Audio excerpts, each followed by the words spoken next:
Boys, good morning. I hope you're all having an absolutely beautiful, what is it, Tuesday? I'll have my phone in the other room on the charger. I think it's Tuesday. Tuesday. I don't really know what day it is. I don't even know. I don't really keep track of the days. I just stream. I literally just stream. I hop on. I hop off. I sleep. The whole routine. Yo, DOS. The 44 months of Prime. Here's 44. Now we'll take 44 more. No logic. DOS. I appreciate you, brother. Much love. Buongiorno. Another day, another Leon. First, a Steed 95-day streak. A Grenade 175. We got Phoenix out there. My other lurkers. What it do ski today. It is a goddamn beautiful day. Goddamn beautiful day. I'm in limbo. My car blew up. I'm just trying to forget shit and level. You know what's cool about your car blowing up, though? You get a bike, and then get a little wagon to bring behind the bike. And then anytime you need something, you just bicycle everywhere, and then you're fucking fit in no time. Be shredded. I won't lie, since Carla started like going to work further away and using the car, I don't have the car for shit, right? So I basically like, cause when she came up, I had my car, it's paid off, it's a nice car. I don't drive it cause I don't go anywhere. So instead of making Carla get a car, I was just like, oh yeah, just drive the Civic. And that's been great, but like, since I don't have a car, I just kind of like chill at the house. If I gotta go somewhere, I like walk somewhere. It's kind of nice. I will say, once you lose the convenience of the whip, it almost becomes an opportunity, so to say. What? Brother, chill. God damn it, I just got on. I'm so sorry, but you're getting womboed. God damn. Absolutely unnecessary. Absolutely fucking unnecessary. I think I want to go knock out some world completion before I get, distracted by the dev stream today. Got my ArenaNet account back. Like the OG. I saw you were posting in Discord a little bit about it. Do you have a character on 2 as well? Yo, Keith. What up, dog? How are you, brother? Hope you're having a beautiful day. So one of the 3-wheel bikes with a basket and shit for sale. I mean, listen, a little pedal bike. Get the calves all toned up, get them all refined. I feel like you might be in a good spot, my boy. If you ain't got far to go, then you might not be down bad at all. Plus, keep in mind, you ever need like a truck for a day or something, you can always rent one from Home Depot or some bullshit like that. There are opportunities, my boy. There are opportunities. Wait. Sir. Goodness gracious. Goodness gracious. Yo, Storms, what up, dude? Probably watching VODs for 15 hours the last 2 days. Yo, I appreciate that, brother. I appreciate that. I will say, dude, very happy that I actually get the VODs up on YouTube in the first place. It's so accessible for people comparatively to my, like, weird live schedule. Because I also don't really, like... I don't really post on YouTube much. I've been saying, though, I actually have a concept for a YouTube video that I'm actually thinking about, especially related to Guild Wars. Think it'd probably be a pretty well-timed video as well, so we'll be maybe getting a little bit more into the YouTube side of things very soon here. Bro, we'll say, the damage is going fucking crazy since we got a little bit of gear, my boys. I'm not gonna lie. The damage is going wild. I think I'm just about to jump on people and nuke them off the face of the earth. I'm not quite sure, but these jungle maps are my favorite one in the game. Dude, oh my god, the jungle maps are so fun. I can't wait to actually have, like, you know, a mount and be able to explore them without getting turtle taxied everywhere. But man, let me tell you, it was very fun to see maps with that much verticality in existence and just navigate them and chill. It's, you know, it's such a small part of the game, but I think having maps that feel immersive is something that a lot of games almost struggle with at this point in time, and they can almost lose players before they even get players with a lot of their environments. It's interesting to see how it goes. When we're playing Ashes, there was a jungle area that was added to the map, but the jungle was like very not jungly when it was in its first iteration, and as a result, Like, everybody wanted larger trees. Everybody wanted to actually see the jungle come in. Yo, Var, what up, dude? Thank you for the 100 biddies. I made an engineer named Big Iron. That's fucking lit. How was it? Oh, wait, because it was taken. I was gonna say, how was it not taken? And then I saw the double letters. And it all makes sense now. It all checks out. Yup, the whole... listen, I'm not gonna lie. Big Iron's a banger fucking name for an NG as well. You just gotta go around blasting people. Big Iron was taken. What are the odds it wasn't even a rogue, though? Not even a rogue, not even an engineer. What are the odds it wasn't an NG, and they're not even using a gun? It'll be like a warrior or something. Rocking a big old two-hander. Be a fucking tragedy, Doss. Let me tell you what, they're slandering your IP. Absolutely slandering it. Dusty, Carla, what? Is it Lego related? Anytime you say Dusty, it's Lego related. Hello, noob. Hope you're having a beautiful day. Probably on a dead account, too. Burp. I wonder if you could petition to get the name for yourself instead of giving it to the peasants on the dead account, Doss. Maybe, like, you know, a Survivor-style audition tape? Maybe cook up one of those. But look at the amount of pollen on my shirt from just touching it. Wait, what?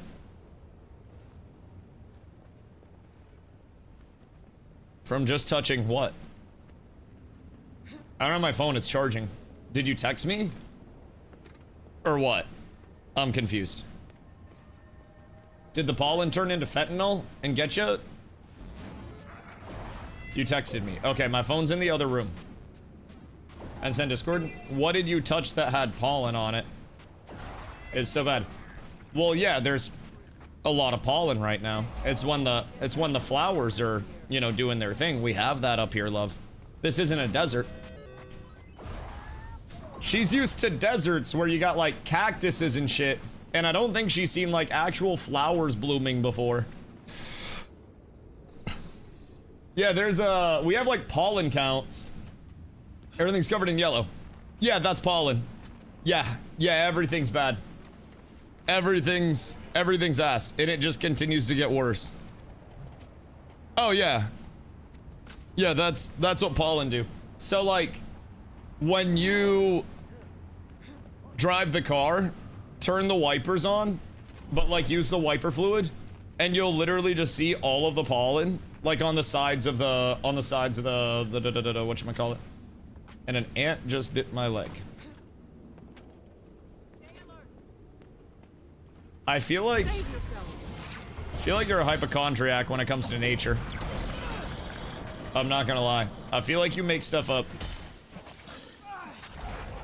I'm not gonna lie. I feel like you gaslight yourself. Alchemist, what up, dude? Hope you're having a beautiful day. Maybe you just, like, shouldn't go outside. Because I feel like anytime you go outside, you have, like, a fucking Gilgamesh-level epic about how the entire outside world is conspiring against you. Maybe just stay inside, put some sunscreen on inside, duct tape the pants. I killed the ant. Well, I understand why it bit you then. Maybe you shouldn't have tried to kill the ant. Destiny 2 update's going crazy right now, about 100k on Steam. Well, isn't this also their, like, is this the server bash thing that they're trying to, or the server slam that they're trying to throw down over there? Because I know they were trying to plan, like, a community event of some sort, so that way they could get a bunch of people on to try to show Bungie, aka Sony, that Destiny 2 was worth upkeeping. And honestly, like, last hurrah, I admire what they're doing, but I also think they have to remember that it's not just Bungie that they're trying to appease.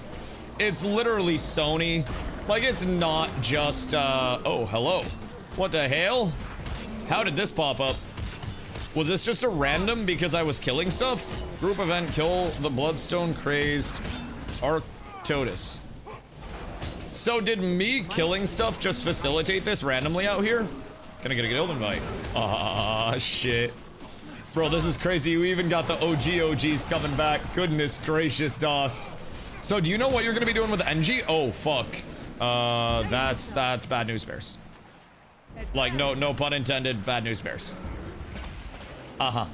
Probably should have dodged out of that. I didn't think the range was going to be that long on a fucking downtown Swanton bomb type shit. Golly. Golly. I understand why this is a group event, by the way. I understand why everything's a group event. Shit hits hard. Like real hard. Oh my god. I need someone else to tank, man. I'm not built for this, but I keep pulling threat, I think. I don't know how threat works, but I definitely keep pulling something. I don't know if it's my hamstring, I don't know if it's threat or something in between. All I know is I'm getting the ever-loving shit kicked out of me right now. God damn. I didn't make this with the intent to tank, but I guess I'm still tanking. The bear has length and girth. And girth. Somehow the ant bit me inside my boot where it rubs against it. Well, probably because it got there and then there was pressure on the ant, so it started biting to try to find its way out. He probably started squishing it. But I feel like people in the Destiny side, I love what they're trying to do, right? Whoops. I love what they're trying to do to like save the game and drum up some interest in the game once again. But I think they just have to understand, man, it's like, it's far past Bungie, and if it were Bungie sided, Bungie would probably be pushing to keep the game going in some capacity, because I'm sure Bungie, you know, at some point at least enjoys the game a little bit. But I think they have to understand they're working against Sony, and Sony doesn't give a flying fuck. Sony has lost almost $1 billion on Bungie and on that franchise and on that studio as a whole. And they've claimed a loss of almost $1 million against, or sorry, almost $1 billion against them. It's like 765 mil at the end of last year, not even counting this year's losses. Sony is down a disgusting amount of money on Bungie. And I really wouldn't be shocked if Sony wanted to like just try to sell Bungie. I genuinely, it wouldn't surprise me if they were just trying to rid themselves of that $1 billion loss. So I'm a little, I don't know, I feel bad for the Destiny enjoyers. It's kind of like how playing around, oh, hello, Porta Potty. What up, dude? It's kind of like how it felt trying to, you know, make any sense of what was happening with New World. Do I catch these? Oh, I do catch those. Wait a minute. Smash the crystal to damage branded shields. Oh, okay, I understand it now, chat. I understand it now. Usually we avoid the spikes of death. Whoops. Today we catch the spikes of death. And then we slam the spikes of death into the side of the rift. And then we get to do the rift. That makes a lot of sense. I was not familiar with this. Rezi, good morning, brother. Hope you're having a beautiful day. Only other character I had on Guild Wars 2 was a 16 warrior, which means I didn't play much. When do you think that was from, DOS? 2012? Because I feel like that's probably from sometime right around 2012. I don't even like, I don't even know what the extent of any accounts that I might have had back in the day would have been. Literal nothingness is what I'm estimating. Especially no fucking idea around what any of it would have been. I probably have more time now than I did when I was a wee lad. And actually, I undoubtedly do. I undoubtedly do. I remember nothing from Guild Wars prior to this, other than the Tecotl intro. And I think tomorrow, or today actually, we get to hit Tecotl, because we're going to be doing, whoops. That's my bad. That's my bad, if I'm being completely honest. I might have sold the bag there. Might have just not thought. Probably 2013 based on the names. Oh, no. Oh, God. One of those where you log in and you're just like immediately, oh shit, who let me cook? I was clearly in my league back then. Oh no. And I'm assuming not in a good, like, comforting way of, oh man, I'm so glad that I followed these naming schemes. Poor DOS. Poor DOS. It's okay. Now you have Big Iron. Marcus Blood Red, but not me. DraftKings up today. Gambling! Yo, what up, Herb? Absolutely, brother. Absolutely. DraftKings is up today. Maybe the hype of Game 3 finally weighed through onto DraftKings, and they're reflecting that because the increase The Spurs win, DraftKings goes up yet again. Spurs lose, DraftKings drops. There was a Necro named Yorick Mori and an Azura tune named Fizz. Thus, you know I don't condone your League of Legends bullshit. You know I simply, whoops. You know I simply can't get behind that. It's like knowing a beloved family member is doing Fent. What did you do yesterday? Jump 10 levels in one shot. What you mean? Which levels? It was probably the adventure journal thingy guide. So outside of your quests, below it, you'll have your like little adventure guide. Do that to level if you're trying to level quickly. That is definitely the fastest way to level that I have seen so far. I don't quite think there's anything faster. And I know sure as hell that questing was much slower. You went from 61 to 71. Was it the adventure guide? Because it was probably adventure guide with, probably adventure guide with boosters up. Because you'll get, no! All right, we caught it over the shoulder. Wait, I didn't catch it, no! Oh, that's so sad I didn't make it in time. That's so fucking tragic. I was so close. I was so close. But yeah, probably the adventure guide. Just completing those objectives is so strong. If I seeing it correct, well, he jumped, the spike didn't throw him to the ground. Wait, did I accidentally do tech? Honestly, I wasn't even paying attention. I was not paying attention in the absolute slightest. Oh, I'm starting to time out attacks, boys. It's glorious, actually. We're starting to get a feel for it. We're starting to understand it now. Do we get a chest for this? Why do I always do this? God damn it. Yep, everything's bad. I always get distracted. I always... Are you winning? I just lost. Maybe I can go back here and then just insta-die again. Hold on, we're fine. I can make it. I can do... I did it. Everything's fine. Everything's fine. Cracked him 400 in profession gives 10 levels XP, so that might be slightly faster than the adventure guide. Oh, interesting. Is 400 easy to get? Because like the plus 10 levels was just for one of the adventure guide things. It wasn't even completing the adventure guide. Like I haven't done nearly all my shit with that. I don't even know where to find it, if I'm being honest. Achievements or something. I don't really know where I'd find it. But yeah, I mean the adventure guide was just pumping XP out for me. And then if you were to ever find a... Do you have a World vs. World server yet? It is in guild message. We went to Tombs. Oh wait, never mind, it's not in guild message. Hold on.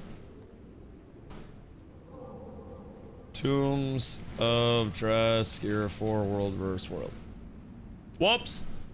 My bad. I fucked up. I did not put that in. Q, hope you've been well, brother. We are absolutely taking some W's over here, I won't lie. It is now like 30 minutes from quite possibly the largest dev stream that the Guild Wars franchise will have seen up to this point in time, which is real intriguing. Because there's one here once running a week or so. Go. Go! I appreciate you. Wait, what is? Comfy cat chair. What is this? I just get a chair now? Turn along, Guild Wars hype. Brother, I'm not gonna lie. The Guild Wars push was exactly what I needed to understand that I was fucking up and missing out on a very important part of MMO history by not having Guild Wars under my belt. And it feels like I have... I mean, obviously I'm happy that I came in when I did. Very excited that I came in. And I could have definitely just kept dragging my feet even after the announcement. But the announcement was exactly what I needed to get the feeling that we're finally not gonna be in a limbo with the franchise, so I can get myself excited about what the future may hold for it, right? Other than just hopping in knowing, okay, well, we'll be playing Guild Wars 2 forever. And that was something that, you know, with a 14-year-old game was kind of a concern to me. Obviously, Guild Wars 2 has been a blast. But Guild Wars 2 without Guild Wars 3 in the future would have been a much harder sell for some people that, you know, were outside of the franchise, so to say. And, you know, combine the fact that Guild Wars 3 is going to exist in a year and a half, gives us plenty of time to establish in 2. And then also, the fact that you can download the free-to-play base game and then just level off of that, like, it's pretty fucking chill. I think someone named Susan had my second phone number last because I always get texts and voicemails for Susan. She probably died. Or just changed her phone number. Yeah, one way or the other. Maybe she changed her number because she kept getting fucking calls. Something I'd probably do. Something I'd probably do. Still confused why we're getting Guild Wars 3 when the game still gets regular updates and expansions. Because they're going to be maintaining 3. So, the studio is a well-sized studio with multiple developers. So basically with those developers, they can make different dev teams. The same way that studios can maintain, you know, multiple different IPs. They're just keeping it all under the roof of the same IP instead of just, you know, killing off everything else along the way. So with their capabilities, basically they're planning to keep all 3 going at the same time, including Guild Wars 1.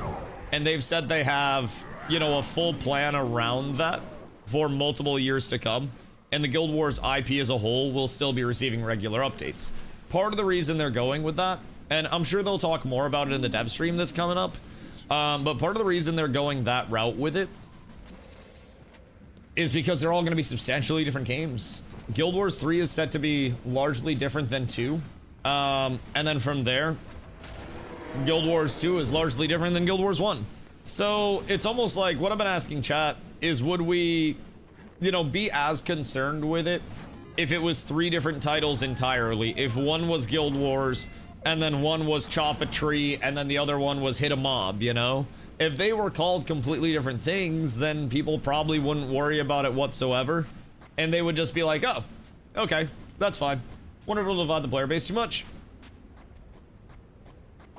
I mean, the alternative is that you kill off the previous titles and then anybody that doesn't vibe with your new title just quits. So, like, dividing your player base when you have a healthy player base isn't really a big deal. You also have to keep in mind that Guild Wars 3 isn't just going to take only people that, like, are currently playing Guild Wars 2.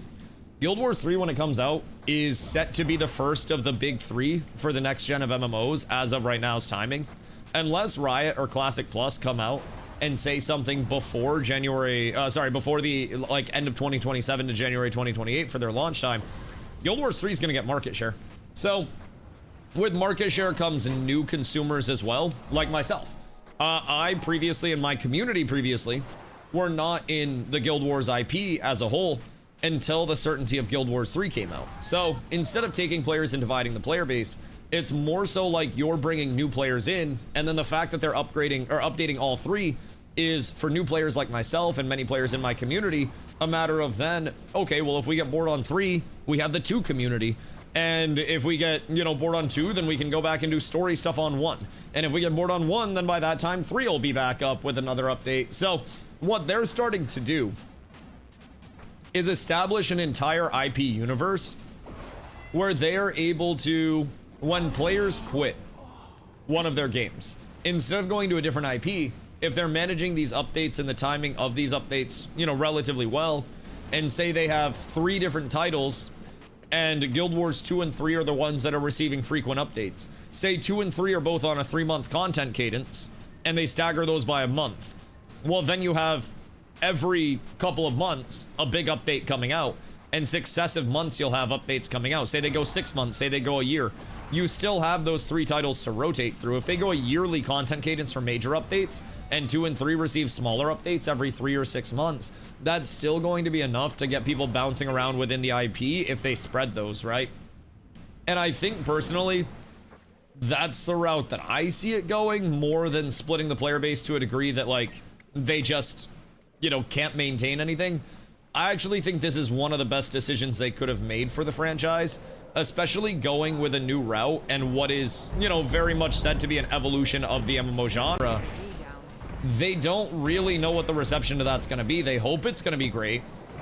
But since they solve for pain points with their game design, it could always take just a little bit of time before, you know, before everything actually hits with Guild Wars 3. Maybe it needs to age for 6 months to a year.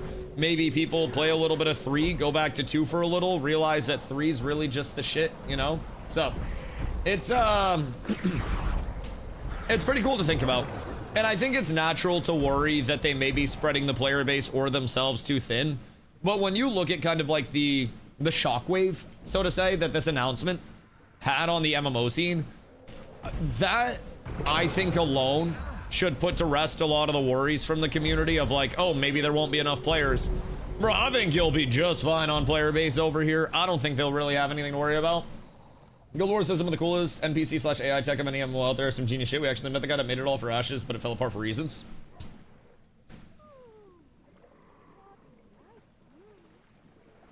Wait a minute. So, you guys met with the dude that made it all for Ashes of Creation.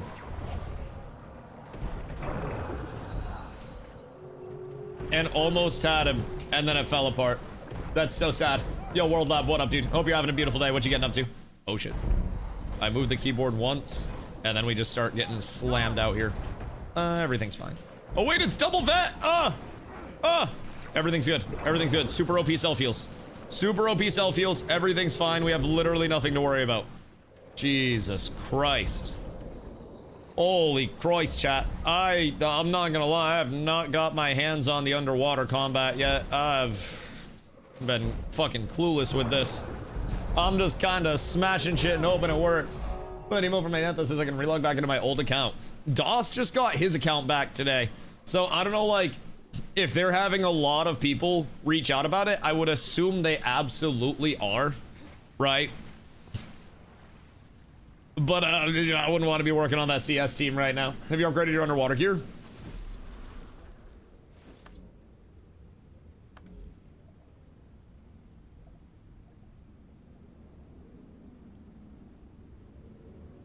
No. No, I'm not. Also, I haven't upgraded my accessories. I don't have a relic on. I don't have rings. Hold on, but part of it is because they won't let me use the goddamn trading post. I'm on a no-fly list, dog. Why does it keep saying that it'll unlock in 2 days? Every day it's been 2 days. I've been here for 5. 4. Bruh. I feel like it's 2 weeks. What?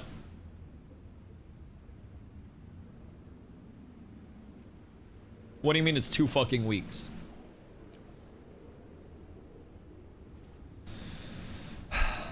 Just need Zerker trinkets? Yeah, I think I can get them in rare and be just fine, but I don't know. I don't think I can buy level 80 stuff. Oh, maybe I can. I can buy level 80 rare stuff. So even that would be better for me than what I currently have. Oh, I can buy some exotic? Okay, hold on. Let me see what I can actually buy. I don't know why I can only buy some stuff. Power, precision, ferocity, 80 to 80. And then we check. Can I sort by rarity? All rarities. Word. Ascended. I'm assuming that's only crafted. And then what do we have here? Okay, so I can just buy this shit. You buy Ascended. I don't think there's any Ascended on. Why can I only buy some stuff? Just a random question. Because I can just grab 2 of these. 1, 2. Buy instantly. Okay. We're up tremendous. And then that'll be in my mailbox, right? And then amulet. And then I can grab... Is there any difference in stats here? Oh, just the split? I don't know if I buy Ascended stuff on the TP. I just craft Ascended stuff, right? That'll give me something to work towards. And honestly, this ain't that expensive either. Okay, so that's power heavy. So I'll buy one of those bad boys. And then... That was earrings? Now I need rings, right? That was amulet, 2 earrings. Wait. Yeah, accessories. Okay, so now I need 2 rings. And then we're good. This is precision heavy. That's power heavy. So grab 2 of those bad boys. Ruby will be Berserker. Okay, word. And then the waiting on other stuff is basically just different mod type. So basically it's just Ruby everything for Berserker. Good exotic if anything. Yeah. And this is cheap as shit as well. 200% work towards getting the ascended armor boxes and the weapon box in the wizard's vault. Yeah, that's from this, right? Definitely want to find myself getting that shit done because I've heard ascended stuff. Is it an actual like stat upgrade or like what's the deal with ascended stuff? Yes. Okay. So there is some verticality to ascended. It's like 5% more. Right. Okay. I wish I had a mustache long enough to twirl. I would twirl my mustache all the time. I would just sit here like conniving as shit. Just, yes, I understand, yes. Okay. So then we need aquatic headgear. Assuming I can't get Berserker headgear. Just assuming. Maybe I can. No. Okay, I can't get that. I'll have to get that elsewhere. Honestly, as long as my land shit's taken care of, we're fine. And then, what is the relic slot? What do I need to do for that? Is that like an earned? Because I don't see relics anywhere. Upgrade. Oh, hold on, relics. Never mind. Wait, can I not buy any relics? I hate this game. Relics in Soto. So I can just go like complete quests, get relic type shit. Good news, minor meniscus tear. Okay, Diddy. Relics I think you'll get from story quest and whatnot. Okay, cool. So I don't need to worry too much about that. Enveloped in a fiery aura that burns foes grants might each time you're struck.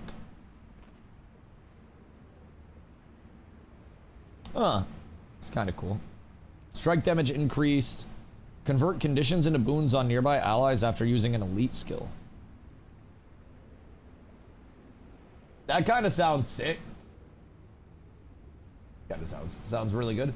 What build are you doing? I have no idea, if I'm being honest. I don't really go in with any, like, I say knowledge, because I feel like that devalues what you learn about the game if you go in with blinders on, only targeting certain things. So with a year and a half remaining, I come into games with the mentality that I will consume no resources, learn as I go completely organically, and then just kind of slam shit together. So I think I'm starting as a willbender.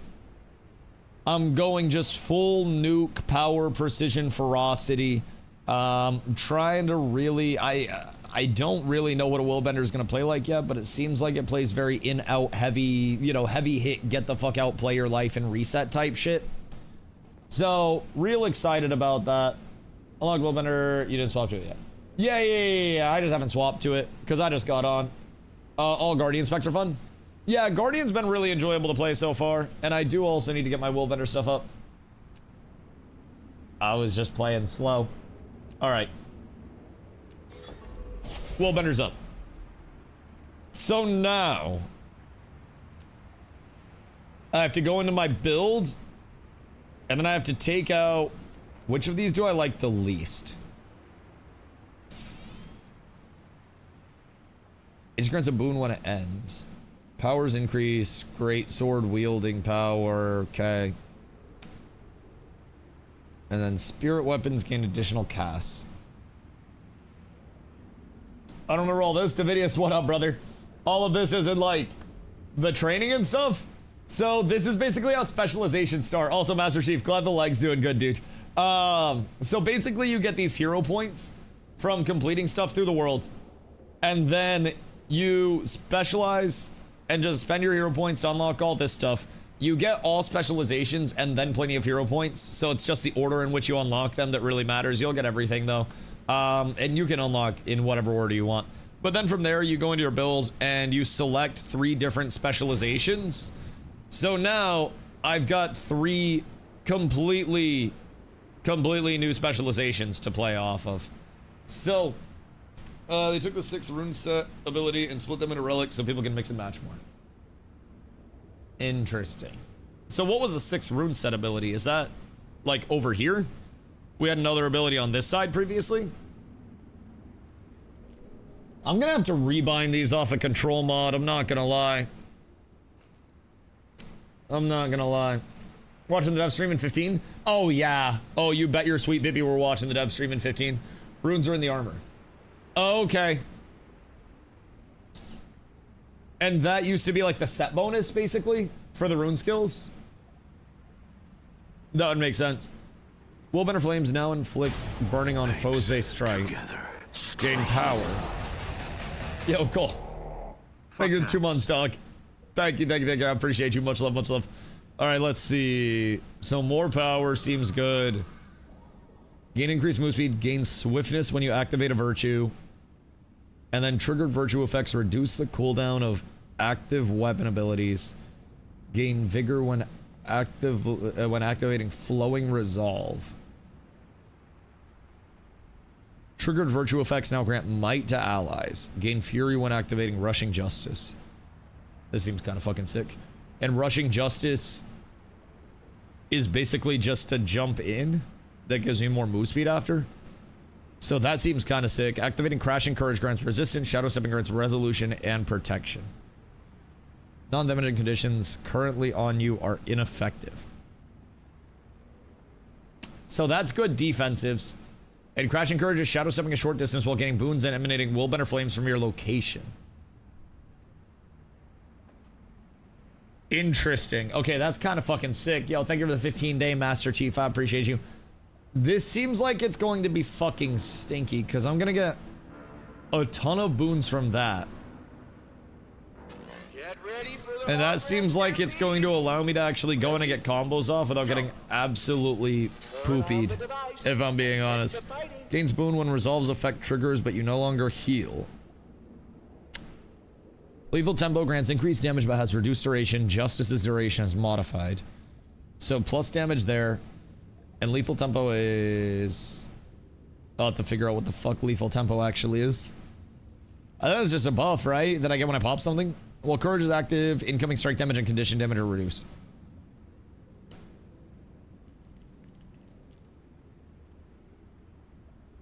That seems strong. That seems real strong. Yo, Idrid, thank you for the hydrate. I appreciate you, brother. Much love.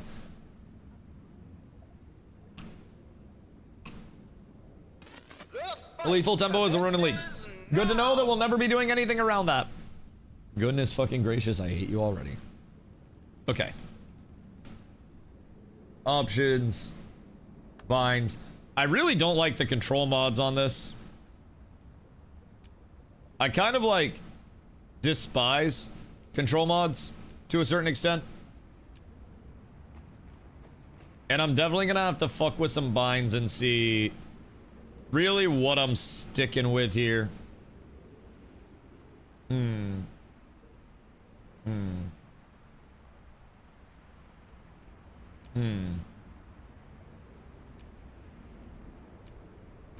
Okay.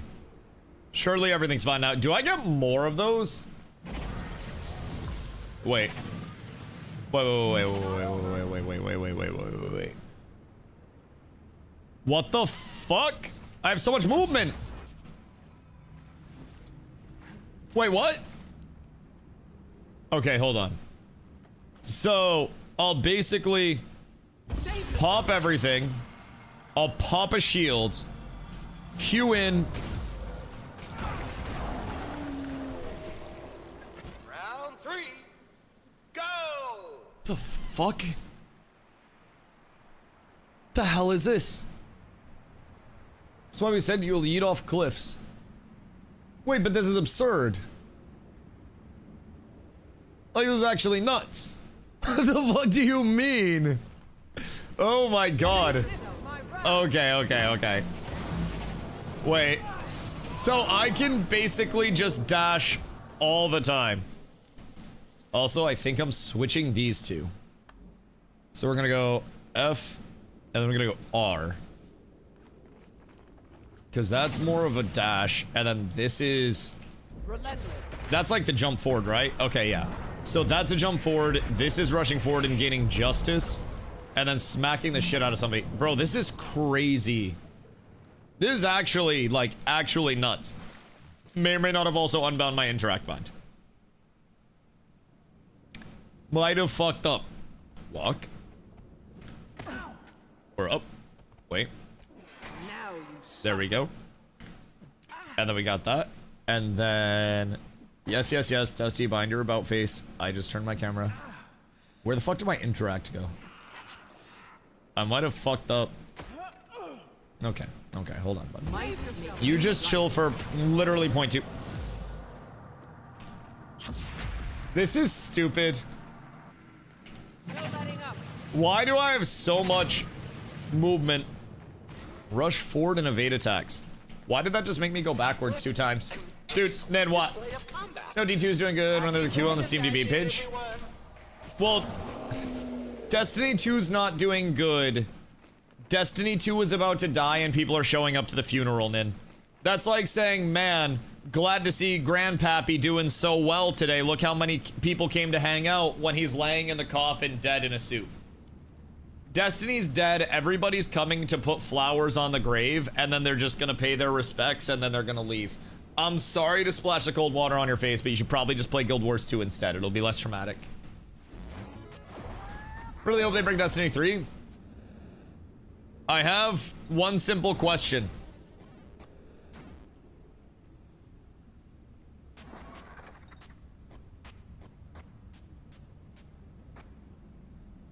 If you took 2 different impairment losses, totaling nearly $1 billion on the company itself, would you allow them to continue cooking? There was a $768 million impairment loss against Bungie from Sony. Last year, in total. Would you let Bungie take a lot more money and then cook something else? Probably not. Probably not.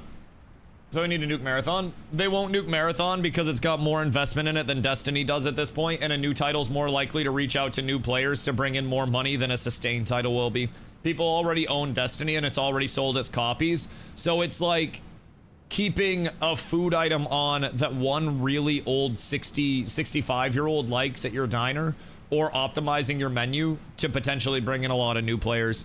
And you may end up losing money, but it's something businesses have to do. They have to try to play around the new products because it makes them more money. And with Sony losing so much money on Destiny, it's kind of cooked. Earnings from Bungie's title portfolio, not just Marathon, by the way, did not reach our expectations, so we downwardly revised our business plan and impaired the full amount of fixed assets related to Bungie except for goodwill, Sony CFO and Corporate Executive Officer Lin Tao said in comments. According to Investopedia, an impairment refers to an unexpected and permanent drop in a fixed or tangible asset's value to a market value that's less than what's recorded on a company's balance sheet. The amount is recorded as a loss on the income statement. So basically, Sony bought Bungie for $3.6 billion, and they said that this is way overpriced now, and they're taking the impairment loss. They're like, Bungie's cooked. Like, Bungie's definitely gonna struggle. I feel as though Bungie probably gets sold, if I'm being honest. Player reception of Marathon is strong, with the game receiving a Metacritic score of 82 and more than 90% of the player reviews on Steam being positive. Engagement metrics such as retention also remain at a high level. Going forward, we aim to improve the performance of the game by working to retain highly engaged core users through the introduction of additional content, further improvements in gameplay experience, and expansion of the user base. Me, not you. It's all just corporate speak. It's all corporate speak. It's literally just like, they invested a shitload in Marathon, and the investment in Destiny has already been paid back to the extent that it will be, and their potential return on investment is higher with Marathon. Destiny has some of the most potential in any game. No, Destiny 2 doesn't. The Destiny IP may have potential, But Destiny 2 doesn't have potential anymore. Destiny 2 is an old dog that everybody loves. I genuinely hate to break it to you. I know you love Destiny, but from a business standpoint, Destiny 2 isn't a good investment anymore. It's already made the money. You're already up. You just cash out at that point, and then you take those funds and you move it into your next thing that can potentially net you more money. So, Destiny 3, sure, but they would have to invest a shitload more and then also hope that people actually play Destiny 3. And with the success of Marathon, it doesn't really look like they're gonna let Bungie take the lead on that, and I don't think anybody else is going to take the Destiny IP. Anthem had big potential, and look what happened to it. Marathon wasn't a success. The CFO of Sony literally just said Marathon was a success, and that they're gonna continue dumping into Marathon. Like, Nin, I'm not making this up myself. I'm just relaying what the company says about the title. And you're not gonna see a Destiny 3 anytime soon because it's not worth the investment to them. They're focusing on trying to make Marathon a new thing. CFO walks around with a stick up his ass.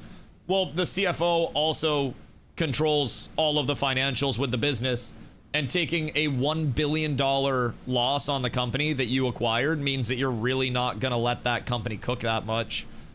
I wish it were different, but like, it's not, if that makes sense. Like, it's just, it's not. Oh, Sony has a clown car of suits. Like, Nin, I have to ask you as a friend, stop speaking like an emotionally, like, scorned girlfriend and start speaking like somebody that understands the business of games a little bit. Sony owns Bungie, and Sony is daddy to Bungie, and Bungie is the bitch of Sony. You may not like them, but if Sony doesn't like what Bungie is doing, Bungie doesn't do anything and Bungie gets shut down. I'm just trying to be the realist for you, because like, a lot of the Destiny community is fucking delusional right now. Like, delusional as shit. Thinking, oh my god, Destiny 2's funeral has a lot of people showing up. Rah, it's back. No, it's not gonna sustain that. It's not going to. And even if it does, the Destiny 2 game itself, Destiny 2, has run its course, has made its money, and is no longer in the potential where it's going to be a zeitgeist to make Sony the big daddy money. It just won't happen. D3 just under a different team, hopefully. Why would they invest in Destiny 3, though, when they're happy with the performance metrics of Marathon, and they want to continue to invest in Marathon? I'm allowed to hope? Sure, I just think that hope should be dialed in. I'm allowed to hope that I walk out into the, you know, into the smoke room when I go to smoke before the dev stream, and somebody comes up and says, hey Dusty, I'm here from Galactic Talent Agency. We think you're the best content creator in the universe, and we want to offer you 10 gazillion flip-florps to keep creating content, and then I never have to worry about money again on an intergalactic level. I'm fucking delusional for that if I'm hoping that that's a reasonable thing. I'm just trying to pull you back in from delusion as a friend and stop you from thinking Destiny has any chance. I wanna protect people that I care about from getting their hopes dashed, because financially, bro, there's just, I think there's more hope in me eating Taco Bell and not having the shits than there is in like the Destiny side. Ay, ay, ay. Okay, hold on. Where's the dev interview? Is it just twitch.tv/Guild Wars 2? Twitch.tv/Guild Wars 2. Or is it just Guild Wars as a whole? Oh, wait. Okay, we're up. It is twitch.tv/Guild Wars 2. We're up! You accept my friend request? I can't whisper you on free to play account. No. Fucking nerd. Hold on, I will in a minute. Wait, where's the sound? They muted it! God damn it. God damn it, they muted everything. I might be tripping, but I think that they muted everything. I might be on the ayahuasca here. Also, I will accept your friend invite. Hold on. What's your character name? Merc. See if I can cook something that'll make me want to play. Guild Wars 3 graphics do look sick in trailer. I mean, this is all rendered in engine, so it's very unlikely that gameplay is going to one-to-one resemble this, but I mean, from a generalistic art style, it seems like it could very much be close, right? Like, obviously, it's not going to be like a one-to-one by any means, but I mean, just in terms of the art style, I think I would expect something to be quite Guild Wars-y. Okay, hold on. I'm filling up my coffee real quick before they start. One sec.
I got a Glock in my Rari.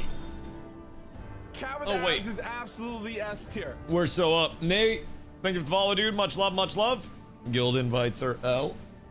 Merc, what's your in-game name? Just want to know what to get me off PoE. Wait, what? Scammed! Scammed! I tell you, scammed! Oh, never mind. Oh, hello there. Hi, everyone. Not Thanks for scammed. joining us today. Appreciate it. It has been a absolutely wild last 4 days or so. Colin, I'm gonna need you to put the mic in your mouth.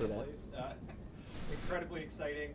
And you know, we booked today as an Colin, opportunity to just Colin, get together and casually chat about stuff that's going Colin, on. clip the mic to your mustache. Kick us off and recap, just in case you missed what's been happening lately. Put it in your nose like one of those bull ring piercings that bitches have. Live from Summer Game Fest. Tibbs, what up, dude? Saturday. Oh, we get guild invites. Post your in-game name Our long-term commitment to the guild. in chat, and then I'll invite you. I'm just chilling in game right now. Quote somebody who was in that video. I believe what they said is, "I want you all to know our entire team is committed to actively developing Guild Wars Reforged and Guild Wars 2 for many years to come." He's reading so We are people not don't call him out. replacing your favorite games. We'll be supporting them. And I think whoever said that, really, they did a great job. So humble. Wait, his mic isn't on. How'd you get his long, thick wood? Clear is about that video that we released on Saturday. Commitment to the Guild Wars. You don't have to tell me why. Back around and talk more about. We're really not going to talk about Guild Wars 3. I think Colin's mic might actually be off. We announced that Guild Wars 3 will go into beta at the end of next year. You want to know why? Long ways in the future. We literally just announced the game on Friday. We'll have many, many opportunities in the future. We're going to tell you way more about Guild Wars 3. He's louder in the left side. Really talking about Guild Because Wars if you're 2, sitting a like little bit about this, Guild the Wars same way 4, that Josh is, he'd be on. answering Colin your would be on our questions left that side, we've come up over the and it last sounds few like he's days. coming through the left side. I do want to. It says Dusty in throw out there Iceland. that if you do want to know more about Guild Wars 3, We don't talk about you that. can go to Don't let a Guild Wars 2 know. guildwars2.com. What do I need to You can know? sign up for our newsletter. The Or expansions you can go wishlist are on not Steam or on necessary, PlayStation but they 5. will That's give you. cool. Steam or PS5 is huge, Yeah, by the way. Also, coming up later this summer, Crossbot just a reminder, our PS5 is next huge. Really big studio beat is Okay, to hold on. announce that we're going to release Guild Wars Reforged on mobile devices, and that's coming up pretty soon now, sometime this summer. More info on a specific date soon. Okay. And so we've got a lot going on there. As So well Guild Wars 2, you can level so 1 to 80 for doing anything in the world. now till whenever they 80's kick max us out level. of here, we're Free to gonna, play will take you to we're max gonna go level. through a list You can get a lot of questions content that there. we've seen come up Expansions in are the community optional, over but the there are last some few builds days that are we getting wanted behind them to and be able stuff. to speak to and help You don't answer need and the try to expansions, but they're clarify nice to more have. details. But you can play the entire game without getting. There's a lot out there. Oh God! Oh no! Arena noise! Oh no, Josh's mic cooked! We're down, boys! Actually, but we did try to do our best to. Oh no! I relate to this so much. Those that know, this is exactly what my Iceland stream was like. Do they know sign language? Can we get one of them a whiteboard? It wasn't working like literally 30 seconds before the stream started, so that's okay. Please bear with us. Everything's fine. But I really appreciate everyone being here. Big company, cheap mics. I will never understand. Are they a $1 billion company yet? Surely they're worth $1 billion. I will never understand how companies that are possibly worth $1 billion. It's my first time not hosting one, actually, so thank you for hosting today. But it's a bit weird to be in. Don't just buy a couple SM7Bs and have like a little podcast table. I don't get it. I have lapel mics. I make $40,000 a year streaming. I have lapel mics. Motherfucker, I'm broke. Why do they have lapel mics? All right, hold on. Wait, they got the wired ones. Bro, get you a DJI mic mini. No hashtag ad. I don't think you can buy DJI stuff anymore, right? I probably shouldn't say that I have DJI stuff in the house. Oh wait, Q. You told me the reason that you guys didn't get the guy, right? Reasons is because we found out that goes on suckers, list type shit. Oh. I can't see chat, so I have no idea if you can. That's not good. Well, that's not good at all. That's what I get for bullying the AV kids in school. Listen, man. I was different. I got bullied by everybody. So, as we warned, I played too many sports for the nerds to hang out with me and talk about video games with me. If I had hosted, and I played too many video games for the other sports kids to hang out with me because I was a fucking nerd. We will do it. I got bullied by everybody, and to make it worse, I was poor. I grew up in a trailer. I was poor as shit. I got it from everyone. I got it from the cool kids, I got it from the nerds, and I got it from the rich kids that didn't fit in with anybody. This is what they call vamping, I guess. We're filling time. Even one sure mic. As you can see, Stefan's hard at work. Bro, honestly, one mic, pass it back and forth, or just have them yell really loud into a cell phone. Oh, wait. Okay. So, you know, we can go a little longer. Colin's good. Holy shit, we're good. how we doing? Can you all hear us now? Oh, yeah, loud and clear. Sounds good? Do we have to start over? I don't think we have. There's no way we're starting over. I don't think we have any compression on that. Stefan, do we have to start over? Dangle that motherfucker from the ceiling. Could they hear Surely anything they could pay somebody time and a half to just... It was very bad? Okay. Okay, we're All right. Oh, no. Okay. It was very bad. All right. So a quick recap of what was said earlier. And hopefully How long's the dev stream? Just give somebody $50 to hold the mic. 4 days for ArenaNet. It's been Just have them sit on the floor and like hold one up in each hand. Your reactions in the community leading up to last Friday and what's happened. Oh my since. God, it's still so cooked. Really energizing for all of us at the studio. If you missed it, for They don't have any noise gating. Just to recap, last Friday at Summer Game Fest, we announced Guild Wars 3. Dude, if Colin's belly growls, we're gonna hear it. We released a video announcing our high-level commitment to the future of the franchise and all of our Guild Wars games. Stream's in Alpha 2, don't worry, let him cook. Guild Wars 3. We're fully funded until the end of stream, don't worry, boys. Kind of sets the stage for what we're going to talk about today. I want you all to know our entire team is committed to actively developing Guild Wars Reforged and Guild Wars 2 for many years to come. We are not replacing. Bring him back up, Tommy. We'll be supporting them, and that's really what we're here to talk about today. Guild Wars 3 just got announced. They could right-click and add filters to the scene in OBS. Beta until the end of next year. We've got lots of time to tell you. Dude, I could help so much right now. Today is really about Guild Wars 2 and a little bit about Guild Wars Reforged and our commitment to the franchise. And so, what we're going to talk more about is. So less Guild Wars 3, more Guild Wars 2, and Guild Wars Reforged future. Q&As to start. We've tried to identify some of the biggest I wonder if they're going to Hall of questions Monument stuff with this. Very casually, just kind of riff on and talk about together, and do our best to answer some of those questions as best as we can. If you do want to know more about Guild Wars 3, you can go to guildwars3.com and sign up for our newsletter. Or you can go wishlist us on Steam or PlayStation 5. If you do want to know more about Guild Wars 3, you can go fuck yourself and die. By doing all of those things. Thanks, Colin. And we also, I'll use this as Love you, buddy. a quick opportunity before we dive into questions to plug. We also have another really big thing coming this summer. We're going to release Guild Wars 4 Reforged on mobile. It'll be our first ever Guild Wars game playable on mobile devices, which is really exciting and kind of the next big beat for the studio to look forward to. As Chat, they're broad PvP. commitment to the franchise. The contrast between your voice and theirs is immense. What we're here to talk about today. Josh, feel free I to dive can't into even questions. get my shit to deep fry like that. I think we're nailing the casual vibe. Definitely, I think yeah. the beginning actually put me. Oh god, his laugh was the loudest thing we've had so far. It's all good from here. And I guess the one piece of context we had before, and I don't know if anyone heard, but just Oh, wanted to note God. that, so we do have a big list of questions that we're going to try to go through here today. Hopefully we can get it. All right, Josh isn't as bad. Colin and I do have a tendency to just rabbit hole on certain topics for a long period of time, so we'll do our best to try to get through as much as we can. Bro, honestly, they need to invest in better water too. I think that's Crystal Geyser brand water. It's basically sewer water. Forums and on Reddit and social media, Discord. Or is that Adirondack? They're out west, right? Try to capture kind of the top level concerns. That the What community water has, brand so, is that? I think we're very excited to have the opportunity. Classic to Complex. very directly. Tibbs, I'll give you a little walk down of everything once we get through the stream. We got that dev stream right now. Got it.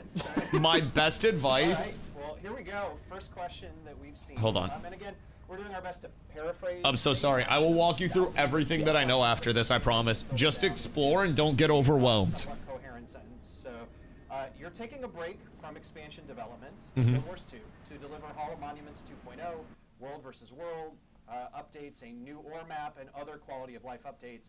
But you've also said you'd resume annual updates after Guild Wars 3. Mm-hmm. Can you clarify if they are updates or expansions? Great Yeah, question. so, Content cycle stuff. Yeah, I think when I go back and watch that video over and over again, I think this is probably the biggest area that we messed up on. It's a really I good think it question. was, too ambiguous. I think when we wrote it down, I felt like it was going to be a bit of like, well, this is a synonym for, talking about expansions, and I think it was unclear. So to be really clear about it, like our intention, our direction is to return to annual expansions for Guild Wars 2. Sick. Annual And also, expansions. Horizontal as well. for us internally, but obviously the words have meaning, and so yeah, just say it very directly. Our goal is to get back to annual expansions. We've tried a lot of different. Tell us about the strategies content over the cadence. years. So for a lot of our longtime veterans, which I'm sure there's a lot of them. What are minor now, updates? No Diddy, they'll no drink, no remember doctor disrespect. The Living World Season 1 experiments, which is we're not going to ever do expansions for Guild Wars 2. Pivoted into doing major expansions plus Living World. Okay. Eventually only Living World, back to expansions, and then back to annual. And I think we found that annual expansions are actually the kind of the sweet spot for us, both from a player standpoint, but also from a development standpoint. It's actually a very sustainable thing for us to be able to do, and it's contributed to a lot of the success we've been seeing in recent years. So annual I content think that's the expansions. model that we want to kind of stick with, and we'll Probably keep smaller Guild updates Wars throughout. 2 as long as fans want to keep playing the game. Absolutely. Huge. Anything to add there? I think definitely. Fuck. We are guilty of over the years on live Hold on. experimenting with a lot of different. Chat, shut up. Stop typing. And support the game, and I think it is. We've seen historically the criticism of, hey, I wish that they would just stick to a thing that we know Right. and deliver on that. And I think we've heard that. We understand that. I think sometimes when we're at our best, we're experimenting and trying new things. But sometimes when we're at our worst, we're experimenting and trying new things. It's important to learn, as though. well. And so, I think that fearless spirit is part of what's made ArenaNet successful for all of these years. But sometimes things don't have to be experimented. You just have to adapt. Chat, shut up. Sometimes there's things that just work, and I think that I completely agree with you. I think we found that players love expansions. They love the excitement of the big announcement. They love. We really do. It's what's got us here. Thing that works for live for Guild Wars 2, and so we're really happy with what that's done for us. And I think you and the GW2 team have done a phenomenal job consistently delivering those. Right. Appreciate that. Yeah, big shout out to Josh. Dude, did I do something? Okay, move on to the next one. Next question. Yeah. Let's go for it. Are you concerned that taking a 18-month-ish break from expansions in order to other initiatives is going to hurt the player population of Guild Wars 2? Yeah, so super reasonable question. Obviously something we thought about Right. when we were kind of building out a strategy for the game.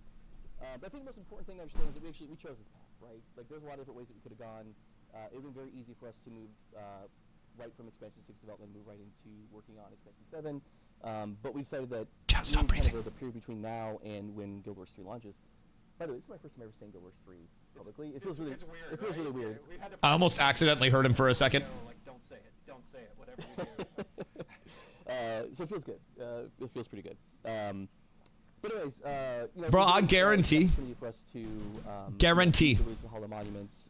Next dev stream, they have a table with Sure SM7Bs on it. Kind of go back and revisit and so, you know, the I question guarantee. worried about this harming engagement.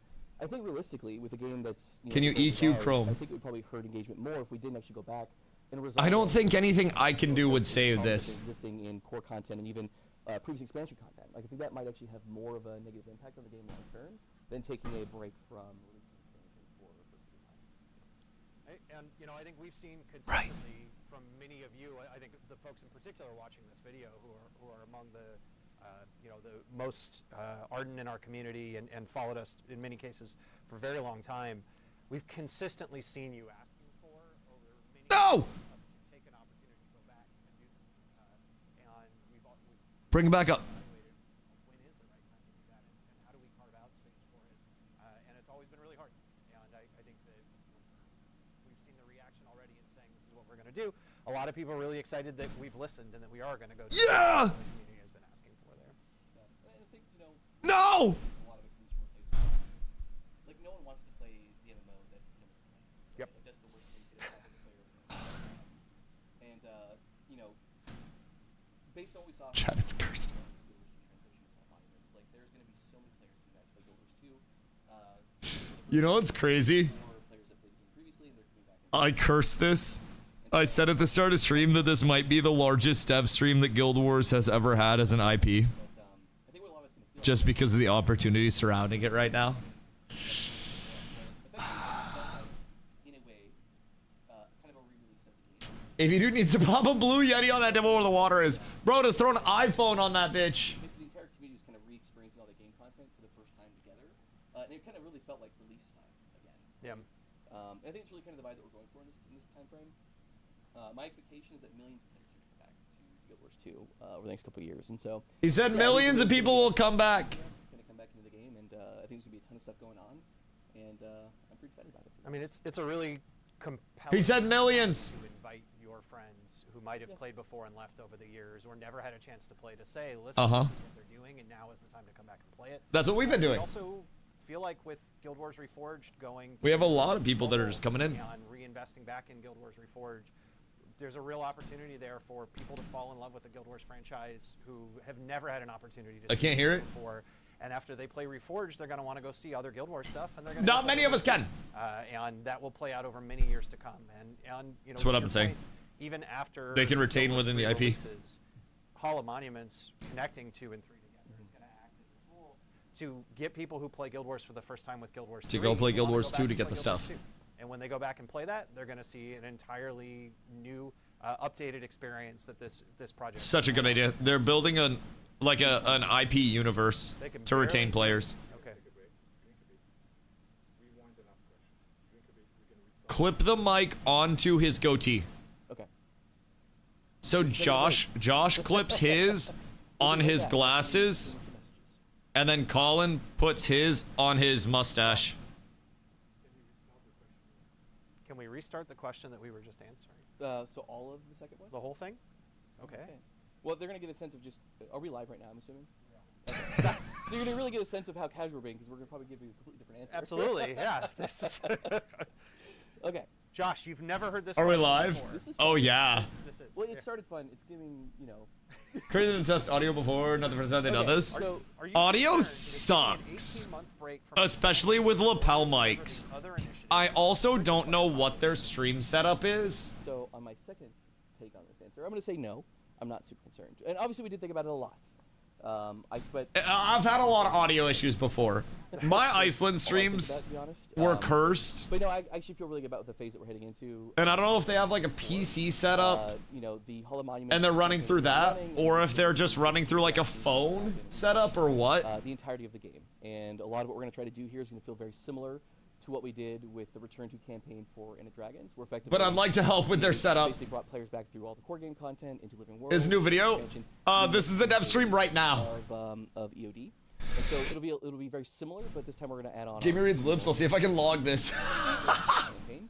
And again, this is an opportunity for us to go back and not We gotta only get the make better transcription. content, but also make a bunch of changes and improvements to the content to make it feel a bit more modernized. I will send them one of my old mics. Love Guild Wars 2, but a lot of the early content, core game content. I have a Yeti somewhere that they could get. I swear I'd be so happy to help. And so I think we're all really excited for the opportunity to kind of go back and touch that content back up again. You know, this is stuff that players have been asking for forever. I think that we wish that we could do all these things simultaneously. Super organic conversation. Big Number Studio lets a background, Crystal Geyser Water, and fancy red armchairs. Crystal Geyser Water sucks. Tastes like mercury. Really, you know, to your point about people have been asking. Crystal Geyser Water is ass. For a lot of this for a long time. Rather than not invest crazy into mics when they could spend it elsewhere. 10 years now of like, hey, If we look at the operating expenditure of this studio, spending $100 on a microphone is probably less than 0.0001% of their OPEX for the entirety of the year, and that mic would last them until the death of the studio. It's exactly the right time to do it. And I think, you know, we feel It's like such a drop in the bucket. when this is a franchise. They wouldn't even notice it. For many, many years to come, and keep investing in Guild Wars Reforged and in Guild Wars 2. There's a real opportunity here. Like, they spend more than that on a studio launch. Just as a whole new audience is going to get a chance to play Guild Wars 2 for the first time For the two SM7Bs and the Roadcaster Duo would be perfect for this for such a small amount. Guild Wars Reforged. Yeah, genuinely, it'd be such a drop in the bucket. Expand our investment there. That does my job. Going to mobile devices. Headsets that cost my job at 109, and everyone needs one. Wouldn't be a drop at all. Who's never played it before. No. And someday, a bunch of those people are going to go play Guild Wars 2, and we want them to have the best experience they possibly can, and fall in love with the Guild Wars 2 experience that you all have and that we have. And similarly, Because keep in mind, this is kind of like marketing, right? If this dev stream were watched and enjoyed by a lot of people and hyped some people up, right? They're going to look at Hall of Monuments. This would get people excited about, you know, about the IP and about the support for Guild Wars 1 and 2. So, some of those people are going to go play Guild Wars 2. It's not going to happen. No, that's definitely going to happen. They are definitely incentivizing it. Keep in mind, we're here for Guild Wars 3. We're going back to play Guild Wars 2, and we're all excited about the Hall of Monuments as well. Do not underestimate what people will do, especially with a free-to-play game. Because you can download Guild Wars 2 as a base. So what they're trying to shoot for is IP retention instead of singular game retention, right? So they're, if I had to guess, going to stagger their content deployments. So Guild Wars 3 drops, and then Guild Wars 2 drops, and then, you know, Guild Wars 3 drops, and just keep cycling that. And obviously Guild Wars 1 will be sprinkled in there somewhere as well. But it seems like they're trying to go towards IP retention, where when you quit one game, for the time being, like say you finish up with the Guild Wars 3 content, Guild Wars 2 is right there. Obviously the expansions are paid, but if you've never played Guild Wars 2 before, and you have friends that are going back to do Hall of Monument stuff, or to check out new expansions, you might go back with them because a lot of your communities will be familiar with the other games, and if they are being simultaneously updated, we'll probably want to check out each side. So it's not going to be 100% of players, of course, but there will absolutely be a bit of bounce, especially with the content cycles. We're going to ship the game and it doesn't even work. And the tech came online just at the very end, and so we basically had, you know, 2 weeks before launch to try to throw together something that made that an experience that would work. I don't think it's anything close to what any of us had hoped that it would be. I was happy that it even functioned by the time the game shipped. You know, I'm pretty terrified right to the last possible minute. And so I think it's going to be really fun. You know, anything like that in retrospect, it's going to be impossible for the team to ever make it live up to what... Wait, did you say they're not live on Twitch? Brother, this is literally their Twitch. You know, we still have to work within the constraints. Wait, what do you mean they're not live on Twitch, Davidius? What is this conspiracy theory? Whatever we can do to make it better. This is literally their Twitch. You know, Z, what up? I just went to their channel. Did you go to the wrong channel? I think if we just reduce the amount of time you spend... ArenaNet? No, Guild Wars 2. My one asked. It was At least that's where I am. just stand there. You went to the wrong channel. Yeah, no, their mics are borked. Yeah, and I guess just one last reminder. Z, hope you've been well. Covered in the video that we put out on Saturday, but like, it's not like we're not doing any content this time frame either, right? Like, so choosing to not do an expansion in this time frame allows us to do some other really cool stuff. So we're going to be adding a new map in Ore. New map in Ore. This is going to be really high level. I'm not going to expand on it today. Okay. Expand on it in the future, but you know, being able to have a little Expansion soon, TM. between Guild Wars 2 and Guild Wars 3, I think is really exciting. And so like we're gonna be definitely heads down working on that. Shh, and everybody then listen. Borderlands Stop Stop typing. is another really big initiative that we're taking on, and we're really only able to do that because we're taking a bit of break from expansion development. And so Borderlands collab! you know, there's gonna be a lot of cool stuff that's gonna be going on in this time frame. outside of just the modernization efforts. Nothing to do with line volume. Perfect time to make a brand new character. Everything with their audio setup is fucked right now. They've been messing with the volume, the videos. Oh, man. Like, I know we want to like talk all down to people and guffaw, but like they've already tried adjusting the volume, and anytime they bring the volume up, ArenaNet engineer. it deep fries every single bit of the audio beyond belief, so they have to keep bringing it down. There's something more with their whole pickup situation than I think just volume adjustments, man. They've been trying to adjust it the entire stream so far. Yeah, let's do it. You can hear when they even talk like into the mic, it's just cooked. And this modernization effort at the same time and in parallel. Yeah, it's a really good question, and I think we might end up getting a little bit of inside baseball here, I guess. But yeah, I think that It's loud for me on their stream. I think every developer you talk to, no matter what game they're working on, wishes they. Josh's mic sometimes works. You know, we want. Collins is ass. Maps and 20 new league specs, or well, it's not a right number. 18 league specs. Engineer will get 2 extras. Okay, that makes sense. That's fair. Yeah, we would definitely force that down. It's the first thing that we've heard. Smooth. But you know, I'm trying to go worse. Yeah. wish that we could do, Wait, I can hear it right? on their stream from my Fix browser. some size and Wait, what the fuck you mean you can hear it? the business concerns. Why is mine so quiet? We do things in a fairly underwhelming fashion on both sides. The content would be either more sparse or would be even further spaced out than it already is. Why is mine so quiet? Pretty unhappy. And I think that we wouldn't do nearly as good of a job on the quality life stuff as we would want. The fuck did I do wrong? Make an effort to carve out Jesus Christ. to work on You tried Guild Wars 2 yet? years. I've been playing for like, today's day 4, basically. So when the announcement hit, I was just immediately like, okay, I'm entirely in. WoW, I stopped playing, God, a couple months ago, and then went on a little variety journey. And then when the Guild Wars 2 announcement hit, I was just immediately like, okay, I am completely in. Keep Chrome output in Windows Worry settings. about only doing things for the latest expansion. We can basically touch everything in the game. Yeah, I think it really just comes down to it's just constraints. And so we want to do this right, and just felt like kind of the right time for us to do it. And we wish that we could do all the things all at once, but it's not how things work, unfortunately. What? Time is a big. My volume is all the way up. I'm pretty excited about what we're gonna be able to do. Like, my volume's all the way up. I'm really confused. I'm really, really, really confused. I'm not gonna lie here. Go ahead. You want me to read it? Yeah, Everything's like, let's put those old hosting skills to work. Oh my gosh, the pressure. We've seen a number of players say that this plan volume mixer check for Windows. and exciting. Everything's working. I love Everything's like as it's supposed to be. I don't really understand. What makes you think you're going to be able to deliver on it up to the release of Guild Wars 3? Maybe just refresh. I did. Probably among the most consistent pieces of feedback that we've seen across since Saturday is like, this is awesome, but can they? None of my just build it? sliders fuck with it. And I think the first answer is we already have been, and we have been for years. And I think that that's a really important. Is this on YouTube as well? Everybody to take into account is.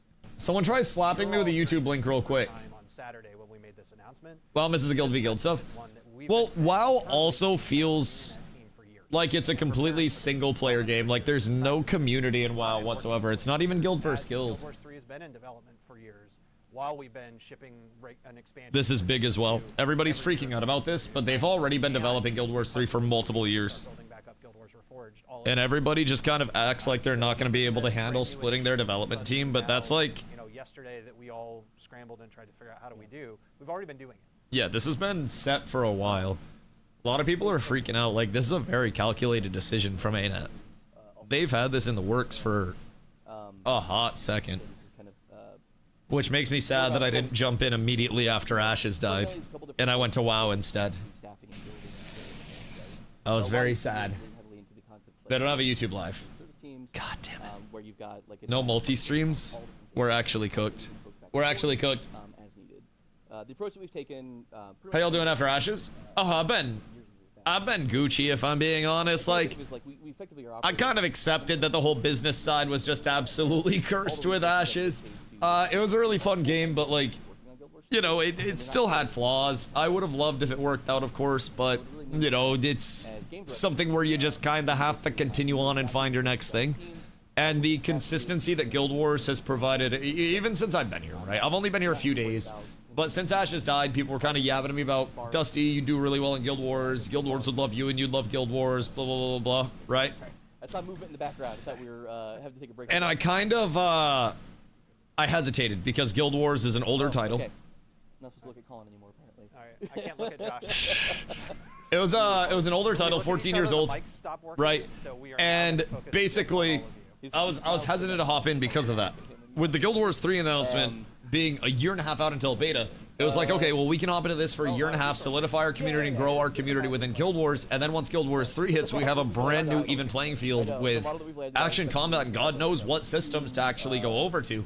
And it was kind of the excitement and the consistency that we needed. One thing I've been saying is nothing has really felt like home other than our time in Guild Wars so far. Every time we've gone into a game, we're like, okay, this could get cooked at any point in time, right? Here, it's not going to happen. Like, will it be a totally new game? Yeah, completely new systems, completely new everything. New engine. Like, Guild Wars 1 and 2 are completely different. Guild Wars 2 and 3 are going to be completely different. We don't know what their system design in 3 is going to be. They've called it an evolution of the MMO genre. So, we're going to say Guild Wars 3 will be out.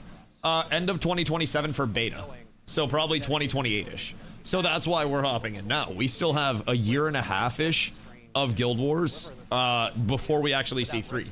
So, we're kind of getting familiar with 2 and everything. Chrome EQ extension fixed their audio for me, but it cranked volume to 300%. Some really hard decisions at times. You know, in years leading up till now, there's been moments where... It'd be crazy if they got the rights for the Nemesis system. What's the Nemesis system? The answer is like, no, Guild Wars 2 shipping and expansion. We're not messing with that. We're not going to pull resources. All new MMOs are a new revolution in MMO history. Are you saying evolution? Because, I mean, that's a big thing. Like, the classic MMO isn't working, dude. Like, the classic MMO isn't really, like... No, you're good, you're good.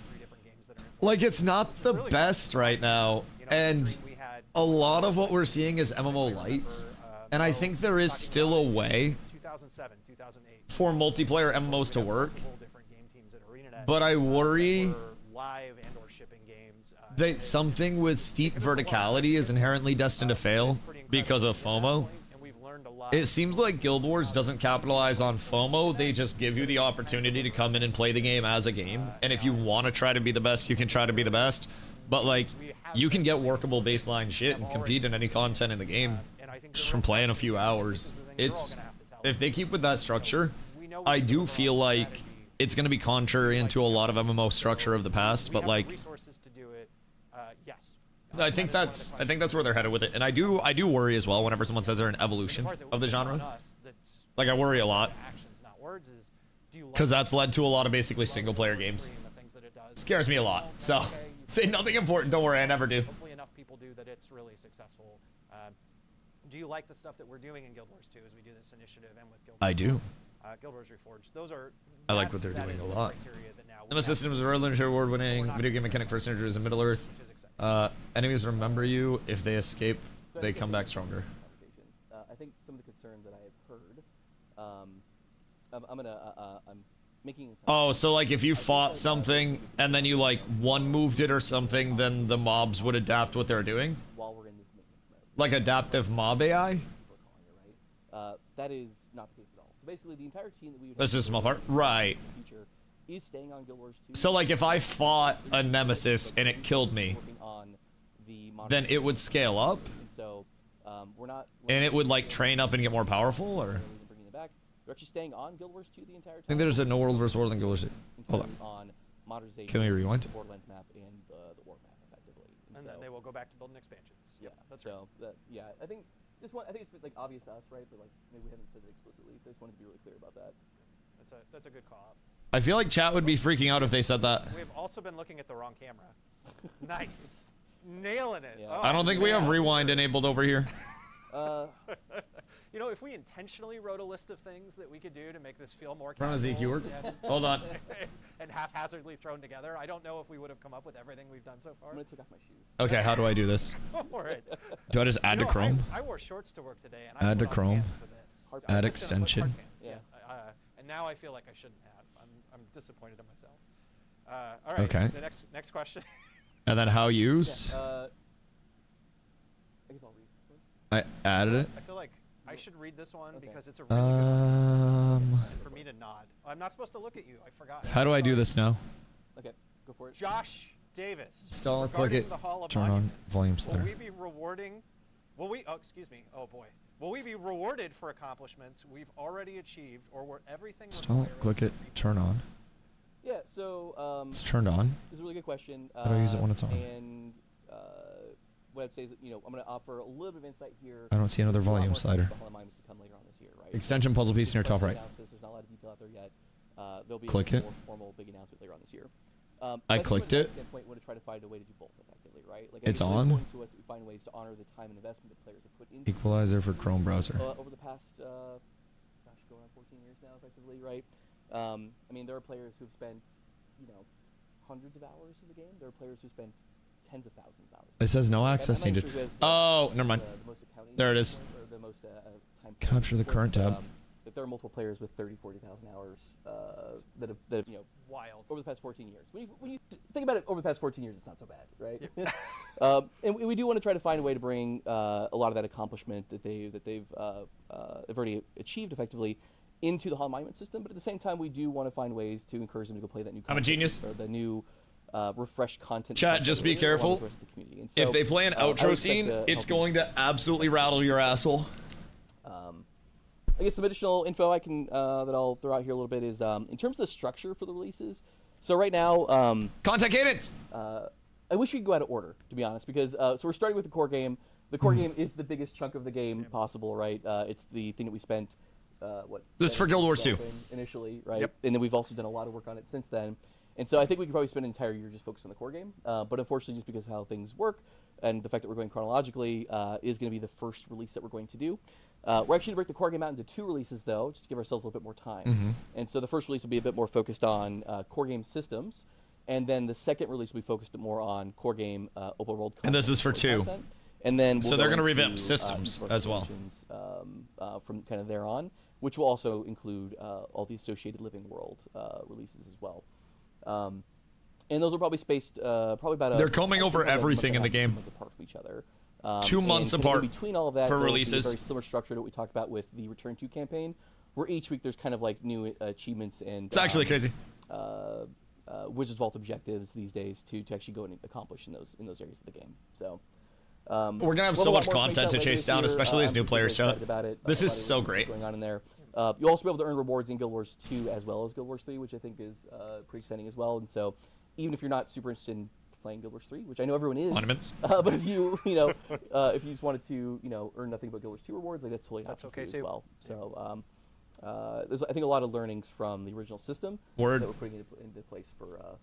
So specific Guild Wars 2 rewards that carry over to Guild Wars 3 as all well. Stuff, that's really exciting for. So everyone. even just We're- Guild Wars we're 2 really exclusive curious players to will see enjoy that in particular, but I Colin think, is trying so hard to not look at Josh. This is a uniquely ArenaNet thing. There's not a lot of games that do this. We're gonna, I think, talk more later today. There's a few questions that go more into kind of like our franchise Sucks strategy. Classic. And so We're we'll talk doing more that. about that later. But like, this is something that we very intentionally do to align with our pillars of feeling like your time is respected and your investment is respected. They're kinda like doing the And we really opposite of wanna that, do though. The next iteration of Hall of Monuments. Like right? if they're So it updating feels the like, just content, like with then each that's of our not games, what there's Classic did. innovation Classic just and evolution. re-released the We same wanna stuff. apply the same process to Like all they're of going back and redoing and modernizing the old content. This is the opposite of them. Let's do Classic. it. All right. Okay. This is more like is Guild Wars Reforged going to be connected to the it's more new like Hall of SOD, Monuments I system? guess. All right. Well, we've said lots of happy, exciting if it's news. comparable This is to one where I have anything, to be but a little bit of a Debbie Downer. not like keeping all versions today. alive. The answer is, for now, no. Right now, we are focusing on connecting. I mean, they've Guild already Wars been 2 doing that, though, in all to Guild Wars fairness. 3 via Hall of Monuments. Guild Wars 1 already connects to Guild Wars Like 2 1 and 2 via already Hall of did that Monuments. in 2012. And the Guild Wars Reforged team. It's a varied and, success, but, like- in particular, our very small ArenaNet team and our partners at 2 Weeks Games. Right now, they're focused on 2 major initiatives. They're going to ship this game on a brand new platform that ArenaNet's never been on before. That is a huge focus. for PS5 them. population This could be summer, we're fucking incredibly excited crazy. to have Guild Wars Reforged be playable on your phone and to reach a brand new audience, and also hopefully for all of us a chance to go back and play again in Guild Wars 1 and play the game that started it all in a new way. And then If cross-plat just on is Saturday, successful Steven, over our here, game director for and it's for an Guild Wars Reforged, also announced they're working on a brand Steven. new type of content for Guild Wars Reforged as well, and they're focused on that. And so those are their big priorities. Steven! And we will reevaluate and look at things for Hall of Monuments more in the future. I do want to explicitly call out that I've seen this question asked along with the most common piece of feedback that I've seen as part of this is, I wish that the God Walking Among Mere Mortals title was carried over because it's so important from Guild Wars Reforged. And I do want to call out, I think, I understand that, I hear that feedback, and it's something that we'll go and review and discuss internally. Right now, our focus for Guild Wars Reforged is not on Hall of Monuments. Okay, wait. It's feedback that we've heard, and so I need to get Guam? To take a moment and just call out. We have seen that, and we have seen that comment in the chat. How long would it take me to get Guam? Is Guild Wars 1 on mobile already? Is that TBD? Right now, not yet, I don't think. I think that's their next ship for Guild Wars 1. Cool. I think you should ask the next one. Yes. All right. How confident are you that Guild Wars 2's engine can realistically support things like PBR without breaking performance? Pibber. And that is not Pabst Blue Ribbon, for the record, if anyone's wondering. Fuck you, Colin. Yeah, so, again, this is a really good question. I was surprised that so many folks were digging into this one so much. Why have I been done dastardly? It's a challenge, honestly. You know, we're taking a game. So I don't know if a lot of people know this, but like the game engine for Guild Wars 2 is actually built off of GB1, right? Like they should yap about what PBR is and how they implement it. Yeah, I mean, a mix of early GW1 stuff and then really a whole bunch of standalone stuff on top of that. We don't know what that means, Colin. It's uniquely its own engine. It is not an off-the-shelf engine. It's not Unreal.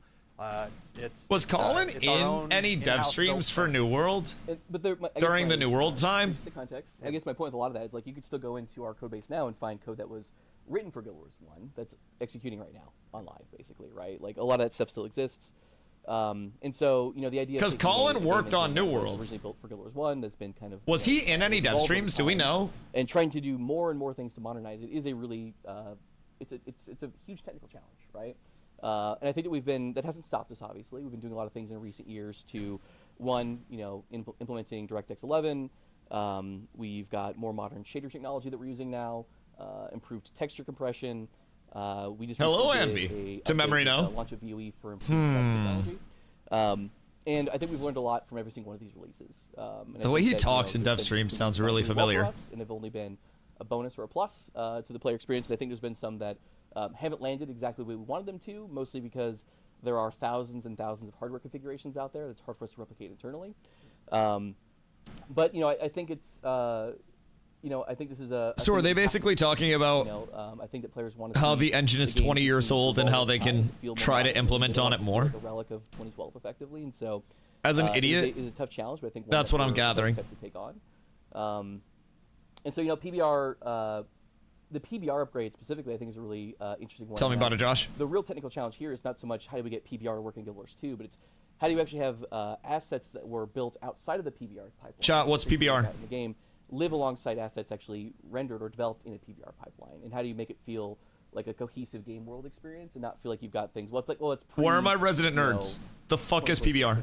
That's that's the old stuff, and here's the new stuff. Like we want it to feel cohesive, right? And so finding a way to do that, I think, is actually the biggest challenge. Is it just like asset rendering stuff? Comments over the weekend. I think probably the biggest concern is performance. Peanut butter and raisins. They told us it's not Pabst. This is our little riddle to solve as a dumb community. To understand here is that we're actually doing work on both fronts, kind of simultaneously. Pabst Blue Ribbon. No, they said it wasn't keggers. And then separately, there are folks that are working on improving. Guild Wars Franchise PBR is a physically based rendering of modern computer graphics approach. The models how light and materials interact with the world. Improvements possible there, right? So like, if we didn't address performance at all and continue trying to add new fancy stuff to the game, Bada Bing Predator felt like it's fucking John Cena. The game anymore, and I think that'd be really problematic. And so these initiatives are effectively happening. God damn it. Okay, physically based rendering. But absolutely, we do have to address the performance problem as well. So is that just like light reflecting off shit? Right. When I say performance, there's really kind of two large categories of those things, both of which we're working on. So one is client performance. Client performance is like your frame rate. PBR is basically making sure stuff is acting like it would IRL. Right, like textures and reflections and stuff like that. So shiny metal would have a little reflection on it. A cape would flow a little bit, shit like that. What can feel like lag or latency. If you play War vs. World, I'm going to say a thing that you've all experienced before, which is you push a button and then you don't see your cast bar go off, right? And like maybe a couple seconds later it finally executes. That's a different kind of performance problem, but it's still a performance problem, and one that we're very much taking a look at. In fact, this year we actually deployed some brand World new, vs. World performance monitoring and diagnostic technology. Dude, that video dev stream right now. We didn't talk about it or announce it publicly, but it's actually giving us a lot of really great information in terms of ways that we can actually tackle optimization for the game on live. And so large scale optimization. Yeah, and I Chat, think holy that, shit, we might be so up tremendous. Goes back to a theme that we've already talked about today and is worth reinforcing. Of one of the questions that we're seeing coming out of our Saturday Future the Franchise video is like, hey, is this real? Are they going to stick to this plan?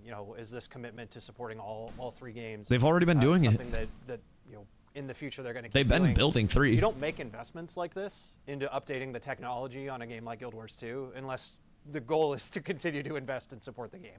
And I think that we have a strong track record, in particular over the last 5 years. If they're dropping yearly content updates as well, and carving out time to do a lot more of it. These are things you do. They basically just Call of Duty the franchise. We'll say 15 more years. At least. At least, I'd love to. And then they established the yearly content cadence where people just come back and inject money. It was pretty awesome. It's not a thing that you see happen in the game industry. Pretty awesome. Fuck that guy. I would love to be able to look around and say a bunch more people have retired from ArenaNet someday and are off living their best dreams of being retired and playing Guild Wars all day long while they're retired and hanging out. I wonder who it was. Who retired? Watching the game. That's such a huge achievement now, by the way. As well. And this stuff. That's so crazy in the gaming industry. Well said. That's how long does it take? Like 20, 30 years in the This gaming industry? This doesn't follow on what you were just saying just now. Oh, Guild Wars 3 info? They said primarily 1 and 2. One of the learnings we took away from some of the recent. Colin is so much more quiet because how long his neck is. As someone with a long neck, I can vouch lapel mics suck. So, with the shadow technology, I do a good job of hiding it, but I got quite the connector myself. New settings don't work well for them on their rig or whatever. They still have the ability to kind of fall back into the way that things used to be. Bro, there's a reason I like turtlenecks. And, the drop downs we've added aren't the Glenn actually worked my noodle as franchise lead for AGS on Crucible, but worked at Arena before, and then came back as studio lead in 2021. It's impacting players' experience. We want to make sure that players can opt I knew out, it worked on Crucible. I heard that he did some stuff for New World as well. God rest his soul with Crucible. I mean, it makes things harder. Yep. Goddamn I would shame. say our options. Goddamn shame. Pretty lengthy. I wonder what brought him back to Arena now. Probably the fact that AGS fucking sucks. sucked. At some point. I'm glad he ended up back. If you think that that's one of the most important things to look at. Duncan's been telling me. Okay. Our UI UX guy. They seem happier here than Amazon Games devs were at any point. All right. Want to move on? Yeah. Here, this is a opportunity. I think one of the things we really like to try to do as much as we can, and hopefully you see this, is when we make mistakes, we own it and talk about what have we learned and how do we move forward. And I think that's basically what they've done the entire 14 years of Guild Wars 2 that's led to them being here. New Borderlands for World versus World is what went wrong with Desert Borderlands, and how specifically are you going to make sure that you avoid repeating the mistakes? And the Borderlands are the outside maps that are not your primary map, right? So when you can't get into the EBG, you get into the Borderlands maps? I think the hard part about World vs. World developing for it is that you've got so many different types of players that engage in the game mode very differently. And it is near impossible to, I have to piss. implement solutions or changes that I think appeal to everyone. So you've got your roamers and your players that do nothing but PBT. You've got your what's a good way of phrasing this? Players who like to play in large groups, in uncoordinated large group fashion. You got Zerglings! Very coordinated in a large group. There's just so many different ways to play the game. Oh, you got roamers. You've got your Zerglings! There's all different types of gameplay. And so I think if I was to But now we have 3 Borderlands, but only 2 kinds. So this will give us 3 different kinds of Borderlands? Basically 3 Borderlands, 3 unique types. Things. One is too big. I think it really kind of heard that before.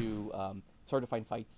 It takes forever to respawn, and if you end up wiping for whatever reason, trying to get back to where the fight was takes forever. It feels like a big grind. Way too much verticality in the map. And I think we'll talk about that here more in a minute. I'm excited to do some World vs. World stuff with the boys. For a World vs. World map specifically, just way too much verticality makes it not very fun. Hard to navigate, obviously. And then I think a lot of the objectives that we had just kind of felt very weak compared to stuff that existed. Borderlands are World vs. World maps, but they're 4 maps for the same server. EBG. But we were talking about this before. Right, EBG's like the big one in the middle with the keep and shit, right?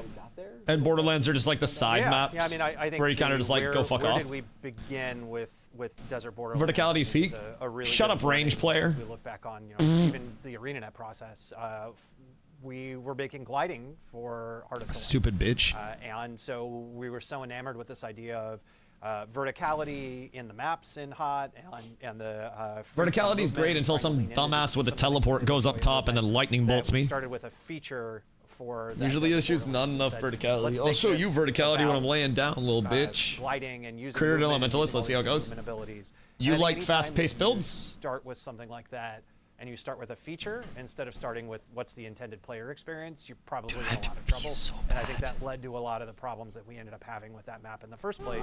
Is rather than starting with what's best for How many pages do world they versus have? World, we started with what's best for gliding. Is it and fast? I don't think that's Can ever be, what, World versus World players wanted. Some And it's a builds really are literally important like lesson that the we have to highest take as we look at APM. The next one that we make is, hey, what's the Like experience? we're trying Elementalist to is known create? for being And kind of like the Josh piano said, build. It's hard because there's a lot of different experiences people want out of WoWa, but Go still piss. starting with the player experience. I might first right and now. trying to align with that rather than starting with a feature is Thank you always for the a hydrate. better approach, and not something we did with that. I can tolerate it. Colin just said Wovwa. That's what we call it internally, or used to call it internally. And in fact, people who join the team now, they're like, "What the heck are you guys saying, Wovwa?" So he means World versus World. Yes, sorry, He's just been, old school. Been around too long. Okay, we're up. Okay, so all great context. I'm out of coffee, and everything's I think that we fine. made it even worse for ourselves because we basically we basically didn't work alongside the community to validate that the thing that we made was any good. It was actually going to meet the player needs. Basically, we built it in isolation. I like that they own this. An announcement trailer that was like, "Look at this cool thing we made. You're all going to be very excited about it." And it turns out that most players weren't that excited about it, and so. We gave you swimming. I think we learned our lesson there. I think it's Those that we know will know. basically do the same thing we did with PvP Rush, the new game mode that we released with Janther Wilds, which is effectively let's put out the earliest, ugliest version of a map possible. What this? Gray Box State, a prototype, effectively. And that way we're mostly focused on the layout and What is the PvP gameplay, Rush? and we've got Is that maximum playable right ability to change these things without basically losing a bunch of work and time and effort. And then once we lock in on what we want the map to play like, and players agree that this is the right direction for the map, only then do we go, okay, cool, let's actually allow our artists to go and build the final. Feel there are version bullet of the points map, for what's coming? As long as we're preserving. We'll do a the little map summary that after. we all got aligned on, and so They're mostly talking about Guild Wars 1 and 2 right now, though, instead of 3. Timeline for how long it's gonna take for us to build More the so map. like the I think ongoing most support places there. Where we don't want to ship something that doesn't really solve the problem or make players happy effectively, and so Kind of some but I do reflection as well. anticipate that we'll probably run betas over the course of probably close to a year on live in various forms. Right, some of these will be really early on, and you'll kind of start to see the progress as we kind of go through. But I'm really excited about the opportunity there, and this is pretty atypical, I would say, for MMOs or really kind of any sort of live game. Right, I think to bring players in this early. I know that PTRs exist, obviously, but the idea of doing this in a live game, I think, is just what's really compelling. One of the risks of PTRs is that you get a really small slice of your audience that goes and plays it. Only the folks that are willing to go download Especially if you NDA it. 100 gig client and play at very specific times. Especially if you NDA This it. really means that anyone could play and participate and provide feedback, which I think is really powerful. And we run our elite specs betas on live too, right? Like we've been doing that for every expansion, and the volume of feedback that we get because everyone. I like that they prioritize feedback over looking We're good. to do these on PTRs. I feel like a think lot we of do really developers small are too worried about players, putting everything out in a polished state where they're worried about looking good. And I just don't think we'd be able to deliver. And it seems like they've learned from their mistakes, and they're just like, we want your guys' I think it's feedback. fantastic. And, by the so time we heavily. realized Desert Borderlands was a miss, it was basically done, and it was impossible for us to go back and without a massive investment to go back and redo it. Realistic as fuck. It's really exciting to see this approach, and I think the things that we have done this way have been much better than those that we don't involve our community. Polished turd, still a turd. Yeah, I mean. But if you have an entire community's feedback on that turd to sift through it, you might find a piece of corn in that turd, and then you got yourself a meal, brother. Map that will, I think, appease everybody is going to be a tough challenge. Obviously, we've got maps that do it pretty well already. So I think as long as we, stick close to what we know already and what players tend to enjoy, I think we'll probably end up in a good spot.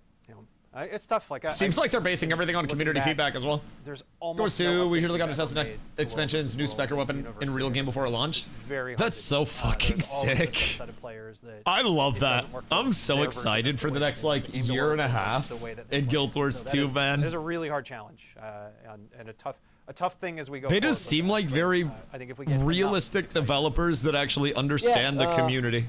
Gosh golly, Wolf vs. World is really hard to develop for. Gosh At golly. some points, I think that we're even a little afraid of the audience, afraid of of breaking things. Runs and, through the coffee, the cats and monkeys eat, and then the poop is some harvested. Conversations even just recently shit. about like look, we got to try stuff.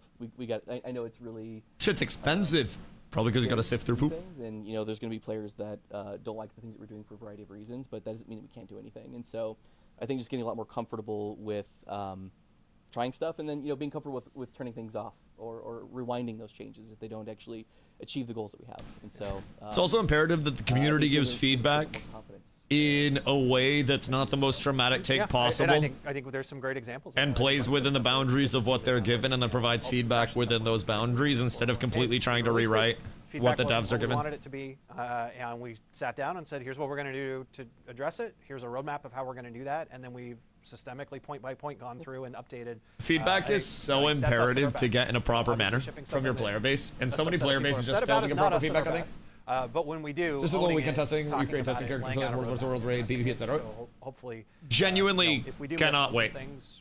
No idea why it took some people so long to get started by Guild Wars. Absolutely. The franchise being in limbo, so to say, I'm gonna ask the next one. where it's like an older title that doesn't have necessarily like an inherent future, so to say, prior to the Guild Wars 3 announcement. Sounds good. It's a struggle to get into games that seem like they have a massive knowledge gap. Hold on. Populated during this transition. Nope. I guess the first one is it's part of our strategy, and we talked about this a little bit earlier. It's a different game. Not everybody's going to carry over. Millions of players to come play Guild Wars 2, either coming back who haven't played in a long time, or players who play. It's fucking crazy. And then Guild Wars 3.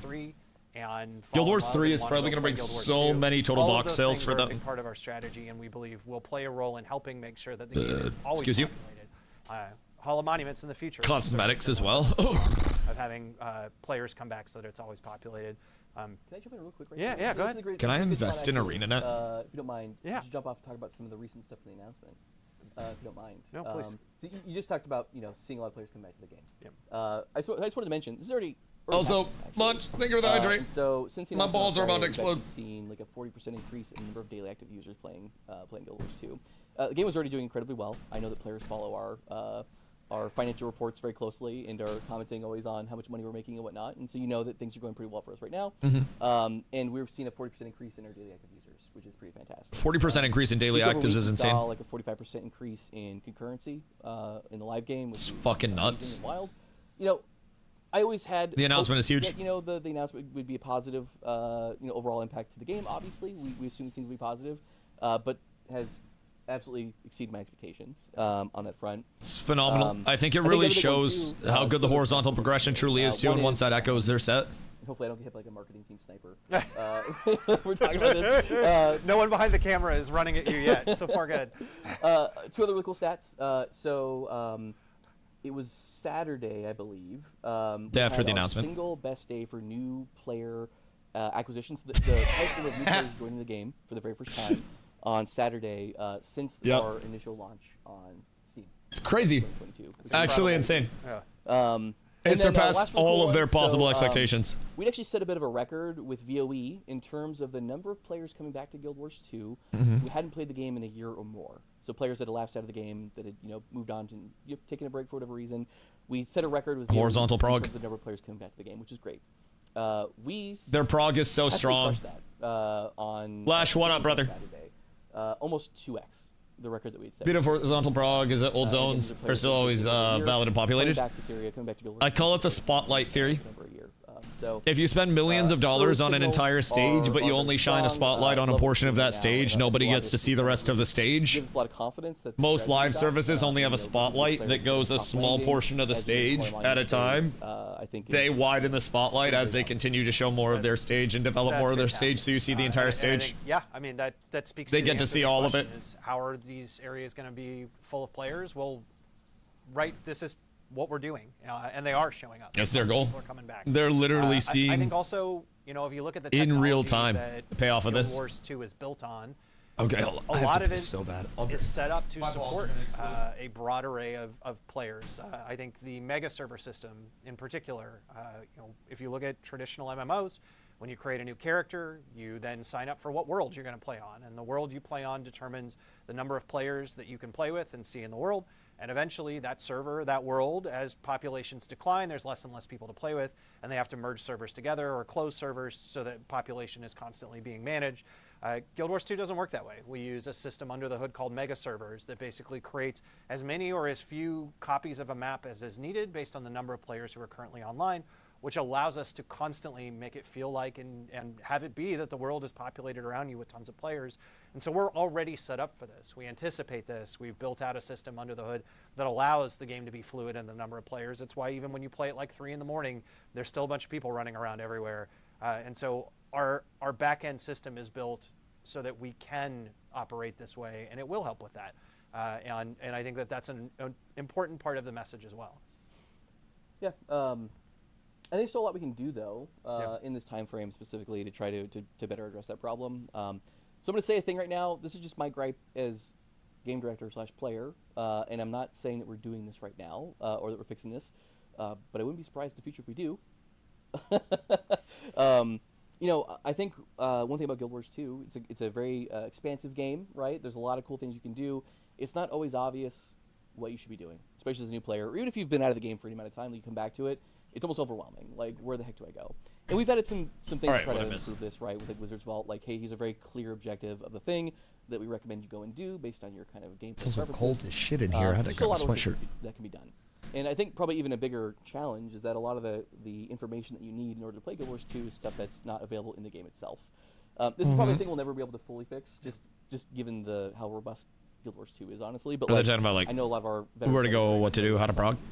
And a lot of our veteran players are very familiar with, /wiki event timers, or ET, right? Like, event timers or events just generally, world bosses, whatever. Like some of the most like staple content in Guild Wars 2.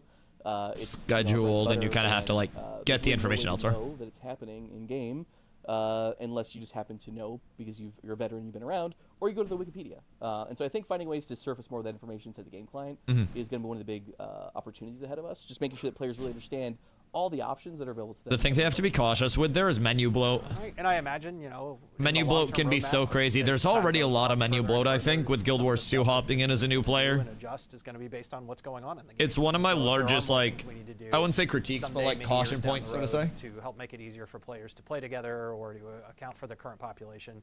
Those are the types of things that we would do because the intent is to keep the game running for as long as we possibly can, basically as long as any of you want to play it.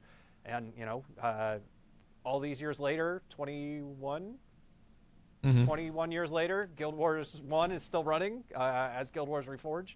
It's part of why people are coming over. It's part of why I'm here. Have to be some updates. The amount of consistency that they have and hopefully there's just so many is genuinely fucking remarkable. Are dealing with the overwhelming population. Like, there are ebbs and flows, but shit's as close to like WoW levels of Eternal that you can get. Timer's not being visible in the game. But if you do, I mean, that's okay. Just don't say that I said to go do that. Don't put my name in the post. Thank you. Okay. Yeah. Move on? Yeah, let's do it. Okay. I think this one's for you, so I will ask this one. Oh, by the way, Stefan, how are we doing on time? This sounds like it's going to be a heavy hit. Hold on. It's been an hour. It's been an hour. Well, how long do they usually go for? We've got a couple more that came prepared for us. You just want to keep rolling? And sure. We'll let's roll. Okay. Yeah. Sorry for not keeping it to an hour. Oh, they usually do an hour. Okay, cool. This is the first. No so they just have a couple more. We're winging it. We're in a void. We're in the mists. We have no concept. Control them up. It's at, I have it 300%. They're having horrible audio issues. Oh, good. Good. Oh, that's nice. Welcome to our fractal. Colin is E. Okay. Like, it's rough out here. So is mobile a long-term focus or an experiment like prior Guild Wars 1 updates? Experiment. Yeah, this is a really good question we've seen come up a lot in the last few days, and I think the most important message there is Guild Wars Reforged is the focus. What we said on Saturday is that we are planning to support all of our games for years to come, and mobile is not a focus. Mobile is a platform that you can play Guild Wars Reforged on, and so yes, absolutely, we're going to release Guild Wars Reforged on mobile devices. That is to get Guild Wars Reforged in more players' hands and to run pretty well at this point. Yeah, millions more Guild Wars fans around. Is there large-scale PvP in all one? Guild Wars games, including Guild Wars Reforged. And for all of us who love Guild Wars Reforged, another way that we can play that game when we're on the bus, or when we're out and about, a different way that we can connect with Guild Wars. So, are you telling me I could shit on mobile somebody? A continuing focus, I would say. At their sure, 9 to 5? Yeah, but the more important message. The car's yellow from Pollard? Oh, yeah. So that's where we're going. Yeah, it's going to be terrible. And I think, you know, in the video on Saturday, Guild Wars 1 has the Josh GVG? laid out a pretty specific roadmap for Guild Wars 2. We can shit on mobile guilds. What we're doing. And Steven's roadmap is less specific for Guild Wars Reforged. I've heard Steven's roadmaps before. Because we are focused right now on the next 2 beats, working with our co-dev partner 2 weeks. We're focused on releasing on mobile, and then we've announced that we're going to do a new type of update. And those are the next 2 big things on the calendar for Guild Wars Reforged. And then we're going to decide what happens after that. And I think that this has been a wild journey and experiment already. I think the Guild if it Wars hits, they Reforged could drop an entire Guild Wars mobile resulted in a specific much game. Bigger response than we ever expected, which allowed Guild Wars Reforged to happen in the first place. The release, like just the Guild Wars specificity that's Reforged optimized has for been a mobile if their bigger market is event than large. we expected, which has allowed us to pursue doing it, taking the game to phone and extending other devices. And each thing that we're doing on Reforged continues to reinforce the investment and the continued response that we see from all of you and the new people going to play it. We don't know where that's going to go. And so we're really excited to see in the future. But certainly, yes, we're going to continue to support Guild Wars Reforged. And now, very soon, you'll also be able to play it on a phone. That is the very direct I answer. swear to God, I'm going to be playing Guild Wars 1 on a fucking plane soon. Because we're on Bomb Comps and Albion Online with the small group that played on mobile. They were insane players and whatnot. How much they can do with their thumbs! They gotta get the little like gamer condoms for their fingers, so that way they don't have the friction. Will ever come to console or mobile? So, direct answer, no. Word. We'll just get that out of the way first, and then lots of context why. So historically, I'll start with Performance the issues? backstory here. Too much depth? We have multiple times looked at taking Guild Wars 2 to console. All the way back when Guild Wars 2 was in early development, we actually did plan to release it on console, and the first few years of development of the engine and the game included a console team. And ultimately, we reached a point where the decision was fucking clear that crazy. we couldn't Wait, the first pursue few that, years? and it wasn't a path that was going to work. And I'll let you talk a little bit. That would have about been wildly groundbreaking, specifics behind all like that early.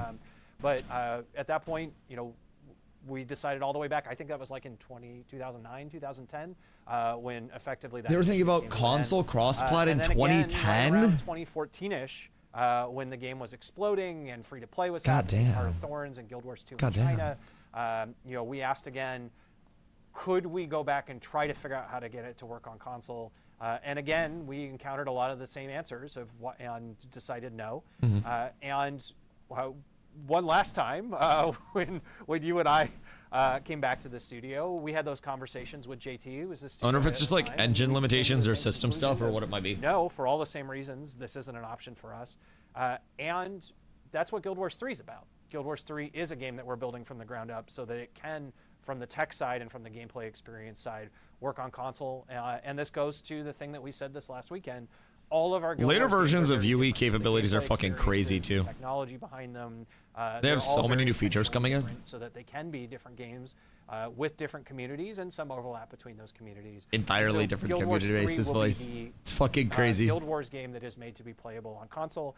Guild Wars Reforged is the Guild Wars game that is going to be playable on mobile devices, and Guild Wars 2 will not be coming to mobile or to console. Do you want to talk more about kind of the? I wonder the whys what behind all that of means Yeah, for so Guild I Wars think we 3's the, combat let's say system, most if it's recent meant to be played on console. Right, but Diversifying their we market go like into, that is what crazy are all though. the changes required to the game, to make to the game in order to be able to go onto PS5 or Xbox or whatever. And Part of me wonders when the bridge between the console and reality is PC it's starts pretty blurring like compromising crazy though. with the game, and it would feel like a very different game than the game that we have today in order to be able to do that. And I think it was very important to us that we'd want that game to integrate nicely into the game that we already have, right? So we wouldn't want to create a separate standalone experience that's only for console and then have one that's mostly for PC players. We want that to be cross-play and cohesive. And in order to be able to make that happen, there's just so many compromises that I think it stops feeling like Guild Wars 2 and it feels like a different game. Guild Wars And, New World? You know, this is in, this is like 2021, 2022, I think, when we were talking about this. Yep. Guild Wars at New that point, World? the game's been out for 9-10 years, and like, you know, I think that would just be a. I don't think we couldn't do that. We couldn't Chat go would and be change the so game up. so much that it feels like a very different game from the one New that we've played Wars! for close to a decade at this point. Guild World! Love the idea of it. Oh my god. But, you know, I think that Colin's right that, you know. You wash upon the shores of Orturnum? Console, you've kind of got to build it from the start with that in mind. with Guild Wars 3 already in development, it felt like that is our place to do that. Hold on. To have that experience. Hold on. And I think, if you, certainly some of you will probably say, well, other games have, MMOs even years after launch have moved on to console. And each of them is their own unique experience, which with their own unique engine and tech stack. And for us, for our engine, for our tech stack, for our game and the gameplay experience, when you add up everything that's involved, it doesn't make sense for us. It has made sense for other I mean, games, also fuck the poor people. Fuck those console players, more dog. MMOs doing really well on as many devices as possible and as many. What are you guys, not at possible. PCs? Honestly, a lot of What did the I miss? fire that Oh, forged they Guild said you're a Wars 2 pussy. was lots of MMOs in development all at once, and awesome competition constantly pushing us to do better. And so we about love it. to see Chat as many can tell you MMOs as well. on as many devices as we can, but that's just not More or something less that you're just gonna see that. from Guild Wars 2. Nothing really. They've been going on for like Guild an Wars 3 hour will about be how much they hate you. Console MMO game. Guild Wars Reforged will be the mobile MMO game. Said Dusty was pre-banned on Guild Wars 3. Must have been while I was pissing. There, for Guild Wars 2. And also, I just think the idea of like players managing their inventory with a controller just feels like punishment. Oh, Honestly, fucking like, you, Christ. boxes with a controller. I know there's just some Steam plug. Jesus. Just. Bro, I don't want to think manage it's my just inventory like, with anything. Holy fuck, inventory wars. Well said. Okay, so I think That would the next actually be like question is for arthritis you inducing. again. So I will read it for you. All right. Why does ArenaNet believe it is important to offer 3 different games across 3 different parts of the Tyrian timeline? To expand the And, IP umbrella. What does this look like in the future? It's 3 unique offerings. I'm So shot calling it. Why 3 different games across 3 different timelines? And in particular, I think why 3 different games is maybe the most important.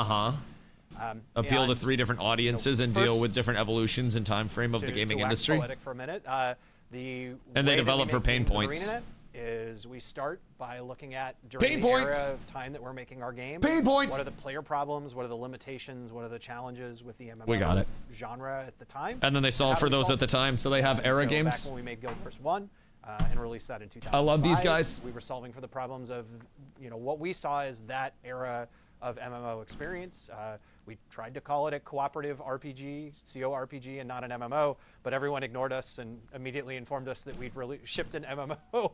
And so we've just kind of abandoned trying to call it that, and we accepted that everyone says it was an MMO. It's a very unique kind of MMO, but an MMO nonetheless. And then 3 Guild Wars unique 2 titles. came out in a different era and tried to solve Really for isn't the that crazy for problems studios and as well. challenges and limitations of MMOs in the timeline when it was in development and released in 2012. Now it's a completely And now different that set we're of pain making a new points. game, it is another era of MMOs, and I think in particular, most MMO fans are still playing the same MMOs from 10 years ago, and there hasn't been very many new ones across that period of time. And And they're playing through a lot of the pain points. Have been more of kind of retreads of older ideas or older game systems.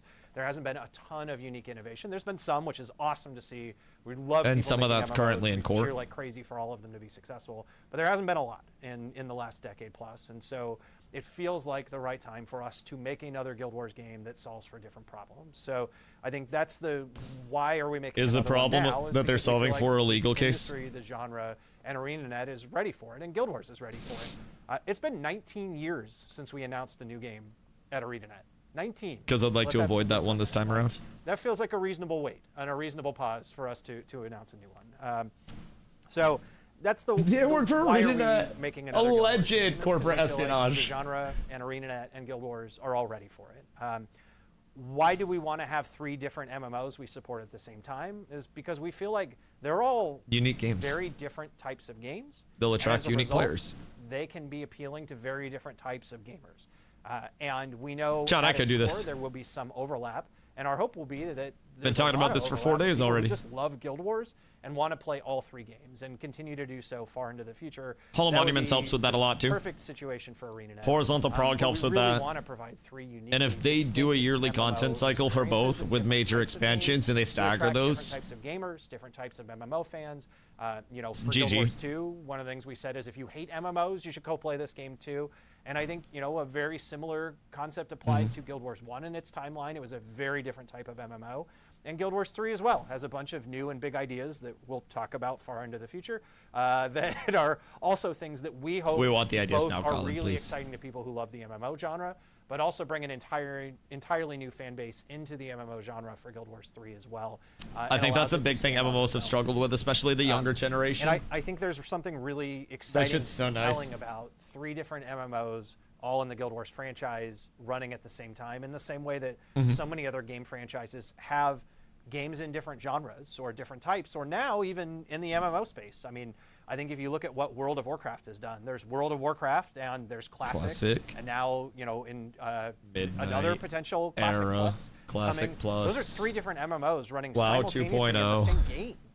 They aren't even that different, and it's successful. Didn't even mention Era. I think if you look at EverQuest, you got Granted, EverQuest 1 Era's and EverQuest ass. 2, and EverQuest Era's 1 is on fucking like dead. expansion 27 or something now. Talks which about is on the IGN incredible. interview. It's Oh yeah, we watched that the day it came out. and I think Final Fantasy is another great example of how many Final Yeah, we Fantasies covered have there that been, like a and even few different minutes versions after. of Actually, it was a 7 couple now. hours after it And came they've got out. multiple MMOs in the Final Fantasy space that are I've been successful. consuming There's a lot of everything. examples across the industry Everything of about this the approach announcement of the being title so successful far. in the same way it's been successful for It us was fucking for Guild beautiful. Wars Part of the 1 reason why and I'm over here Guild Wars 2. so And so we see emphatically an is because I opportunity love to what they're carve out doing right now. another type of Guild Wars within the MMO space for players to play. And I think our strategy of connecting those experiences together is part of what makes ArenaNet and Guild Wars unique. The Hall of Monuments concept, where you It's get such a good rewards concept. in Guild Wars 2 for playing Guild Wars 1, was originally concepted as a way for us to say thank you to all of our Guild Wars fans who played Guild Wars 1, and to keep our studio pillar alive. And now it acts as we retention. respect your time, we respect your investment. It's a and facilitator for we people wanted to play feel different like titles in the all of that IP. time and investment you made in Guild Wars 1, we were going to respect it when we released Guild Wars 2. But it did something magical that we never really expected, which is over years and years that followed, it continually drove Guild Wars 2 players back to play Guild Wars 1, now called Guild Wars Reforged. to That's get what all of we're those gonna be doing. rewards. And it created this franchise ecosystem where the 2 games could live alongside one another.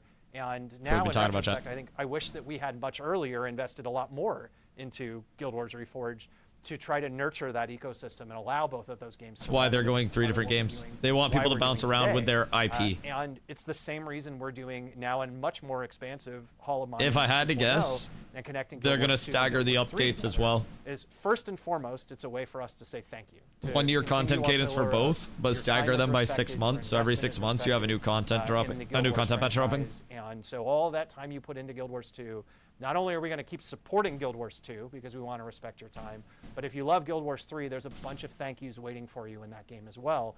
But also it creates an ecosystem. And where if people everyone who really plays want the Guild Wars rewards, 3 they'll for also first buy the time, expansions. it's an opportunity for them to go back into Guild Wars 2, play the game, and get all of those rewards. And that is a very uniquely ArenaNet experience of having a Hall of Monuments that lives at the center. In a sense, almost kind of, it's like a. They got old Hussey for like manifesto $100 on my 2.0, behalf. but not for a game, but for our studio. There's good stories. You already play too.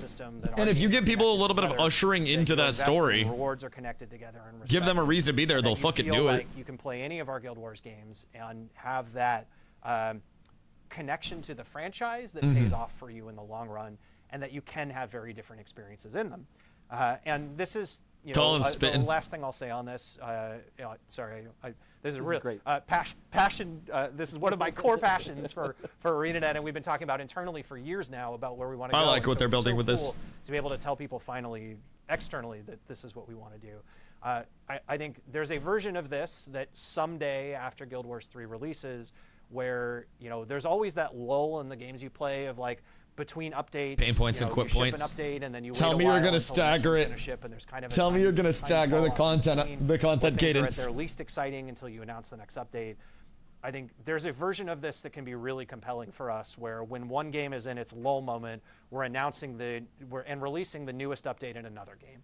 And so our games Bingo! can kind of leapfrog off of one another. And if 6 you are months just a staggered Guild content Wars cadence, boys. They're you so have- smart. You're in heaven. There's They're so stuff going on smart. all the time for you across Constant all of our updates games. across the And franchise. if you just love one of our games, that's okay too, and we're going to keep updating it. But that we're able to stagger. They're and have so our smart. ecosystems ArenaNet support 10 one years another from now will and be have in a their update largely process successful with one spot another. because of I this think there's something approach. really compelling there, And we don't know exactly what Like, it's gonna comparatively look to like. now, You know, I obviously, we think have they do are the going really to hard close a things lot about of ground shipping a new game in the and making MMO sure world that with it's a Guild game Wars that 3 people if it like, hits. and continuing to support GW2 and everything that we want to do with Reforged.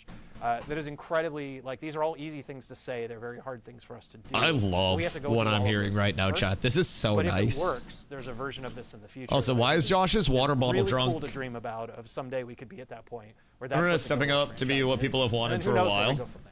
I'm really impressed with what they're saying right now. Taking steps And the towards- confidence that they're delivering it with, too. This Yo, last Campbell, what up, dude? weekend was You're a rocking Guild huge Wars 2 now? first Oh, yeah. I've been here for a few towards days, that, and the loving work it. we've Don't done plan the on last leaving. 3 years has been setting the table for that, right? Absolutely. I don't plan on going fucking Anything anywhere. else that you wanna- Oh, you crushed it. You know, it was great. You know, you should be the studio head or something. I don't know. You got Bro, you got this the right is- stuff for the job, kid. Unironically poetic. No, you know, I guess maybe this is going to be probably an obvious thing to say out loud, but we talk a lot about these games being very different, and like I know that folks will find out much more about that in the coming months and years or whatever the timeline is. But I think an important thing to understand too is that these games are on different timelines in Interior, right? And so like there's going to be stories or opportunities for stories to tell in Guild Wars 2 that are not a possibility in 3.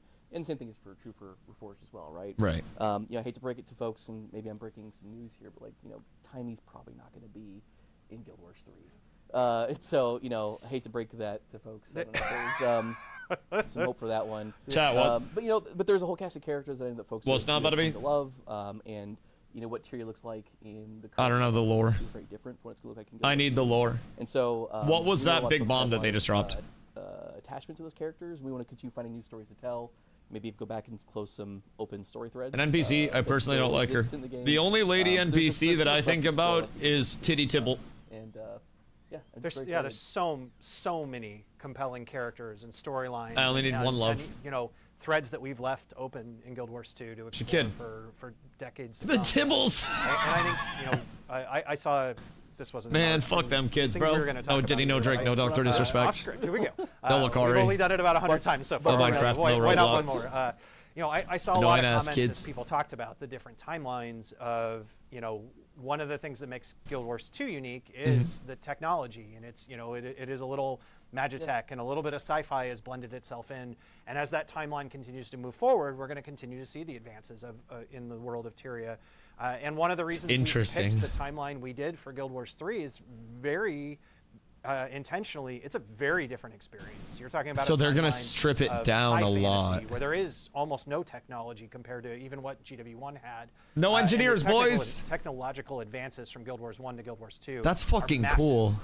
when you compare them to the amount of technological advances that happened in the timeline from Guild Wars 3 to Guild Wars 1. So we're- the technological advances in that period of time. We're were seeing smaller, across that. No period warp of points time. either And I think lore-wise. it allows So we're us to have traversing the Guild Wars map. 2 is a game That may has a explain unique why they ability, have such a especially good now, movement and system. Some of the stuff, the Asura and the They Charge want you to created, zip around the there's world. some really cool, unique feels to that game and that world that won't exist in Guild Wars 3 that will feel different. That's That will feel fucking sick. More grounded, high fantasy experience at a different time in a different era.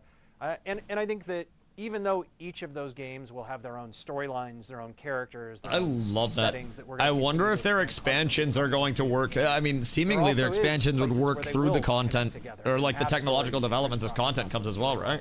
Guild Wars 1, in many ways, set up so many of the stories that you experience in Guild Wars 2.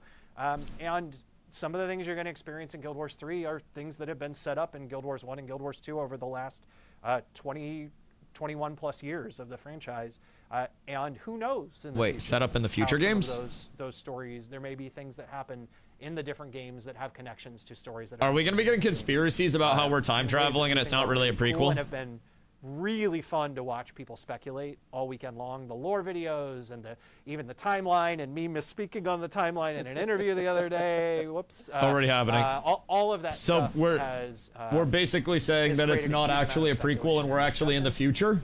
And that's the point. That's part of the joy of this, is allowing these Wait a minute, mysteries. wait I think a minute, that's one wait a of the great minute, things about the Guild Wars franchise is I'm down for a conspiracy leave theory. enough mysteries and question marks and I'm stories so for people to down. explore and theorize and make fan videos on and debate, and we don't want to stop that. We Consequential wanna setups keep is my having more guess. of those while answering some of those questions that then open new ones, and you're going to see a lot of that both in the coming years and far into the future as well. So I wonder It's fun to think about. if I don't know the story, how different my experience would be in 3 comparatively. Well, speaking of the future, Because there's going to be a lot of lorgasm there. They just confirmed it. Speaking of the future, god damn it. What is Guild Wars 2? We're time traveling. 5 to 10 years from now. We're literally time traveling. Yeah. Chat is confirmed. Colin just leaked. I think I forgot what I said in the video exactly, so I'm gonna paraphrase here a little bit. But I think we feel a lot of responsibility in ensuring that Guild Wars 2 remains a place that people feel comfortable calling their home. A place that they feel comfortable returning to and spending all of their time or as little time as they want to in the game. And so that ultimately is our goal. But how do you do that, right? How do you make sure that people feel like their time's being valued, that they're getting enough from the experience? The horizontal proc hits so hard for valuing people's time, right? And so a couple years from now, we'll be multiple additional expansions will have launched by then. Hopefully, we've made some pretty good headway on our modernization. Just to be clear, you said a couple of years from now, multiple expansions would have shipped. Oh, sorry, 5 to 10 years yes. from now, we'll have many. Just to make sure everybody is clear, that's not happening in the next. He almost got massacred. Gosh. Colin just had a heart attack. Did I start over? No, you're good. Kidding. In the next 5 to 10 years, there'll be more expansions. Point is, looking out 5 to 10 years from now, we'll have multiple expansions out. I think hopefully modernization is a big thing. I gotta find a better word than modernization. That's a really hard one to say. A lot. It does sound really close to monetization also, which is not the message. That is not it. Yeah. Okay, we'll workshop that one. We don't really have a good term for it. The Reforged, well, that's taken. Oh yeah. I don't know. We'll come up. We'll get some. Chat, we got to get a think tank going for these guys. But yeah, anyways, I'm hoping that we see a lot of great improvements in the modernization work that we're going to be doing, which I'm again personally very excited about. System improvements are going to go so fucking hard. Performance improvements as well. If they're actually prioritizing some world versus world latency fixes and performance improvements to make it run even smoother. Places to explore that we want to go to interior. I love performance. Storylines and stories to be told. Some new ones that we will manufacture, but I think also closing the loop on a lot of open threads that have been in the game for many years now. So I think in a lot of ways, hopefully it feels very similar to what it does right now, right? We're kind of already doing the thing. I wonder how builds are going to progress. We're just taking because when they bring into expansions, they bring into elite specializations and stuff, right? Right now, but we're gonna get back at it here very shortly. Actually, expansions take a while to develop, so we'll actually be starting development on it next year. We won't hear about it until after the release of Guild Wars 3, but again, hopefully it feels very similar to what it does right now. The staggered content cadence is going to make me so happy. Perfect. More of what they love. Sometimes they do, sometimes new weapons. Okay, interesting. And with a new weapon coming in, there are a lot of classes that can use it that all have individual abilities, right? I have no idea how this is going. Yeah, we may have bombed historically at this point. I think it's going okay. Technically, I like this. I think they've done great. But obviously, we'd love to hear more feedback. Obviously, the audio issues were something, but this isn't going to be the last time we're communicating. I actually really enjoyed what they had to say. The very start of a long campaign, especially for Guild Wars 3. Primarily because it validates a lot of what I was thinking. But thoughts and feedback. One, if it's about the game itself, there's a new forum that we've. What do you need long thick wood for, Streg? Complain about event timers specifically. But if you've got other thoughts and feedback, what you looking for, Mr. Thickwood, for? Forums and Discord. I'm sure we'll get a recap on how chat's been going.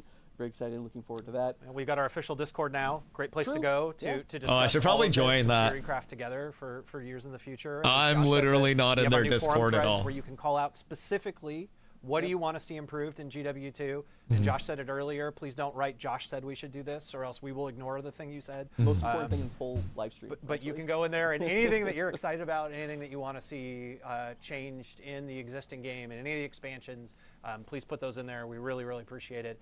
And I think chat DustyWhy for ANET partner. Earlier, there were literally thousands of questions across this weekend. And so if we didn't cover one of the ones that you thought was most important, we did our best to pick out the ones that we thought were most impactful that we could talk about right now. We'll summarize this after, and we'll have some quick discussion. We would just basically say we can't say anything about that right now. And so know that, as Josh said, we'll keep updating and talking more in the future. You're going to be hearing from a lot more from ArenaNet in the future as we talk about 3 games now. And we've got a lot of big stuff coming. We love to see that very soon. Staggered content cycle is so fucking big. you know, I know it's been a little uncomfortably silent from the Guild Wars 2 team in recent months, and I think obviously Do I now have it's to probably pee again? clear as to why that was the case. I've drank so much water it's and hard to coffee talk about today. the future without the context of what Guild Wars 3 is. Chad, I'm So, cooked. I'm not gonna obviously make it's not it. how we want to operate, and it's not how we've been operating in recent years. We've been trying to be very transparent. I'm not gonna make it. Providing very long-term roadmaps, what we're doing with the product. That's definitely what we're getting back to.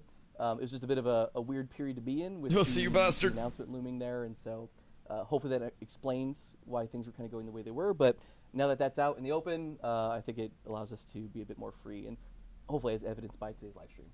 Yeah, I think it's part of why we announced Guild Wars 3 now too, is so that we could make sure before the final update for this Guild Wars 2 expansion completes, that we could tell all of you where we're going and what's going on. I think that was really important to us, is to maintain that transparency and that long. It's the GGG tech. Where's the franchise going? Where You have to give everybody a re-entry point when they leave. Get to the last update. I'm not to worry about their Discord being a for cesspool VOD either. and look around and go, well, Is now their what's Discord coming chill? next? We wanted to answer that question before. It's we got fucking there. shocking. And so yeah, Do they we're- actually we- moderate it?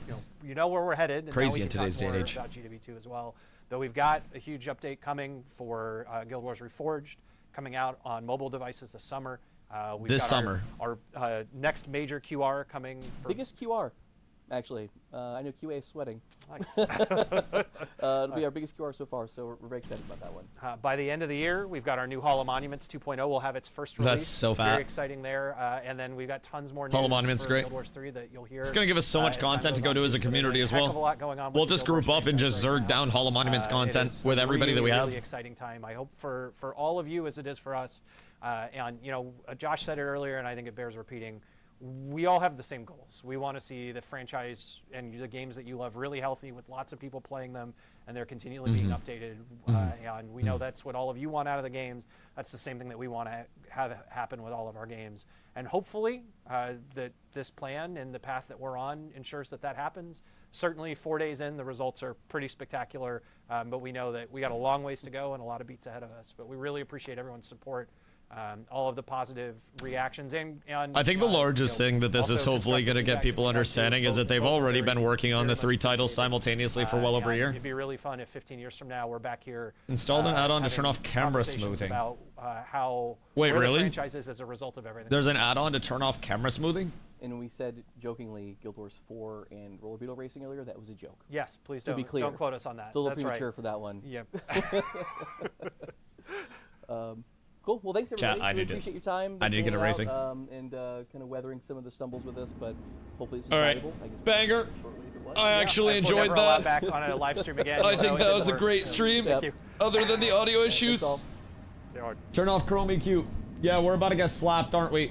Ah, hold on. Okay, turning off Chrome EQ. Thank you, my good man. Okay, chat. What do we think about what we've just heard on this fine day? Basically, that was an update about 1 and 2. More than it was anything 3. I'm gonna piss real quick, fill up my water, and then I'll be right back, and then we'll yap about it. 1 sec.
Good day. I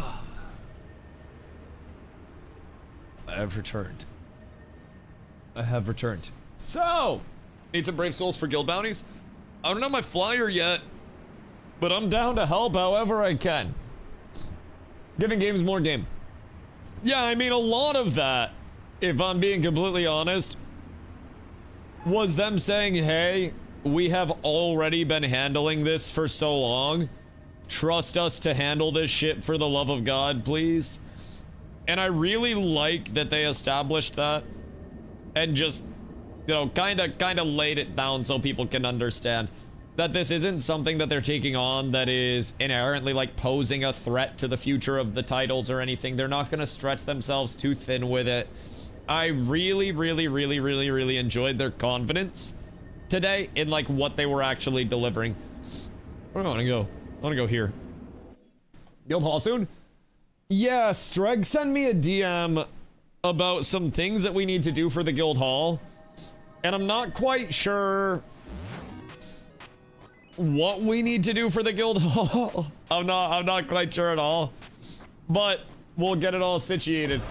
I think we're going to do a few bounties right now. I don't really know what we have to do on it. So we have the guild missions. And then this is instance mission in which members work together to overcome various tasks, including protecting NPCs, blah, blah, blah, blah, blah. I don't know what that is. This is a puzzle that recommends 6. But I don't really know, like, how we're supposed to go about getting the guild hall or anything. We just need the easy one for now. So do all of these give us access to a guild hall? Like every single one of these? And then we can just upgrade our guild hall as we go? Oh wait, literally everything is right here. You got the banker, you got the trading post, you got all that shit. What the fuck? Wait, why'd I get zapped? Wait, what happened? No pass, no entry, no exceptions. Wait a minute. Why can't I get in here? Why am I poor? What the hell? You need access to that. How do I get access to it? Wait, that's so convenient though. Surely I can jump over this and break in, right? They invis walled it! Oh. God damn it. Need to buy it in the gem store. Those are a scam? Seems like a scam. Where's the poor person bank? All the way over here? Well, I guess I just go over to the poor person bank. Fucking no sparkling water over here. No bathroom attendant wiping my ass. They don't even greet me when I walk in. Dude, they don't even have lights in here. The fuck is this peasant shit? Jesus Christ. Jesus Christ. Wait, what did I even need to come over to the bank to? I needed to go over to this side, actually. To the auction people. Can I get mugged? No, they can't even afford any weapons to mug us with over here, dog. It's a fucking shame. Okay. So we take this, and I have 1 earring, 2 earring. Wait. How do I equip the other one? Wait a minute. Wait a minute. And then there. And then here. And then here. And then here. Okay, we're so up. We're so up. I may or may not have had very terrible accessories. I may have leveled to 80 with these. I'm not exactly proud of myself. I'm not gonna lie, like, at all. I'm not proud. I'm actually quite ashamed of everything that I've done. But I will say, we're getting it sorted out now. We're getting it very sorted out. I am kind of out of sigils. So I think I might need... Oops. Don't mind that. I rebound some things today. That used to be my interact, and then I changed it. Upgrade components.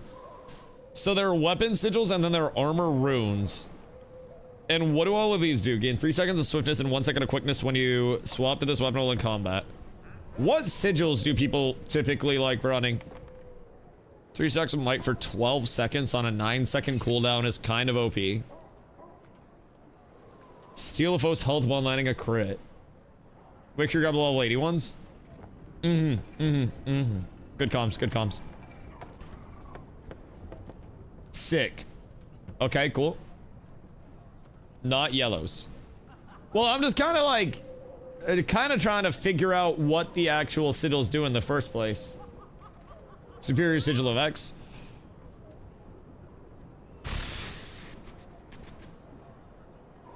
The weapon swap one sounds kind of solid.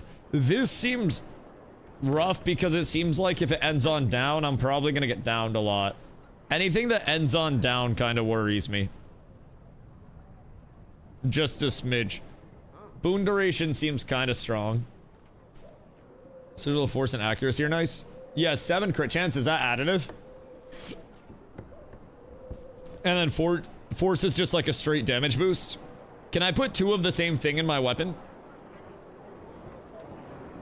I can't buy those until my fucking parole period comes off. I'm actually like, I'm held down. Gain quickness for 3 seconds upon critically hitting a foe. Heal nearby allies on weapon swap. I guess we can kind of deduce what's actually gonna be worth it by the price a little bit. Granted, that seems a little much. But it seems like... Is someone to send them to you? Yeah, I'll just do a little research and see what I'll end up running. The crit does seem good. Force just seems very straightforward as well. But I can just do... I can do an accuracy and a force. Because I think I have 2 slots and everything, right? Okay, that already has an accuracy. Granted, that's a baby one. But I would need... This is an upgrade slot, so I can put 2 in, right? So I can do a force and an accuracy in the great sword. And then... Oh, God. Fuck. What does an infusion do? Versus...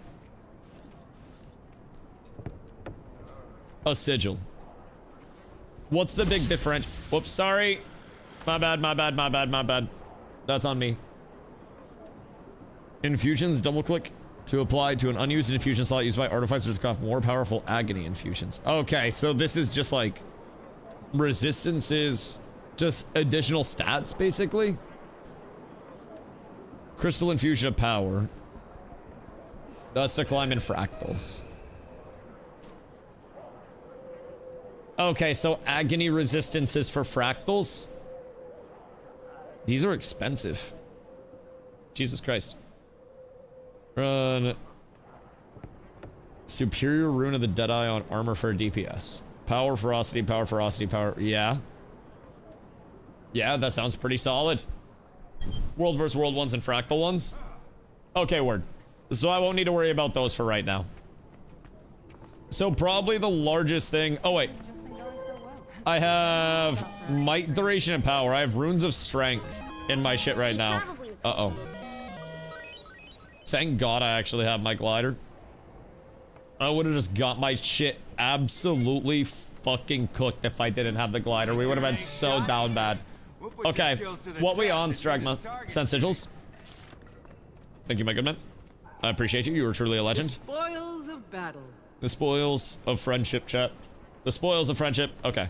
So now we go here, and then double click, sigil, and then I can go crit chance. The spoils of battle. So technically I could double down on the crit chance here. What builds use Rune of Dragon Hunter? What's Dragon Hunter have? What'd that do? So then this one I need a force and then an accuracy. And then we're up. We can just try to send it as 3. I don't have a flyer. Get the fuck away from me, you creepy ass fucking kid. Jesus Christ. Thank you. I appreciate your support. So what do the dragon ones do?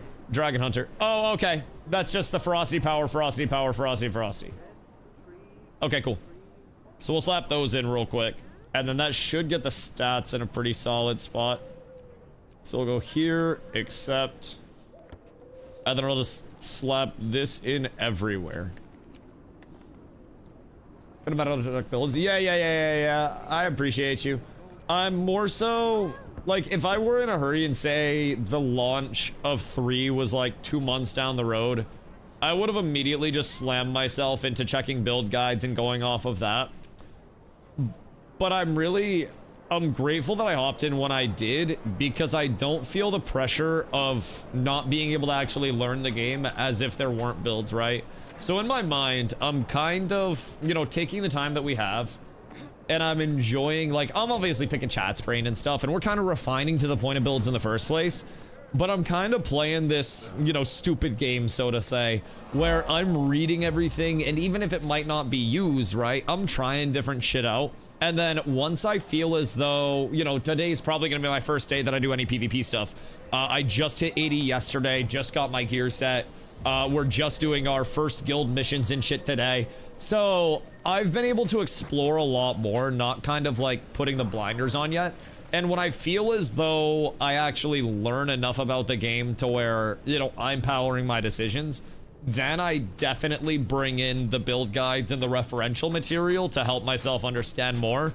But I almost feel like if I bring build guides in too early, then I don't really understand what I'm doing, and I almost feel like a dog being led on a leash, if that makes sense.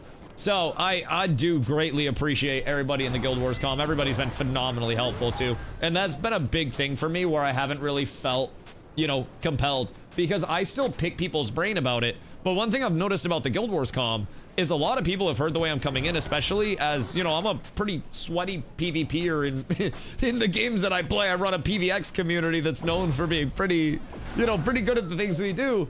And like, coming in with this mentality, I've had so many people in the Guild Wars team that are like, wait, Dusty, that sounds fun as fuck. You do have plenty of time until 3 drops, so you guys can take your time.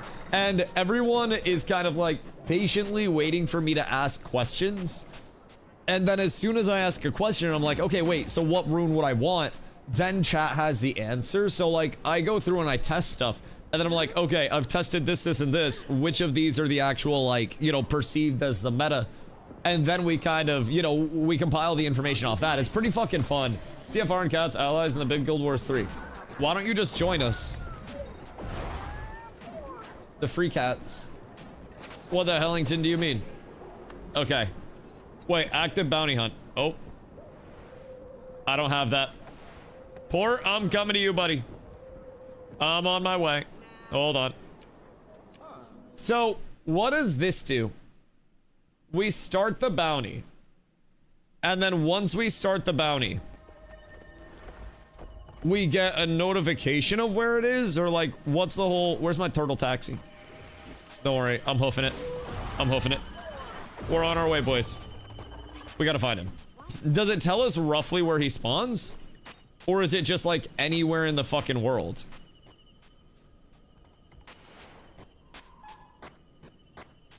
How the fuck are you finding?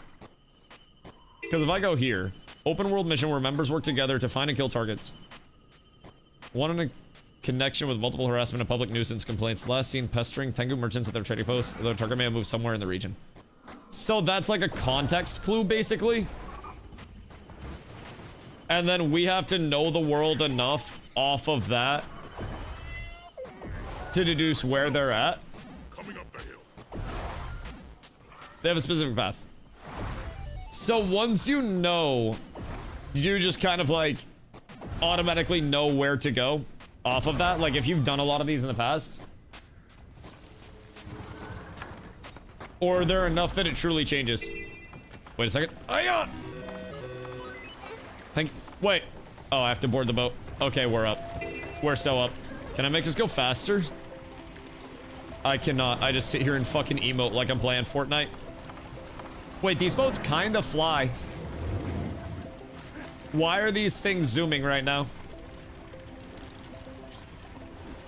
Chat, this is what we needed at Ashes. These boats would have helped us so heavily. So they could basically be anywhere within the region once we activate it? And is it just... Wait a second. If other people find it and kill it before us, are we fucked? or there are multiple versions of it available on the map. I'm so confused with this. It seems like if we're hunting something and somebody really wanted to, they could just come kill the thing before we do and then grief us off of it. Am I wrong to think that? Or at this point you basically have to run release back since they're so good compared to old classes. Oh yeah. I have Willbender on. So squad join request. Wait a minute. I'm gonna learn on Willbender to start, especially in small scale. It seems like it's gonna be really active. A lot of the movement that's in the kit seems fucking phenomenal as well. So it's gonna force me to, from what I've gathered, also be a little bit squishier and susceptible to dying. So I've got to learn to play my life a lot more, play my abilities on the in-out side of things. So Willbender is gonna be incredibly fun to learn on. And then from there, I'm not ruling out the possibility of Lumi for larger scale stuff, because seemingly Willbender is going to operate a little bit independently, and I think Boonball is just the way to be. So I'm not ruling out playing other things as well. I think it's only natural over the course of a year and a half that, you know, I may be able to learn more than one build.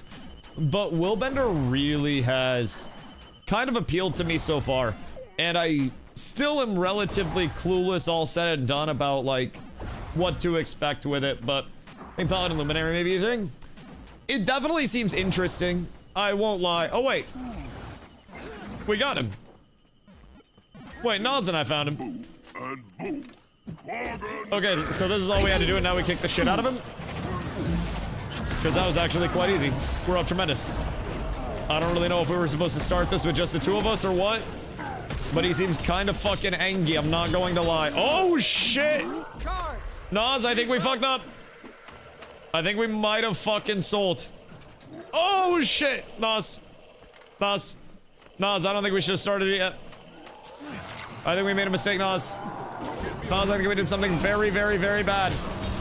I think we angered him. I think he's a very angry boy right now. I'm getting the hell out of here. Ay. Boonball it. Uh-oh. Don't kill it. Oh, wait. Don't kill it? Well, I don't want to fucking tank it. Uh-oh. Okay. I wait. I want you to know I could have killed it. Like, very easily, too. I could have killed the ever-loving shit out of it. Just so you know. I wasn't at any risk of dying at any point whatsoever. I'm actually fucking built different. Oh.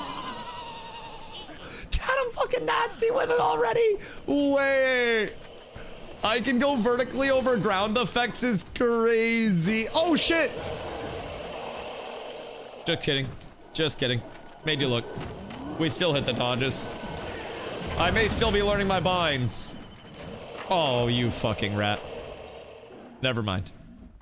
Yo, Port. Never mind, Port's dead too. Okay, I will say though, the movement in this kit is feeling stinky. Wait, what was that, Nas? Did that just res us? Is this res when you throw it out? What the heliante is going on there? That seems sick. Who else are we waiting for, by the way? Please try to climb the ranked PvP ladder in this game. I mean, I'm probably going to be pretty ass for a little bit. I'm not gonna lie. It's an entirely new combat system to me. Just like as a whole, I'm pretty fucking clueless. So, you know, I might be familiar with a lot of PvP stuff, but when you're truly looking at something that you haven't played before in any capacity, there is naturally a very large adjustment period. And I think you're gonna see that fully on display here. I don't exactly expect to be absolutely Insano style, you know, unstoppable as soon as I go into the content. I just hope that I can, you know, I hope that I can learn. So I'm not going into it with the whole, you know, I gotta be better than people that have played this game for 14 years and seen every evolution of it.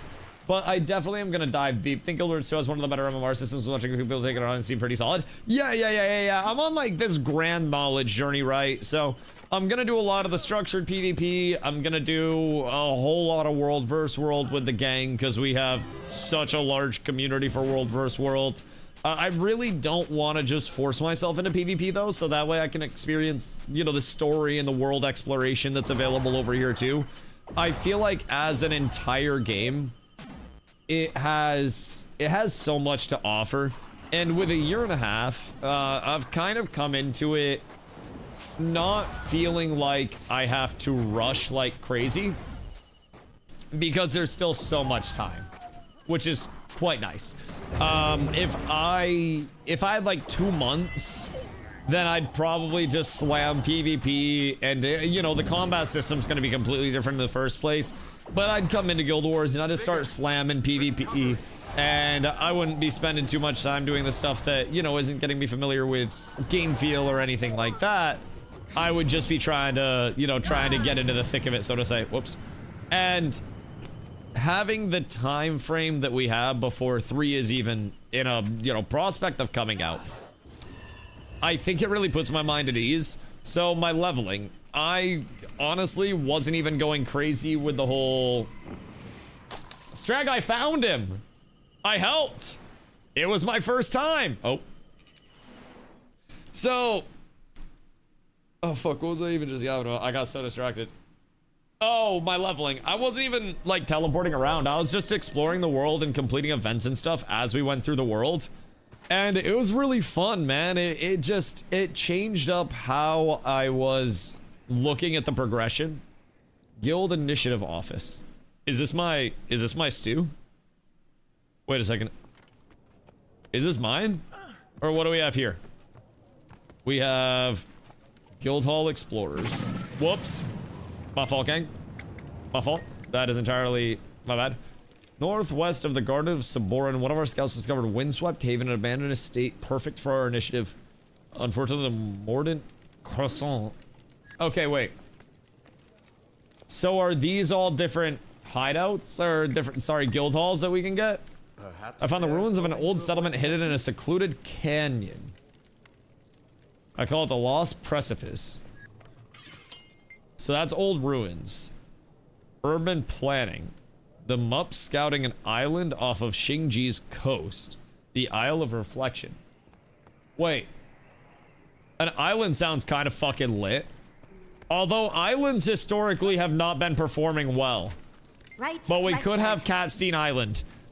Just imagine it, an underground installation shaped in solid gold. I feel like this bitch is lying.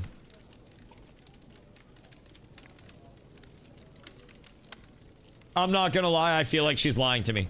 I feel like... Hello, Mr. Thickwood. Mr. Nas. Good to see you. Where are my other options? What's over here? Guild Commendation Trader. And to you. Endless Guild Banner Tonic. Transform into your guild's banner for 15 minutes or until hit. You cannot move while transformed. Wait, I become the guild banner?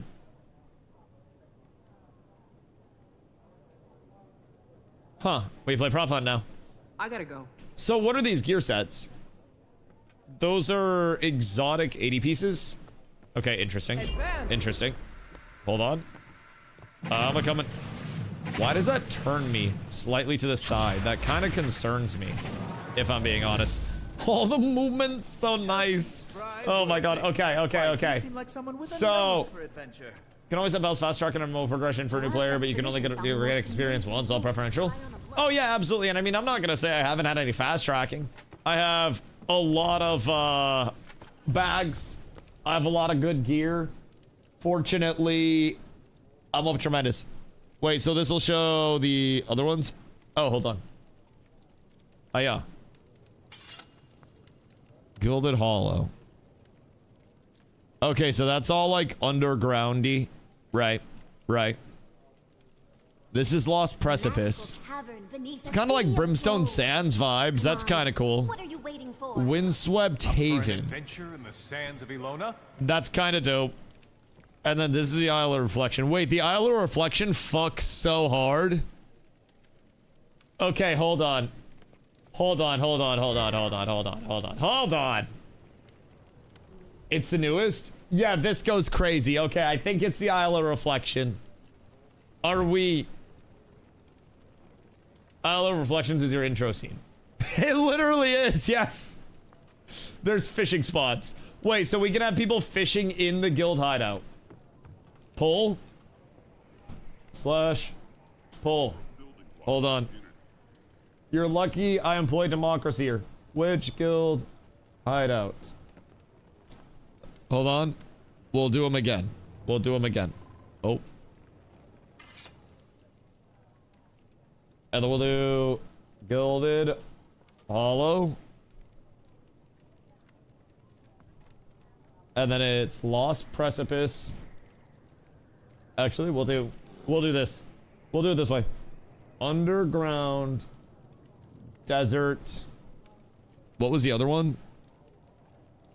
Oh. Arcane. Catstein Island. Okay. Chat. Chat. We'll go through them once again for you. What we have here. You have 5 minutes to vote in the pull up at the top.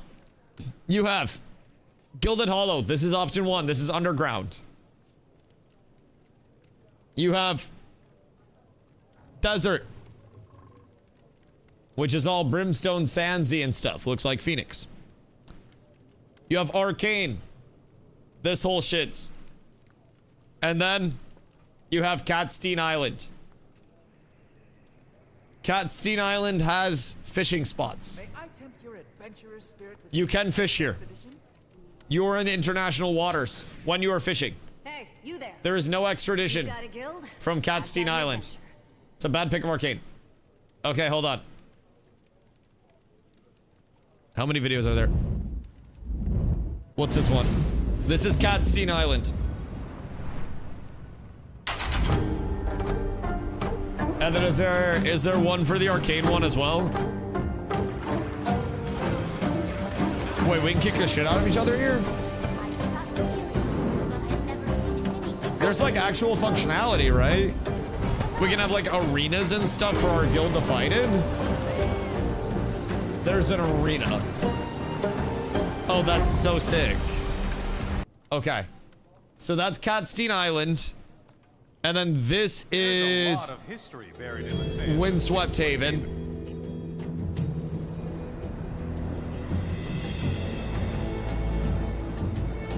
Is this Arcane?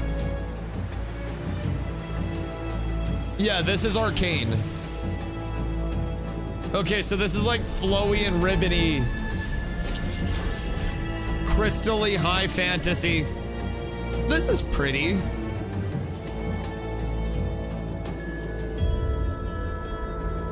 This is very cool.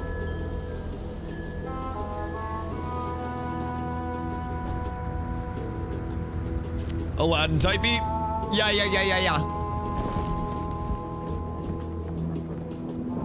I do like that one as well. Seems like there are some caves and shit there too. I feel like we could have some good social halls in this. This seems like it would have a bathhouse. And then, what's this one? Is this the first two?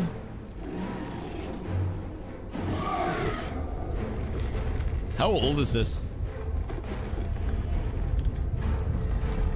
Okay, so this is all statuey and Owo. Just costs 100 gold. Oh, okay, that's not bad. We can get that taken care of easy. What's winning so far? Catstein Island is dominating at this point. It's going fucking wild. I think it might overwhelmingly be Catstein Island.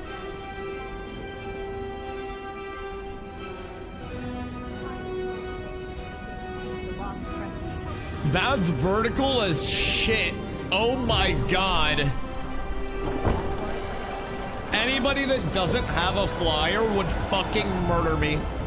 Anybody without a flyer would send me arsenic in my mailbox if I picked this hideout. I would open up a letter, powder would come out, and I would die if I picked this hideout. Goodness gracious. That is sick, though. That X-Pack was vertical? Yeah, map designers really just New York City that shit, huh? Bro, they built up. I'm assuming this was the integration of flying and probably gliding, too. Was this like all of their air traversal? Did those trees just grow?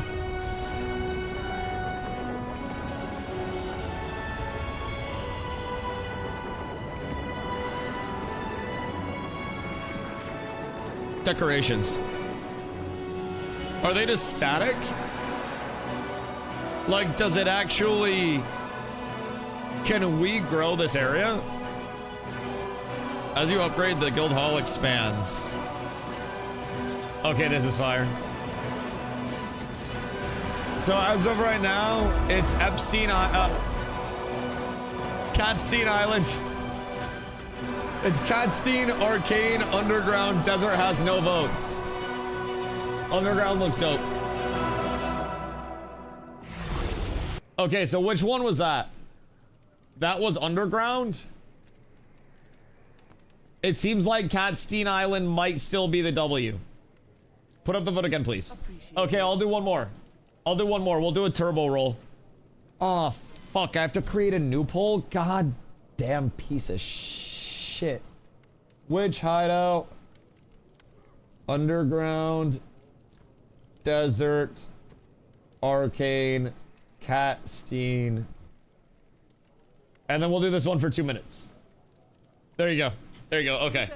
Any interest in a We have our tours. Now you can get your votes in, and then we are up tremendous. And then I think we have to go, like, clear it out, right?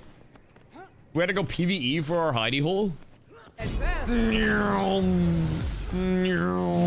Why does that turn me right? not over?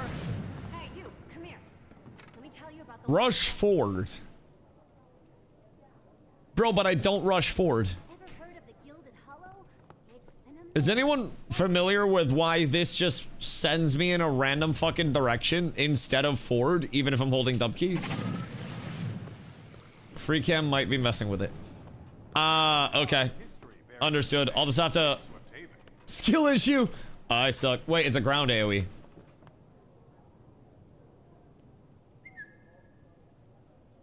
It's cursor based? Quickly.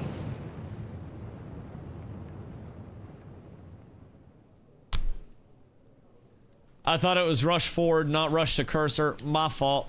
Actual skill issue. Wookie wasn't capping. Actual fucking skill issue. It's just cursor based. Literally just cursor based. Wait, that's so good though. Oh my god. Wait, that's actually fucking nuts that I can just dash onto my cursor. That's what the red AoE ring means. Noted. Noted. So this is also cursor based. Right. But is this on an ally? Or like what? Uh-huh. Uh-huh. Right. Something in the skill bar UI? Nope, that makes a lot of sense.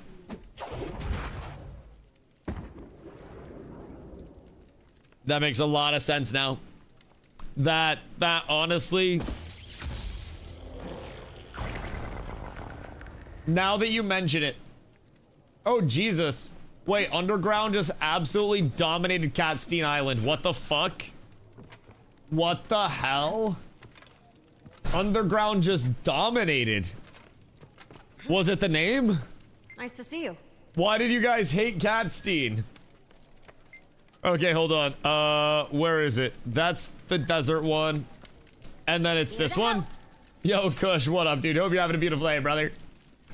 Ever get your gliders because it looks like we're going vertical? I'm gonna need a flying mount, Doc. We are going to need turtle taxis picking me up as soon as I waypoint in, bringing me where I'm going because of the implications. What implications? They can't extradite from Catstein Island. We won't allow it. There's waypoints around the halls. You would make me walk?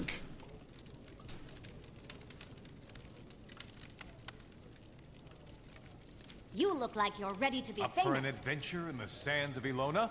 Ridiculous. All guild halls can have the same thing minus fishing spots and whatnot. What does the underground have that we don't get anywhere else? Gold? The lost precipice is beautiful. All right. Mysterious ruins. You might be lost underestimating the size of these halls. You might be Are you up for underestimating it? the size of this dick. No, just kidding. It's terribly small. Terribly small. Possibly could not underestimate it. Escaper. Wait, what? You just randomly say escaper? That's small, it's fun size. It's efficient. Efficient. Little sausage. Excuse me. Excuse me. This is a respectable hog. Underground was Gilded Hollow. I think so.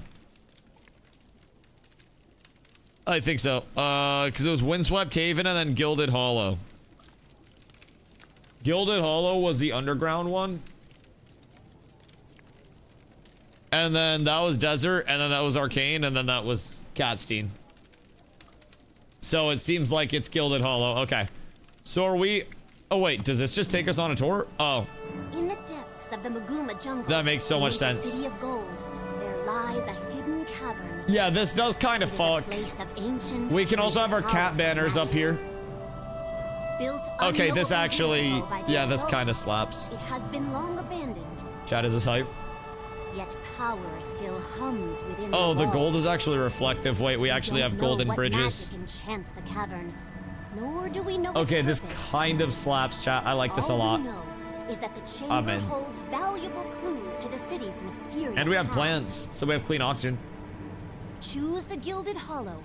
Seek power in the depths. You know what? I and will. forward- I will. I will choose the Gilded Hollow. What will it cost? It's 100 gold, right? And then what are these? Favor? Guild initiative registration.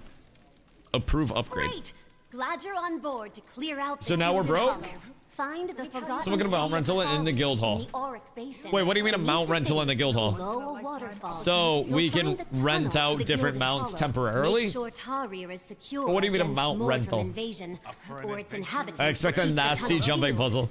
We gotta get all of our hideout designers on it. We gotta get the cat's architecture core. And then we'll have like an architecture leader. Like, I hope you guys understand. This community has an ungodly amount of organization to it. When we were in Ashes of Creation, we basically had everything that you could do in that game. With an assigned leader in the guild, a section of leadership for that. And we were supporting that fully. We will unironically have people that really just want to do architecture stuff for the guild hall that are able to get involved and do that shit. Sky skills, roller beetles, and turtles. Okay, that's actually so lit. So, wait, where do we have to go to actually, like, activate the thingy? Is it the one Swift linked? And then how do we go to our guild hall once that actually happens? Must remain unfunded legendaries off of portaling people to the end of jumping puzzles. That's fucking crazy, man. Portals are the freest form of money making in any MMO at any point in time. It's actually ridiculous. Oh, the mountains, but those are important. And like the rental just costs gold, or like what do we have to do to actually rent it? And where does the gold go? Is it just a sink? And what do we have to do here? How do we start this? Attack my target. Right. Right.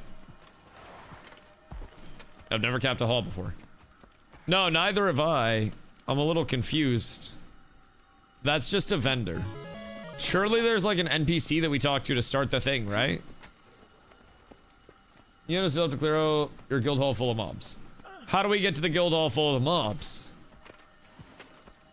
Like, we may look like we have 9 people, but we're 1/9 of an entire brain per person. It's a portal. Like back where we just were before this. I think it's down the hole.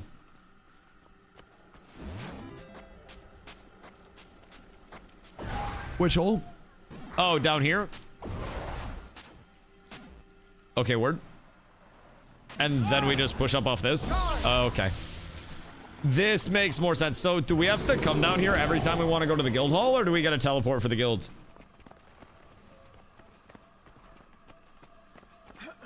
Because hopefully, teleport for guild. That would save us. We get a button in the guild tab. Oh, thank fucking God.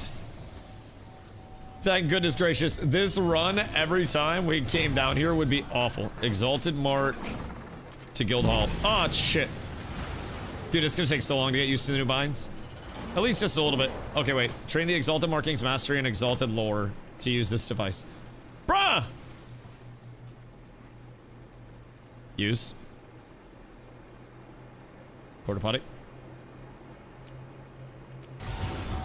Stupid goddamn fucking dumbass. Stupid locking me out. Dumbass mechanic. Wait, is there another one that we have to go through? Or am I safe now? They tried to gate me out. They tried to stop me, chat. They want to stop me from using the trading post. They want to stop me from capping the guild halls. I will not be stopped. All right, I think we're going in. Would you like to continue claiming the Gilded Hollow? Yes. We absolutely want to claim the Gilded Hollow. Also, all one happy for Guild Wars 2 ARC. I am too, dude.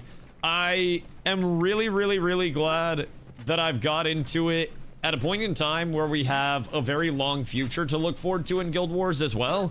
The fact that the devs have been so clear that they want to continue to actually, like, you know, keep all three of the games up.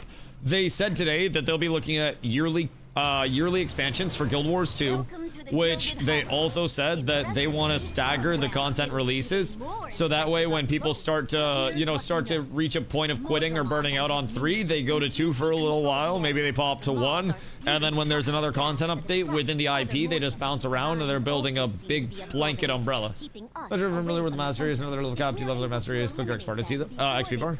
Yeah, I need to do a lot of the stuff with the expansions, right? And then I just need to master this for 1 point. And then I have to get more XP, and then I'll get another point, and I have to work all the way down to here, right? Still, chin up. Oh wait. I'm sure it's nothing you can't handle. Just work together and so I have 7 available points here, so that's all regional. Now, get out there and kick those creeps out of our cavern. Will the map to see the size of what our guild hall will be? Oh wait, what the fuck? Are there events in here as well? Like, do we just play entirely in the guild hall? Or like, what the hell is the deal there? Save yourself. Okay, this is kind of sick if I'm being honest. I like this a whole lot. This is really fucking nice. This is just to unlock it. I like that a lot.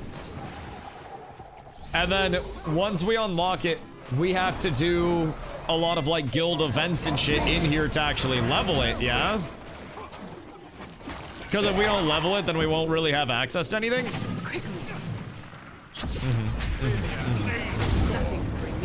I'm enjoying where this is going, chat. I feel like we are going to have an ungodly amount of content over here as a community. I think we are going to stay very... Okay, can you end the whole periodically involved, sir? It's a slight inconvenience if I'm being completely upfront with you. Thank you. Absolutely tragic. So, how long does it take roughly? I know it depends on the guild, of course, but how long do we think it takes to actually get a guild hall fully leveled? I'm assuming like weeks, right? Save yourselves. Do you know about break bars yet? No fucking clue whatsoever. What do you mean by a break bar? Is that like combat shit? Or what the heliante is break bar? I haven't heard that term at all yet.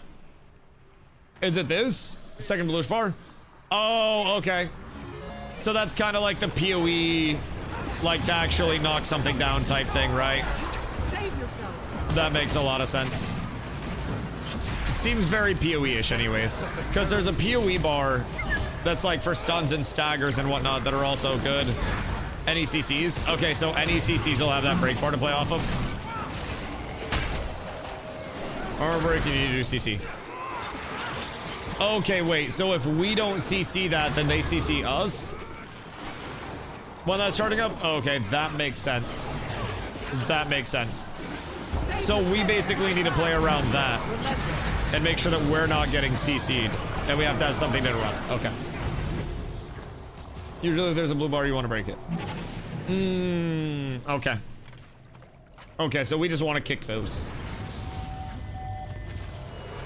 I'm just gonna upgrade the silverway shovels were much more limited. Wait a minute. So we need shovels to do tasks out here? Did I just get a ping? Portal? Ah, thank you, my good man. Yes, yes, yes, yes, yes, yes, yes. I stay. I'll wait patiently for a little portal over here. Too late. Oh, I fucked up. That's okay. I will navigate this like the adventuring man that I am. We're so set. Don't worry. Okay. Okay, fine. Fine. I'll take the portal. I'll take the portal. In we go, boys! Everybody's ready. And if you're not, you are now. I just gotta keep everybody on their toes, I feel like. And if I don't keep people on their toes, then I feel like I'm kind of doing a bad job. Just I can't be in here yet. Never mind. That was almost tragic. I was hoping that I'd be able to sneak in there a little early and get some shots in. It turns out that is not the case. The movement of this spec is fucking stinky. I need to really work it in with the rest of my combos and make sure that I'm not like double and triple tellying. Because you can cover some fucking ground with this. Like, you can cover a lot of ground here. I feel like I'm gonna be relatively zippy once I get the pace down on it. Masteries are regional. Try and read to see which one you'd want to level first and Heart of the Thorns. You can level your gliding and max amongst other stuff. Yeah, and then in the first area, I can also get like auto loot, right? So that way I don't actually. Why is that rotating? What the fuck?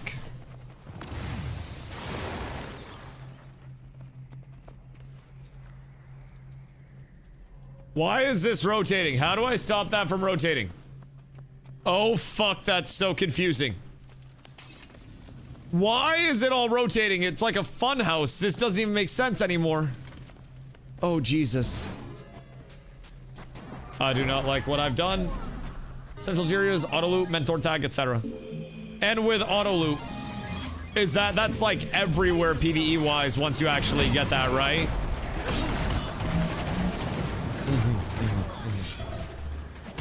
Cause that's gonna be a huge time save. I'm not gonna lie. Yeah. How quickly do your bags fill up with that? Just as a general.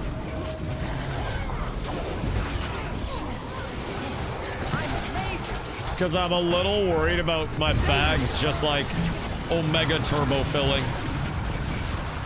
Get it as back commander full. It's less unlock called advanced logistics. Yeah, so that's under masteries at the bottom, and then central tier, and then pack commander here. That's what I've started to level so far. You want to fill them anyways?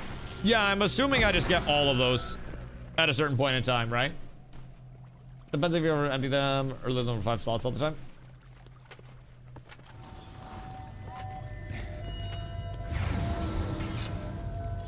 I'm helping. I'm being responsible. What's the word to look at in the inventory? I'll have a habit of instantly decluttering salvaging.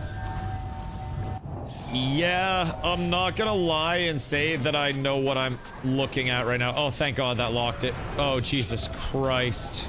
Oh, that was like the worst thing that I have ever experienced, if I'm being completely honest. The whole rotating map fucks with me so much. I don't know why I've always hated it, but when things are rotating and I don't want them to rotate, fuck that shit. Fuck that shit. Zoom? Oh my God, the movement's so stupid. Like, what do you mean this is just how I move now?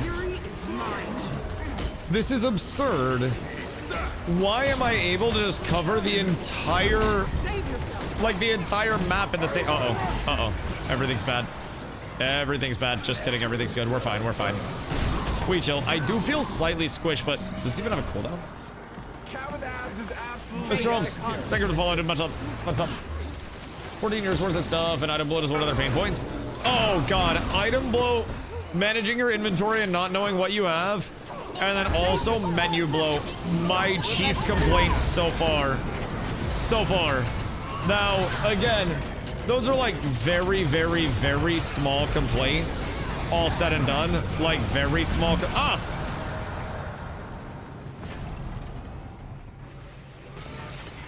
Almost clipped myself, boys. Almost done did it to myself. Okay. So when that pops up, I want to not miss my hammer, ideally. That's great. That's great. So when those hit, I want to not miss the hammers. Yeah, the game audio is a little loud. I'm gonna turn that bitch down a little. Oh, wait, I turned my slider up earlier because of the dev stream. I was trying to turn shit up like fucking crazy so we could hear them a little bit more. I think Dusty would like DDLE. Elementalist, just like pressing a bunch of buttons. I don't like casters. Casters are stupid. Same thing with ranged. Like, I can't get myself excited to play anything ranged at any point in time. Primarily because it feels so, like, autopilot-y, so to say. It's melee? Oh, is it? What does it do? I guess is my immediate question. Because it's not gonna be hard. Dagger. Oh! Wait, so what's the whole premise of aforementioned dagger build? Because that do sound kinda nice. That sound reasonably doable. Make fire. Make fire on dagger or make fire on person? Because boo. Tibbs, welcome back, brother. What's the rundown on the class system? So basically with your base class, right? That's just, well done. Where do we have to go now? Okay, in the middle.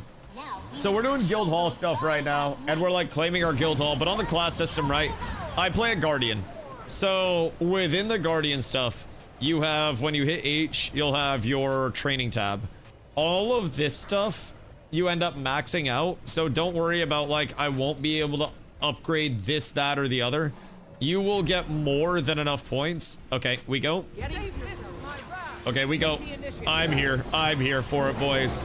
I believe in this so much, and I will also tank everything. We're chilling. I sit here, you guys heal.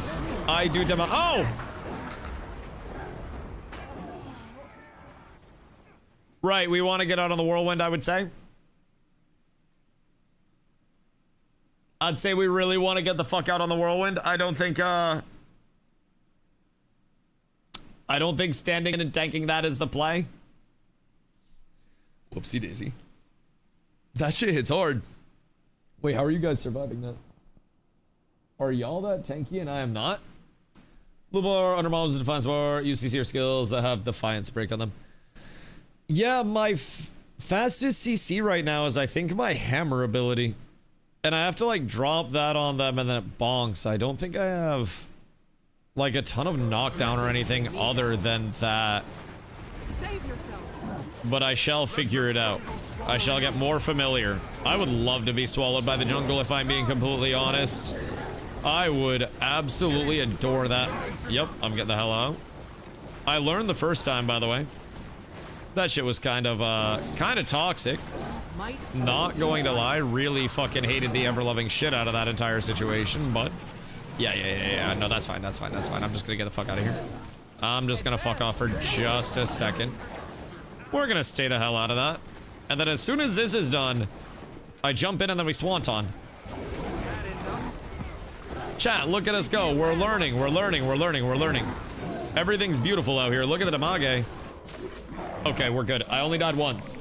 There's a time limit? Yeah, we're fine. Once I actually get cooking, I'm good. Okay, sorry, Tibbs. We had to take on the boss fight. Trying to understand rules. Usually play some sort of support, but this game doesn't really play into the class system.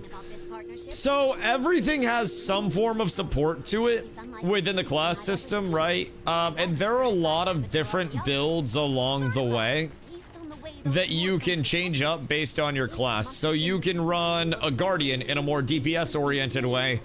You could run a Staff Guardian, which seemingly just does a shitload of boons all the time.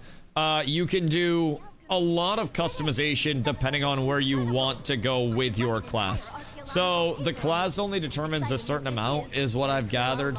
And you can play a lot of things in a very different way. So the depth of that, we could kind of like guide you where you wanted to go based on like the types of supports and shit, and based on like what you wanted to play. But that would also be a little bit more down the road. There are different elements of classes, like for example Mesmer has portals and shit like that. Elementalist plays like a piano player on most builds that Ellie has. It has a couple slower paced APM builds as well, comparatively. But each weapon also gives different skills for each class. Yeah, exactly. So even when you're combining weapons, right? So if I'm a Guardian... Oh. Who's a good pup? Okay. How do I get rid of this? I gotta put the puppy away. I gotta put the puppy away. Oh, there we go. Anyways, so the weapons that I have, if you put them on a different class, if we could use the same weapons, they'd be different ability sets entirely. So there's a little bit of like class variance, and it is definitely a lot deeper than people give it credit for. And with the actual skill training, right? Keep in mind all of these are skills that you can switch in and out. And then you have your specializations and your elite specializations. The elite specializations are locked behind some expansion content. So elite specializations are very good, very worth having. Willbender was one that was locked behind an expansion. Same thing with Luminary. So basically, with your total build, once you level, you run 1 elite and then 2 normals. And then you don't have all of the benefits from those. As you upgrade them around the wheel, you unlock different tiers where you pick 1 out of every 3 of the options that are available for it. So you kind of craft your build based on that. And then as you train up more shit, like right now, I'm running this shout because it's a shout that's just a, you know, a convenience, a quality of life. It gives everybody 20 seconds of 33% move speed, which is really solid to have for groups, up to 5 targets on that. So whenever I shout, we all move faster, and then I have combat shouts and shit like that too. So I have plenty of boons that I put out, but I also just got a bunch of brand new abilities that I've got to work into the build. Hold on. Excuse me. From actually getting my, whatchamacallit up. My elite specialization. So now, I've got multiple abilities, like I have a heal crack, and this stuns and does damage. This is lunge forward and perform a whirlwind kick, weakening and burning any foes left in your wake. This is break, stun, and dodge backwards. So this is literally a CC break. And then this is shadow step to your target and striking them multiple times. If this skill completes without being interrupted, gain access to repose, which I don't really know what repose does. But you have so many options in how you were actually running your build and which abilities you're using, which abilities you're not, which are buffs for your group, ground targets, skill shoddy type shits. There's actually so much. Yo, Nate, what up, dude? Absolutely living the dream. We just got our guild hall, and I'm trying to do my best to explain the complexity of classes without making it seem overwhelming right now. But basically, you can respec at any point in time. You can save different builds and fuck around with stuff. What does group comp look like? Are there class synergies? Is it really just preference? Yes, but you can also, like, the big meta for PvP stuff, and honestly I would assume PvE stuff too, is stacking boons, which are buffs. And you want to make sure that you have a lot of boons that are, working together, working in unison. What is required to build a tavern? Okay, so here we see mats that we would need to build a tavern. And then we need kegs, bottles of Alonian wine that we have to go purchase in Lion's Arch. And then we can basically build a tavern out of that. And then what else does that take? That takes favor. So we get the favor from completing guild missions. And then from there, we use the favor and a bunch of mats to actually upgrade different shit within our guild hall. So jump over on YouTube, ask what we were doing. Right now, we're working on our guild hall. So basically, I think we already started one of the jobs. I'm not quite sure. I don't think so. But we can get a bunch of gathering nodes. Like in the guild hall or outside of the guild hall? Because I know we can do that outside, but in the guild hall we can get gathering nodes? Oh, that's actually insane. So, Tavern Restoration 1. Running a tavern is hard work. Basically builds us a tavern, which seems to be the basis of everything with the guild hall. Allows access to this proprietor's upgrades to set up a temporary structure in the guild hall while work begins on restoring your full tavern. So we need 50 glass mugs and then 10 empty kegs. And then we can slam the upgrade. And then we get guild enhancements, guild gathering bonus banner, guild enhancement karma, or guild enhancement experience. I would assume... Hello there, friend. I'm the... karma sent from Or the guild gathering bonus banner. Bonus I banner make the probably chow. seems good because Those experience short-sighted doesn't really desk seem jockeys that suggested needed. a mess hall. But what we need is a proper And tavern, something tells me right? that we I'll want to get just something push through temporary these set up while we tiers. plan a permanent establishment. This is only 25, and then we need Ethereum as well, which we With beer. don't have at this point. So to get the Ethereum and shit, missions, we can earn 2,000 favor a week. And then as we level our guild more, XP is always relevant since it affects masteries. That is fair. That is fair. So the level that's beside people's names, that's their mastery level.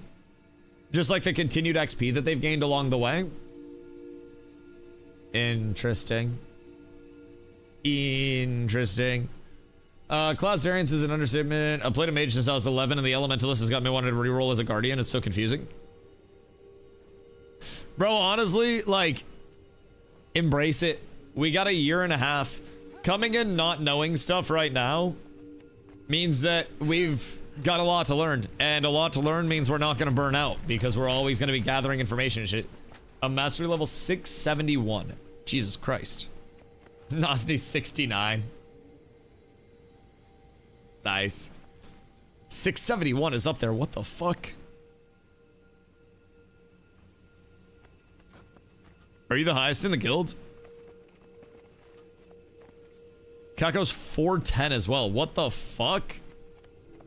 That's actually absurd.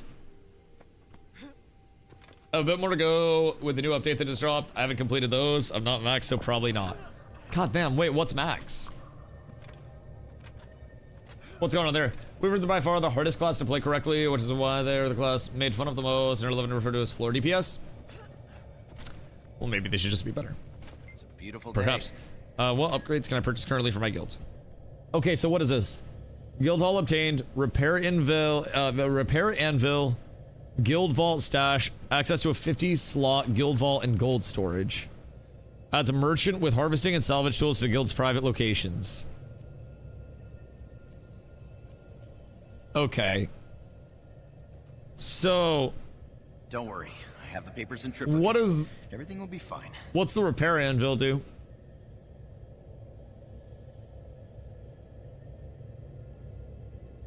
I don't think I've had a repair at any point in time. Do we have durability even? I don't think we have durability. What's the Repair Anvil for? Is that like dated? Not anymore. Ah, How can I help? that makes a lot of sense. That makes a whole lot of sense. So there used to be durability, and then we'd be up. Okay. So what's that do? If we just gives a buff now. Oh, so should I grab that bad boy for us? Because that's a super cheap one. And we need to have 100 for the tavern upgrade. Reinforced armor, HP, and defenses. It's not bad. Not bad to have it all, if I do say so myself, especially in a high TTK game. Don't need ever, there are NPCs all over that have it. Oh, okay, so basically any old repair spot in the game has that now? Are we making the mugs, or are we just buying them? Because I could probably... Hold on. Trading post. Glass mug. Running a tavern You is hard fucking work. pieces of shit.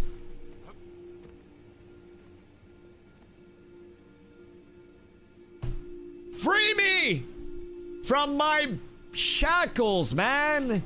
I'm held down. I'm bound. I got it. Okay, word. Word. We'll still screaming free Dusty till it's backwards, dog.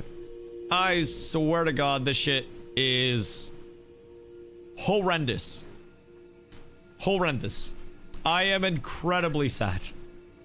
I would do like an ID upload at this point to verify that it's actually me so I can use a fucking trading post. I would walk from Maine to Washington. I'd crawl up the steps of ArenaNet HQ, offer them audio help in exchange for being able to use the trading post. I'm down bad. I'm down bad. Borderline down horrendous. But yeah, Tivs, my best recommendation, what I've done so far regarding class stuff, I've just played, I've read everything, and I've kind of just put together what sounds interesting, which keep in mind, I still have to redo all of these. and make sure that I've got the right shit on here. So that way I'm not selling the bag. So I definitely need to have my CC break. Like being able to break a stun on a 15-second CD is fucking massive as an oh shit. And then something tells me I'm also going to want to either have a stun for 2 seconds on the target, or I'm gonna want another movement jump. What does repose do, chat? I love meeting new people. Doesn't really tell me what it actually does. And I'm intrigued on that. Because if that goes off, that's a shitload of damage. Granted, Whirling Light is also a ton of damage. Wait. That seems like it has a huge fucking AoE. Wait.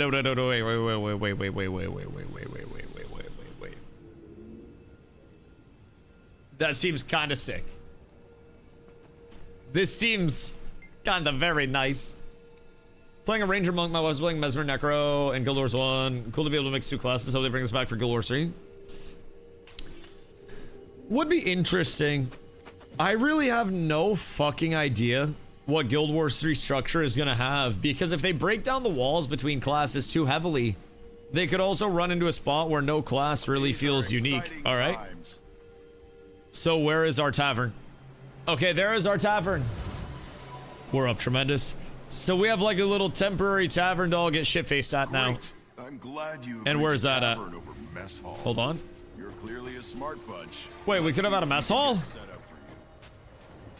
Oh, whoops. I didn't even know we could have had a mess hall. Well, we're up tremendous. So now we have tavern up. We gotta have some people slanging dranks and slinging danks out here. I didn't know we could have had a mess hall. The chairs don't work. Yeah, we're down horrendous. XP buff. What's that? The tavern? And what's the mess hall give? Like, what's the big differential? Oh wait, that's just a trading post. Where'd dude go? Did he relocate? Sir? Oh wait, god damn it, I just got juked. Smug, absolutely, brother. Happy to have you, happy to have you. Alright, so he's here now. And then, what upgrades are available for the tavern? Very nice. So that's 100 guild XP. So we should probably do the experience, if I had to guess. Visitors and guild members. Running a tavern takes a Over lot the of work. karma, since that's always going to be valid. Seems like we should do that. And then once the experience is done, if we only do 1 per tier, then we are definitely going to want to do some more guild missions. So let's do that. And then this is meat pies, bottles of Alonian wine, magic crystals, glass mugs, empty kegs, intricate totems. Oh wait, I have some totems in my storage. Do I have anything else in storage? I don't think I have anything else in storage. Banded skill collection. Yeah, they came right out and said skill collection like Guild Wars 1, which would be definitely interesting. We need Dr. Chef Ron in here ASAP. We need Dr. Chef Ron in here with the absolute quickness. That whirlwind is kind of fucking sick, I'm not gonna lie. I like this. And then his weakness, minus 50% endurance regeneration and 50% fumble unrestricted. It puts up burn. That seems like it could do a lot of instances of damage quite quickly. Want to run guild missions, especially with new players, to get the guild token things we can use to buy ascended accessories. And where do we buy the ascended accessories from?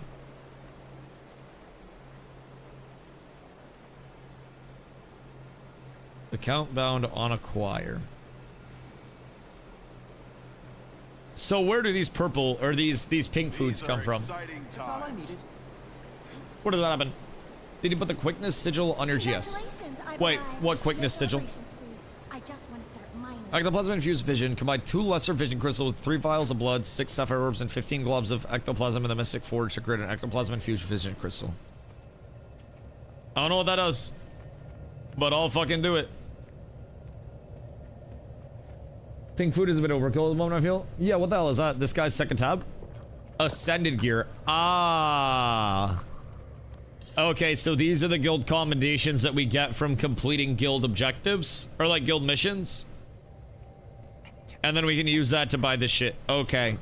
That makes sense. And the stats on these are substantially higher. So we'll want to do a lot of these bad boys.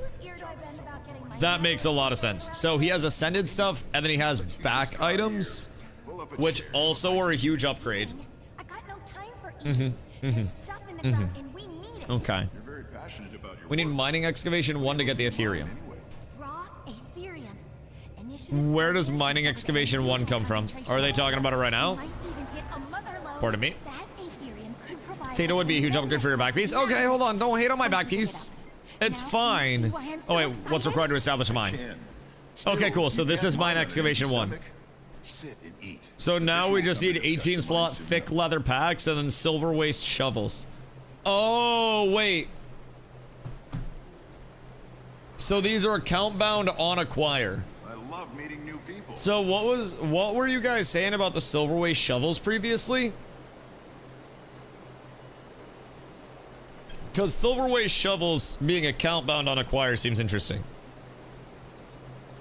Specially designed for finding lost bandit chests in the silver waste. I have 4. We need 46 more. Where do we go to farm those up? How many we need? 50. Okay, so we have 30, so we need 20 more. I only have 5? Okay, so we need 15 more. Is it time to go to Silver Waste? Might makes me right. Because we could take the group over to Silver Waste. And then we can just do that. Metas in Silver Waste. Only metas? Or is there other shit that we can do in Silver Waste to get them? Because if it's only metas, we might be slightly down bad. We might be slightly down bad. Also, Maples, what up, dude? Full legendary? No, not full legendary. I'm poor. Only 1 legendary. Gonna need a lot of shovels. Should we do an actual, like, scheduled event to get everybody out? Like, obviously, I'm down to go farm some right now.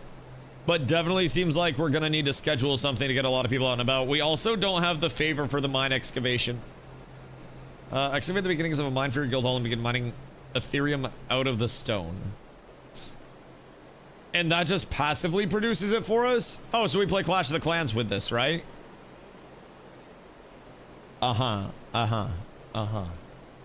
Okay, interesting. Interesting. We do guild puzzle? Oh god. Oh god, the puzzle. So we have, under our missions, we have puzzle and then we have challenge. Honestly, we have a perfect size group for the challenge as well. Because that recommends 10. Instance mission in which members work together to overcome various tasks involving protecting NPCs or objects, defeating hostile NPCs, blah, blah, blah, blah. So we could probably do that really easy. That's going to get us 440 favor. Oh, damn, wait. Why do we rip through the bounty favor so quickly? I just dropped 10 more shovels. Oh, wait, we're almost done. I think that put us at 41, right? So that probably won't be 45. Okay. So we only need 5 more shovels. And then we need the 18 slot thick leather packs. So we're actually OD close right now.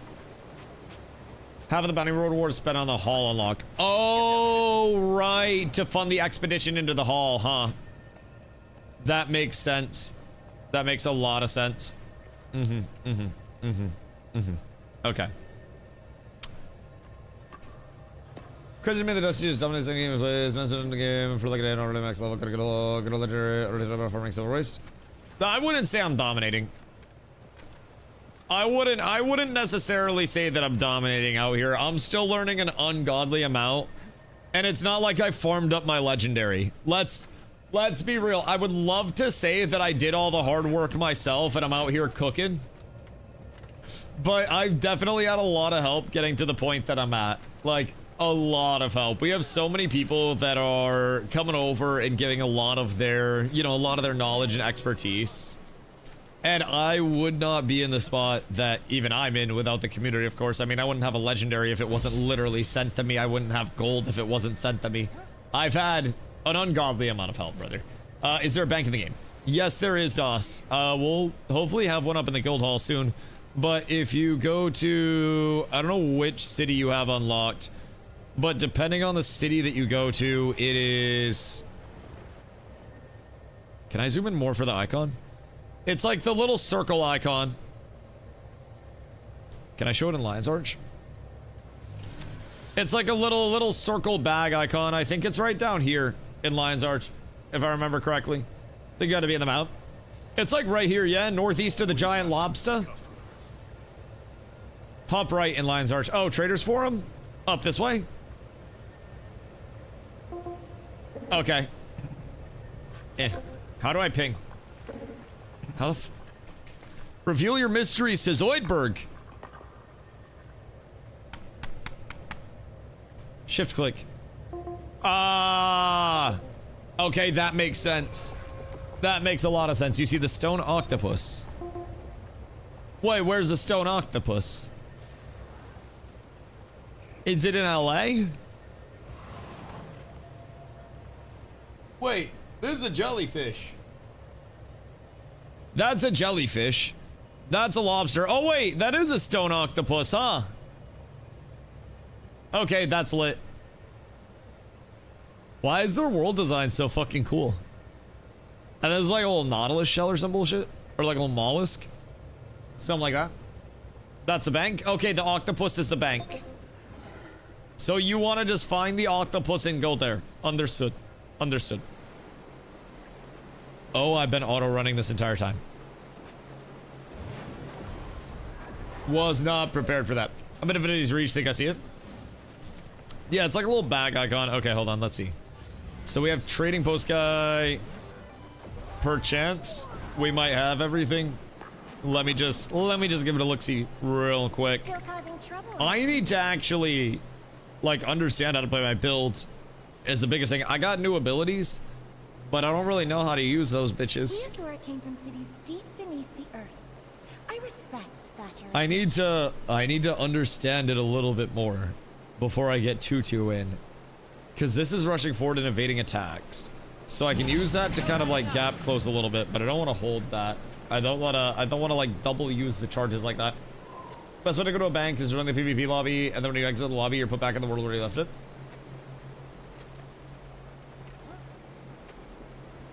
Do you get a bank in the PvP lobby? Yeah, perma armistice passive patch. I do, yeah. DOS doesn't though. As of right now, I have a lot of the goodies. I'm thankful. I'm thankful. I got a little bit set up. Seem to not be allowed into the bank here. Are you at the rich people bank? Cause there's the rich people bank. How about see has managed to entirely miss a shovel farm. Wait, I don't know y'all are farming shovels. Hold on. In instance, silver waste. I don't think I have any waypoints. I can't teleport while a player's in an instance.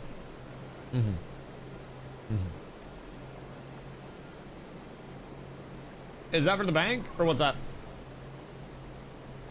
Leave guild hall. Wait a second, but I think we almost have all the shovels now. Just happen to have a few left on my ranger. Oh wait, do we have enough for it now? That's the bank? Oh, okay. Okay. Probably just keep advancing my main story quest.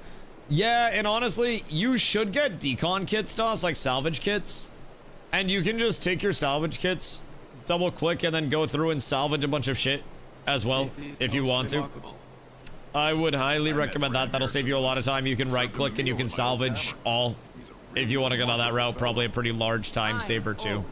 So that's kind of where I've been recommending going with it. Just rip everything down a few levels. My largest recommendation as well is to not look at menus for like 25-minute increments. 89 bags of loot, bruh. What? The fuck do you mean 89 bags of loot? How do I have 89 bags of loot? I like it. What? Oh my god. Where did all of this come from? Okay, so we got some boo-boo. That's unit gear, unit dies. We'll hit the unit dies real quick. Bag in a bag. Bro, bags on bags on bags. Jesus Christ.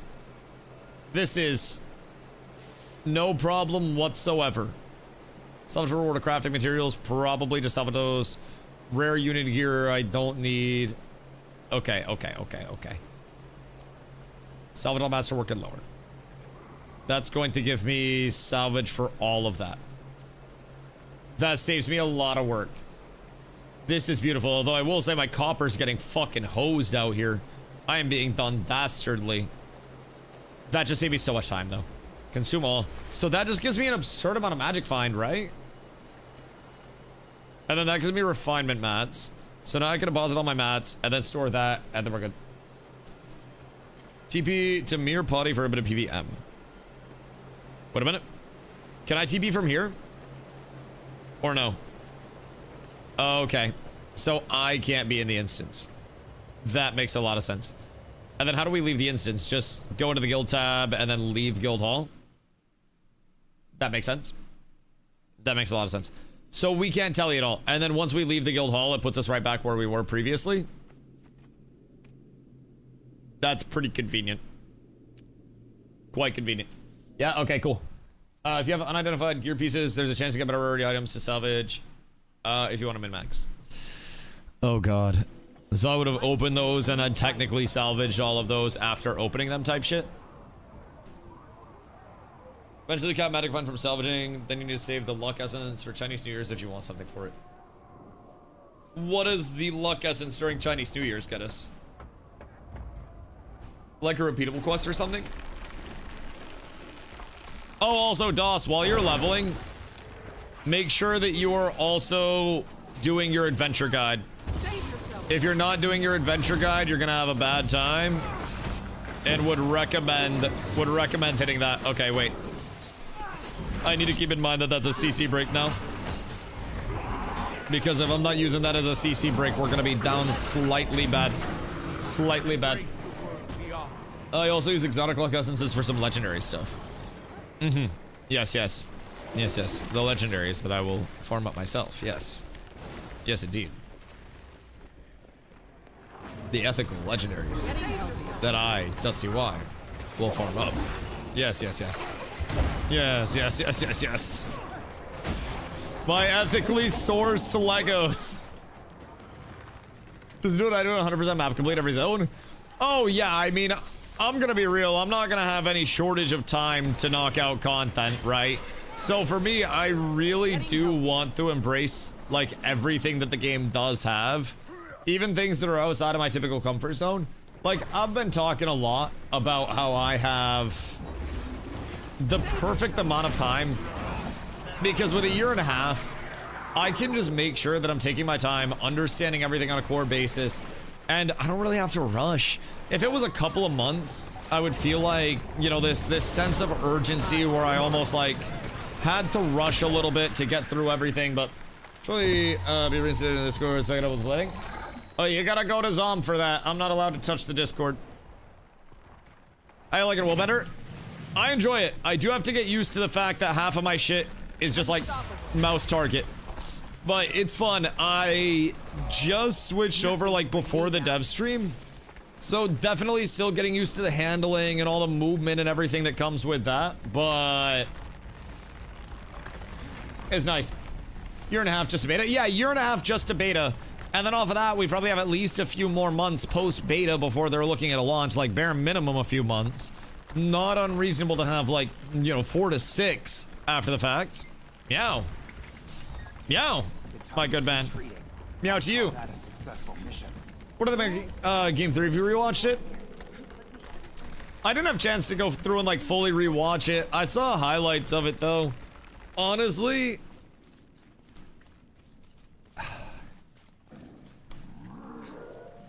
I feel like both sides shot the shit out of the ball early. And then as it came down the stretch, I genuinely feel like you're starting to see New York get a little tired. Down the stretch is what it seemed like for me. But that's also just watching some clips here and there. I haven't had time to go full rewatch it. But I think New York's largest advantage coming in the first 2 games was that they were fresh and San Antonio was not. Was not. Oh, they went crazy all game? You see they had OG mic'd up, and then the actual, like, mic'd up moments from OG were all muted. They had, like, 3 sound clips of him. Oh, OG. How do you put your map in the upper right? I just dragged it. Click on the right side, and then you can drag it around wherever you want to. And then you kind of snap it there. Wait, so what is the dry dock thing? What's Grotto? The intro zone for HOT before its launch. And that falls... Oh, directly next. So Heart of Thorns is literally what I would be looking to prog. So this is where we get... Oh, this is Silver Waste. So this is where we get shovels. And how do we go about getting shovels here? Just completing events and, like, being out here doing shit? Do we have to wait for oranges to pop up? Comes from drops. Okay, so we just want to kill stuff, like, literally all the time. We just want to run around and smack the shit out of stuff. Is there a particular spot? Just doing the map. Oh, okay. So we just want to have a bunch of people out, run around, completing shit. Ooh. Hello there. I do know. God damn it. I changed my interact today. I am incredibly sad. The interact change has done me absolutely dastardly. Squad's called Reba and looking for Ruben as a Silver Waste farm squad. Okay, literally just to come out here and get a shitload of shovels, because shovels are massively necessary. Superior ingredients pouch. Those seem like they slap. Consider the gold? Yeah. Shoot me a message. Silver Waste usually ran as a Meta Reba, red, indigo, blue, amber. What do the colors mean? For crafting mods, you can sell or use them. Dry Dog Grotto is a Silver Waste jumping puzzle. Oh no. Oh, not like this. My actual fucking nightmare. First jumping puzzle to introduce checkpoints. Oh no! Like, good for me, but fuck, how hard is that one? There are certain groups dedicated to farming singular maps 24/7. Their bases in the area. Okay. So you basically go base to base to base, and then you just farm up different shit across the map, and then once it's done on one character, you do it on another character, question mark?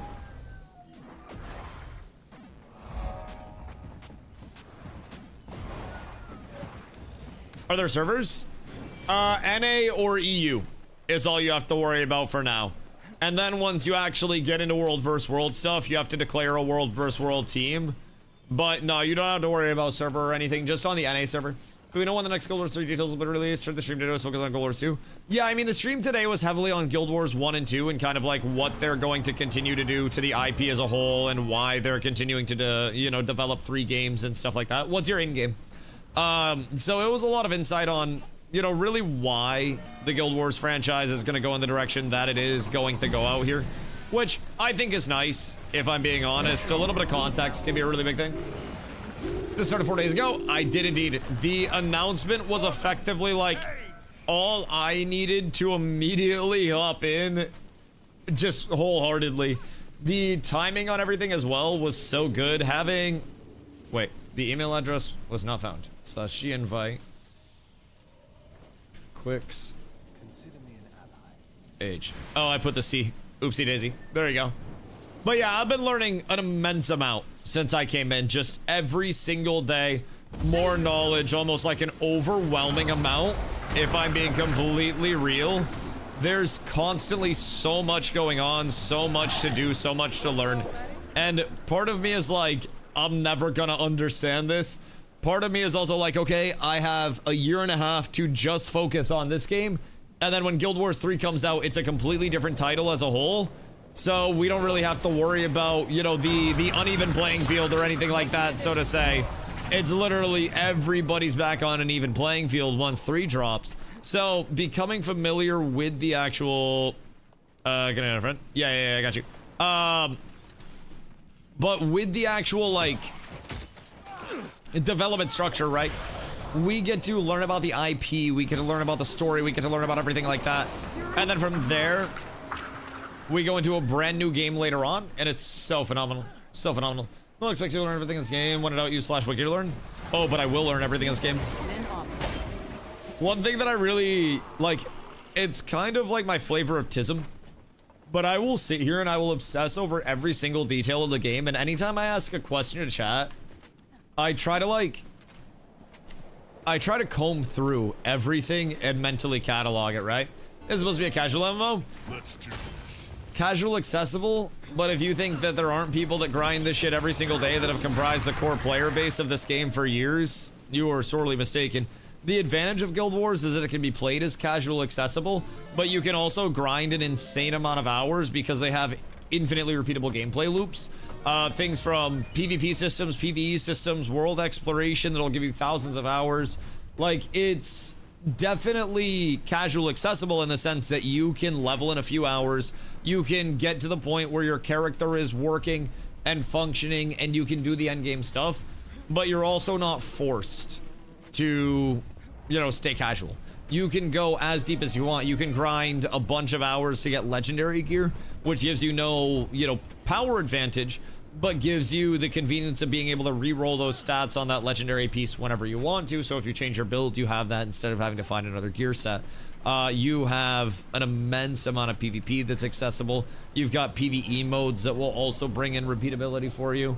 So, like, if it were truly just a casual MMO, casual MMOs at their core eventually run out of content if there's nothing hardcore about them whatsoever. And not to say that people have to be hardcore, but like, the casual accessibility of things is good, but I feel like you need to have repeatable content loops too. Where does he know so much? I do this the entire time. Goes to is quite a casual MMO. It's quite casually accessible, but if you tell the guilds that are constantly patrolling world versus world 24 hours a day with different groups that shit's casual, you'll get laughed at. I think Guild Wars 2 is great, again, in the sense that it's casual accessible, but if Guild Wars 2 didn't have grind loops that presented replayability, the game wouldn't be alive today after 14 years, because casual players come and go very heavily, and you absolutely have in Guild Wars 2 a lot of replayability. You have PvP replayability with structured PvP in world versus world. You have PvE replayability. You have people that will literally just go out and explore the world multiple times over, farm up shit for their guild. There's so much. So much. I'm just not as hardcore as WoW's endgame. I think the differentiator is that WoW's endgame is vertical and this isn't. The only reason why WoW's endgame is regarded as super hardcore is really because the verticality replaces your previous acquisitions, right? If I give you a sword and then 2 months later I'm like, Tarvo, fuck your sword, and I take your sword away, you gotta go grind another sword, baby. But if I give you a sword and then 2 months later you show up and you're like, hey Dusty, I have sword, and I'm like, you can use your sword, buddy, you're good to go, right? And the horizontal prog here makes it seem like the grind isn't egregious, but if you ask people how many hours they put into WoW rating to get their fancy sword each expansion versus how much time people have put in to get their, you know, their legendaries over here, it takes more hours of gameplay to get legendaries if you're farming them up yourself than it does to actually complete raid content in WoW just from raw gameplay hours in that focus thing.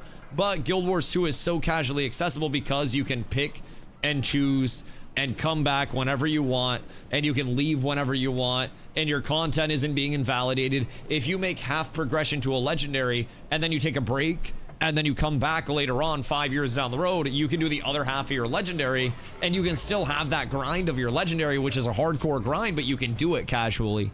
It's really masterful. It's really fucking masterful, if I'm being honest. You can go as hardcore as you want to, or you can just pick away at things. You can build a castle as quickly as possible, or you can place a brick a day. Nothing worse than taking a break and coming back to a whole new game. Exactly, and there's a lot of progression, right? So the current expansions, even exploring, you know, this is the the first expansion, excuse me, and an area within the first expansion. The build out of this map, because they introduced gliders, I believe it was gliders this expansion, includes a lot more verticality. So you'll have areas that go up on the high cliffs and drop down. We were doing a hero point run yesterday that took us around a lot of this, and this was an entire jungly area that just has so much like steepness and cliffs and massive like depths of trees and shit to it. Oh wait, I should probably be up with the boys instead of running around exploring. It looks like they're actually doing stuff. My bad, I'm on the way. But the progression of the game has been really interesting. Now, the biggest thing is, again, that, you know, the progression of the game as expansions have come in, they brought in new builds, and there's power creep with all of that, right? So it's obviously not a matter of you don't get jack shit for doing anything in the expansions by any means. Like, you do benefit from having the expansions, both from having more content to complete as well as, you know, having better builds. It's pretty straightforward. But what is that? I have no idea what that actually is. But you can absolutely just play base game 1 to 80, and you can hit max level. It'll be, you know, less optimal if you don't have a mount or something like that. But you can 1 to 80, you can hit max level, you can experience world versus world. Structured PvP is literally like level and gear equalized, so you don't even have to worry about that side of it. Have you found any cons for you in the game, like stuff you don't like? Level bloat, not level bloat, sorry, menu bloat is the biggest thing right now, especially for a new player. Menu bloat, you constantly feel like you have notifications while you're leveling. The things down here that are constantly popping up, the things up here that are popping up. Even now, whenever I gain mastery, because I haven't exactly, you know, completed the expansions yet, I get menu bloat all the time. And then inventory bloat is their other big issue. Bags on bags on bags on bags. And also not having a lot of inventory space. Now, keep in mind, I have 232 inventory slots, and even then, I've been hit with inventory bloat. I can only fucking imagine how the inventory bloat feels for someone that didn't get fed a bunch of bags. So if I'm experiencing that, what are my actual organic new players experiencing, right? So there is definitely like that element of it, but that's also, you know, you add more systems to the game, and eventually it may start out with just a couple of menus. And then over the course of adding another system to have another notification, you have another menu. And then once you add in another system, you have another menu. And then once you have another system, you have another menu. And then out of nowhere, you got 15 menus that are popping up and notifying people that they've got shit to do all the time. And you don't really understand like how to trim those down without cutting the systems as a whole, or making players feel like they're not actually like, you know, involved with them. So it's a delicate balance. Very delicate balance. Get scam zombie that costs you like 30 cents. So there's, uh-oh. Did I fuck up? We fell into the ussy. And I don't know how we get out, Christoph. I think we fucked up. I think we gotta go into whatever that teeth looking thing is. Because a lot of quality of life stuff is tied by the cash shop. Can increase how much material storage you have, more bag slots, more character slots for bank vaults. Yeah. The amount of like infinite gatherables and shit that you can get as well. It's quite nice. Where you place your hero points? Honestly, you get hero points for everything, so you don't have to worry. And then we can also do like runs. So we'll be doing HP runs, they're called. So we do basically like guided routes to get a bunch of hero points once people get leveled.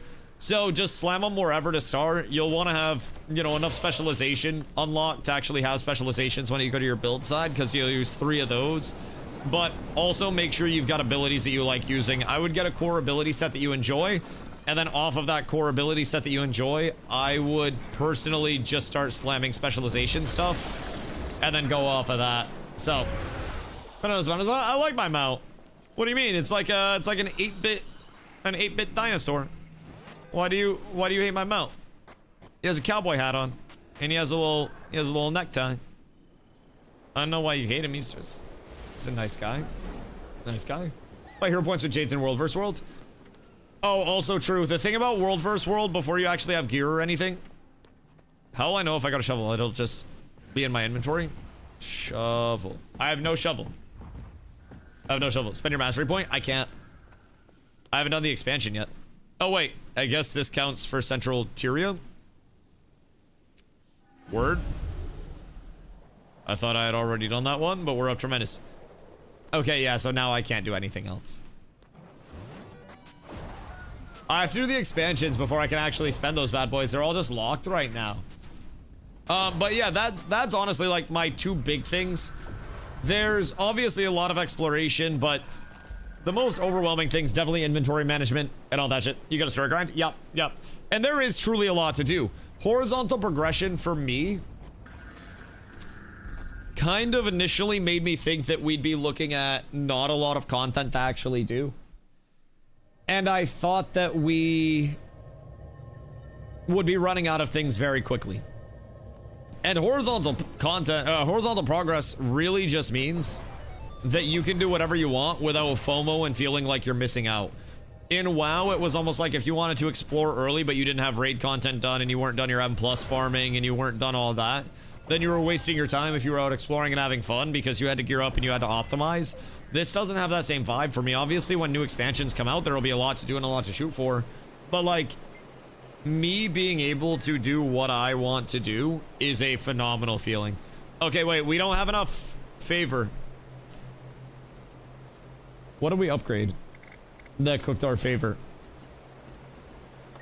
Did we get another thing up here? Oh no, no, we haven't done that yet. So we're just low on favor right now. We need to do a mission.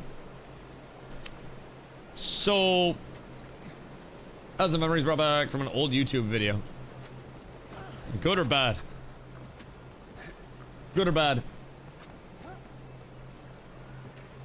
You eventually will, though. Arena is not Blizzard. They can't pump out new stuff as they do. Running out of content?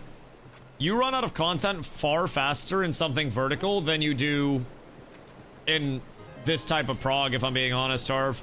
The big thing about Guild Wars 2 is that even when you are, you know, at a point of being geared and shit, you still have a lot of replayable content, and all content scales down to your level. Like, yeah, you'll run out of content, but the raw amount of hours from start to finish in Guild Wars 2 far surpasses Blizzard, and it's the spotlight theory. It's a theory I made up myself. So basically, with a lot of live services, they will spotlight a portion of their total stage with each update, and the rest of the stage just isn't lit up. The spotlight has just grown as ArenaNet's added more to their games, and the stage has become more illuminated holistically. So, we can do the medium one easily. Okay, let's do that, because that'll get us a good amount of stuff. Time remaining 30 seconds. Start locations, Blaze Ridge Steps. So we need to go Blaze Ridge Steps. And then we can go there. Never run out of content, but I haven't played a real big amount in years. Streamers are sometimes disappointed at a certain stage of my experience. Well, keep in mind, streamers are also pussies. With the amount of replayable content that's in, you have PvE accessibility, you have PvP accessibility. You have so much that you can actually... Where do we have to go for this? It is Blaze Ridge Steps. Tumok's waypoint. Oh, fucking hell. We're going to see Tumok. Goodness gracious me, oh my. Goodness gracious me, oh my. We gotta go see Tumok, boys. The memories are coming back. Always something to do. It's just a matter of, do you like that content? Someone super into the PvP that might be disappointed with the content releases. Yeah, and I mean, if you also just do one thing, you're naturally going to burn out on that, which is part of why I haven't really, you know, gone into just one thing. But I also think if you are doing one thing, you have to have the expectation that you're doing that one thing right. If I go in and I just do PvP day in and day out because I have a passion for that, then, like, I can't really complain that I've done thousands of hours of PvP. I feel like unless somebody has legitimately completed every single thing in the game, they are top world versus world, they are rank 1 PvPer, everything, then they've still got content to do, you know? It's a constant thing. Genuinely constant thing. In any game, no matter how much or little content there is, people will always complain. Have you also played Guild Wars 1 or will you at one point? I will at some point. I have not yet. Genuinely. Puzzle streamers usually say Guild Wars 2 is the best replay of everything. I think people also very quickly just...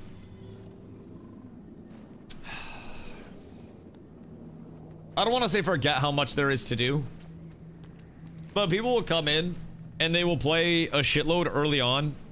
And again, they'll hyper focus on one thing and then it'll just be like, there's nothing to do. right? They won't complete things.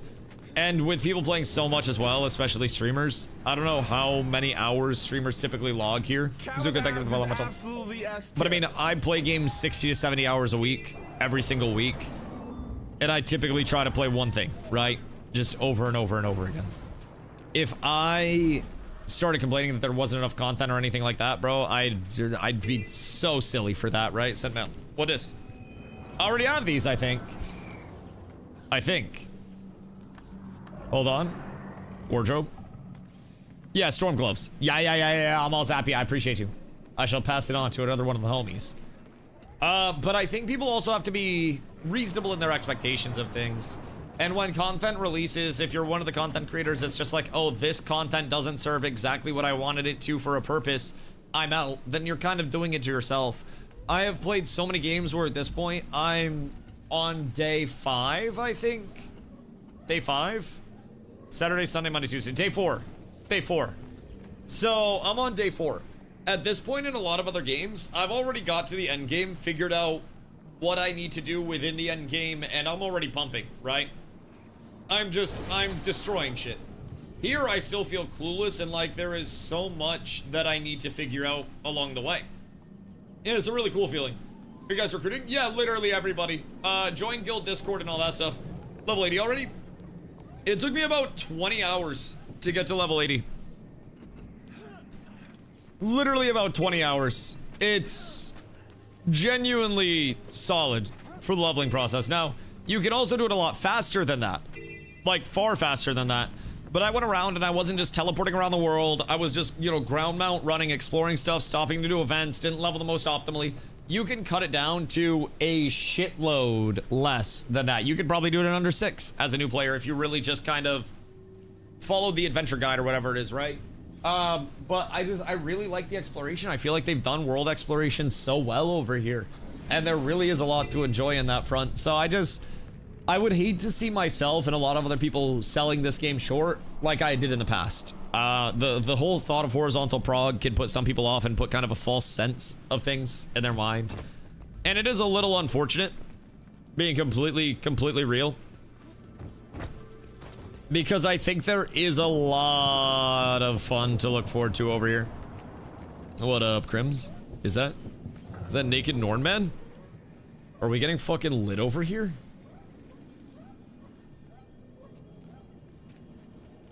What am I witnessing here?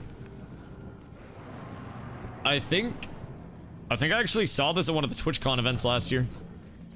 The furry boots are crazy. He's so thick, but so nimble. Look at the raw athleticism. Is this what I have to look forward to, chat? Goodness fucking gracious. Goodness gracious. Join the Discord, what do I gotta do? Okay, now that you're corralled in there, you can post your in-game. We just put everybody in Discord to make sure people are actually fucking there, and then we can invite off of that. The game is amazingly done. Feels like there's always something to check out with the jump puzzles and everything. Keep in mind, before I get to 100% completed exploration, it would be thousands of hours. Just at this point in time. Like, I'd have to put in so fucking much time for it. Guild missions already? Yeah, we got the guild hall unlocked, and now we're working on guild missions. We just completed shovel farm, and we got our 50 shovels so we can start the mining excavation. And now we got a bunch of people here for the guild mission. Move up, my boys. And then we shall conquer. Because this is timed. Let me into the instance. Okay, so we all just zone into the instance and then we start clapping? Or am I getting scammed? Wait.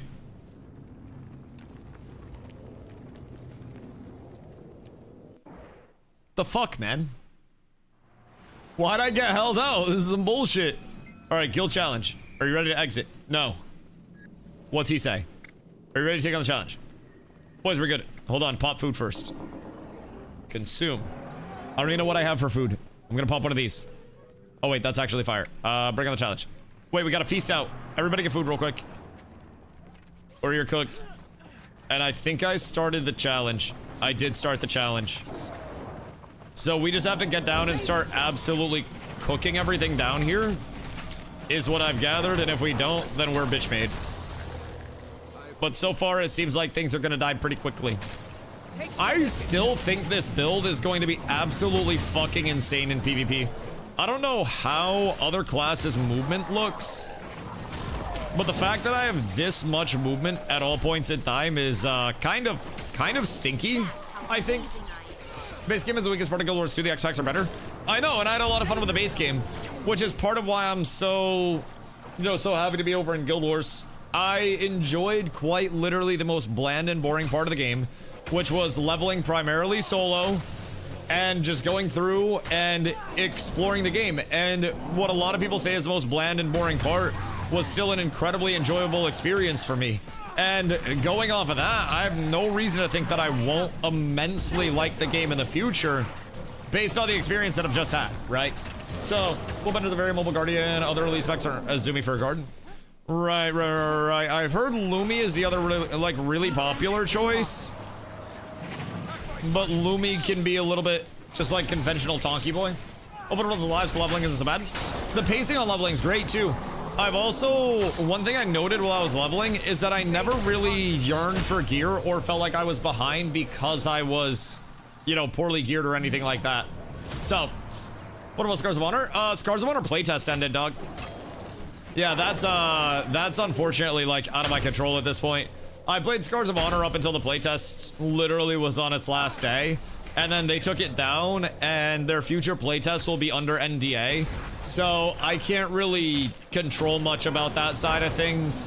If they decide to NDA stuff, that effectively invalidates any hope of content creators covering the project whatsoever, myself included, because I just don't cover games off stream. I don't have the time to.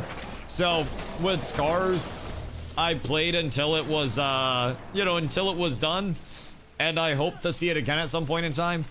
But also, if I'm being completely honest, right, and I think most people that aren't lying would tell you the same thing, when it's between indie MMOs that really, right now in the modern age of MMOs, you don't know if the indie MMOs are actually going to make it or not. Crystals must die at the same time. Wait, so we have to get Charzukas, and then we have to destroy the crystals. And how do we get the Charzukas? Because I haven't seen a goddamn Charzuka yet. The crystals are 10%, then we finish them together. Where get Charzuka? Here? Okay, wait, so what have we been killing for this entire time? Said the NDA thing was up in the air, but yeah. Yeah, I mean, that's the biggest thing about Scars of Honor, but if I'm being completely real, I think anybody that tells you anything different than this is probably being untrue with you. If I had the choice between indie MMOs and something from ArenaNet, right, that also happened to fit in with what I wanted content-wise and what I wanted to do and what my community wanted to do, it's going to pretty much always be the established, ArenaNet MMO, right? It would always be the, the established game that might not have a chance to shut down, especially with our last two experiences. Like, New World was from a developer that had access to a lot of money and a lot of stability, up at the top. And even then, that got cooked. Ashes of Creation had a lot more red flags, right?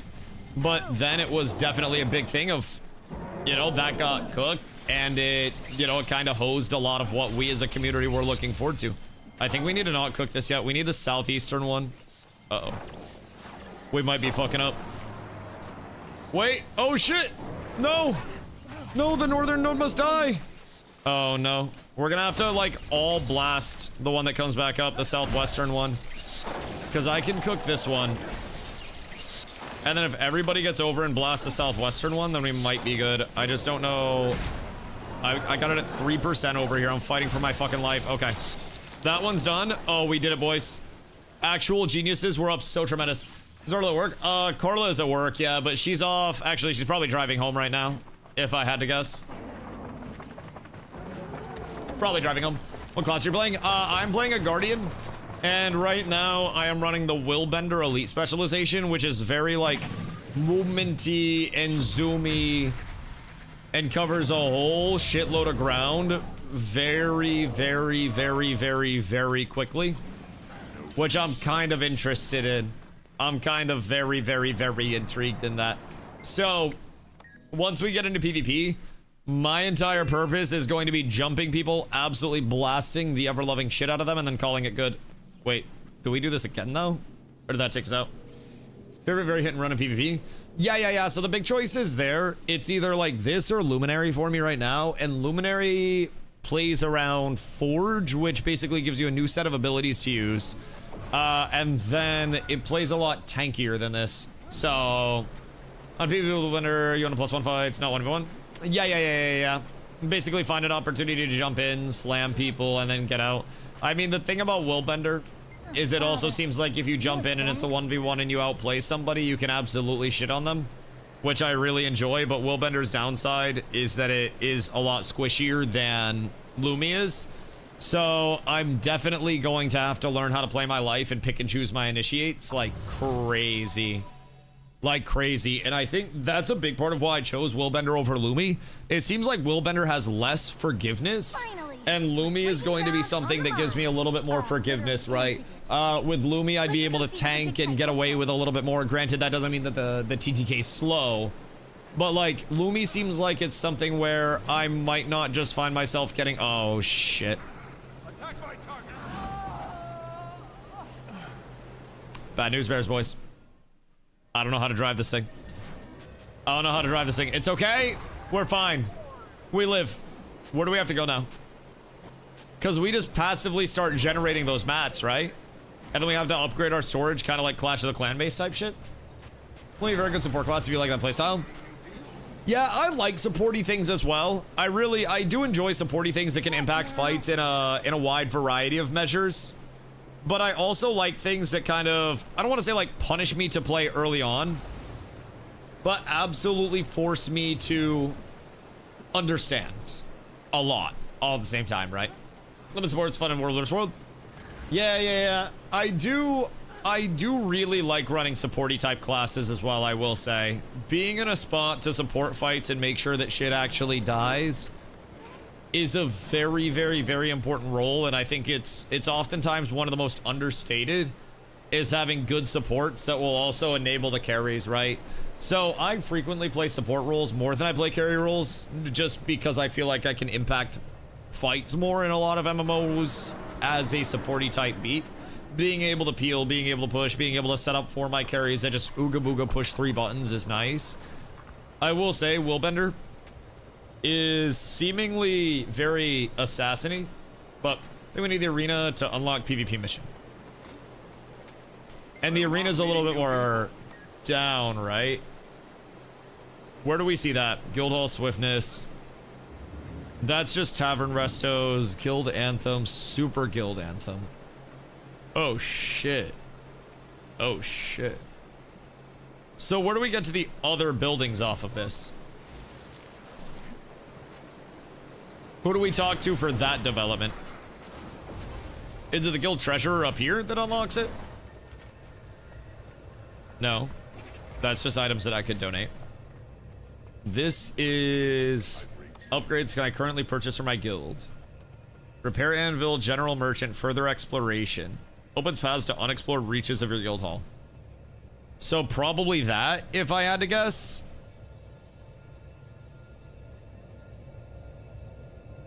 Like, we need to get through this a little bit more. And then we'll also need a lot more favor. Like, a lot more favor. An uncomfortable amount more favor. So we'll have to bump those. I'm playing a healer in PvP to rob the other side of a guild. I like killing healers. It makes me quite happy a lot of the time. Just being able to absolutely nuke a motherfucker. But I will say, the prospect of playing something big and clumpy and tanky is also not lost on me. Part of me is very intrigued by Lumi. Like, really intrigued. It does seem like it has some movement, but it also seems like it's very stance-dancey, supporty. Seems like it can still do solid damage, especially with the time to kill. So Lumi and Willbender are both, like, right up for me. Oh, it's a good time. Get it with Ethereum. Yeah, we have to let that generate and shit. So I think for now, we got, what, couple hours until we form up for Metatrain? Do we hop into, like, structured PvP? Life's better. And just see if we can, like... Let's see if we can find some easy kills. Because I'm definitely going to have to get used to it. Shoot the last guild mission. Oh yeah, we can do that while we have everybody here. You've got gold. Do a jumping puzzle. Die. Instance mission in which members work together to complete a large multi-room puzzle. Okay, let's do this because this will have a jumping puzzle portion of it. Firebrands has more utility. Lumi, good for cleanses. So basically, most of my options as a guardian are really good. I pretty much can't go wrong, is what I'm gathering. Also, thank you for the world exploration, Streg. I appreciate you, my goat. Oh, gosh dang it. We gotta leave the guild hall. And then we gotta teleport. Chat, if you guys need invites, by the way, make sure you either message me in-game or post your in-game in chat so I can get you guys in. Gleam and Firebrand, both really fun. Are you guys saying that Will Bender isn't fun? I see you people are left behind. No, not really. We have people playing from EU. You could server transfer if you have an established character, or you could just re-level. But the ping from EU is not bad at all. We have multiple people playing from EU right now that say it's really, like, really solid. So, try it on PvP. You can server transfer for free. Just delete all your tunes. Yeah, that's fair. Not too many people on EU. Oh, I mean, well, that's on you then. Are those people playing right now? That's your own personal dilemma to figure out, though. You gotta pick favorites there. That's your own problem. Alright, I gotta go over to Streg real quick. And then I gotta get some water. Because I'm thirsty as a motherfucker. One sec, chat. Be right back.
Good day.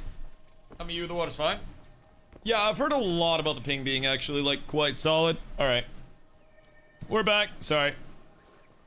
You want another Badge of Honor yet? Wait, what do we need for Badge of Honor? Because I'm down to do literally whatever. I'm learning pretty much everything that I can right now. I'm trying to compile all this shit. Catmander tag. Wait. There's an actual tag that's Catmander?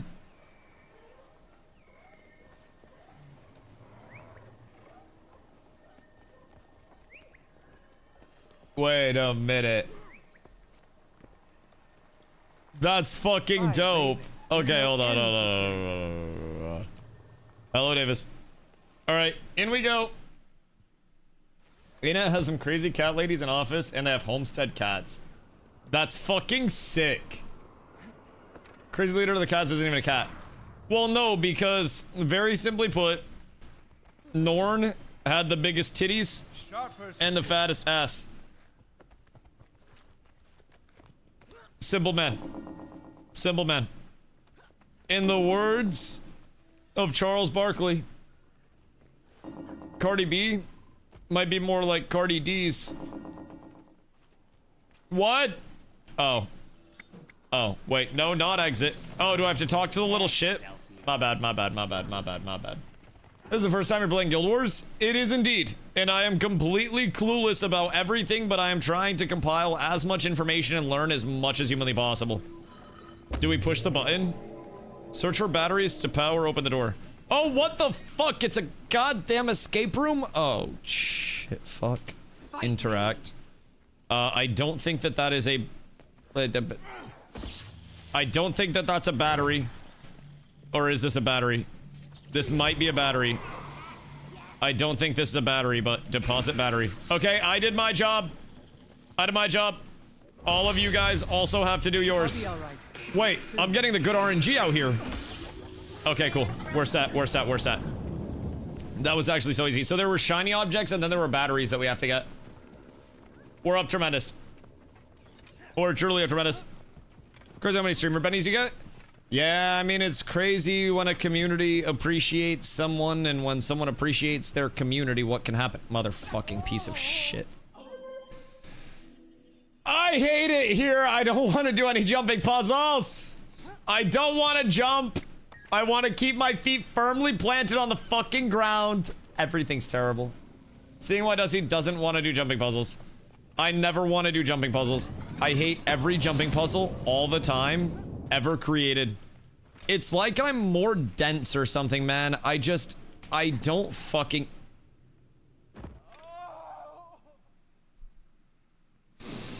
We're gonna be here for a minute.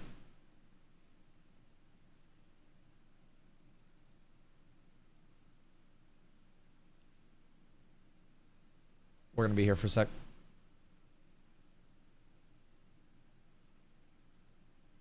We're gonna be here for quite some time. Arguably, due to their size, it's harder to jump with Norn as they usually block the viewpoint to some extent. I just need to play around it. I just need to play around it. It's just a skill issue. Everything is fine. And we just need to learn the layouts. So the lamppost is here. See, I can't even, like, see the lamppost. So, like, I was trying to jump off of the ledge, not even seeing that the lamppost fucking existed. I need to go top down on it a little bit more without getting distracted by my voluptuous bosoms. If I'm being completely real, the bosoms were probably my downfall. It seems like I get down here, right? Okay, we're so up. I made it without cooking myself. You don't have to do the puzzle, you can just walk under. Oh, I want to do the goddamn puzzle.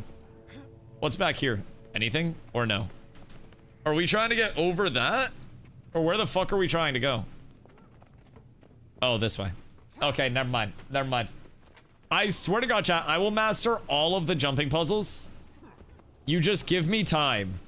Within a couple of days, I will have conquered these. Wait, this is where we just were. What? Why are we back here? We clearly fucked up at some point. You gotta go this way? No, that brings us back over. Oh, we have to go up. We're apparently all just idiots. I blame everybody except me. And then to the net. And then down here. Okay, chat. I'm leading the way. It's all cooked. But I think we're up tremendous. I think we're up. Wait for the timed Halloween event. Brother, I got this shit. Something tells me we want to fall down those. I have a weird feeling. I don't know why. What's the button do? Guys, everybody get in the room. Just in case. Just in case. I don't know what the button does. Fail safe counter check. Proceed with activation. Rectangle. Rectangle. Rectangle. Rectangle. Rectangle. Why do you have 1k health and I have 23k? Did you boost?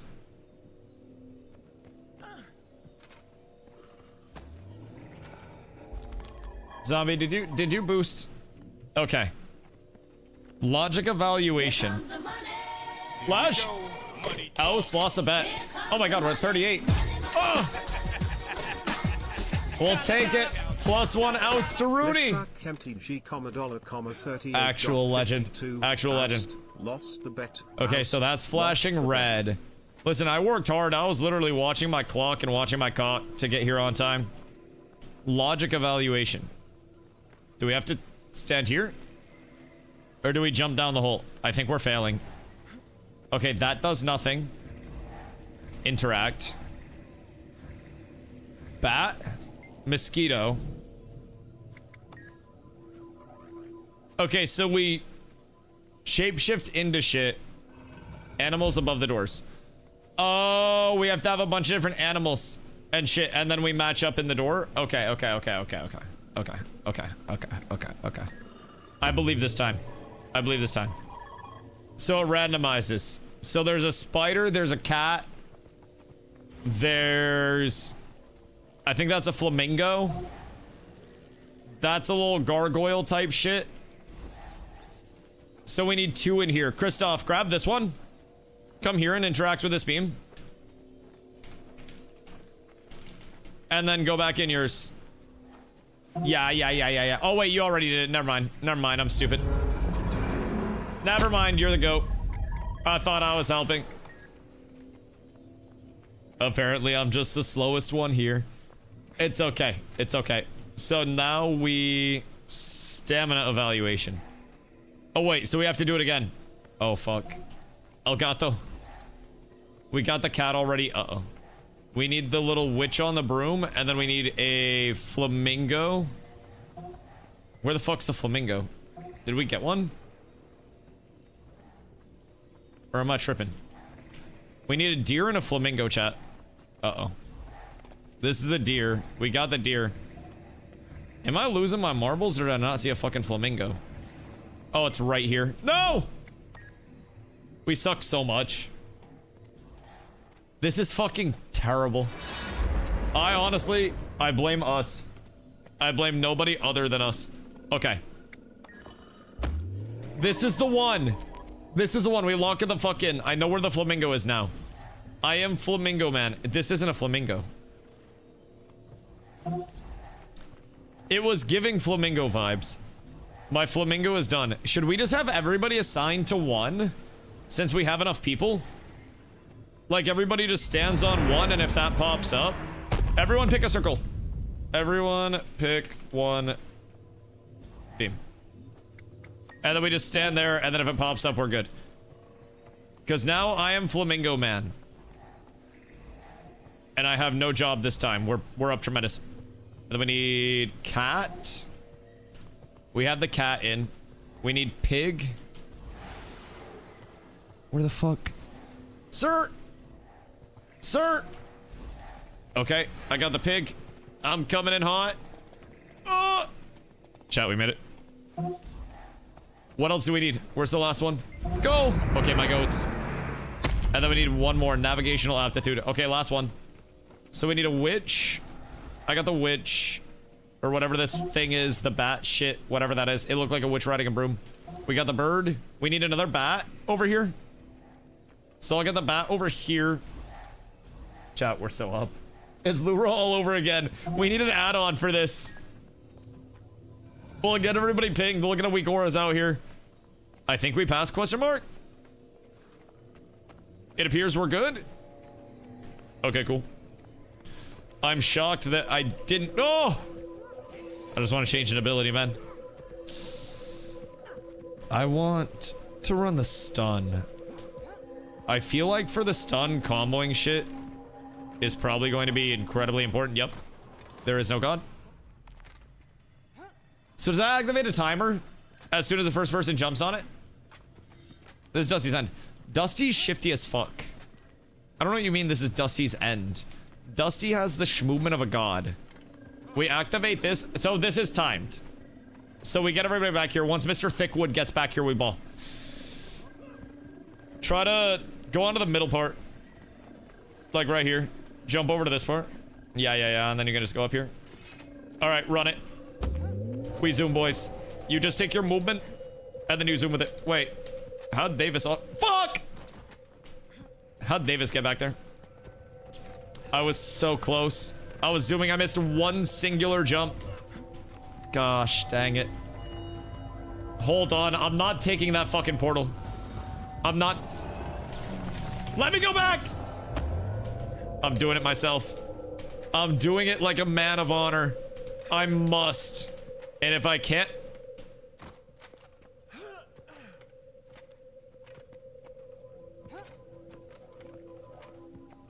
If I can't, then I don't deserve it. 14 minutes left.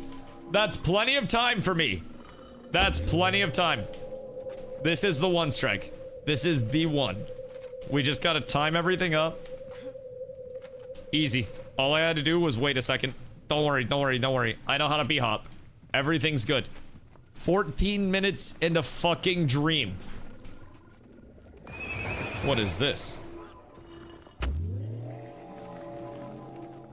Oh, wait. Or? Is there a maze that we have to go through? Oh, God. Wait a second. What the fuck? Should we have somebody, like, up top telling us where to go? Or what? Oh, wait. I can just do it this way. I work off the minimap, right? Because then... Something tells me they're all going the right way, considering I'm me. Like, I have a very large feeling that I am not the one that's correct here. Am I supposed to come across these? That seems like death. That seems like death. Okay, that's fine. This is also fine. I might be up tremendous. I'm just kind of like vibe coding off of the minimap right now. And I think I might be on to something. At least a little miraculous. Excuse you, please don't bother me. Where am I trying to get? Over here? I actually think I might be on tech. Hear me out. Am I him, chat? Am I actually him? I may be verified authentic him. And there may be no room for discussion around it. Where's the rest of my guild? Jot down the route. Get everybody out here. DustyWhy truly on top. Not carried streamer. Carrying streamer. Absolute brain dead. Know nothing about the game. All true. But even a broken clock is right twice a day. What do we have to do with these? Fill. Fill with what? Gotta collect the orbs. Oh, motherfucker. Where are the orbs from? God damn it, I thought all we had to do was get through the fucking maze. Uh-oh. Uh-oh. Wait, so where are the orbs coming from? Are those through the security golems? Or what are we looking at here? Oh, wait, here. Okay, cool. Maybe? Dispense. Okay. Do I have an orb now? What the fuck is this? Chat, I'm angry. I'm angry. I'm clueless. This is not good. This is not good. I think that orb must have already been taken. I don't have an orb, I don't think. Unless I'm tripping. But I don't think I have an orb right now. I hit the dispense, but I think there was nothing to dispense. Mr. Thickwood is... He's just chillaxing. He's just kind of balling out over here. Alright, I gotta go find another orb for the boys. We got 6 minutes left or we're fucking cooked. I'm combing this entire half, boys. I got the west side. Don't worry about it. They have beams. Oh, wait. So I can, like, top down and then look for the beams? Like that? Okay, cool. Cool. I am a genius, Streg. I'm on my way. Now that you've said they have the beams, I can locate them extremely easily. We got company. Where'd that beam just go? I swear to God, there was just a beam. That's a beam up top. Okay, cool. Never mind. Go to the upper level. Is the upper level just what allows you to see them? Can I break this? Oh, I can break this. Sick. Get a little HP while I'm here. Just kind of vibe out a little. This wouldn't be the worst. I hate puzzles. I don't mind puzzles. I consider myself to be somewhat of an expert at most puzzling. I started puzzles when I was a wee lad with figuring out how I could come out such a fucking mistake.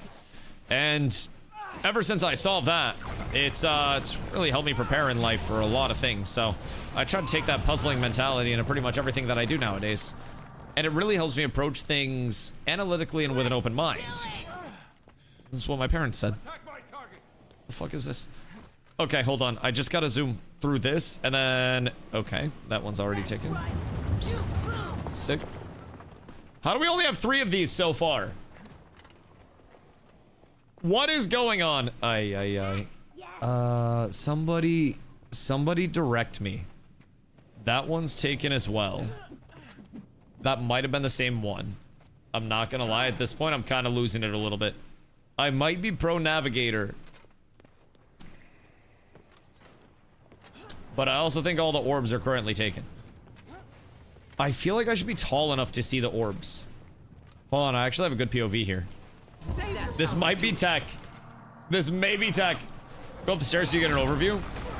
I feel like I'm tall enough to have an overview, though. I see one far, which that one's probably moving, no? There's one, like, top mid.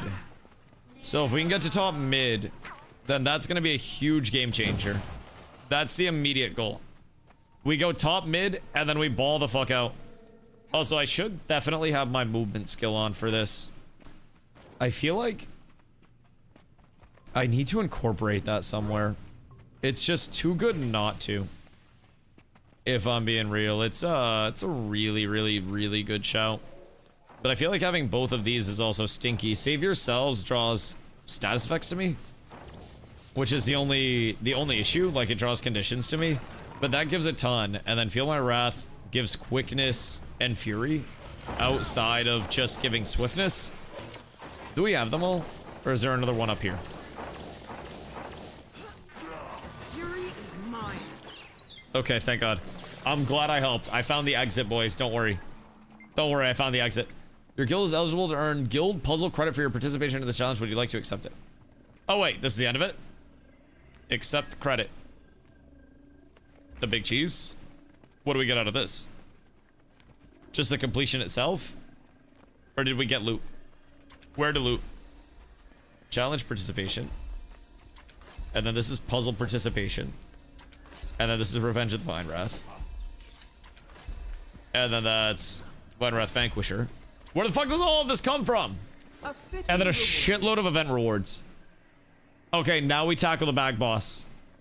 So this gives rare 80 gear. I'll just grab this. It's fine. Right click instead of left click to remove the pop-up window. Okay, I don't know to auto accept everything. Noted. And then I can use all. Comes from the Royce events. So what do we get for doing this other than the guild stuff? Was there anything that actually like came out of the cheese chest? Or was this exclusively for guild stuff? I will say I was setting a land speed record for a little bit. They did me dastardly. Right click chest will unclose the loot windows, saves a lot of time. Okay, word. Word. Use all. So there's a chance that I can up proc rarity off of these? Like any of the consumable crates that I get? Or the unidentified crates, I should say. Unidentified. We'll do this. Unidentified lodestone. Identifiable object. Use those. Use that. And then I can do this. Salvage all these. And I can salvage all the rares. I also need to go through my old gear. I think I have a lot of like old gear shit that I have to salvage, right? Or can I not salvage this? Oh, I have to sell a lot of stuff. I need a vendor is what I need to do. Get rare gear, which salvages into ectoplasms. You also get guild hall currency. And with ectoplasms, I gamble. Is what chat has told me.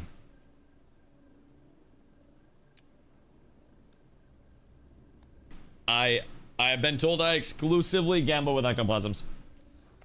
Okay, so as we level, indicate silver fed. Pure rage and exo salvages. Oh, I need better than a copper. I'm gonna have to pay more, huh? It's absolutely tragic. So we're level 3 now. Do we get guild level just from completing more of these missions? And then they refresh on a weekly basis? So we've done this up until next Monday when everything refreshes, right? Yeah, okay. So that gets us all the favor that we would need. And then off of that, we can use the favor for guild hall upgrades, which we're definitely gonna need some. And we need to get a bunch of mats and shit just pre-donated, so that way we can slam everything for the guild hall that we might need.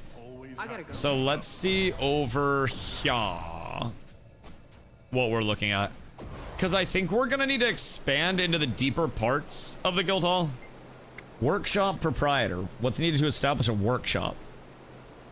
Okay, so a workshop gives guild XP, and then requires mining excavation. Or synthesizer, add an ore node to the workshop that randomly generates either copper or iron when mined. Add personal enhancement at the tavern that increases the chance of getting a critical success when harvesting an item. Treasure shows all the items needed for every upgrade right by the main waypoint. Wait a minute. Like once those are active, or because anytime I talk to her, she just kind of has a big inventory. This one? Or him? Them? So with the treasury, where do I see what's needed for the upgrades themselves? Because I just see this. Oh, so this is basically our entire pool of what we would ever need for upgrades? The green bar? Okay. So this is what we would need. Okay. Okay, that makes sense. So we're basically trying to keep all of these stocked up at all points in time. As much as we can. Wonderful to see you. And then that'll allow us to grab these upgrades as well. Been loading it up. I appreciate you guys. So what do we want to prioritize? Guild vault, gold storage, and then trying to get the open paths? Because we need the tavern restoration 1. A decade of mats?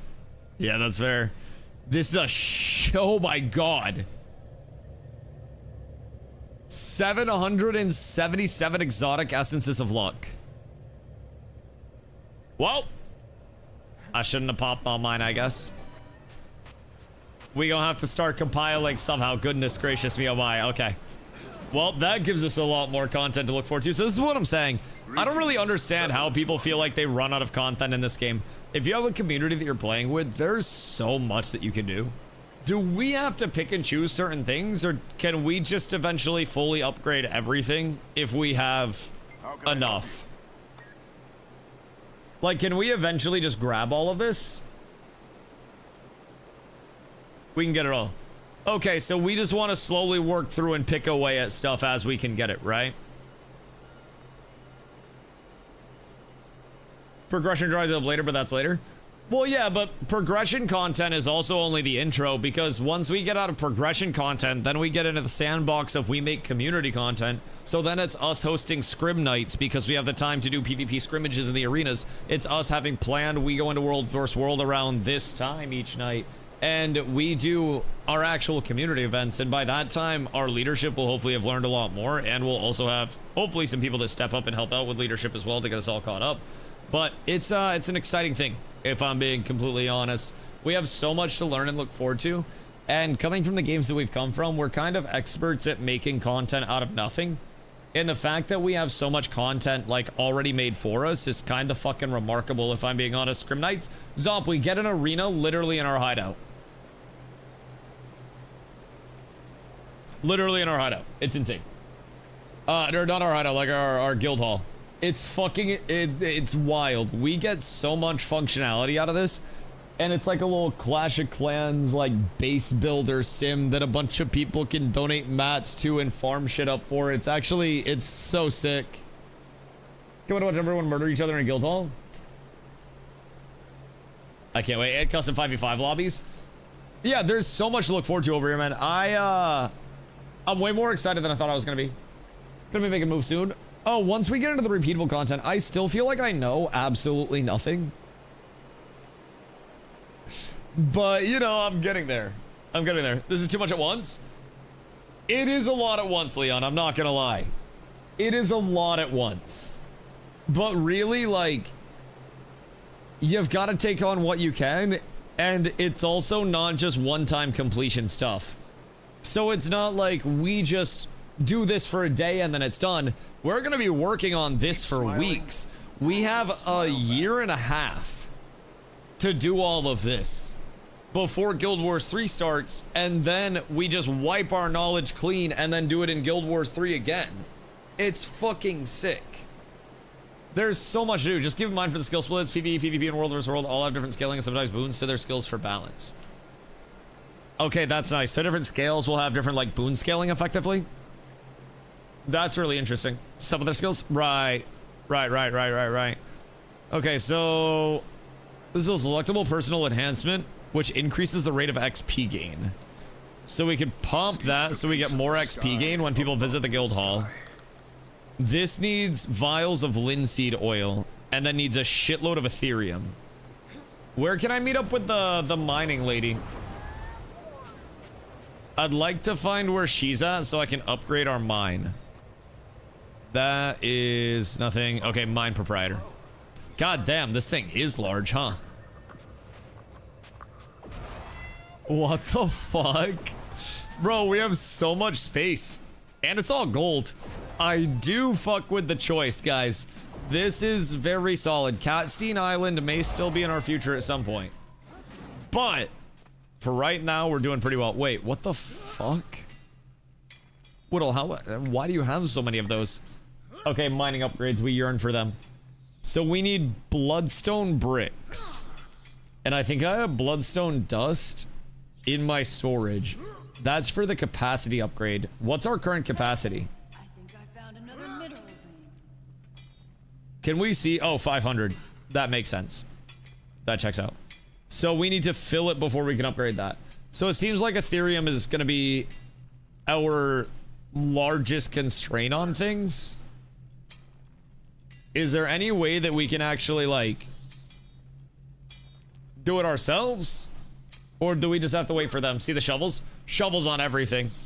So we'll basically have to do guild farm days where we go over and complete shit in Silver Waste, is what I'm gathering. Do some actual, like, some actual events. Because that sounds nice. I feel like there's just so much for us to actually do as a guild. How many bloodstone bricks? 20 bloodstone bricks. But we also need 500 Ethereum for it, so there's no rush on that. As of right now, I think I might slam something with the tavern and get that up. Let's see. We can get the guild vault. Or is this already done? Oh no, we need 1,000 favor for that. So we're short on favor for the guild vault. So we can't get the guild vault. The favor constraints. So we'll get more favor from more guild events next week, yeah? And then as we level, we unlock more and more guild events, so it kind of cycles. Okay, well, for right now, we'll grab the merchant. That'll just give us a Vend the Rooney. I'm sure we already had one, but I'm sure there's some benefit to that. RIP 20. And then we'll go back down and I think we'll get the XP gain. So that way our levelers can pop over here and then get an XP buff. Seems like that's going to be a solid spend, and I think we have all the mats for that right now at the tavern. So if we go here, guild enhancement experience, and then we have everything for this, and that's only 50 favor. So we'll slam that bad boy. So that's in now. Karma and then guild gathering bonus banner. We don't have enough Ethereum for that. And then karma, is karma really a big thing that we should be worried about favor spend on? Because karma's just for getting cosmetics usually, right? This is going to be a while on the workshop because we need to upgrade our actual Ethereum storage in the first place. So that's going to take a little second. Wait, guild XP game. How do we get those bad boys? Oh, wait, so we just got the bartender that comes in. Okay, that's kind of sick. So we upgraded that, and then a bartender comes in and gives us experience increased by 3%. And it's just free? Wait, how long does this last? Guild XP game. Where did that go? You've got gold, right? I'm confused. Where are these going? That's all I needed.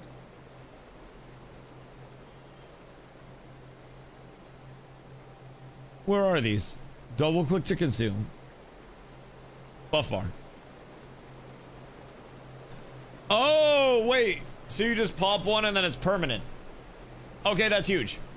So if you guys are leveling, you can just go in and hit G for your guild, pop over to the guild hall, and then you can come over southwest to our bar, talk to the bartender, and then 3% bonus XP. Okay, cool. So other buffs would override it if we did bring other buffs in.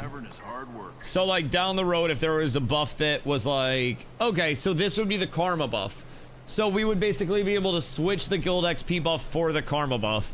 And then the banners are really good because we'll be able to bring the banners out with us wherever we need to go, yeah?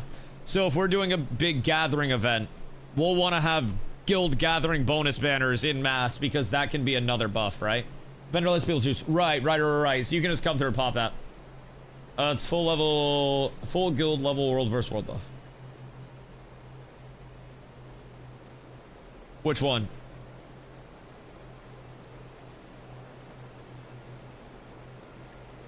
This one?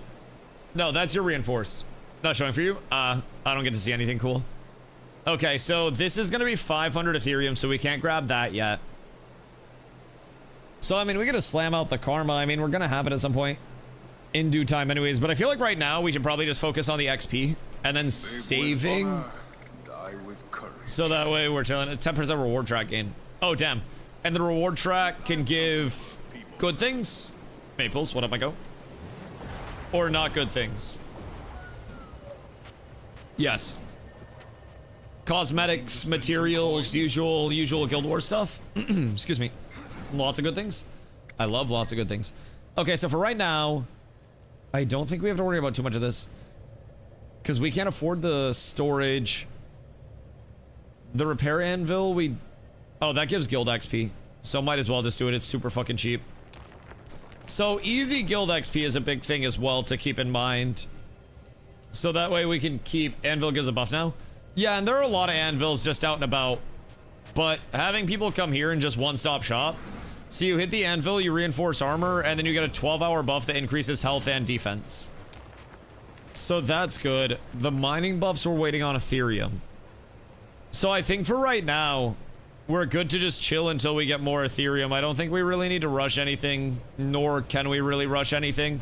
We've just got to wait for our miners, pause, to actually, like, do their thing, and then accumulate. No perms to play stake order. We can add a role for a guild, for the hideout decorators. We'll have to put a sign up out to see who would be interested in decorating. And then we'll get, like, an organization for it. Let's see.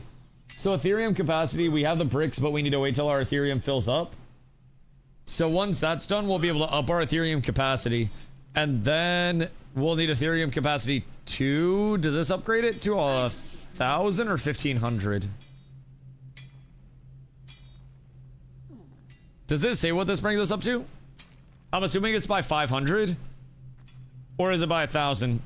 Because if it's by 1,000, that'd be phenomenal. Oh, maybe it's more than that. Because this is going to be mine excavation 2 at that point. And then that expands it. Okay. So we just let them cook. We have like an hour and a half until we go in and hit the meta train. The meta train. Chat, we're learning. We're already getting a daily packed schedule. How long does meta train typically take, chat? Is that like a couple hours thing? Or what's the whole dealio there? And I think it may be time for us to... You absolutely can. You want to buy a commander tag? I need to do world versus world and then buy Catmander. If it's the how many bosses you want to hit? How long can they go? Like, is it just a full constant cycle? That's always going throughout the day, or? Could always go to that while waiting. Yeah, I was thinking I might want to do a little, like, structured PvP, maybe. If we're talking boss run. Okay, so we could literally just have those led all the time if we had PvE leads that were running those cycles. A reset train can be 1.5 hours, but you can go pretty much 24/7. Okay, cool.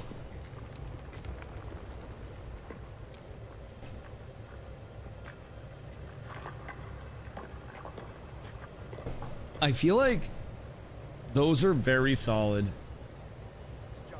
Litany allows me to just frag the fuck out for an undisclosed amount of time. Remove conditions and gain flowing resolve, which is consecutive attacks heal me.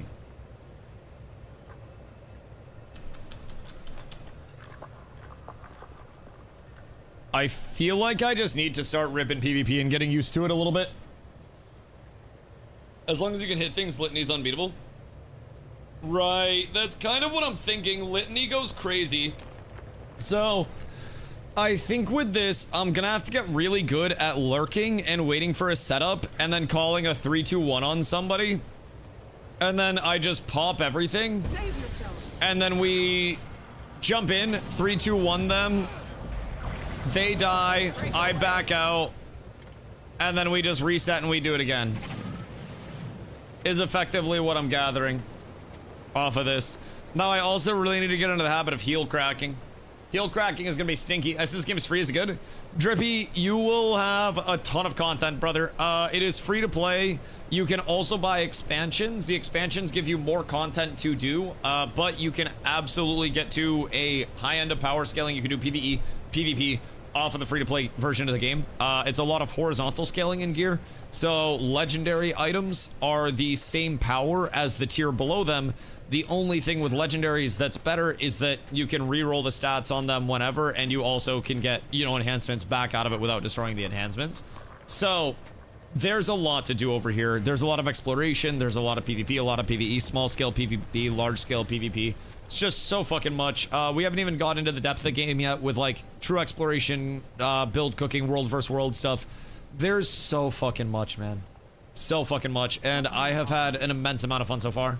You'll have to set up your PvP stuff before you queue if you're doing structured PvP. Okay. How do? PvP. And then league, tournaments, reward tracks, game browser. Enter miss. Enter lobby. This one. Downloading as we speak.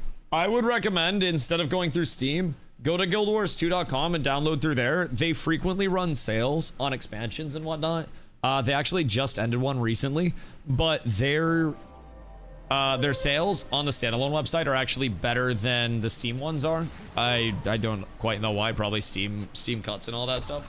But I would highly recommend downloading off guildwars2.com. Keep in mind too, Guild Wars 3 just got announced. Its beta is towards the end of 2027. So not only are we grinding like crazy as a community on Guild Wars 2, but we are also getting ready for Guild Wars 3 like crazy. Like, we're prepping as much as we possibly can to stay in tune with all the updates. So there's so much content over here, truly. Like, there is an ungodly amount of content that we can actually get to. And I've been here now, this is day 4, I think. And my brain has been racked constantly. Like, every day when I hop off stream, I feel like I am completely, like, mush. In the best way, because I'm just learning shit. Okay, PvP quick launch bar lets you change your build, select custom arenas, and queue for ranked. Okay, wait. So where go now?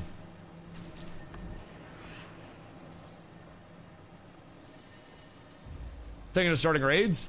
Oh yeah, raids, fractals, all that shit. There's just so much. Go up to the vendors. Here? Top middle. Okay, hold on. Those are statues. My bad. My bad. Those are statues. We're good. Everything's fine. What do I? Okay, yeah. We're here. We've arrived. So over this way, and then ascended weapon, armor, league vendor, tournament vendor, weaponsmith, hero challenges, armor smith. Oh goddamn! So they have like, you can basically play the entire game out here, right? If you really want to. Look up.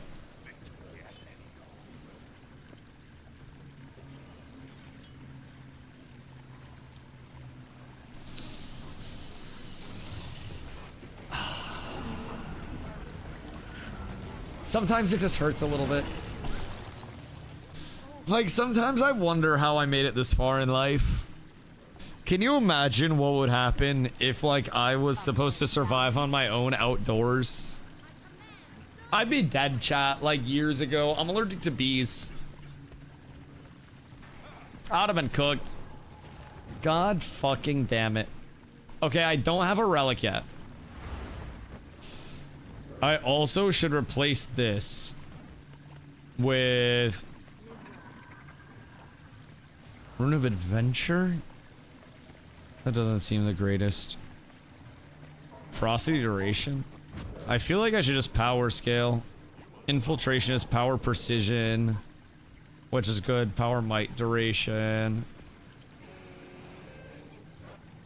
Seems like infiltration is Bissy Wissy. How do I replace this? There? Oh, word. Okay, we're up tremendous. So I'm assuming I'll have to switch that out after. And then, oh, they have so many more. Oh, Jesus Christ. Wait. Power ferocity. Infiltration seems fine. Infiltration seems fine. And then where would one get relics? Yes, relics. Checks out. Remember that thousands of people upon reading look up would instantly tilt their head back until they fell over? Yeah, that is true. I did make it further than some. Check your mail. New PvP build interface.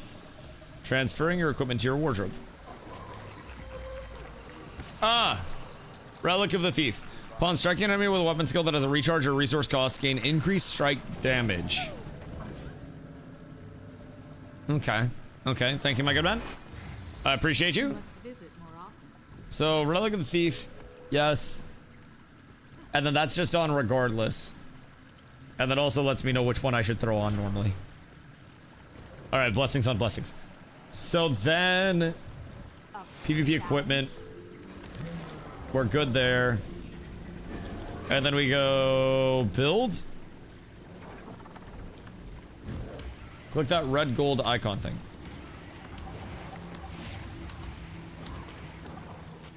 To pick your gear sets. Red gold icon thing. Left of relic. Relic. Left. Further left. Oh, wait. Click it. This? Ah, okay.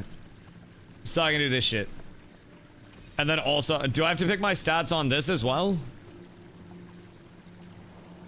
Or is everything good? I think I already have stats on all that shit, no?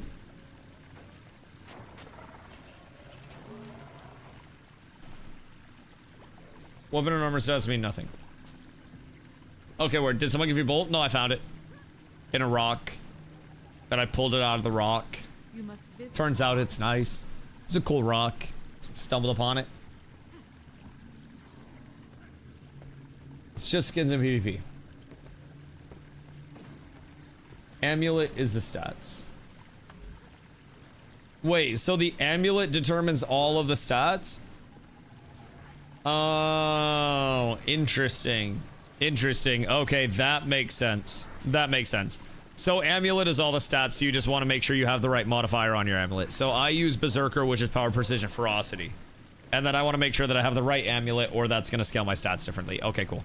So then for abilities, do I have to change anything for abilities? Or... I want you that I made? Yeah, I made mine is what I meant. Yeah, no, he hooked me up.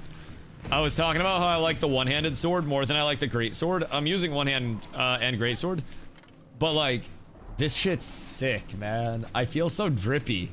I gotta get better with the transmog game, but it's a decent start for the time being. I will say, random die schemes have saved me. And also try other release specs here before spending. Oh, that's pretty cool. Someone did give me Bifrost in there. One day it was crazy. Wait, is Bifrost Greysword or what's Bifrost? Dude, I'm 4 days in, man. I'm so clueless. That randomizer goes so hard. The fact that it picks color palettes and plays off of that, and it's not just completely cooked. Staff Gen 1, ooh. I've heard Staff Guardian just rips buffs out like fucking crazy. I almost wonder if Staff Support would be fun to play. Okay, how many people can we queue structured PvP with? Like, what is the structured PvP setup? What do we actually have here? There's unranked arena, and then there's ranked arena of 1 to 2.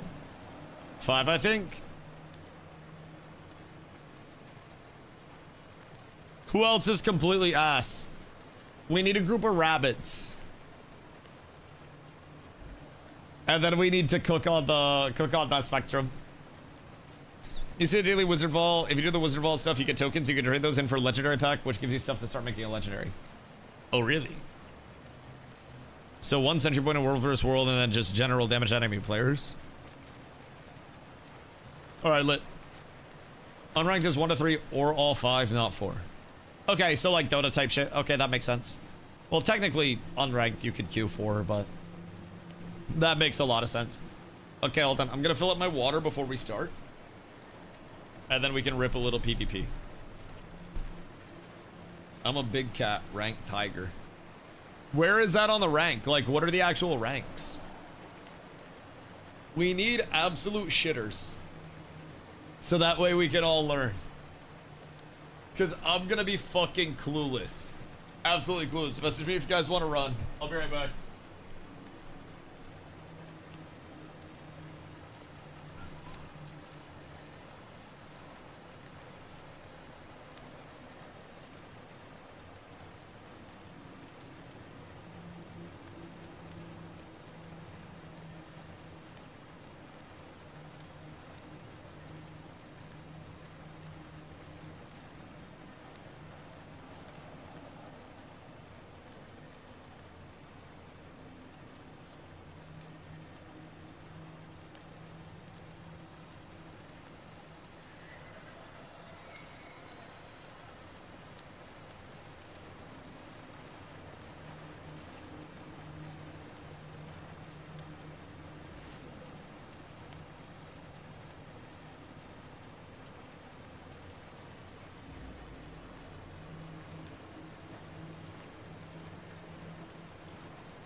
A good day. I hope you're all beautiful. Why are you not dragon yet? Bro, I'm about to be ass. Okay, hold on. Bear, shark, phoenix, dragon. Rabbit, something, something, etc. dragon. And dragon is best. Average queue time is 3 minutes. Oh my fucking god. Wait, what do you mean 3 minutes average queue time for a solo? Is it faster if we stack?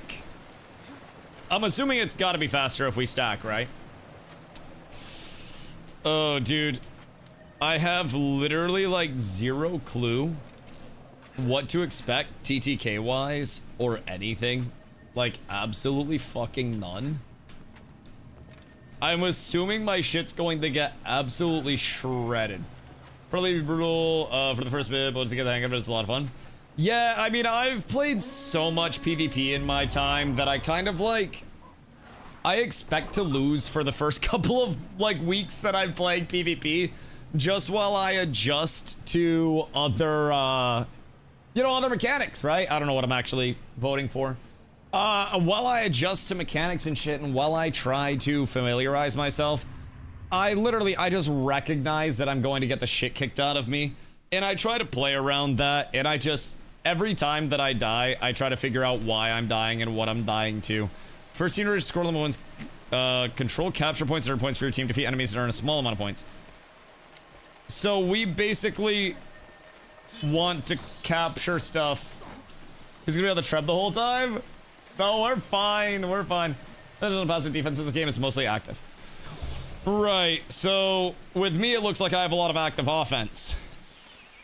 So I'm gonna want to pop shit, wait for a fight to stage, and then just, it seems like I'm gonna want to like jump into the middle of that entire group. Anyone here played WoW? Unfortunately. Is this like a Wrathy Basin? Or what's going on over here? Ranger Danger is fucking crazy. It's my attempt at tier 3 Nax Warlock armor. I like that. I like that. Okay. So these are objectives, I'm assuming, in the middle. Hold on to your points. And we have to grab those. So many new people. I hope everybody in here is new, so we don't just get absolutely ripped. Because I think I'm probably going to get absolutely ripped. You're all learning together. And then there's going to be somebody on the other side that just fucking destroys us. I'm assuming we probably should have, like, Drekt or Kekt, right? Alright. Alright. We play LOS. And then we get ready to go in. And then stun. Oh. And then we go back in. And then I must pump. Okay, we got one, boys. We're up tremendous. We just have to iframe a little bit. We just have to catch people out. He evaded my kick. I think I need to play their panic just a little bit more. And now I need to go help team over here, and then we're good. Excuse me. Pardon me. Nope, they're good up there. In spike 2. Wait a second. Hold on, sir. You sit here, please. Thank you. Windmill capture. Oh! Everything's bad. Clock tower capture. Everything's terrible. And then I gotta pull him back in. And then I might be able to make something happen here. Maybe. Okay. Kind of up so far. Kind of up. I don't really have many heals. Other than just going in and kicking the shit out of people. But we might be able to do something here. I need to see when people are when people are dead. I keep dropping shit on people that are already down. But I think we go back to mid here. If you don't shut it on point always. Does my body tick point? Wait. No shot the body ticks point. That's actually so crazy. Brother, wait. My dead body, my corpse, will take point for us? Unironically in the down state, yes. Alright, fuck it. I'm down, dog. All I have to do is sit there and soak on point. I love that. If I die, I die productive. I will say the jump potential is there. I just need to be smoother about comboing my blink in with my kick. And then I think I can get jumps on people. Seems like they might need me out here. If I'm being honest. I should probably go through and help. But he's getting shit on. I think we have a little death squad rolling around S4, and then I'm just trying to take fights on the side and see whatever I can. to try to flank. But it seems like the boys have it relatively held down, if I'm being honest. It seems like they're kind of cooking. This Mushi guy is, I think, just like one-shotting people. So I'm not quite sure what to expect there, but seems like that guy's kind of got it down. I don't know what he's playing, but I think he's playing whatever wins the game. That man is fucking cooking everything that walks up. That's the participation trophy. I'm a melee and they're all dying in their spawn. Like, I'm watching the points and we're good. I don't really know what else I'm supposed to do. Like, this guy is literally killing them before they jump down. They can't even drop in because he's killing them so fucking quick. It's actually kind of insane, if I'm being honest. I'm not quite sure, like, what to do to actually help more than, you know, any, like, facet of actually helping, if I'm being honest. Ow, I just got the shit kicked out of me. Jesus. Maybe I can laser this. Wait, I can actually laser that. We're so up. God damn. We just have to be cautious. Ow. Ow, motherfucker, relax, dog. What if you chilled? No! I didn't have the self heals up. I needed a little bit more self heal and then we would have had it. Windmill, top map, more points per tick. Like top right? Right. We must play off of that. How the fuck am I actually getting out of this? Like, genuine question. Bro, I can't see shit. I'm too chonky. I will say, is there like a race change? I wanted big titties, but sometimes when I'm going through choke points, 40% of my character is my screen. And I have no problem with it because it's a great view. But I'm fucking thick. I need to get used to it. I need to play top down more because of it. You can make her smaller? Word, I may shrink her a little bit then. I made her the largest that I possibly could. I'll get used to it. Use your boost 80? No, I still have 5 boosts. Yeah, no, I haven't used a single boost. But no, that's okay. I'll just get used to it. It's also partly because I just don't know when to go in and when not to. So I'm just kind of like running in at stupid times. I also need to pace my cooldowns a lot better. When I have coolies up, I can jump in and just like combo somebody. But when I don't have coolies, it's a little hard, right? And I gotta be a little cautious around that. But seems like I can actually get in relatively well off of things. And as long as I'm good on my resets and I don't overstay, and then I'm good on angles, I think I can actually make some shit happen, right? Right. Because I do have a lot of damage potential. Where'd this bitch go? Oh, fuck! Where did you come from? I just got my ankle snapped in half. LOS is huge. Yeah. Fusion Phoenix, you. Goodbye. Oh, crap. I think we won because of that one guy. I'm not gonna lie. I'm pretty sure that one guy had like 1,000 kills. How do we see personal performance? Because I want to say that this guy had like 700,000 kills. The Mushi guy. Like, I actually think that he committed war crimes out here. There's a 4-stack too. How do I see Mushi's performance? Because he just went fucking crazy and I just did nothing. I got no badges whatsoever. I did literally dog shit nothing that entire time. Other than running around and jumping people from time to time. I think my team dominated too much for me to even really like feel that out. Because Mushi was just destroying people. I feel like I need to go again and not have such a hard carry on my team. At a certain point, he was just fucking killing everybody before they were coming out of their spawns. And it seems like I can get one combos off on people. I just need to be able to get out after and not stay in too long. And I think anytime I'm in a straightaway, I'm at a disadvantage unless I'm in a boon ball where I'm getting constantly healed, but that's not probably gonna happen with this. So, yo, thank you for following myself, dude. I think I have to just try to play incredibly, like, safe around LOS at all points in time and try to get my jumps. I also need to get more comfortable with getting out with my greatsword. And trusting these more. It's in and out gameplay. I know. I just need to get to timing the ins and outs. Like, I know that it's in and out. It's just I'm clunky with the in and out right now, if that makes sense. I don't know my thresholds of when to go in, how quickly I kill, when I'm baiting stuff out and stuff like that, right? Yo, Fuzzy on what up, dude? Or Fusion. I think Fusion. Do you know there are sales regarding the DLCs for this game? There frequently are. They did just end sales. Or they were running a sale shortly after the Guild Wars 3 announcement that ended a few days ago. I don't know when their next sale is going to be, but there are also frequently better sales through the actual, like, Guild Wars 2 website in the standalone launcher than there are through whatchamacallit, Steam downloads. So would definitely check it out on that side as well. Probably another sale in August. They usually run them every couple months or so.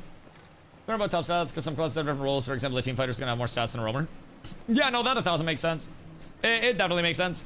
I just need to try to get more comfortable with finding my opportunities to get kills and then resetting and then going back in. I think that's the largest thing that I can do right now is literally just in, out, reset, call it good.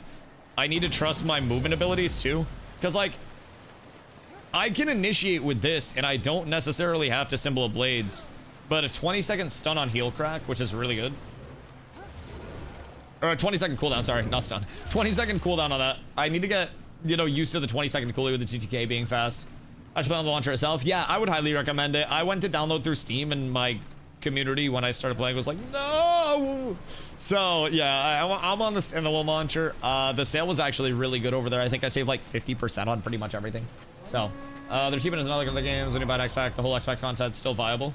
Yeah, absolutely. And if you don't buy all the expansions, you're also not punished for it, if that makes sense. What was the map we did last time? Like, if you don't buy... Oh. Well, I guess we got Legacy. If you don't buy all the expansions, you can still actually play the game. Your gear doesn't get completely, you know, completely cooked or anything because of the horizontal progression. We had plenty of people in my community that came back after a 5-10 year break.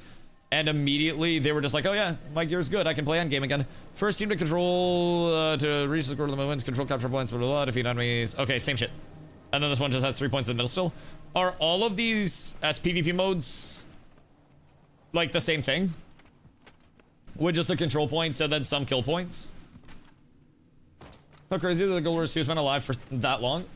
And the fact that people can hop in at any point in time, regardless of how long their break is, and their character can still be valid. There's some variants. Okay, cool. But the general gist is usually this. This is semi-mobile-like. God fucking damn it. Wait, so are we trying to march it down? Some of the mobs, I felt like League of Legends and shit with a boss you gotta kill. Wait, what the fuck, man? Can I mid? You break the door and kill the Lord. Why? Okay, so we can like run it down and hold objectives, or we can run it down at them, kill the Lord, and we can get bonus points for killing their Lord. This is like that one Dracantos PvP mode. Except it's in Guild Wars. What the fuck do you mean? Why didn't any of you guys tell me to play Guild Wars before now, chat? Why did you guys not? Ay. I'm sure they did. Literally nobody told me to play Guild Wars before this. Not a single person. I'm so upset with you guys. What the fuck, man? Like, hear me out. I'm ass for right now, but you give me a couple weeks and I'll be way less ass. Like, way less ass. Wait, so what's that? They got a portal out of there? Oh shit, everybody's so fast, dog. What the fuck? Everybody's so fast. Yo, someone, thank you for the follow. What's up, dude? Everybody's so zoomy. Is there combat up here already? Oinkman's going right up in that shit. Bring me down. I'm gonna hit a flank over here, perhaps? And maybe get in here. Good day, sir. And then I can turn on this. Maybe I can get out of here. I might be cooked here, chat. This isn't looking the greatest. This might not be working out for me, but I'm gonna send it as if it is. No! Okay, I think I got too many of them on me and did not get into a line of sight. I went to jump one, and I need to bait out evades more. As soon as I jump in, people are always dodging, so I think I need to jump in, use an ability to bait evades, and then hit my stun after. Because when I miss my stun, I just get turned on so incredibly heavily. And it feels like that's when I get punished really fast. Samurai, what up, dude? Swiftness makes my actual, like, inputs faster, right? Like cast times and shit. Latifa, you always want to enter with F3. Fs are up here, yeah? Crashing Courage. Right. Seems viable. Seems very viable. I will say, that's not the worst at all. +1 for the boys. Yaz is down, that's great. And then they're gonna be coming up over the middle. I might be able to jump this guy. Mayhaps. Nah, the evade again. I need to play around the evade so much more than I currently am. Because I am not, and it's kind of the largest thing that's cooking me right now, if I'm being honest. But other than that, everything's fine. It's literally just the evade itself. I will say, Greatsword feels kind of nice. Especially once I can get in and start actually bopping. Feels wonderful. And then we can get a kick here. He was immune to the kick. That's not good. This is bad news bears, I think.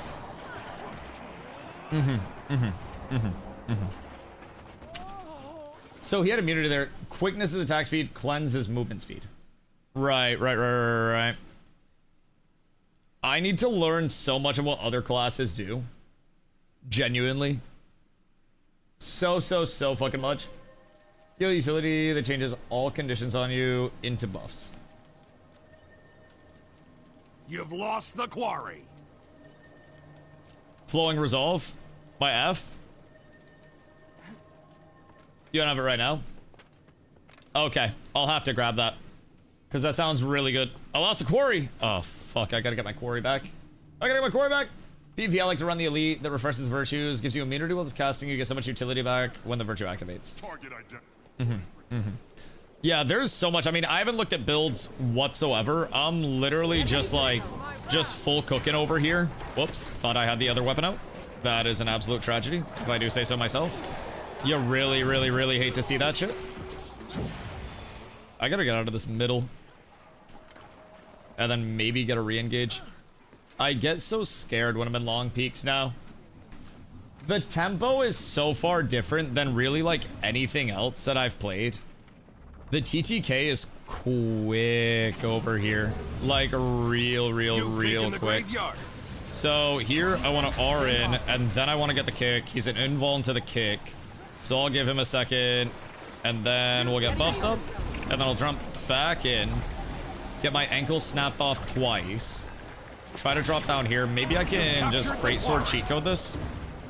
Yeah. Okay, this'll help. So when in doubt, I can just not walk him down because I just got fucking blasted by Charlie Kirk's Oreos. What is he? Because he nukes my shit. Say that, but you haven't smashed your head against a bunker build yet. What's a bunker? Is that just like turtle build like crazy? TTK is fast because you have 11k HP. Lost the waterfall. Well, yeah, I'm playing something that's really like squishy and punishing from what I've gathered. I do believe.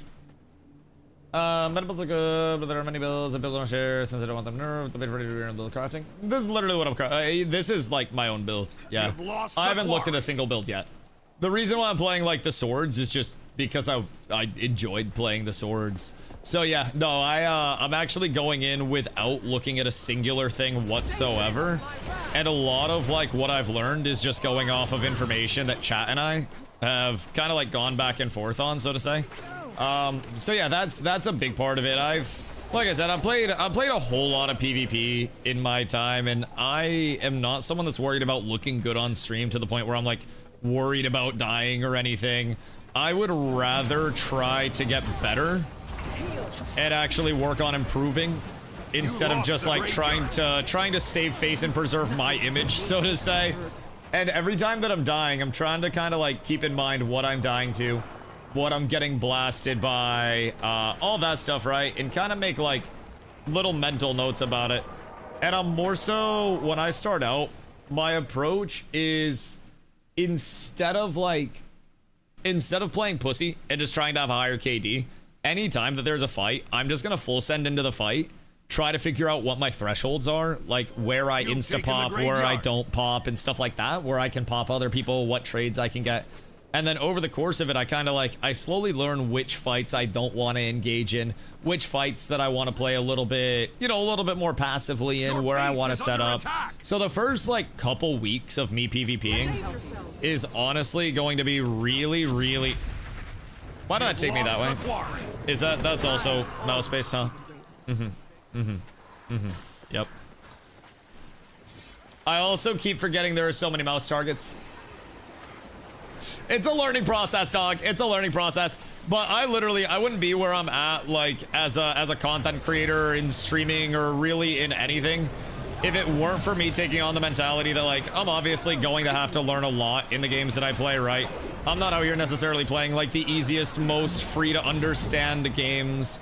And there's definitely a lot of, you know, a lot of situations where I will misplay. I will get cooked by shit that I probably could have played around and not fucked up. But that's also how I learn. I always try to like not fuck up the same thing twice, right? In a row at least. And whenever I can avoid doing that, then we're good. As long as I learn from all of my deaths, that's the biggest thing for me. And so far I've been able to, I mean, this is my second actual match. And the first one was such a shit stomp because we had some guy that was just insane on my team. He was going absolutely fucking sicko mode on it. So this is the first one that's actually like semi-even in any capacity, which has been, I think, a bit more fun for me.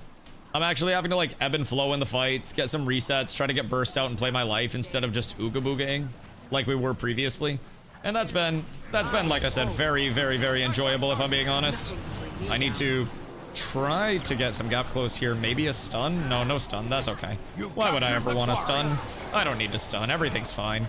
Stuns are for bitches. I would never want to stun. I pull him back, right? Nope, no, I can't pull him back. That's okay. Everything's fine. Everything's perfectly okay. Why would I ever want to stun? How do I get a guild invite? You can post your end game, or you can message me. Watch over the pink class, say one shot. I feel like every class one-shots me right now. I feel like I'm putting my face in very bad scenarios, and then my face is getting punished in those very bad scenarios, if that makes sense. Like, there's certain points in time where I'm like, okay, I'm getting it. And then there are as many points in time where I'm just like, all right, Dusty, hang it up, brother. Hang it up. Back to Hello Kitty Island Adventure, dog. It's been an experimental process the entire time. I won't lie. Like, a lot of stuff just fucking collapse. And if I try to stay in too long at all, then somebody will get in and just blast. I also have to be careful that I'm not getting, you know, looked at by anybody else. So we're checking enemy buffs like a rearview mirror. Stability pillar icon is a big one to at least glance. What's stability look like? The Will Blender build, oh, that gives you 20k HP with crazy damage. It'll help you a lot. One thing that I've been talking about is like, I enjoy the element of like build crafting where I kind of just cook up what I stumble upon along the way. And then when I get a little more comfortable and understand and feel like I've got a baseline, you know, semblance of what I'm doing, then I bring in the build guides and like the supplemental content and shit. And that allows me to really understand like what the build guides are actually bringing in for me, because otherwise I really like, I wouldn't understand much of anything at all, and I would kind of like consume the build guide, but I wouldn't process it, if that makes sense. So going about it the way that I do, where I almost kind of like try to stumble upon cool things, I almost find that it allows me to, excuse you, bitch, excuse me, I'm gonna have to maybe play a little around this. Hello, ma'am. I'm gonna maybe stun. Never mind, I will not stun at any point. That's fine, that's fine, that's fine. Everything's fine. Everything's fine. We win this, maybe. Mayhaps. I don't actually think I do. Maybe I do, boys! Oh my god, we actually fucking got one. Your team is Holy. victorious. I actually fucking want to fight. We're getting there. We're getting there. Still absolutely clueless. Still like 1 in 72. But everything's cool. Everything's cool. I did 10% of my team's damage. What's this? Kills? I did very few. I did very few. Although, not the worst. But also, I was a third of my team's deaths. We gotta draw that back a little bit. Definitely want to draw that back a little bit. Understanding the why of a build instead of how is more important. Yeah. And like seeing the weaknesses as I play will allow me to appreciate the strengths of the new build that I bring in when I do bring one in. And like, I'm not sitting here pretending to know, you know, more than the build makers or anything like that. But it's also like, I really don't understand enough to even utilize their shit properly. It's like if I were attending an organic chemistry class and I just couldn't even comprehend what the professor was saying in a baseline sense and it was just confusing me.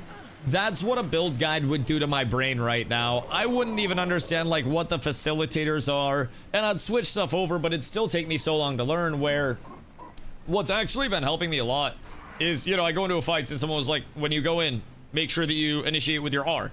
And I look at my R and I'm like, okay, yeah, that makes sense because I'm gonna get more boons and I get my stability. So that way I won't get nuked on my R. So that way I pop my Feel My Wrath, Save Yourself. I go in with my R, jump in on that, and then I get swiftness, I get resistance, I get stability, and then I get my Crashing Courage as well. Then before that, I need to make sure that I'm hitting my Shield of Wrath on myself so I can pop that, go in, telestomp people. I need to bait out something, make sure they don't have stability, and then I need to get my stun. And I also need to make sure that they're not just immune to stuff, that I'm pumping out damage. So there's a lot to like rolling process, but it's already to the point where 2 matches in, how I'm looking at the fights is changing. And I think that's the most important part. Like, if I did another 3 hours of PvP, how I'm PvPing in 3 hours is going to be substantially different than how I am right now. And that's huge. So, some great interrupts. So sure to make someone salty. I appreciate it, and I don't even know if you're lying to me, but I'm gonna take it. I don't know if you're just lying to make me feel good, but thank you, sir.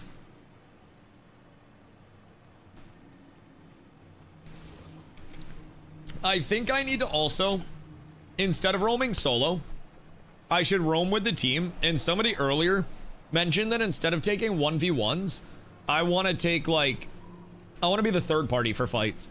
So I want to wait for the engages to happen, I think. Feel free to correct me if I'm wrong on this, but as a willbender, I feel like I want to wait for the engages to happen. And then once the engages happen and the initial defensives are down, that's when I really clean up, right? So once everybody's used their stability, once everybody's used their immunities, then willbenders really excel. Zerker said in general wants a third party because I'm so squish. Because I definitely, people are saying that builds have like 17 to 20k, and I'm like, oh. Okay, well, I do not.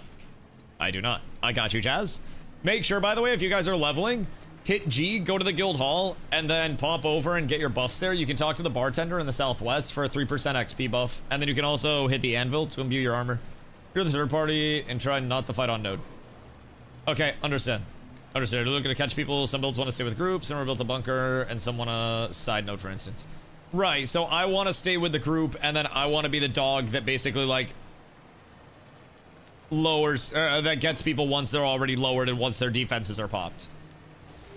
And then if I was playing Lumi, I would basically want to just frontline for group.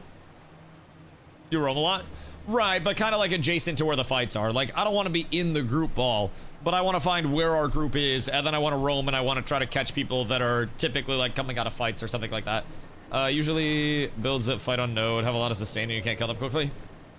Right, and this build has effectively none. Noted. I have like my heal that I can play around when I go in, and I have to get better around playing that too, because once I'm in I can pop that. I do think I'm getting a little more comfortable with weapon swap times as well. You'll learn bad matchups, and some bunker builds are begging for someone like a Willbender to waste time on them. Right. So there will be some builds where I just go in and immediately pump. Shelter could be a better heal. Which one's Shelter? Block attacks while healing? So I can just kind of like turn the damage on that if I'm getting blasted. I feel like I'd almost use that as a crutch though, because if I use as invuln and big heal, yeah, that's solid.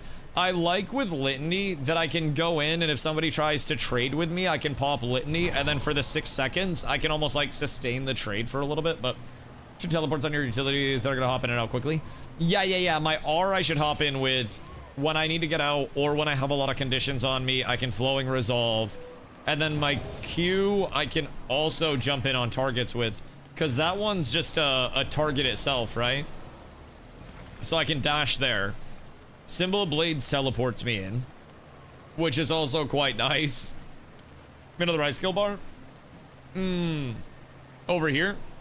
I've been using Roiling Light, whatever that one is. So I can break stuns, but honestly, I haven't felt like I'm getting stunned much. If I'm being completely real. I like Heal Crack a lot. Oh, Severno, have you looked at the method of using ground target abilities? Good customization. Yeah, I use a quick cast, so it just goes on my cursor itself.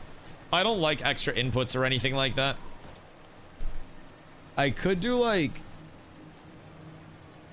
Whirling Light was the whirlwind kick. I could flash combo. And maybe that would just do like a lot of damage. What does Repose do? Teleport to your target and burn nearby foes. So I could use Judge's Intervention as well. And I could just chase people down with that. And that breaks stun. Oh.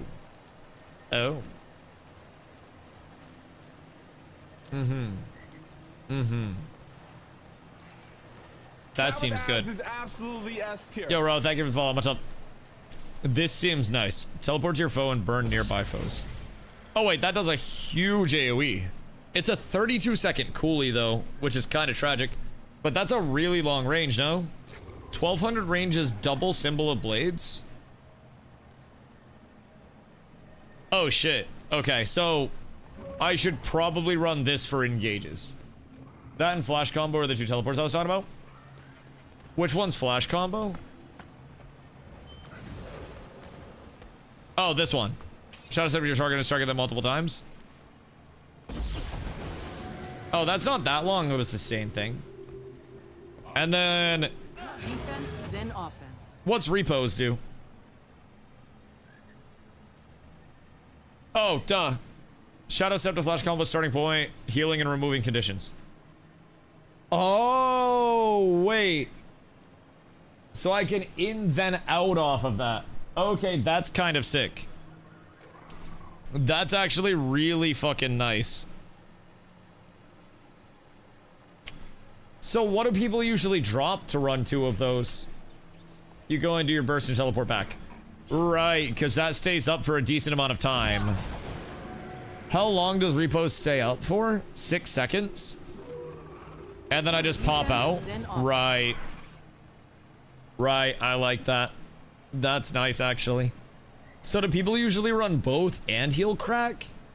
And then just drop one of the shouts? Because I do like the double shout going it as well. It feels like having that many boons. I get Fury, I get Quickness, and then I get Fury, Might, Protection, Regen, Resolution, Swiftness, V-Word, and Resistance. I feel like Save Yourselves is good, but that's on a 40-second coolie. Got a move on. Enjoy, Monfrere. Well, for you to have a support with you so the gameplay tempo could be slightly slower to feel things out. Oh yeah, I was just popping into some real quick. We have our meta train that's starting at 7:30. I don't know where to go for that, but I'm assuming somebody does, so we'll be able to run through that. Well, that starts at 8, but we're gonna start grouping up in like half an hour at 7:30. And from what I've been told, that starts at 8 when things reset. There's 3 squirrelies. Oh, are there? Hold on. Blue Memento. I'll come say hello.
Good day. I've arrived. Sorry. We feed squirrels and birds every morning.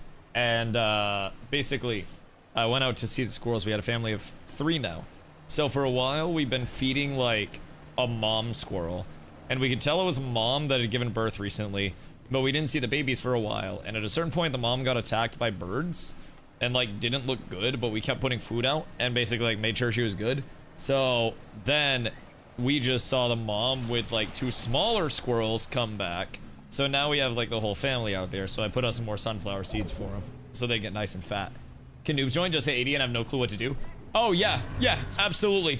The guild is open to literally everybody, by the way. Like at all points in time. We do not, you know, restrict it. We don't tell people no or anything like that. Our biggest thing is that we all just enjoy gaming together. And ask that people bring in positive vibes or we all just learn along the way, right? And as long as we all just keep learning together, then I think sky's the limit. That's how we've gone about it in every game. We have people that are like really sweaty. We have people that are brand new with our games, and our people that are always, you know, that are super sweaty, always help our, you know, our newer players. And it's been nice to have that come full circle to me, where I've built the community in a certain way. So, you know, we can hop into any game at any time and have mentors and have mentees and people that are learning, people that are constantly coming and asking the questions. And it's cool to be on the other side of it and come into a game where I'm the one that's clueless. And I have a lot of people that are constantly helping me understand. I mean, even right now, we're talking about differences with the build where we can change up small things. And we can figure out, you know, exactly how I could optimize it a little bit more, right? And exactly where we can do, making yourself invuln and charging your virtues. So that's 3 seconds of invuln. Periodically heal allies in an area around you. Evade attacks on shadow step and slam the ground, knocking down your targeted foe, finishing them if there are no enemies nearby. That seems kind of nice as well. All of these seem so good to actually use. But it seems like there's so much other than the shouts that are really good too. Evade attacks, then shadow step and slam the ground. Knocking down your targeted foe, finishing them if there are no other players nearby. Foes that aren't targeted are knocked back. That's a literal fucking invuln and an oh shit. I haven't really had any issue like killing people, I don't think. I've just had an issue living at this point. You find yourself having condition issues, contemplation of purity is your best bet. I'm finding myself having like everything issues. The squirrels are nomming, all 3 of them. Yeah, I put out a good amount of sunflower seed for them. I would have to assume they're all having a pretty grand time right now. What are the PvP amulets, etc. that you're using? I think for the PvP set, the only thing that matters is the amulet itself, because you set your stats on your amulet. So I have a Berserker amulet on, and then I have Relic of the Thief, Rune of Infiltration, and then just sigils. Whatever sigils. I haven't switched over my sigils actually. So switching over my sigils may actually be of benefit to me. Your major assassin setup? Yeah. I've heard that there are some tankier setups as well that are possible. But I have not tried those yet. This is literally like number 3 for me in terms of matches. I have no idea what I'm doing, and I'm still changing my build every single time that I go into a match, right? So this is a brand new build. I switched out 3 abilities for this one. So now I have Judge's Intervention to teleport in from fucking downtown. Then I also have Flash Combo, which I'm mentally thinking of Flash Combo, just so people can understand. My relation of Flash Combo is X marks the spot from Kunkka from Dota 2, where I have a few seconds to get off a combo and then I need to get myself out by recasting it to pull myself back before I die. I switched in an invuln, so when I go in, once I'm actually in and I start my combo and they start hitting me back, I can invuln and then pull myself back. Granted, that's a 105-second cooldown. So that's a little tragic. That's a little tragic. So I do worry about the 105-second coolie. I feel like Feel My Wrath might be the play. Remember, when you have a person targeted, if there's a red line under the skill, you are out of range. And also, oh shit. The match starts soon. Whoops. I think we threw. Or was this just like a warm-up? Cause, oh. Fury is mine. I was about to fuck that guy up. If the ultimate red line, okay. Okay, makes sense, makes sense. Hold on to your points. So is this just Seize going to be an theirs. absolute, like, mid versus mid throwdown? Because I can probably get a good flank if so. Probably. Probably TM. Oh, wait. The angle is dastardly. I just need to get all of this off as quickly as possible. And then we're fine. Everything's peachy here. It's okay, chat. Just trusty and the dusty. I have no idea what I'm doing, but I think we might actually be cooking out here. I'm not quite sure, but I think we figured it out a little bit. I just need to keep pressure up. If I let them have any bit of space without pressure, then I'm throwing. Oh, that's my scoreboard button. Okay, cool. I go here. Wait, oh, wrong weapon. Ah, oopsies. That's entirely my bad. That's on me. And then we gotta break ankles here. And then we get out. Oh, wait. Okay, chat. No, it's coming together a little bit. Hold on. I think I understand it now. From downtown. Okay, we got the stun. Now I need to play around this. And then I need to get the fuck out in a second. But I have a couple of blocks up. And I'm gonna jump in. We're gonna pull everybody. We're gonna pull everybody. We're gonna pull everybody. And then we drop the big whirlwind. And then I gotta get the fuck out. Defense, then offense. And then I'm gonna drop down. Maybe play my life a little bit. I think I'm actually fine. Hold on, chat. We're getting kind of shifty, I think. If I'm being completely upfront. I think we might just be doing it to him. I think we might be. Dr. Chefron, sir. No, I was too aggressive. I should have waited. Dr. Chefron. Thank you for the gifty, brother. I appreciate you so much. You're an absolute fucking legend. Goodness gracious. You're playing Guild Wars 2 now. I have every class maxed out. One of my favorite games. Maybe it's time to re-download. Ron, I don't know if you've heard. Guild Wars 3 was like actually confirmed, right? Where do I find Guild of Knights? Press G. And it'll be in that tab. But basically Guild Wars 3 confirmed. And beta is going to be end of next year. So basically, we're looking at Big Hypu. Wait, why can't I get up there? I don't have a valid path. How does he have a valid path, but I don't have a valid path? What is that bullshit? Slash G invite. Let me make sure I did. Jazzbix.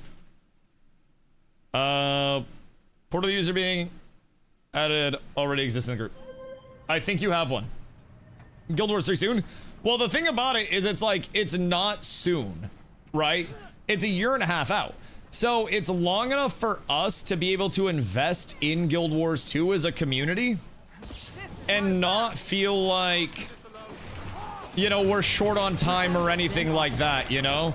It's a really, really, really good set of circumstances for us because we get to chase down what we want to content-wise. You're dead to this, right? Surely you're dead to this. Sir, I need you to relax. Please. Over this way. Just chill out. Just let this happen, please, for the love of fucking God. Okay, he's dead. That's great. I can get a kick on this. We got an interrupt there. I think that's 2 dead. I'm gonna chase this up, though. I think I can chase this, yeah? Because I have big teleport soon. I can burst this. No, I went in too quick. He had help. I want to do a 1v3. I shouldn't have chased that. I should have reset. I don't. You don't have it? Okay, I'll try to send it again after PvP and see if that fucks it up. Got as many achievements for Hall of Monuments. We'll probably come to Guild Wars 3. Yeah, so Hall of Monuments, they already announced that they'll be doing that. And the way that they're doing Hall of Monuments as well, right? They are going to be bringing it in phase by phase. So I've been consuming like every bit of Guild Wars content that I possibly can. And Hall of Monuments is going to come in starting with like the base game, core game. And then they're going to go expansion by expansion with the updates. And basically just do it piece by piece by piece. Okay, I need to get this lad. I do believe. And if I can do this, then we're good. I need to get better about tele-stomping with my shield. If I'm being honest. That would be phenomenal for me. Phenomenal, if I do say so myself. There, I think all I had to do was, like, pull those guys off. And then we're kind of up tremendous. I also think I might be able to get in on this now. Mayhaps. Mayhaps. Bear with me here. I might be cooked, but he also might be cooked. And I'm not quite sure which one of us is actually cooked. I think he got cooked. I'm just kind of pressing what I got, hoping for the best. And so far, that's been working for me. I don't really know what's going on, and I'm just kind of solo roaming, trying to avoid scary things. And it's been solid so far. Excuse you, please. I need you to stop. I need to heal through this. Nothing can bring me down. And then I think I can just pursue this. Fucking rude ass piece of shit, bro. Goddamn. Dog tried to jump me. You guys saw that shit, chat? He thought that he was slick. Wait, Nas. Wait a minute. Yoink. Okay, chat. Chat, we're feeling it. Are the fresh start servers, or I missed something? It's horizontal prog, dude. There don't need to be fresh start servers. Nothing's invalidated. Like, all of your gear, all of your time, all of your effort, it's still there. They haven't changed anything. It's still horizontal as fuck, which is the craziest part about it, right? So for me, I'm just like, I'm over here just enjoying the shit out of what I've got, right? I have zero information. I have zero knowledge, zero anything. And I'm just trying to learn everything that I can right now related to the game. And there's just, oh my God, this is a big pull. This is a big pull. I just need to get the actual pull off. No! They had me. No, I'm down twice. Please. I gotta get the push out. We're fine. Everything's fine. Everything is perfectly fine, chat. We don't need to worry about it. Goodness gracious. And then I can just keep pumping. We're fine. We're fine. We're fine. We're fine. We're fine. We're fine. I think we're cooking. The addiction begins. Dude, it's so fucking good. The TTK is definitely going to take me some time to get used to, especially playing a build as zippy as this is. And I'm still not playing well or properly or any semblance of those words whatsoever. But I'm starting to feel it a little bit, you know? I'm starting to get the hang of it, I think. Just a smidge even. It's been coming together. I think the greatsword usage is really starting to appeal a little bit. Just a smidge. I'm pretty sure I was like bottom leaderboard yet again that time, but I think that was my highest damage yet. So we're getting better. We're getting just a smidge better. I think that build also helped a bit. Having more like in, out, and teleport is kind of nice. TTK is hard to explain for Guild Wars 2. It's instantaneous for a new player, but it can be a relatively decent one when playing, right? Yeah, it's really around boons. You need to know when to engage, when to not engage. You need to know which boons will keep you up, which boons you need to fight into versus like get away from. What's TTK mean? Time to kill. So it's kind of this like relative term that we throw around now. And it's always kind of like dependent on the person you ask. But what this is it's a very bouncy health bar. So there's a lot of like damage come in, a lot of damage healed. And there are a lot of boons or like buffs that will come in. And we just kind of use it to discuss whether we feel like we're dying fast or slow, right?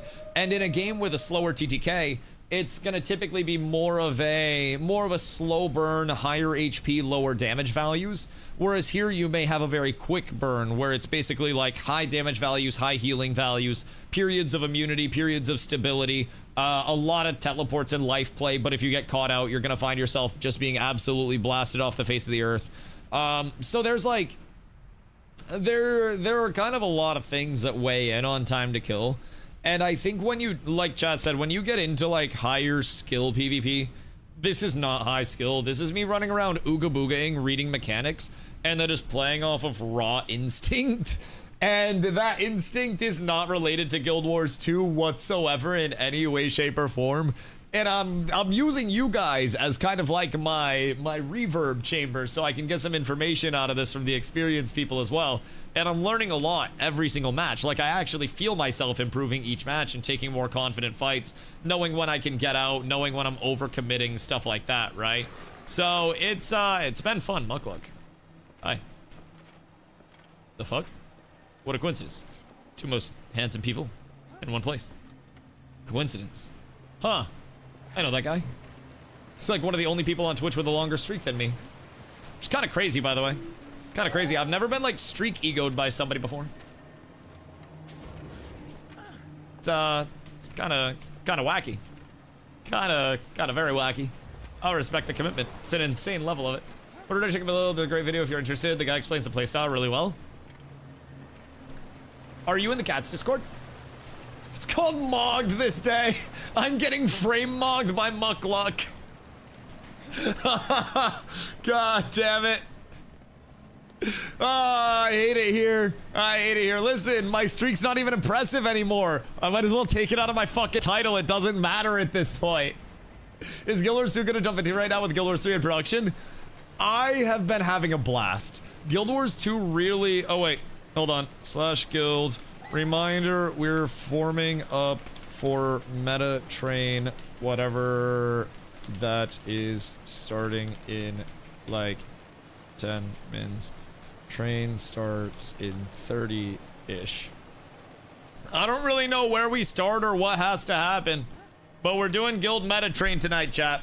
So don't queue any more PvP. We're meeting in Guild Hall. That makes sense. Yeah. Yeah, we can go over to Guild Hall and do stuff there. Never played it before. I have also never played Guild Wars before. So, like, I played for a few hours back in, like, 2012-ish when I was a wee lad and knew nothing, retained nothing, know nothing except for one voice line. So I came in completely fresh, right? Completely blind. And I love doing that because there's so much that I can learn, and I really like asking the questions that a new player asks to the experts that are in my chat, right? I have a lot of people in chat, fortunately, that know a ton about the game. So I ask them the same questions that a new player would eventually ask me, so that way I can give out that information as well on the same level. And I'm really appreciative that I have a, you know, community that is like this, and appreciative for the Guild Wars community for actually taking me in like this. It's been a phenomenal experience, if I'm being honest. So, even if you're a brand new player, it's a 14-year-old game. There's a lot of information that actually does exist, and it's just a matter of, like, compiling that information, right? So, keep in mind, it's horizontal progression. So, it's not like 14 years of vertical scaling where it's going to take you thousands of hours to be competitive. I'm doing PvP, which you can actually do right when you make your character, but I'm level 80 with good gear, and I've played 30 hours. So, for me, like, this is day 4 for me. And I've had a lot of help from chat. I've got the streamer bennies, definitely. I got streamer loot like absolute mad. But right now, we're getting ready to form up. And earlier today, we were doing guild events, right? So, guild missions. I'm learning all of this as I go. I've never run a guild in Guild Wars 2 before. So, we earn favor from completing guild events. And then favor is one of many currencies that we can basically use to upgrade this, which is our guild hall. So this entire area is just for our guild, and we can upgrade this based on like crafting materials and favor that we earn from completing guild events. And on top of that, there are so many things to do in the open world that are just worthwhile. So all of our levelers can come over here and they can talk to our bartender, and there's an XP gain where they can grab that 3% XP gain just permanently for consuming that bad boy. Guild experience boost. And you can change that buff when we add more in. We're working to make a workshop right now. And then off of that, we also have to upgrade our tavern even more. And then we have to upgrade our mine because our mine generates Ethereum. It's literally Ethereum. Wait, how did Guild Wars 2 know? We're mining for Ethereum.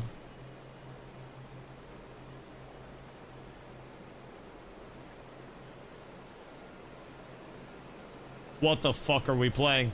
Chat, they're predicting everything. Firebrand, Tumok, mining for Ethereum. So we have to upgrade our mine, but a lot of the upgrades that we need now require a rather substantial amount of Ethereum. So once this fills up, we have to run an upgrade for the storage to allow us to store more Ethereum, then let more accumulate, then upgrade our Ethereum mining capabilities, and then upgrade our storage more, and then use that Ethereum once it's generating to upgrade the rest of the guild hall. How do we get the guild hall? So we had to go through as a group and basically clear out a bunch of PvE mobs from it. So it cost us some favor, which we had to get from completing guild missions. And since we're a level 1 guild, we only had 3 guild missions for the weekly. So now that those are done, we have to wait until they refresh on Monday, and then we'll be able to run guild missions again. And as we level up, through completing these upgrades in our guild hall and completing more guild missions and just doing more shit as a guild together, we unlock more missions that we can actually do. World versus world, PvP, PvE, and we get a lot more stuff that we can just complete, which is really great. And a lot of it is purchase the mission slot, world versus world unlock from the war room. Oh shit, we can go around and get these. How do I get there? If you're in guild, just press G and then hit join guild hall. So it's just an instance and you can teleport there, and then when you leave, it teleports you right back to where you were before. So it's actually really well done. Really fucking cool. We also got to select our guild hall, so we ran a poll. But once you're out, thank you, my good man. We used to level guild in world versus world, but I don't know if that's changed. Shit, we about to be doing everything. But up here at the top, you'll see the guild hall tab. And you just click on guild hall. Strag, good mo done. Do you know by chance what the meta train lines up as, or where we'd be going? People have been linking the world event timer, but I don't really have the knowledge to lead the train. I think we're getting together for it, and starting around 8, I believe, is when they usually start, right around reset time. And then we hop in there. I just don't really know enough to lead that shit. So we're trying to get whoever wants to come through. What level do people have to be for Metatrain? At 8? Yeah. It's in a half hour that I think it normally starts. I just figured we'd start getting people like set up and accumulated at 7:30 to let people know. We're doing Metatrain in 30 minutes. If you want to come meet at Guild Hall, press G and Guild Hall to come through. I should update the message of the day. Hold on. We'll do this. And then Guild Hall is active. Press G and teleport whenever. Alright, we're blasting. I feel like we're proccing fast as fuck, by the way. I might be tripping and we might actually be dog shit, but I feel like the infrastructure that we have is already impressive. I think it helps that we're an organized community that's come in from other games as well. But, like, this is great. Wait. No cats tag. How'd you get here? What is this? Where is your representation? What in tarnation? I'm downloading and I want to join the guild. Brother, we have immense amounts of room. Should be 80, but some world bosses are lower than that. Metatrain's pretty ambiguous. I would know how to run base game world bosses, but past that, meta event could be entire expansions. Do we just want to do some world bosses then? Is that simpler? I don't really know, like... I don't know enough. I was told that Metatrains start at 8 with resets. And I don't know enough to actually, like... Wait, let's do Tecotl? Tecotl! We're so up. Celestia invite Jazzy Chex Mix. Okay, did that one go through? I got you, DJ Jazzy Chex. But yeah, Kirsch, absolutely, dude. The cool thing about the guild is that Maples does look divine as fuck. The aviators are crazy. The aviators go so fucking wild. I feel like we all need aviator mogs. Also, I may or may not have picked the largest character model possible. Attack my target. I am your kill squad Dommy Mommy. Tech starts at 8. Okay, we'll do Tecotl, and then we'll figure out what we can do after Tecotl. And kind of like scheme up with that. I think would be a good thing. We should... How do we get more teleport to friends for people? Like, can I buy them with gems and then trade them to people directly, or do I have to wait to trade? I can't send mail, can I? Fuck! I can't send mail. I can give people gold to supply... Oh, wait. Porta, you're a goddamn legend. Jesus Christ. Yeah, the recharging one is phenomenal. Oh, also, somebody asked if they have to buy all of the expansions. You do not have to, especially to start playing.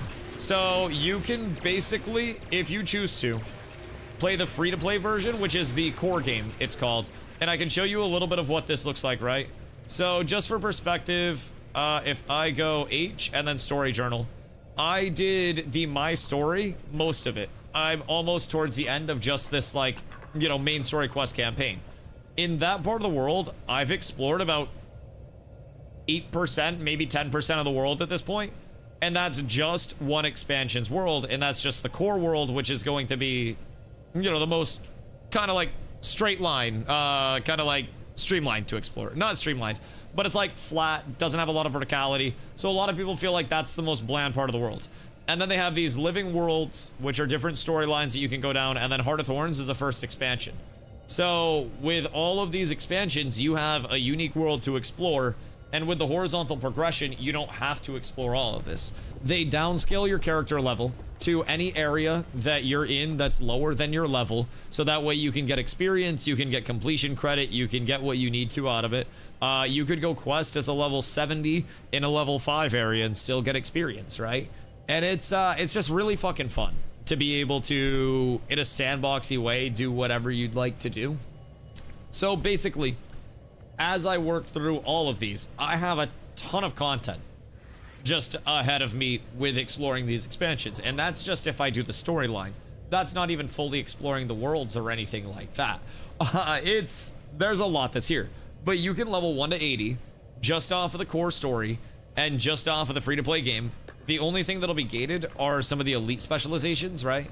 So with your build, you have these elite specs, which are like big enablers for the build in certain ways. So with the elite specializations, those can be impactful. They can be. Also mounts, shit like that, just access to other forms of expansion content to explore more. There is a lot that you get out of the expansions, but I will say if you're just starting out, they did just have a sale. The next sale will probably be a couple months from now, but really, it wouldn't kill you to wait a couple of months until there is another sale on the expansion. Like, it's not the worst. You will be missing some things, but if you really want to start out, then you can also figure out which expansion you would need to play a particular build. If a build seems good to you, right? And you might not have to buy all of them to access the content that you want, because you can get to level 80 and you can PvP and whatnot pretty accessibly in this game. So that's kind of where the community comes in. I bought every expansion because I have a year and a half of content to make, and I really plan to make all the content that I can with this game. And I've been just embracing it, man. It's been such a fun experience so far, and the community is so genuinely helpful. It's been one of the better experiences I've had in gaming. So I couldn't hype it up enough, if I'm being honest. And knowing that Guild Wars 3 is on the horizon too, there's just an immense amount to look forward to. Would you like some food? What are we making? I could go for some noms. I just don't know what you're cooking up. I don't know if they need HRT to go to the guild hall, but you don't need the other expansions to start out. I will say you'll want them if the game hooks you. Oh yeah. Yeah, absolutely. You will probably end up wanting them if if the combat really appeals to you. I'm gonna actually be chat. What do we have for subs? I'll give you guys a sub goal for me to literally record a YouTube video before I get on stream tomorrow. What are we at? We're at 536. Ford, thank you for the ball. I appreciate you. If we hit 750 today, then I will record a YouTube video and get it over to editing literally tomorrow about my experience as a new player in Guild Wars. We have plenty of B-roll to get now, especially from the PvP side of things and the leveling side of things. Especially with the PvP today, I've got some pretty cool kills. So, I will promise to lock in. If we hit that, I record tomorrow. Otherwise, I record when it's convenient for me. But I will be recording regardless a YouTube video that's like my thoughts as a new Guild Wars player, not having any experience whatsoever in my first few days, whether it's worth it to hop in right now, and I will be posting that shit.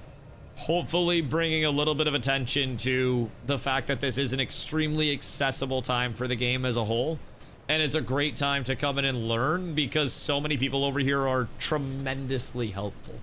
So if you're hopping in, it is a beautiful time to hop in, if I'm being honest. I've learned more in 4 days of content over here than I could have possibly imagined. Is it worth hopping in right now? Yes. Is it worth hopping in 6 months? Yeah, exactly. And I think a lot of people just need to hear from somebody that's not an established Guild Wars knower, right? And somebody that's transparently willing to say, I know absolutely fucking nothing. What up, Swift? Someone that's willing to say, like, I know absolutely nothing and is willing to, you know, go out there and be transparent and talk about the highlights of the community, the lowlights of you will definitely be overwhelmed by menu bloat and by inventory bloat. I will bet both of my balls on it, right? So, personally, does me not having waypoints or TP to friend gonna make this waste of time? We can send you TPs, I think. Porta, do you have a couple extra blues to send over to so we can get him there? They're bound? Wait, how can we get him? Teleports to friend. Market, maybe? How expensive would they be? Teleport? Are they not here?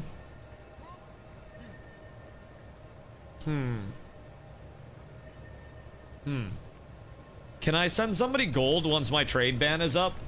For like the amount of gems to send him one? It's a gem store item. We can also turtle taxi him. Use a turtle to speed them through the waypoints. That's what I was thinking. I don't have my flyer yet, so I will also need turtle taxi. But hold on, let's put it on another announcement. If you're coming to Tecatl and other world events, make your way to Guild Hall. We're heading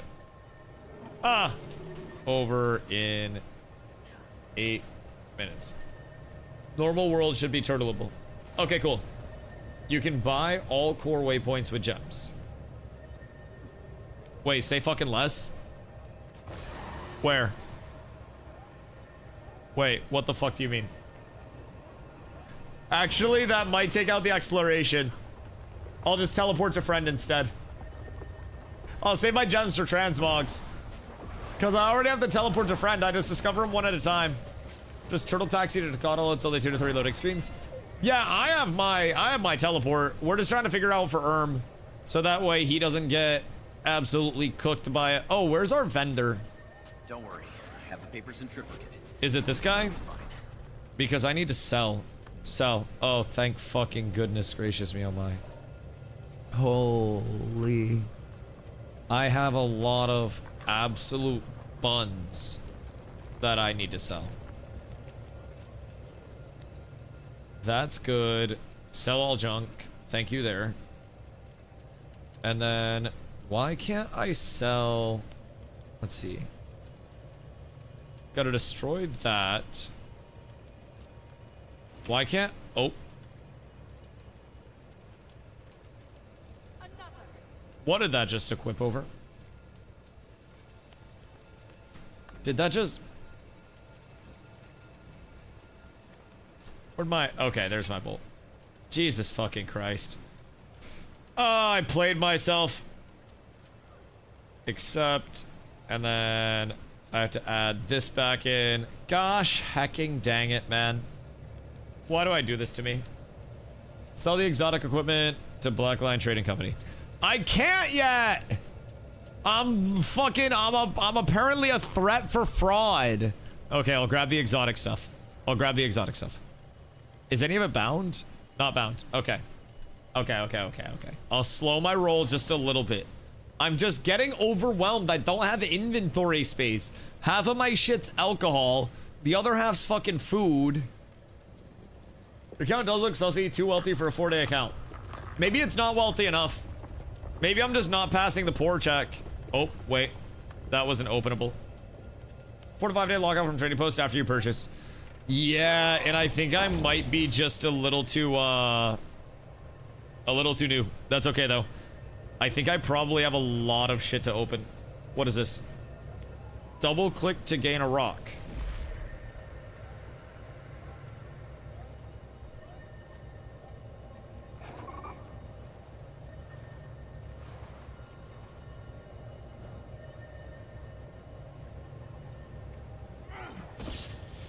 Word.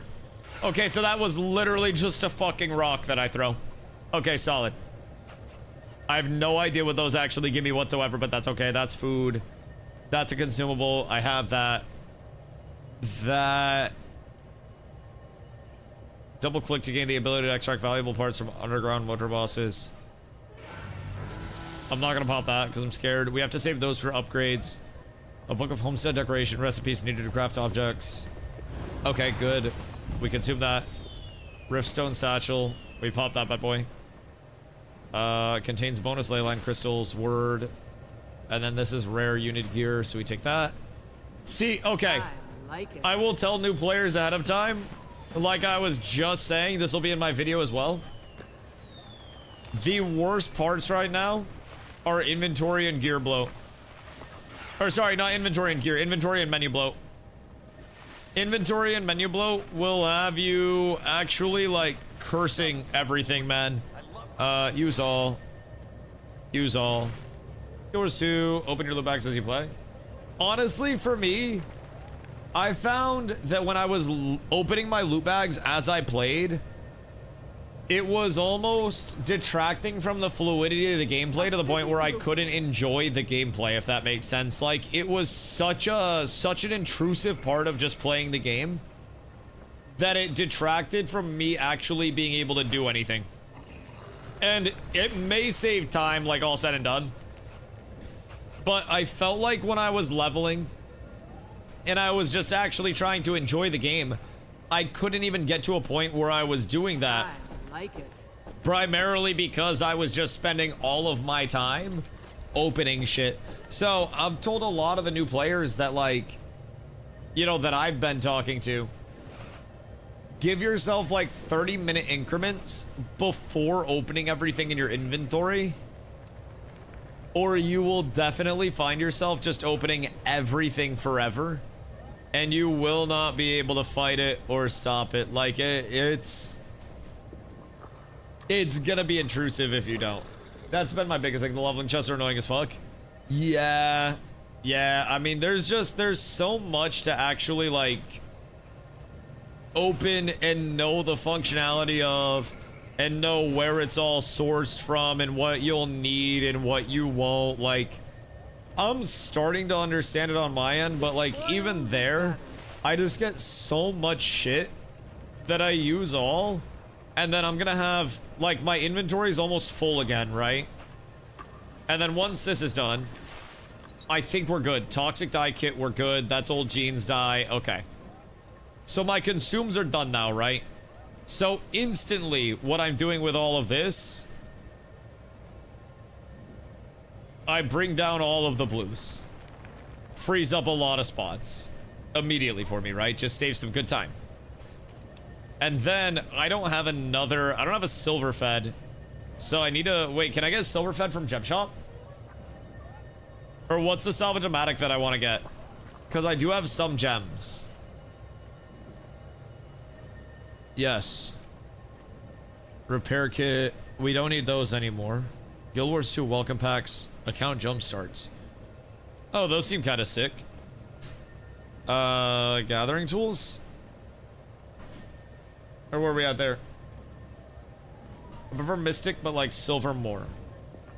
Oh, something like Silver more? Okay, wait, where do I find these? Gold exchange, utility combos, gathering tools.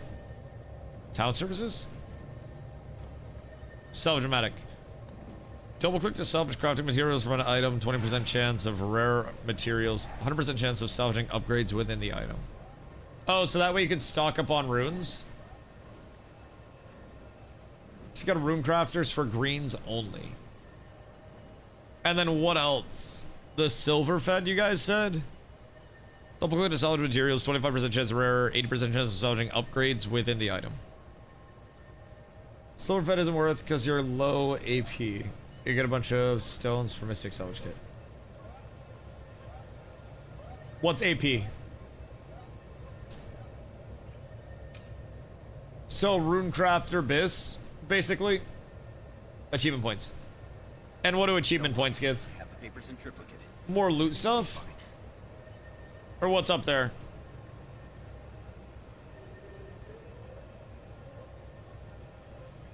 Every 500 AP gives you Mystic Stones. What's with the fraud stuff? What fraud stuff? Used for Mystic salvage kits, 250 uses.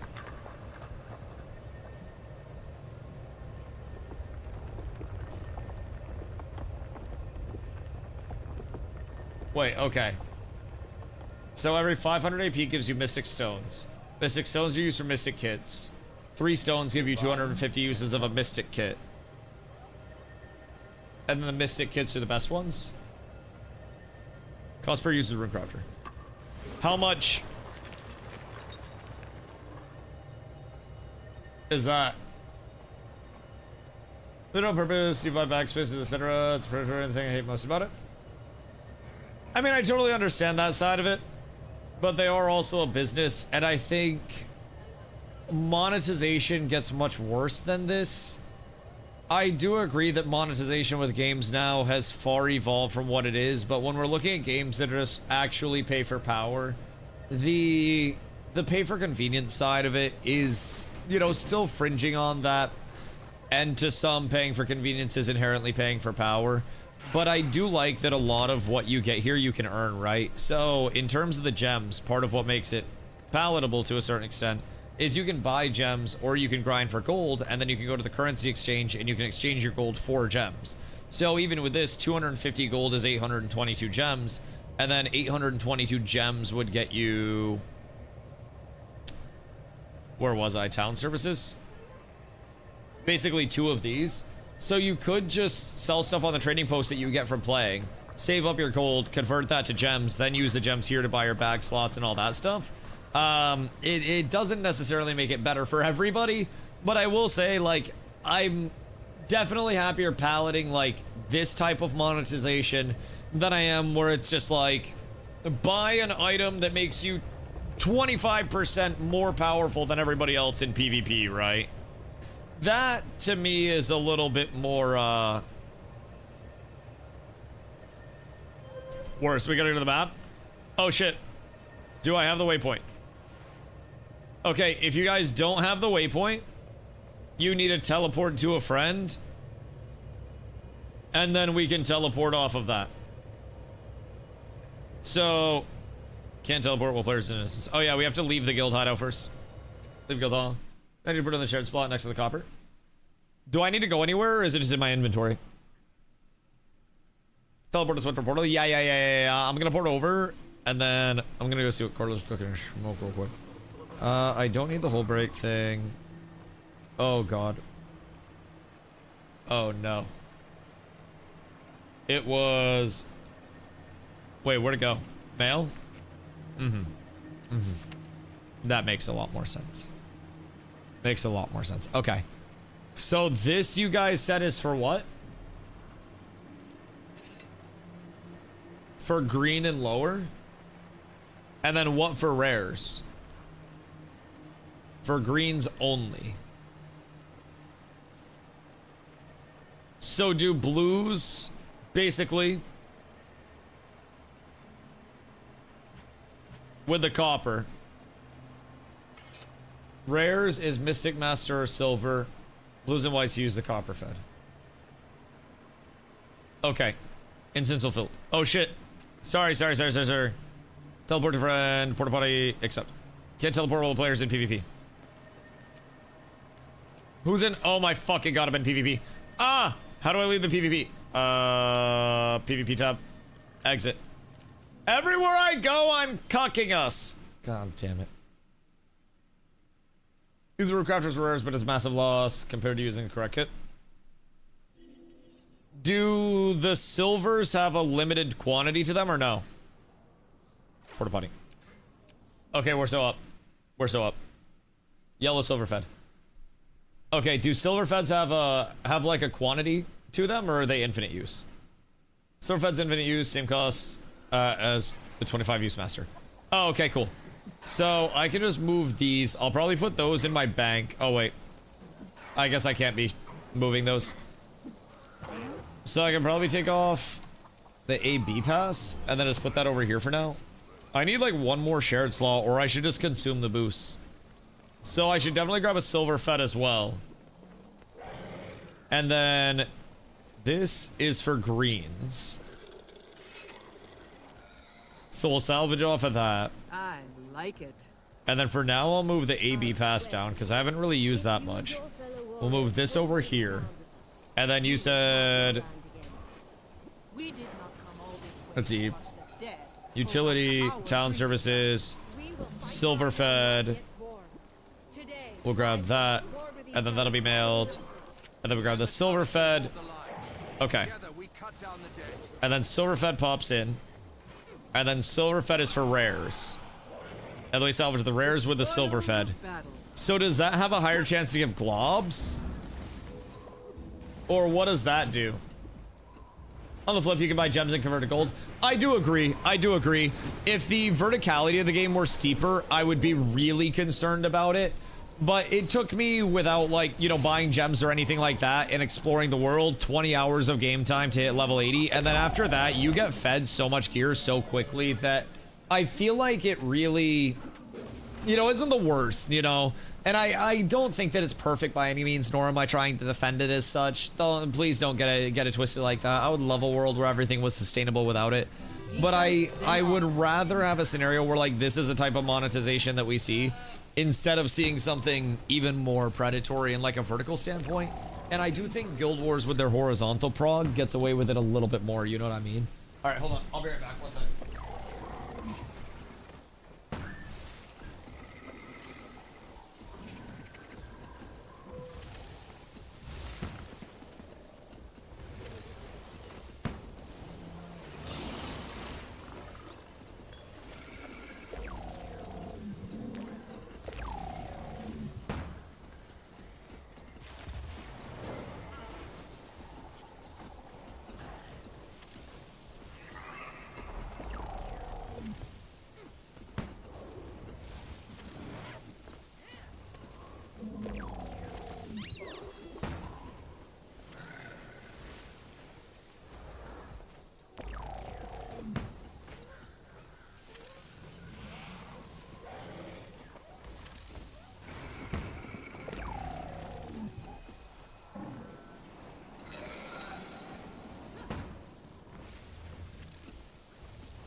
Good day. Did I miss it off stream? You did. Yes, absolutely. But not the end of the world. Not the end of the world. I can basically update you on everything. So a lot of the gist of it was covering Guild Wars 1 and 2 and the kind of, like, you know, the ongoing content state of those once 3 releases. They more or less talked about the fact that they've been developing Guild Wars 3 alongside, you know, the 1 and 2 developments for years now. And it's already been in motion, so people don't really have much cause for concern in terms of will they be able to handle it or anything like that. So that's a really solid thing to keep in mind. So a lot of people have been worried about, are they splitting the resources too much? Are they going to fuck it up there? So, you know, not much of a concern there on their end. They were very confident.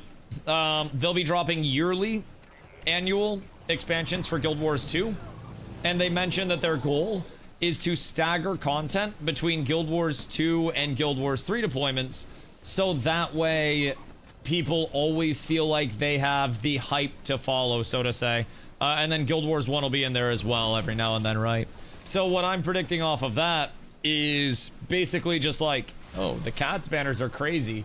What I'm predicting off of that is yearly expansions to both and a 6-month-ish staggered content cadence. So once they get rolling, there's just 6 months content for Guild Wars 2, Guild Wars 3, and then Guild Wars 1 is just a bonus sprinkled in. Things will be, like Tarvo said, a little slow until the launch of Guild Wars 3 in terms of expansions, but we'll get more information on that later on. We'll also get more, Fury is mine. give you a Dusty Lieutenant. Thank you, my good man. But basically, Guild Wars, Defense, then offense. I just lost my entire train of thought with it after reading that. Anyways, right now, Guild Wars 2 is working towards Hall of Monument stuff, where they're going to give us core game first, and Hall of Monuments is going to be some things that carry over from Guild Wars 2 to Guild Wars 3. Nothing actual power scaling or anything. It's cosmetics, pets, stuff like that, titles. So, off of that, Guild Wars 3 will have some, like, familiarity, right? You may be able to chase some stuff down. But they'll go core game, and then after the core game, they'll go expansion by expansion, so we can go through and complete achievements in each expansion as they come out. And from there, we'll have the Hall of Monuments. There is also a Hall of Monuments for Guild Wars 1 into Guild Wars 2. So if you really want to chase that down, you absolutely can. I'll be going back to play Guild Wars 1 at some point myself because of it. So there's a ton to actually do, right? I fuck with these devs. I fuck with them heavy. So keep in mind, you can also play the free-to-play version, just the core game, while you hop in first. You don't immediately have to buy all the expansions.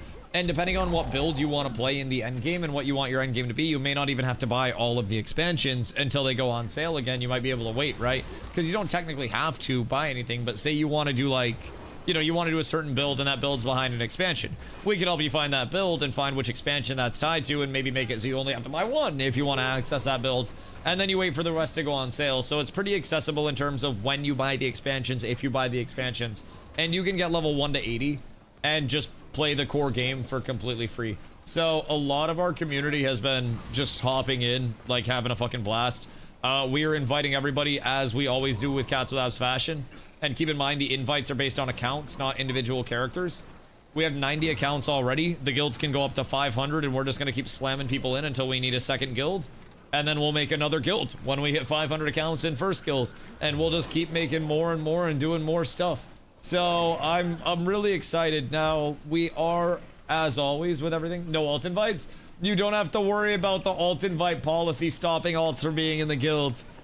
It's beautiful. So once we get a little bit more set up, we will definitely be doing a little bit more like activity checks and whatnot, making sure that all the slots are going to people that are playing with us. Obviously, people keep their roles in Discord. Discord's great, but once we hit 500, we'll figure out what the, the activity policy will be, probably like a week or something like that to start out something nice and chill. And if you're not going to play for more than a week, just let us know in Discord and, we'll make sure you keep your spot. But usually as it goes, we just invite everybody possible.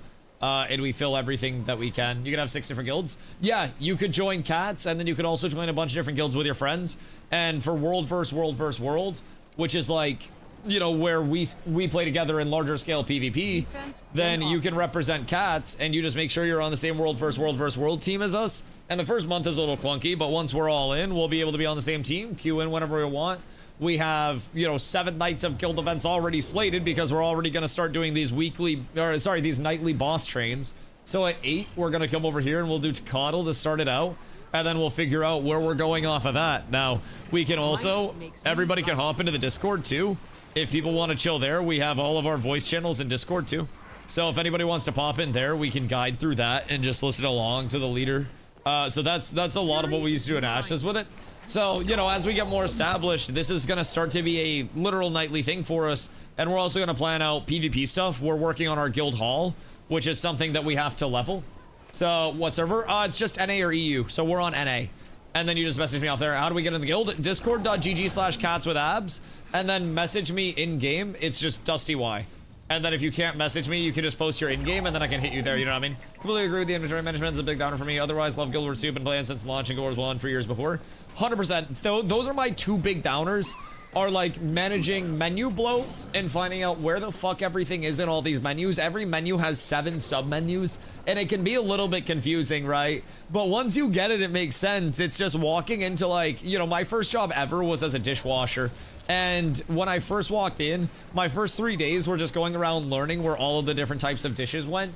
And I almost equate it to that. I'm like, I'm training as a dishwasher. And first things first, I gotta learn where everything goes so I can navigate it in a fluid manner and know where I need to go to get the resources. And then from there, I can start focusing on other things. I can start focusing on the speed at which I'm washing the dishes. I can focus on my closing routine. So there's definitely an intimidation factor still, even though it's horizontal progression. Chat. There's something in the water, it's back. I haven't heard that in years. Literally haven't heard it in fucking years. Oh my goodness gracious. What a beautiful time, boys. What a glorious time. Oh my god. I really never thought that I would be back into Guild Wars 2 at any point in time in a serious manner. Chat, how long have you guys been trying to convince me to come back and play Guild Wars? Just genuine, real question. Ever since Ashes started to get a little bit hairy, like, Tarbo's been trying since New World, yeah. There have been, I need to get in the boon ball over here, actually. Anytime I'm not in a boon ball, anytime I'm not in a boon ball, I'm in a bad place. I need to get so much more used to that. The boon ball basically makes you invuln to everything. And I'm incredibly sad. Wait, did I not get the waypoint? Oh shit, wait, I didn't grab the waypoint. Chat, I need a res. I need big res. I need all the cats to dick up right now, I'm not gonna lie. We need all of the soldiers here. Oh no. Oh no, number one troll? Okay, hold on, I'm testing the guild's commitment. I'm seeing how we respond in times of strife. My fucking goats. They would never fail me. They would never let me down. I will stay in the boon ball. I will not teleport out of the boon ball. I will exist with my allies. I am DustyWhy group boon ball player. Not running away from boon ball with my 17 teleport abilities because I didn't save a PvP and a PvE build. I am the boon ball. I am inhabitant of aforementioned ball of boons, and I may actually be cooked. No, never mind. We're fine. We're fine. Everything's good. Everything's good. It's perfectly okay out here. Sometimes I feel a little slow, and I don't just mean my movement, but everything's fine. Look, the teleports are coming in handy, chat. We're doing it. You want to dash out of it? I will not dash out of the boon ball a 17th time. Fool me 16 times on the boon ball, shame on me. Fool me 17 times on the boon ball. Shame on the boon ball. Shame on that goddamn ball. I can only do so much. Okay, so we have to go. We need people left. Like a lot of people left over here. Oh, golly.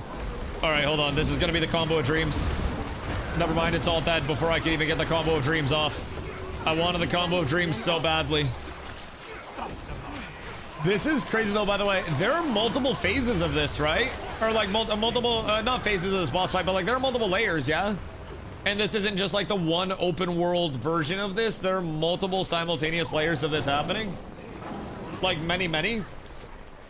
Because this open world has always felt alive since I got in here. I have constantly seen people everywhere that I've gone, and it has been one of the coolest shits. If you look at that, you can see some guildies on another layer. Oh Jesus, wait, we even got guildies on another layer. That's insane.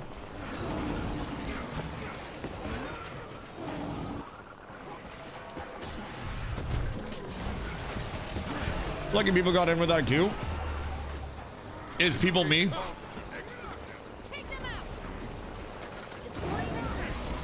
I feel like you're mentioning me here.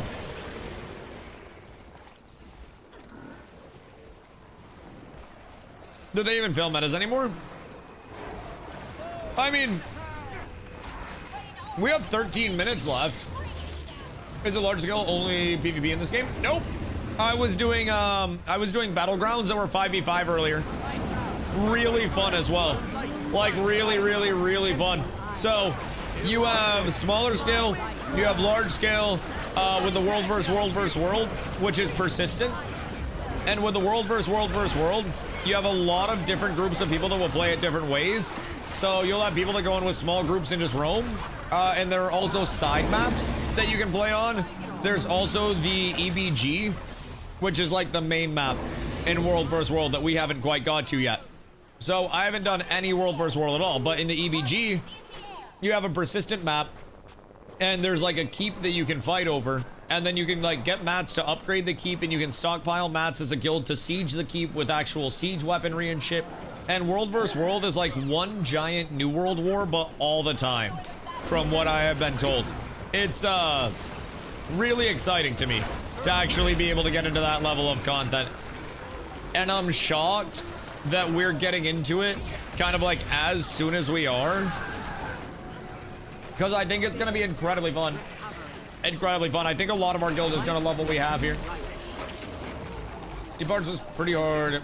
Is that one of the meta events? Look at us, you joined at the right time, because after the current event is over, it's a fractal rush. Wait.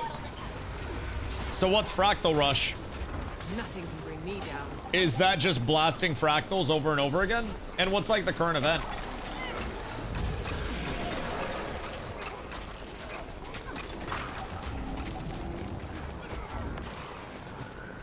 Sorry, I have dinner right now. I'm fucking chowing. Big bonus fractals.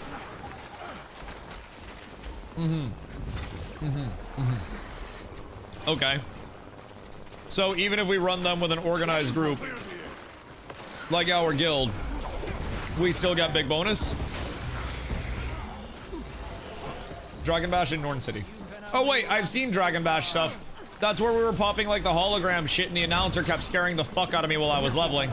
Yeah, I remember Dragon Bash. Jumped the hell out of me. I thought it was something in my music.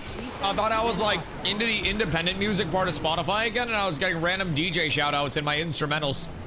Like, I swear to God, bro. Sometimes I'll just have an instrumental on, and then out of nowhere it's like, DJ, wet come sock. And I was like, what the fuck is going on? Why would you even put that as your producer tag? Like, what is going on?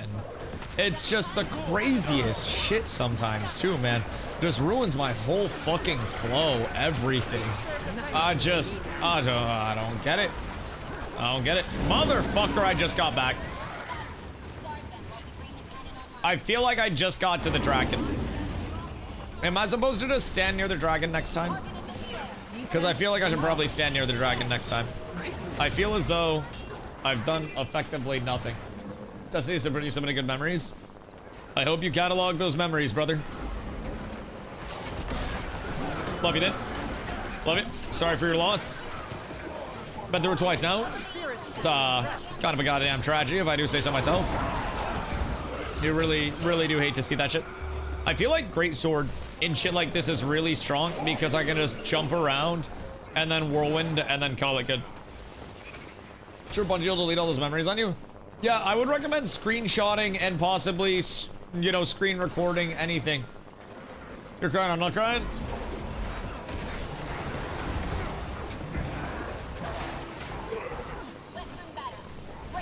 Have you ever considered that you were mid at the game?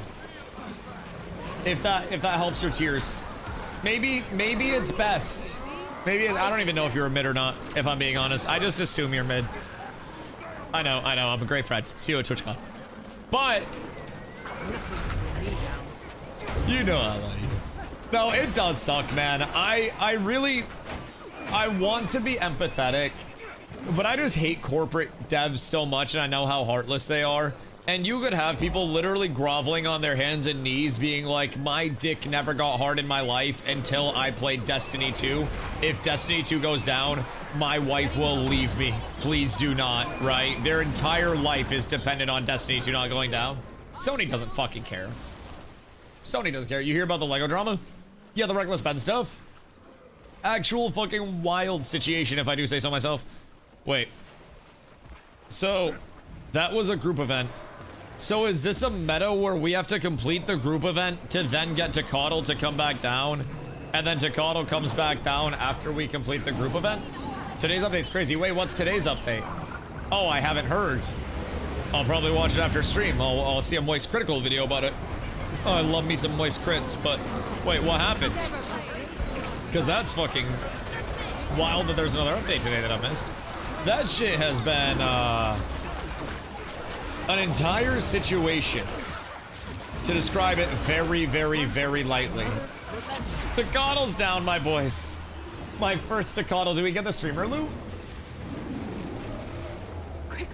Do we get it?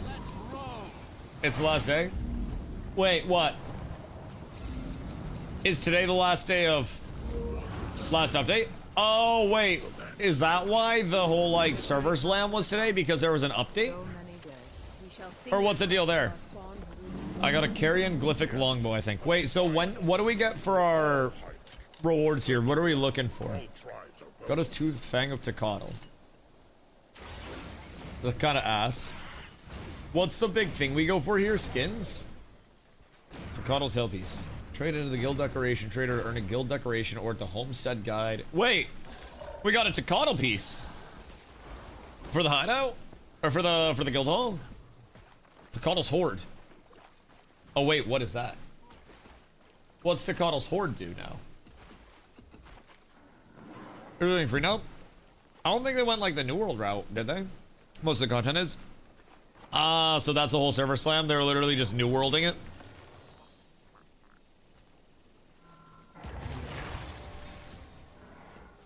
Hordes for Ascending Gear? Ah, okay. I did not stream loot one. What is?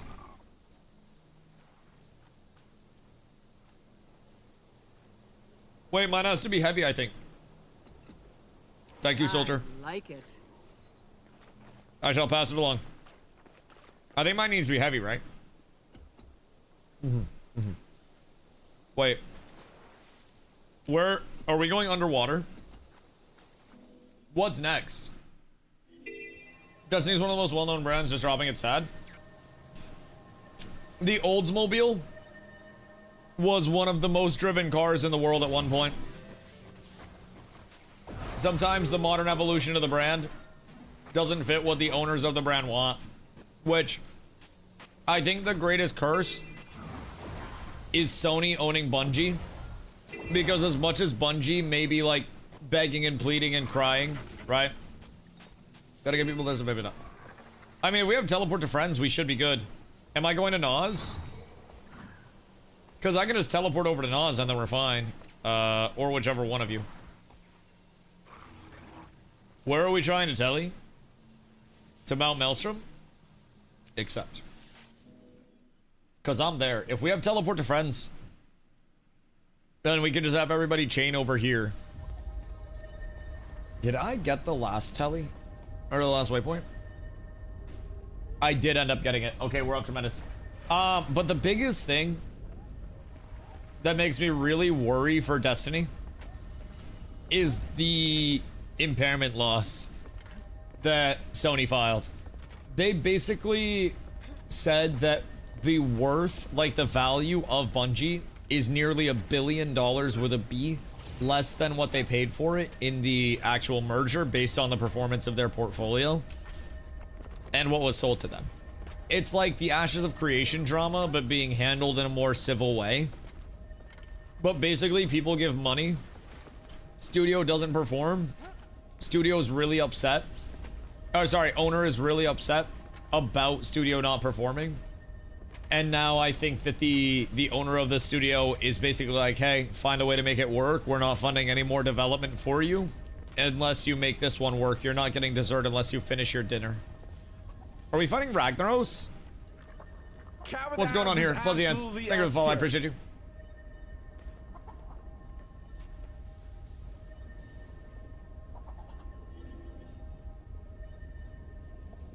With our luck, we got a new Destiny 3 PS exclusive. Did you guys see? I saw it in passing on Twitter. So I don't know the validity. That there was a Halo, like, teaser trailer, some form of that, that said on screen that it was captured on a PlayStation. I don't know if that was just like a debate or what.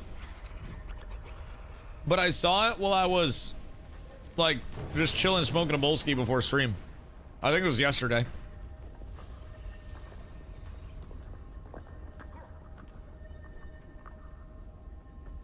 I wonder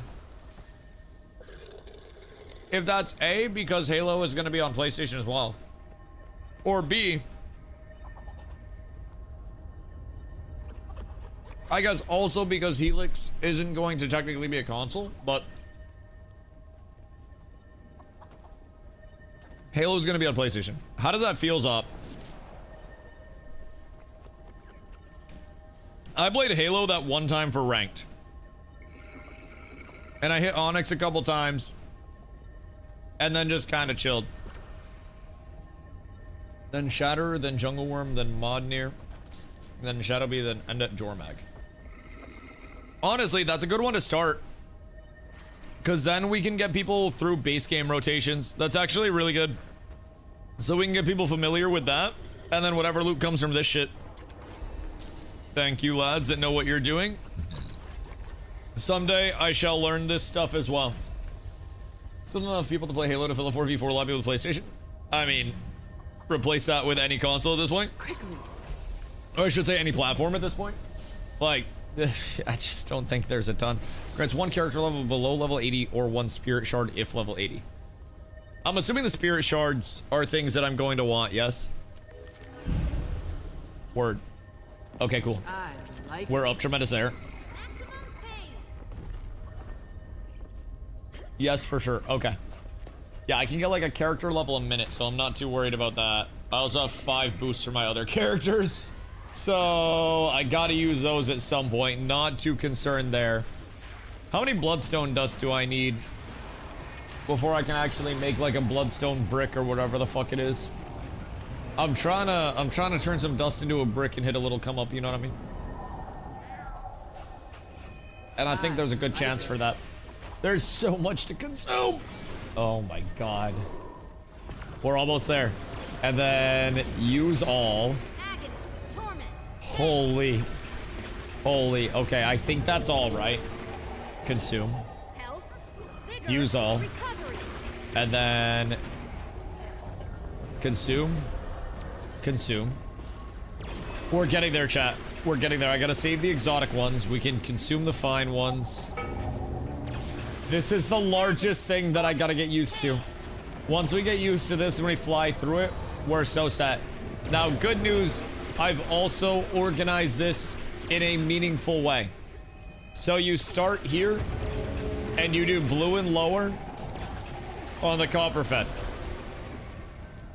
And then you do green and lower on the rune crafters, after the blue and lower on the copper fed. And then you do rares on the silver fed. So you literally just go right down the line, and then you have the most optimal salvaging possible. Who the fuck is just blasting? This rotation is beginner friendly. We'll start doing expansion stuff soon enough. Yeah, definitely. And I mean, if we're doing this as a weekly thing, or sorry, a daily thing, we can even do this as like a weekly rotation where we cover different expansions week to week once people get it. So since we have a lot of people leveling and some of them may be free to play, we do this for like a week, get people familiar with this. And then next week we decide to hop to a rotation and kind of like go through. Spinning version I've been working into. Cool. Yeah, we can get infrastructure set up like we had before, where we have the people that are planning that shit out. Well, why do you not have cattail? So people can't grab it in PvP. I feel like if I had a cattail, people would just grab it in PvP to try to catch me. I feel like that would be pay to lose. Cats with abs is S tier. Abso-fucking-lutely, brother. I'm assuming you would like an invite, my dog. Welcome, welcome, welcome. Or hi, how you be, dog? Like a full box opening game. Open a box, you got 3 new ones. It's like a Russian nesting loot crate.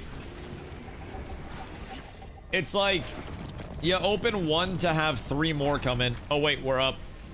Stop the incest destroyers, no, essence collectors by destroying their power course. Which way do I go? Yo, control ball. Thank you for the follow, much love. POS metas are not so great. Excuse me. Pardon me.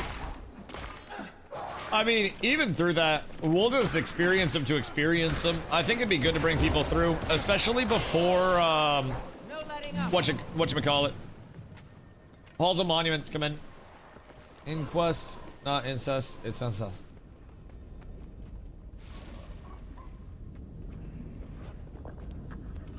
But what if? But what if?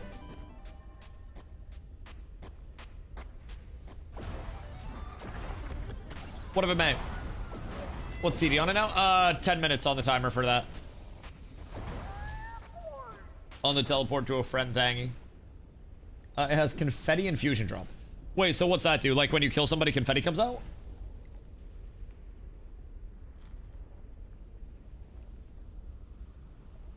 Where'd everybody go? Up this way. Or down this way.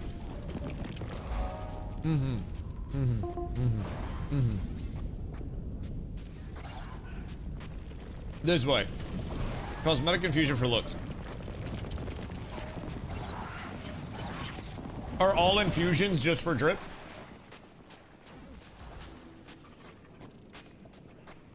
Because if so, and yes, you explode confetti. I like that.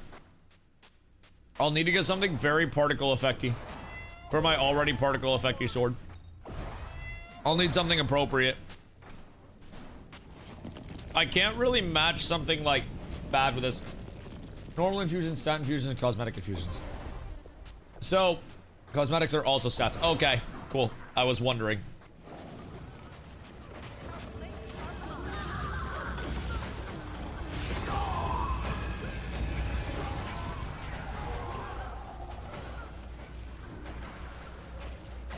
There are agony infusions. Yo, dude. Thank you for the follow, dog. Agony infusions that are just agony resist for fractals. So we'll probably want to stock up on some of those, maybe for the guild, and get some in guild bank. If the next event's gonna be a fractal event, we'll also need people that know like logistics stuff like that. Chat, by the way, I've been saying this a lot, but like, just for transparency, our guild infrastructure, we have basically a lead council that covers like the large focuses, and then underneath each person that's in the council, we'll have officers, the same way we did in Ashes of Creation, that help the council member with what they're responsible for overseeing. We'll have community events. We'll have a PvP side. We'll have a PvE side. You know, we'll have our actual, like, you know, community managers, basically, that are in the Discord, making sure everything's smooth. We'll have people helping with crafting for people that want to do that. And we will need many, many, many people that are all interested in helping out with that side, especially on the logistics and planning, since we know nothing. We have the hands, we just don't know how to throw a punch. So, if anybody is interested in that, please feel free to reach out to one of us in Discord. We will happily help onboard some people to get a little bit more information flowing for all of us quickly. Crafting outside of guild halls and ascended food, is it really worth it? Yeah, I mean, we'll need some, but we may also want some people to just like know what's up with crafting. We probably just need like a general guild crafter that we can send mats to if we want anything crafted for each thing. But I mean, it's still nice to have. But we'll want PvE sides covering open world stuff. We'll want fractal experts and shit like that. I found a Dusty. Wait a minute. What the hell is this?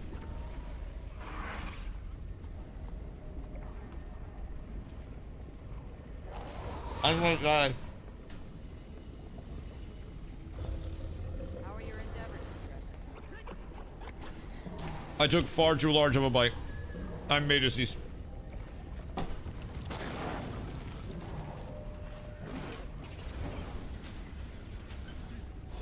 They can get themselves because you can't use agony infusions if you don't have ascended. Wait. So is that like a mastery thing that we have to get? Or what's the deal with that?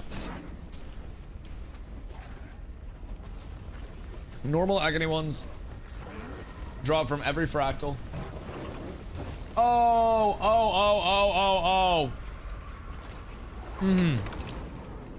Right. That makes sense. My fault, my fault, my fault. I brain farted. So pink gear, basically. Can't put agony on exotic. Right, so we need pink gear to have the agony slot to actually put it in. So anybody without pink gear doesn't need the agony slot in the first place. What's the best way to get pink gear for people? You get pink rings quite easily. Sorry. Sorry.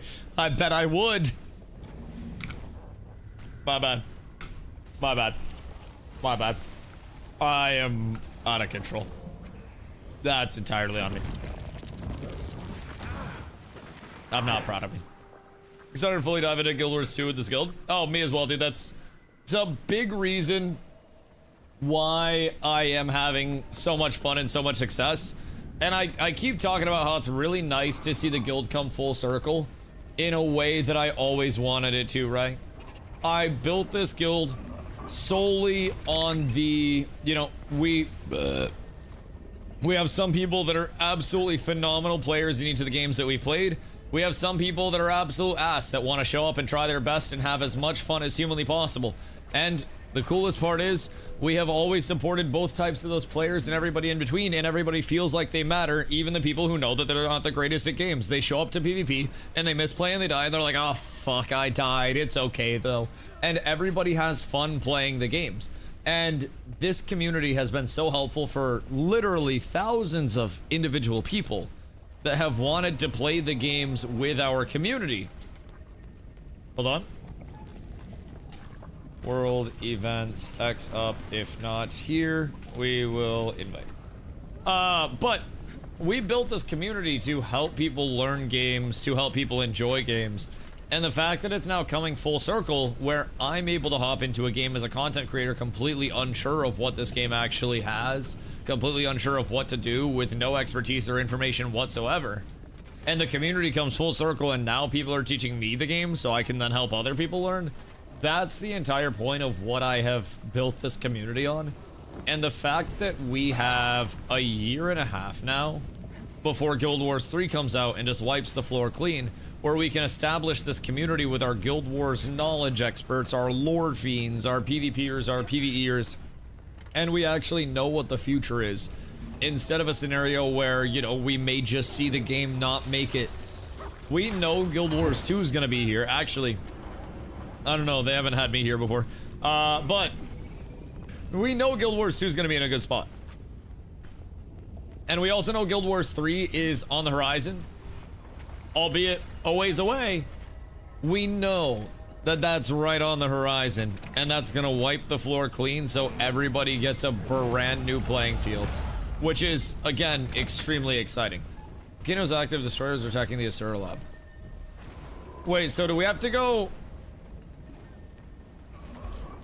Why do I feel like we're supposed to go down here? Are we all just being really lazy? Because it seems like we need to go down to the lab.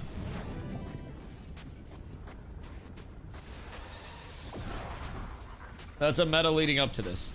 Should we go help? You can if you like. Whoops. My fault.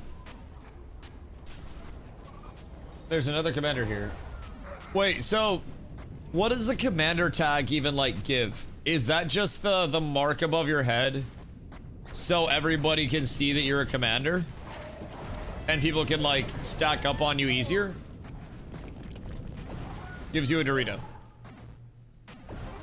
So to make groups of 10 or 50 people, party is only 5. Oh, so we'll need commander tags for people. That makes sense. So we can only make raids when we have people with a commander tag. Okay.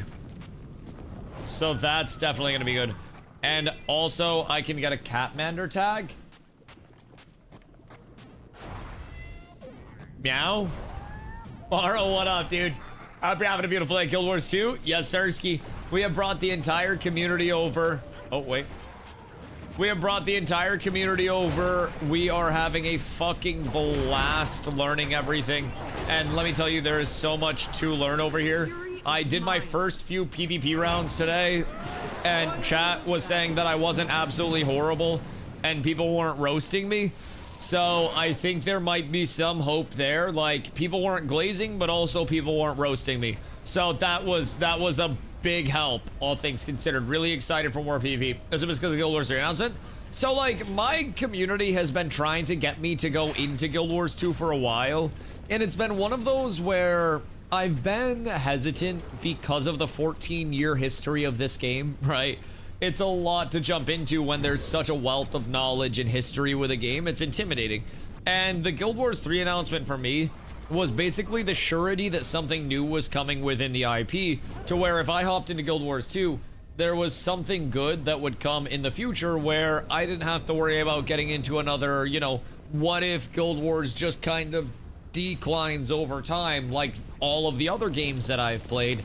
I'm a little traumatized by unknown futures at this point, especially with stream, because this is literally my livelihood, right?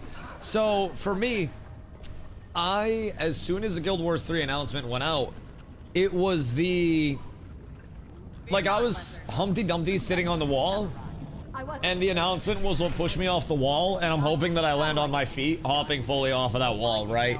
And as of right now, the community's been excelling over here. It's been great. But people have been trying to get me over here for a while. Like, a while. To play Guild Wars 2. I've always heard, Dusty, you'd love Guild Wars. Guild Wars would love you. The community would have fun, and there would be so much for the community to do. Yes would have sufficed. And again, I was always just a little hesitant on it. And Guild Wars 3 was exactly what we needed. So now, the best scenario too is that Guild Wars 2 and Guild Wars 3 are completely different titles. Same thing with Guild Wars 1. Like, there's not a lot of carryover. So we get to come in, play a year and a half of this title that's really well loved, and experience what so many people have for 14 years now. Go back and check out Guild Wars 1 as a community, because once I'm established over here and I know what I'm doing, over the course of the next year and a half, I'm definitely going to check out some Guild Wars 1 as well and play that. So there's so much to look forward to with this IP. And now that we know there's something in the future, yo, Darkbringer, thank you for the follow. What's up? You already got the Guild Wars 3 tag. I love that shit. There's like, not that anything's guaranteed, especially in gaming, but there's definitely a lot to look forward to on the horizon instead of the alpha and beta testing of small games. And I think our community has been looking for something that would feel like home and provide us consistency. We all thought that's what Ashes would be after New World because of the fully funded, because of this, that, the other. And that ended up in a spot where it was the exact, like, opposite of that, right? So, for me, like, I immediately felt home here when I brought the community over. And small things like always going into the open world and seeing other people. The fact that so many people have actually come through and shown love from the community and helped me and, you know, my fellow community members learn. It's been amazing. And it's something that... Who gives you a legendary sword? What do you mean a legendary sword?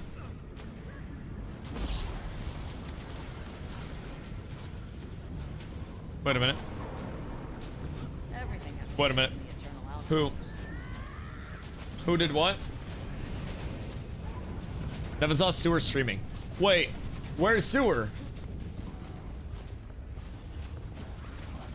Is Sewer streaming Guild Wars 2? Is that wait, that's Wrath. Okay, I love that. Tibbs, what up, my goat? Welcome in. So, to take you through what we're doing right now, we're basically doing our nightly boss rotation. So there are a bunch of events that we can run through, and we can get a big group of people, right? And as we go through, there are certain like skins and chase items that we can get, as well as actual gear upgrades, since I don't have full ascended gear and whatnot. So there's still some verticality that I'm chasing before I reach the top end of gear scaling. So we get a bunch of people and we come through, and we wait for these meta events to pop, right? And when the meta events pop, what are we supposed to be doing during this, by the way? Protect the Asura and their technology. Are we just supposed to be killing stuff? Like, what are we supposed to be? Range weapon, focusing. Uh-huh. So, like... Should I hit stuff? Don't worry, I got one! I'm helping, boys. I'm helping. Everything's dying so fast now. Do I need to do something with this heart? Maybe I should be over here on the stabilizer? Boss coming soon. Okay, so basically we just have to make sure that during that time... Take a piece. I don't know what that did. Excess energy bleed off at 100%. Chat, what did I just do? What's happening? That doesn't match our expected Did I just awaken results. something? It's quite overzerked. Good! Never mind that. Honestly, that's probably going to be a majority of our events. Is that lava bad lava? I think it might be bad lava, chat. I'm not gonna lie. It seems as though it might be bad lava right now. But it's okay. I think we might have enough sustain. Actually, chat, is this bad lava? Yeah, this is bad lava. Oh, shit. Actually, I'm out. Holy, never mind, never mind, never mind. Is there ever good lava? I didn't know if this was the cinematic lava. Some games just have cinematic lava where it doesn't actually burn. I decided to go Necro. Leshrak plays Necro. Leshrak likes Necro a lot. Speaks very highly of it. I play Guardian. I have 2 different builds that I'm targeting. Build number 1, this Willbender, Holy Assassin. Jump on people, absolutely nuke them before I die, and then reset, and then play my life like a, you know, like a good Ooga Booga would. That is entirely my goal with this. And I have a lot of mobility. I have many teleportos. It's a good time, if I do say so myself. Like a really, really, really, really, really good time. So I've been having a ton of fun with this, but I definitely still have. Oh my god, look at that movement. Oh, I have so much to learn though. I got into my first PvP today, and it was really fucking fun. Really fun. I think I might have come out positive on the whole KD ratio, but I'm just throwing myself into any fight that exists, attempting to limit test whatever I can. This is the kind of guy that sees caution hot and has to test it. Bro, I shower so hot that my ass cheeks are warm. Or my ass cheeks are red when I get out of the shower. Like, I'm not even gonna lie, I turn that bitch all the way up.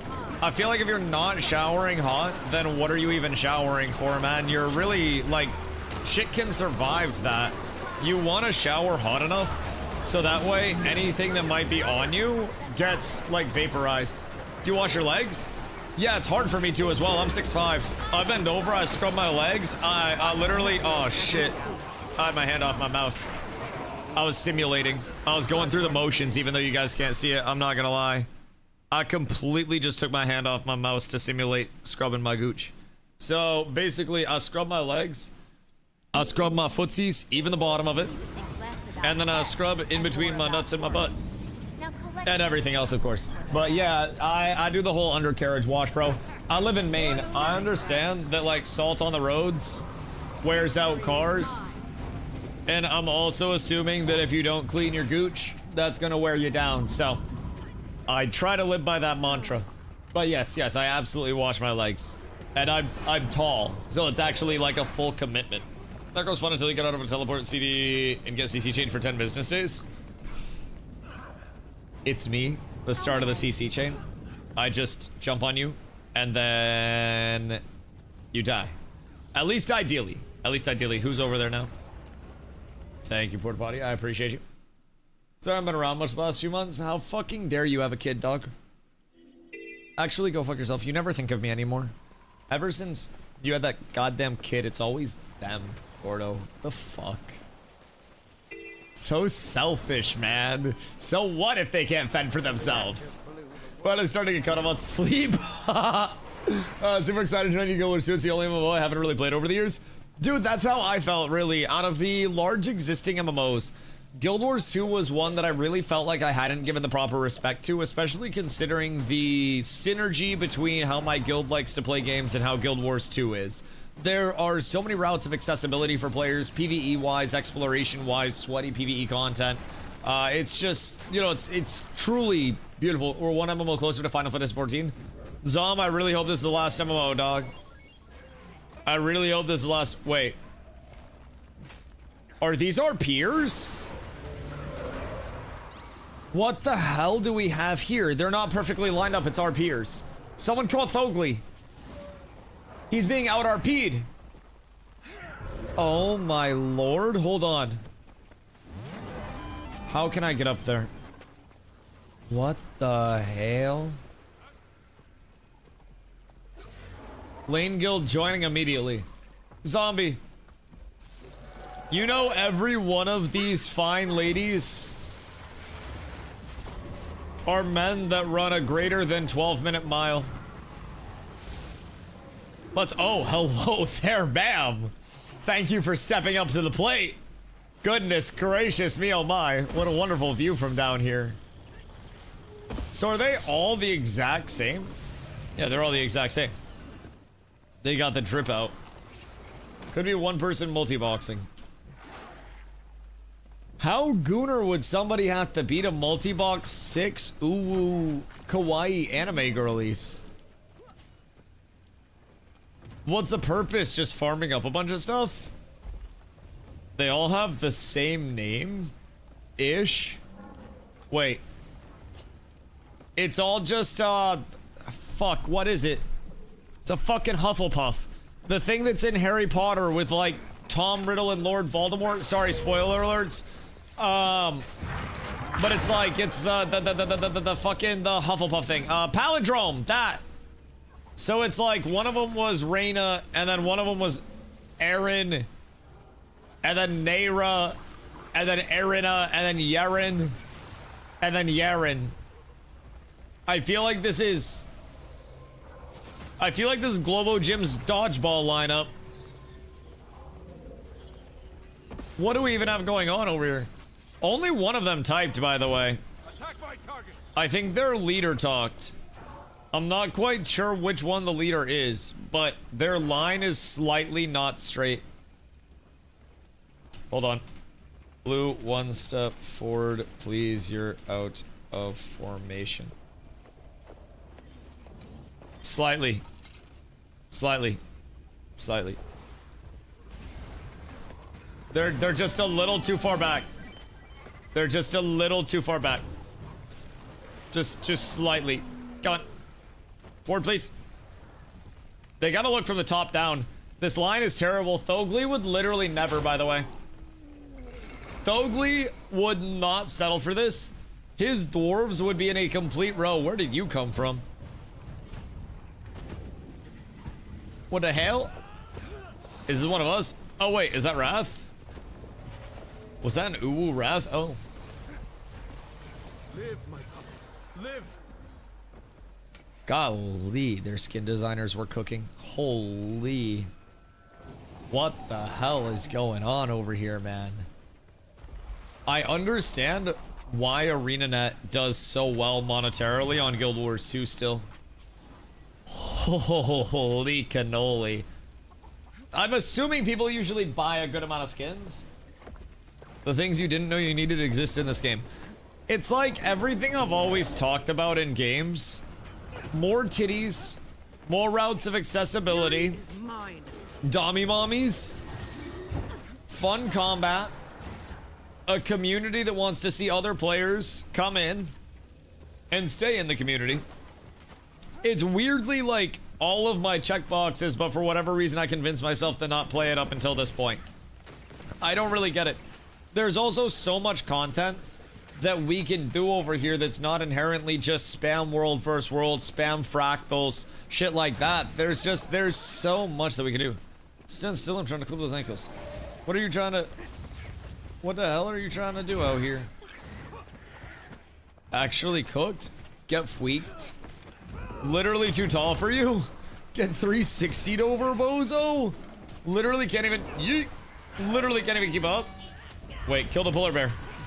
Polar bears cannot be allowed to live over here. How's Luminary? I haven't even tried Luminary yet. I've heard Luminary is a lot tankier and a little bit slower paced than Willbender, what I'm playing right now is. But playing Willbender was really fun. It plays very like assassin-y, right? And it forces me to very much understand when I can go in, when I can't go in, when I have to be selective with engages. And I've already been learning so much. Luminary, from what I've gathered, provides a little bit more forgiveness in the build. And also, like I said, a little slower paced. So it's super impactful still. And I definitely plan to learn Luminary and also learn Firebrand. Those seem to be the big three. And honestly, at some point, just because of that, might as well learn Dragon Hunter at some point. But Luminary and Firebrand will be the two that I learn after Willbender. And there's a very real chance that, you know, with World vs. World and stuff, maybe I go Luminaries because that Luminary is supposed to be more of like a supporty type build, but you can make it 1,000 different ways. But I'm almost thinking in World vs. World, where it's going to be larger scale, I could go a Luminary support type beat. And that would enable people in the group a lot more than just me being a me being an assassin and just going and fracking out. Me being able to play boons, you know, whatever it may be, playing counter engages, trying to set up for the rest of the group. That might be kind of a better served spot in World vs. World, so I can have that big impact. But it all depends. How's the game? Genius. I would highly recommend. I'm gonna be making a YouTube video about my experience in my first few days, and we'll be bringing in a lot of footage from my first few days of gameplay as well. But like, I really can't speak highly enough of how much fun I've been having with Guild Wars so far. The community is phenomenal, which is a big highlight.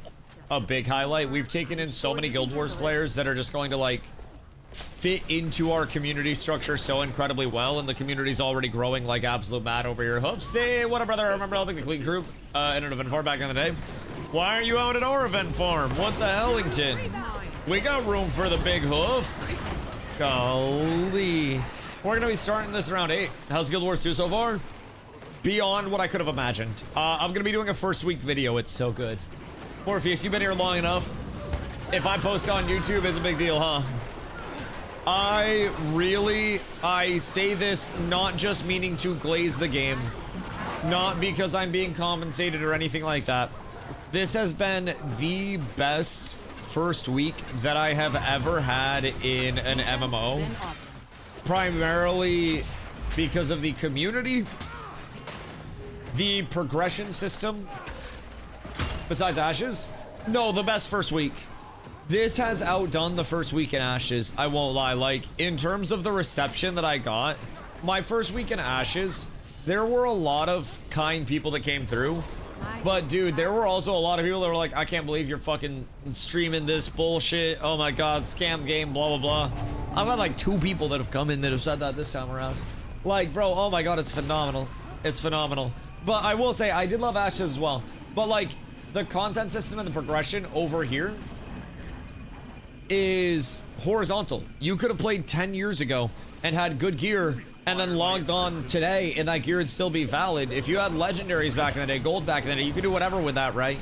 If you are new, you can grind a little bit to get up to max level and get a baseline set of gear, or you can hop right into the equalized structured PvP, or you can grind a lot to get the best set of gear with legendaries and whatnot. And then once you have legendaries, that allows you to re-roll the stats on your gear literally, you know, to whatever you need, whenever you need it. And it's the ultimate quality of life. But you can get gear that performs as well as legendaries without actually getting legendaries. It's so accessible. It respects your time. It gives you so many avenues of content that you can actually do. There's so many fun things, like there's a bobblehead laboratory right now, right?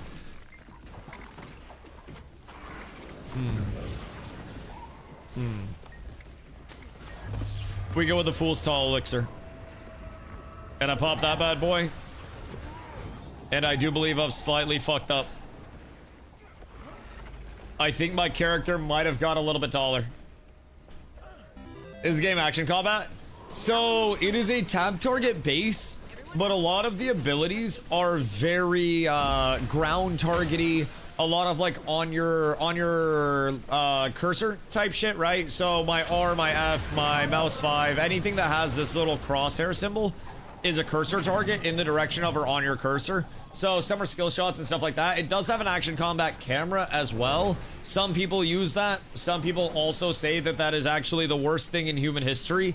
Most people that I know play on the tab base, but you can go with the action combat base as well. And a lot of stuff is AoE too. So it's not really like the worst if you decide to go the action base. I personally haven't given it a shot yet because I'm still quite new. Action game isn't bad at all. Yeah. I mean, I've heard some people say it's not the worst action combat. I've heard people say that it's definitely not like, you know, New World caliber polish or anything like that. Part of it is with so many ground targets, you don't have the freedom, so to say, to actually aim. So with my mouse 5, if I want to drop that in the back line and I'm top down so I can see circles and abilities, mouse 5 goes there. If I'm running away from somebody, I don't want to drop something behind me, or I want to like turn behind me and dash real quick to break an ankle, then I can also do that with the actual, you know, the cursor and the tab target system, versus with action combat I'd have to like and actually throw that shit. So slightly different in that approach, but really I think both would handle quite well. So you could do it if you really want to. Weapons and hitboxes when you attack, so you really don't even have to target anything. Yeah, exactly. There's cleave and there's a lot of AoE. And I mean, there are some things that are like targeted, but even then you teleport to your target and there's usually an AoE effect off of that. So you have action combat, your left click is skill 1, but your right click acts as a tab, though it's select to an enemy. Interesting. You don't know about the face tech yet. Oh, like about face? Oh. Yeah. The about face stuff, yes. It also just seems weird to me because I can just turn my camera. Like, it snaps you 180, but I'm just so used to turning my camera, it seems foreign to me. I'm gonna try it out at some point, but like, I'm so used to just like, if I need to turn, I can always, you know, pre-left click camera, and I can also just instantly right click to snap when I need to for kiting and stuff like that. So it's like, people have told me about the about face, and I'm just like, I've always just done that myself. Hold left click at about face, you can run backward, full speed will continue to target forward. Yeah, but I can also just do this, right? Or are you saying like, I could target in front of me and I can full speed sprint to the camera? Because that sounds kind of nice. So hold left click at about face, run backward full speed. So that basically gives freeformish movement, right? So I could run away from stuff and then I could flick my camera. Interesting. I wonder if I like shift S'd the about face. OB on ground target AoE so you can retreat while laying down entry grenades. Right. I didn't know that it allowed you to sprint to the camera like that, because I always just do this. So I mean, technically you could just do this as well.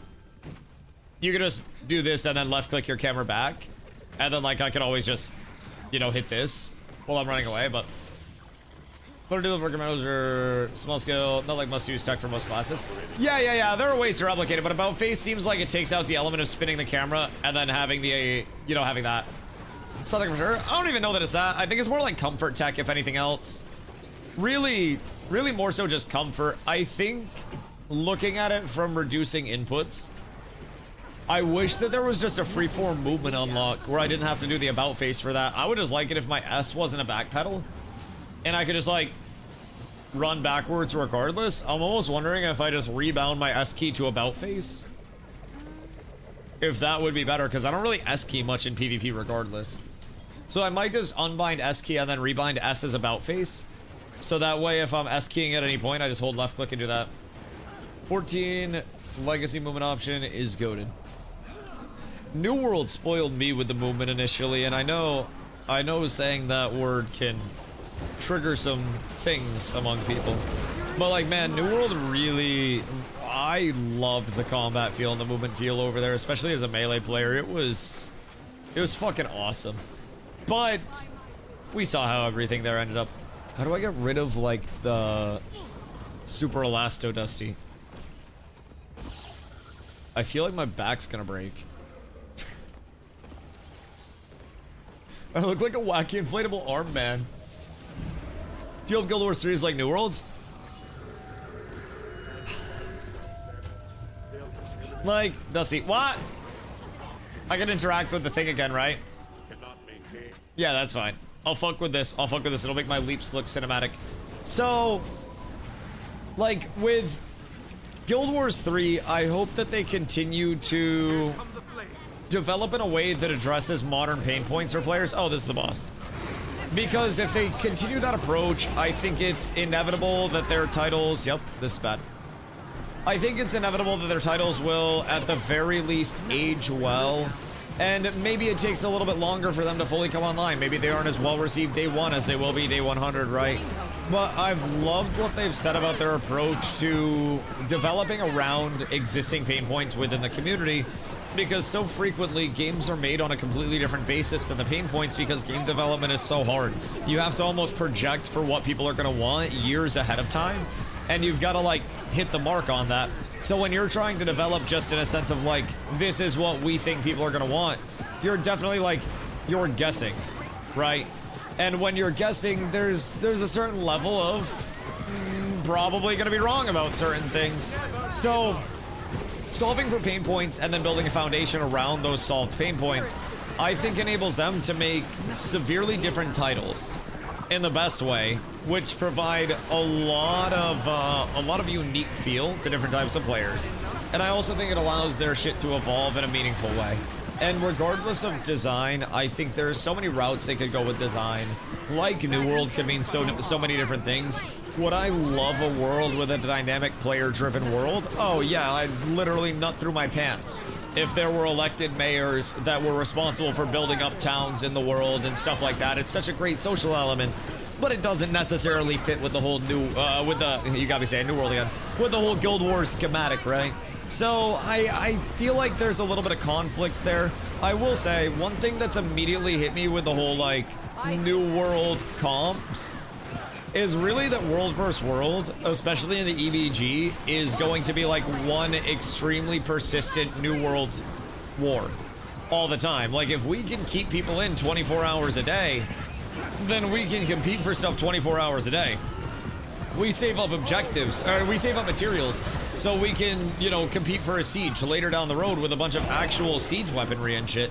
And there's so much that we can do within the world versus world that really, I jumped, I swear to Christ, that really gives us a feeling of the OG New World stuff while also having the community open world incentivization of what we really loved about Ashes without people feeling like they had to level for 17 million hours and then gear up in the most vertical of ways just to exist within the game. It's really fucking cool what we've got going on over here. Go straight off it though, because that's the area of mass guild sticking land and such. I actually tweeted about this today, that I kind of feel bad for everybody that expects it to be like player-driven guilds that are competing for land. I hope it's that way. I think that would be really a cool design, but I feel like everything almost just leans into the, you know, the lore of the world being the guilds of the world vying for territory in terms of a, you know, we are participants of one guild. So when they introed the game, and on like the Guild Wars 3 website, they talk about how all of us as players are a part of one of the guilds, which are guilds vying for land. And the player-driven guilds and the, you know, the lore-based guilds almost seem to be completely different entities in the way that they talk about it with 3. So, skipping next boss. Be back for Shadow. Please don't kick. Name is Christoph. Alright, Port. No kick, Christoph. Thank you for letting us know so we don't nuke your spot. We will hold that. We shall. I love getting all the waypoints just from the teleport to a friend. This shit's so OP. I don't even have to have a flyer. I do have to get my flyer soon, though. I think tomorrow I should get my flyer. Can you get the G invite? Yeah. What's your in-game? What do you decide to roll with? Dusty playing Guild Wars 2? Well, Victor's being handsome as fuck. Goodness gracious me, oh my. Holy, bunch of unpredictabilities. Slash G invite. Isaac tips. I got you. I'm gonna have to upgrade the guild soon. Chat. Tomorrow he's getting his flyer. Wait, how hard is it to get my flyer? Tomorrow I work towards getting my flyer. Work towards. LOL. Wait. The fuck do you mean? Very time consuming. 100 hours. Wait. Wait. Wait. Which flyer? Okay, hold on. What's easier to get? Turtle? Which would give me flying perms easiest? Sky Skill, Griffin, or the new one, Skimmer? Sky Skill is easy now. Okay, I feel like starting Sky Skill would be reasonable then. And I'm assuming the easy is the 100 hours? Or am I tripping? Tomorrow we start. Sky Skill now you can get from Soto. Sky Skill is the easiest to get if you do it the new way, but you should do it the old way, which is a big grind. I like that. What's the grind? Is it getting a shitload of mats and stuff? Can I get a guild invite? Yes, you can get a guild invite. Make sure you hop in the guild Discord as well if you guys could. It's discord.gg/catswithabs. If you're over on the Twitch side, you can do exclamation guild pop in there as well. We'll do a lot of our announcements through there. We'll update the guild message of the day and whatnot as we go. But we'll be doing a lot of our planning announcements through there as we do so well.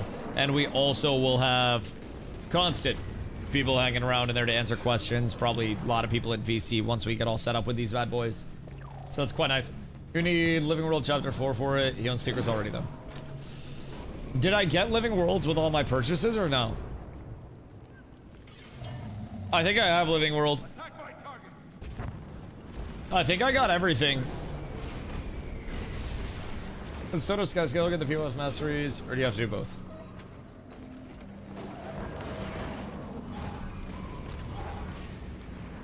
Sharper still. Both? Okay, so I have to do both grinds regardless. Do the old way to see what we went through when it came out.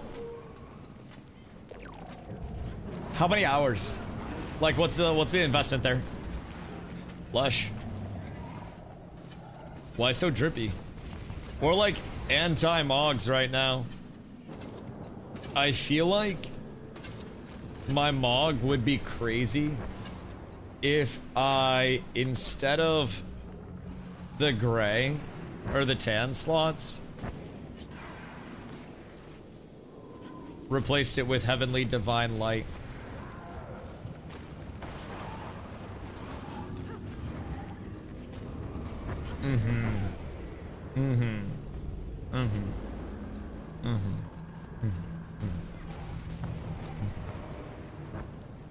I feel like this shoulder slot, this one, no, this one, needs to be whatever this is. Not that. What's this one? Dusty Grape. Oh, that's so lit. Wait. Dusty.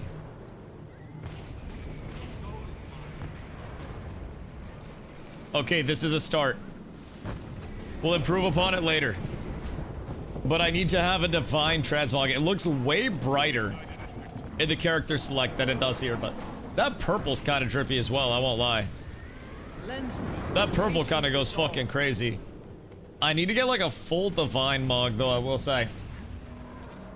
Let's see me thirst trapping. The fuck do you mean? I'm big Ooga Booga Dommy Mommy.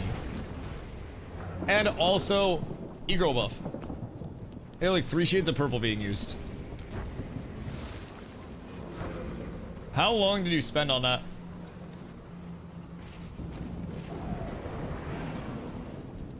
I would predict quite some time. Why have you not bought the Norn racial armor? Wait, what's the Norn racial armor? The T3 heavy is nice. Is the T3 heavy nice because your titties? Or what makes the T3 so nice? Yes. Okay, word. Booba? Where do I get it? Just out of curiosity. Where would one get this? Sorry, it's a little hot in here all of a sudden. A little toasty in the room. Get in an old break. Okay, I think I have a teleport there. In the inventory somewhere. Oh wait, these kind of go hard. Okay, so we'll slap those on. I do fuck with those. That's a good look. And then we have to figure out something leg-wise.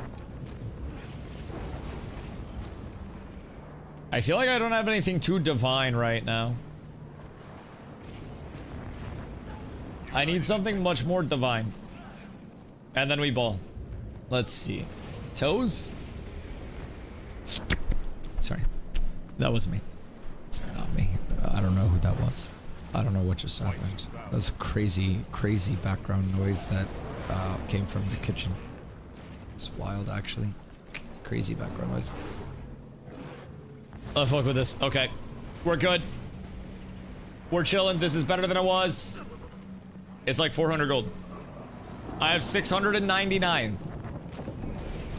I believe I am a prepared man. Hold on. There's a merchant here. I have 703. I will sell everything I have. It's the T3. What else do I need for that?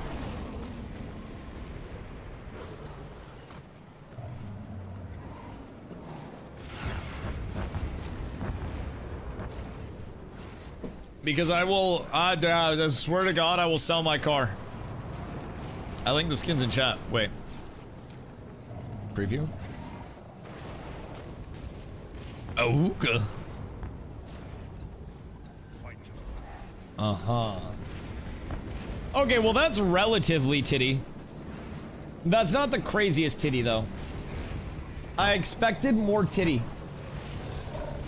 How goes the train? I'd like to run one. What?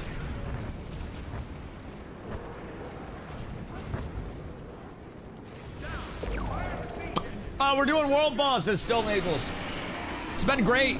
Really, really fun time, actually. Yeah, really, really, really good time doing the world boss train and not getting one-shotted because I rolled into stuff. Don't worry, don't worry, don't worry. All of the doom circles, by the way, that I stand in chat that kill me, I'm just doing it to show you guys what not to stand in. Just so that way you guys that don't play can catalog it. I feel as though that's probably one of the kindest things that I could do, and you should all probably Twitch Prime because of it. You're welcome, DustyWhy the hero. What they used to call me in high school because of my selflessness. And I'm glad to say that it's carried over today and made me an even better man than I once was. I expected more titty. That's a sentence I expect to come back to. Well, that chest wasn't revealing enough. If I'm being honest. Okay, so hold on. Options. Control options. About face. I'm gonna need somebody to revive me. I got some shit going on here. I'm currently getting my ass ravaged. Everything's fine though. Everything's fine. I went to bind my about face so I could cook. So I need to see this now. Wait. You said hold about face while I left click. That doesn't move me at all. Oh!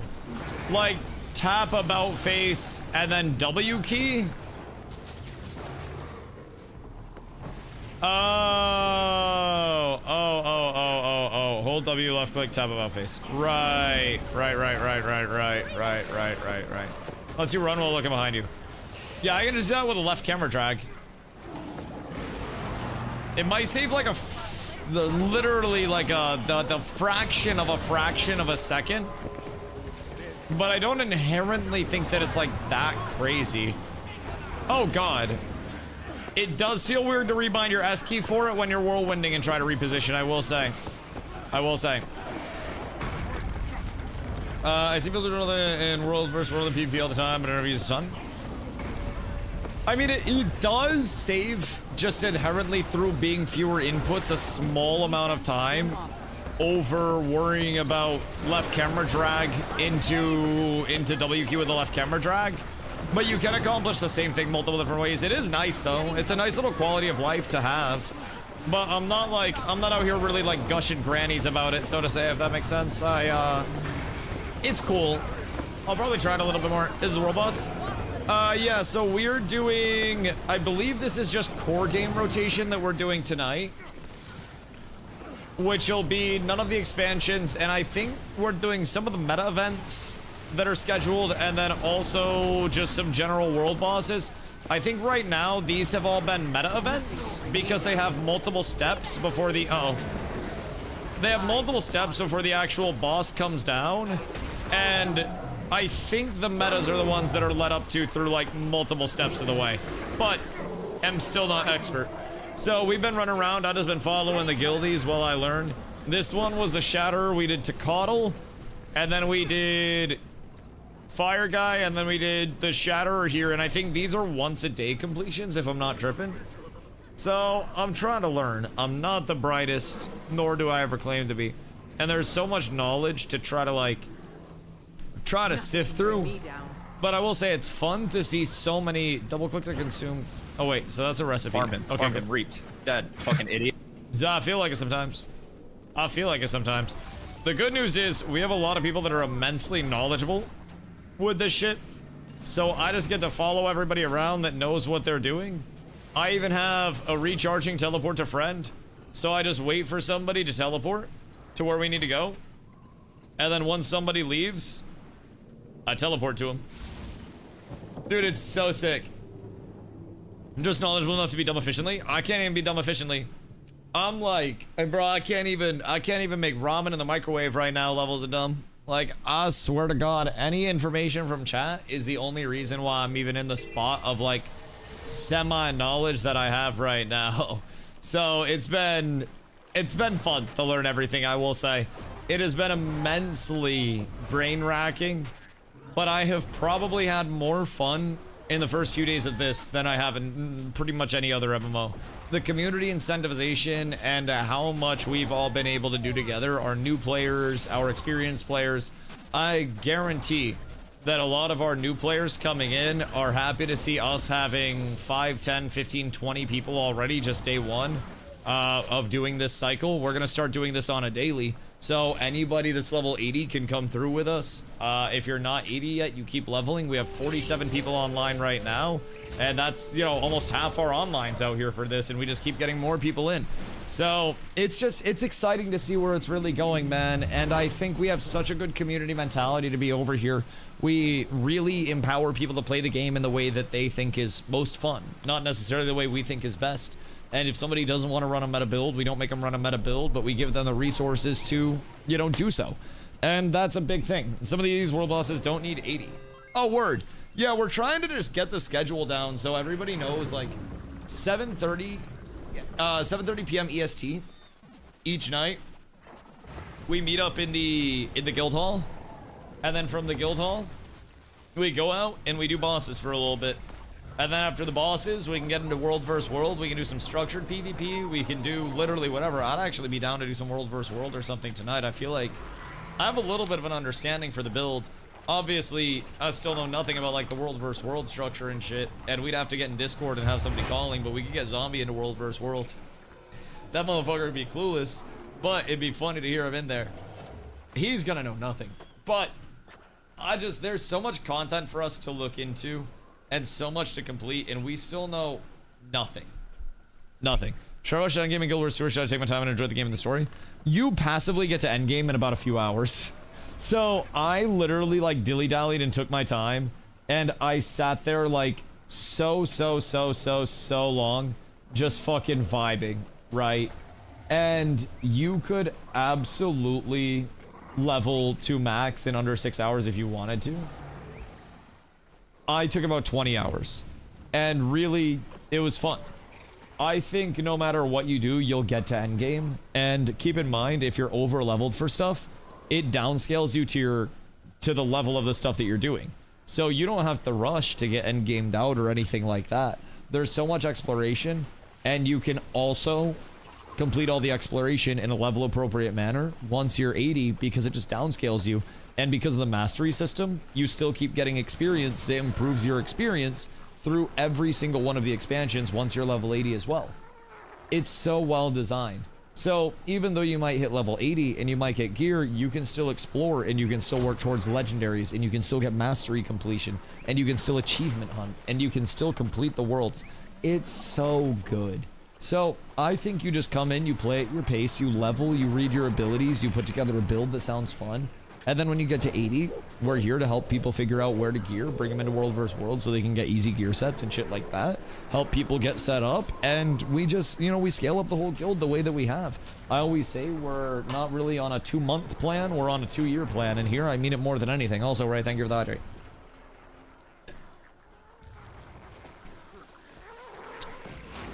Sounds awesome. Most things about this game really do, if I'm being honest. There's so much that we have looked at for this game, and we're just like, man, it would have been absolutely amazing if other games thought this simply. And hearing a lot about, like, the developers' mentality towards shit too, they are very, very, very transparent that they solve for pain points within their development, you know, schema first, and then they build the game around the pain points that they've solved for. And I really think that that's led to their games aging very, very, very, very, very, very, very well. And just the, you know, the startup that they have, where they're solving for pain points over anything else, already sets them far ahead of so many other titles that are completely out of touch with the pain points of their player base. And it's been really, really fun to listen to them talk with the passion that they have. Kyle, thank you for following myself. It's been really fun to hear them talk with the passion that they have about the upcoming changes for the IP, both, well, honestly, all of the titles that they have. It just, you can definitely tell that these people are passionate about what they're making, and they truly feel like they're making something that's not only a good product, but also something that's doing well for the gaming community. And I think the more that they continue to solve for community pain points, the more it is near inevitable that their titles will be successes, especially in today's day and age, when there's such a disconnect. I have to dodge this. It's not like this. Okay, we're good.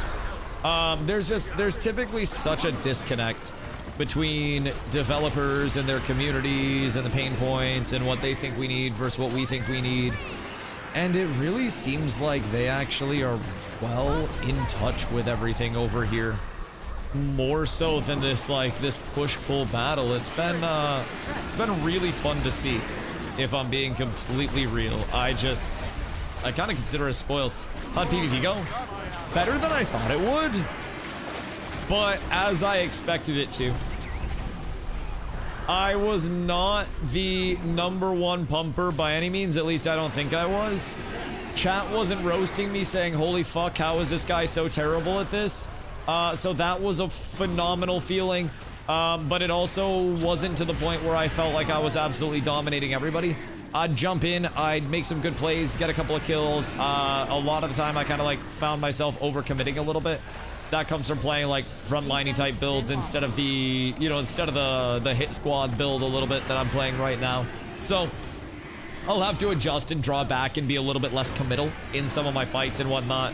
I am playing a relatively squishy build, all things considered, especially the way that I have it right now. But I think it's phenomenal to learn on for that reason, because the more that I play on squishy build that is, you know, punishable, by the time I switch to a tankier build, the better off I really am, right? So from that standpoint, I'm just excited to keep getting more and more content out. You see that dash shot? You see that confidence? You see that absolute nonchalant fucking vibe, chat? Golly. It's coming together, lads. Wait, so what are we supposed to do? Heals worm when consumed. I'm assuming we just keep doing damage to him, and then it lowers his shield, and then we have to kill them. They play their own game, you see their company logo over their tuning game.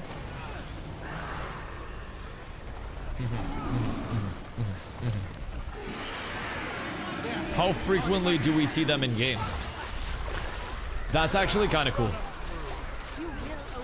I love, and keep in mind, this is nowhere near an expectation for me, but I love when developers are just genuinely so passionate about their product that it's impossible for them to stay away from it, right? If they're at home, they're either playing the game or they're consuming content around the game, especially with their approach where they're solving for pain points. It just makes so much sense that they would want to hear those pain points from their actual community, right?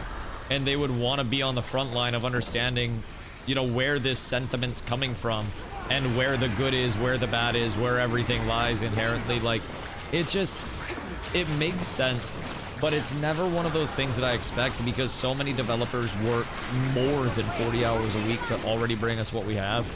And it's almost like, I feel as though sometimes the gaming community can be somewhat dehumanizing in the way that we approach developers and just game dev as a whole, where it feels like we genuinely forget that these are people that have families and jobs and kids and shit like that. And, you know, it's almost a level of like, you were here to provide a service to me and nothing else. And I hate when we get to that point as communities, because again, it just feels like there's such a line drawn between us and the people that are providing us with something that we truly love. So, what incarnation is this and how do I join? Is this an open world boss or a raid thing? Both! These are world bosses, Savo. So every single night at 7:30 p.m. EST, we're going to start getting together for a world boss loop, basically, is the easiest way to describe it to our new players. So we'll group together, and today we got our guild hall unlocked. So there are a ton of ways that we can upgrade the guild hall. We need a bunch of resources, which our experienced players are helping out with all that stuff. And on top of that, there are a ton of things we can do to bring functionality to the guild hall as well. So we got the guild hall unlocked, so we'll meet there at 7:30 every single day. And then at 8 EST, we'll start our world boss rotation. So if you want to join up, you can X up. I would personally recommend, if you don't have one, in the gem store, you don't have to, but there's a recharging teleport to friend that you can get. It's a 10-minute cooldown. And once you're in a group, you can teleport to anybody in your group. So I don't have a lot of my waypoints for this. But when somebody teleports to it that does have them, because some people's accounts are fucking 14 years old, right? I pop my teleport to friend, and then wherever we go next, I can pop over with them. So to get to the guild hall, all you have to do is hit G and then hit guild hall, and then you can go there. And then we see the waypoint gets linked. If you have the waypoint, then you use that. Is a teleport item permanent? Permanent, with a 10-minute cooldown.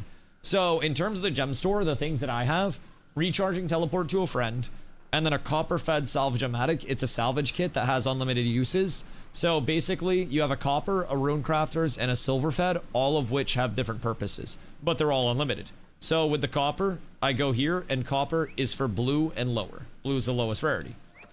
Rune crafters is for green, and then silver-fed is for rares. And then you just salvage everything like that, just right down the line. And then deposit materials, compact, and then we're good to go. So you can also go the consumable route with everything, but always open. I know I was just doing it for a demo. Always open stuff. Always open stuff. Do you not salvage coppers with the highest tier one? You can use a copper salvage kit to do everything. It's just they give different yields. So copper fed has a 10% chance of rare materials and then a 20% chance of salvaging upgrades. This has a 20% chance of rare materials with a 100% chance of salvaging upgrades within the item. And then this has a 25% chance of rare materials and an 80% chance of salvaging the upgrades. So with the rare materials, we want to basically be using the silver fed on the highest tier, so that way we have the highest chance to up proc the rare materials from what I've been gathering into a higher tier. So basically, like, it's all about min-maxing the yield over the course of it. Why not use the silver fed one for all items? You can, it's just a min-maxy thing. So with the rune crafters one, when you salvage greens, it takes all of the like upgrades with it as well, so they cost. Yeah, there's cost per use as well. So it's 3 copper per for the lowest one, and then 30 copper, and then 60 copper all along the way. Oh wait, I got it to the waypoint. So then with the teleport, I just pop the teleport to a friend, and then I go to anybody in my group, and then we're good. Is there a max size on the group? Because I couldn't get an invite. Post in guild, and then we should be able to invite you off of that. But now I go right to them, and then we grab the waypoint. So next time we go through, I don't have to worry about it. There are also flying mounts where we can literally like taxi people through and get them where they need to be. So it's just, dude, it's so well done. There's so much over here that really just makes sense. You can go in and sell all your junk. And then again, organize your inventory off of that, quote unquote organize. I still have so many consumables and like things like this that I need to figure out what to do with. So, you know, I got a lot to figure out, but we're getting there. We're getting there. I have so many food items and shit. Oh wait, I should be popping magic find stuff, huh? Dragonfly cupcakes go crazy right now. Can also do /SQ join space DustyWhy to get in squad. Oh, word. And is that because we have a commander? Who gave you a leggy sword? See? Suspicious activity. See? Why is word spreading? Yeah. Yeah, Hussy got me the big boy sword. I'm thankful. I got the zapper. We're gonna pick for guild invite. I'm Savo. /she invite Savo. And I'm assuming you're in guild Discord still, Savo? Does it matter if I download through Steam or the Guild Wars 2 launcher? I would do the Guild Wars 2 launcher because it is a little bit like better for sales and whatnot. You typically get better sales. But with the legendary sword, for those that haven't seen, I have the legendary sword that is called Bolt. So with Bolt, it does lightning damage. And also with legendaries, the largest convenience about them isn't that they're better than Ascended, which is a tier below them. It's that they can be re-rolled at any point in time with their attributes. And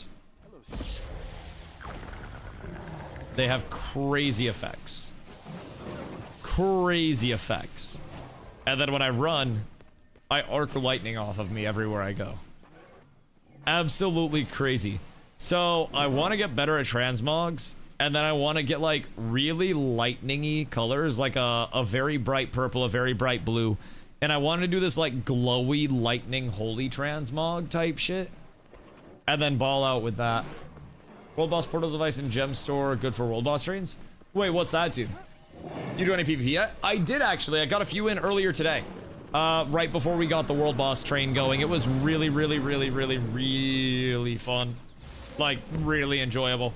I was a little clueless, but, you know, just had to get used to it as I went. But there's still so much to learn. The pace is a lot different. Have you seen the Legendary Dagger? I have not. Hold on, before we start this one, let me take my plate out real quick. Someone link me the Lego dagger.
Anything to report? Did you need assistance?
towers inbound. Man your position. They're going to try and take back the camps. May Balthazar strengthen you.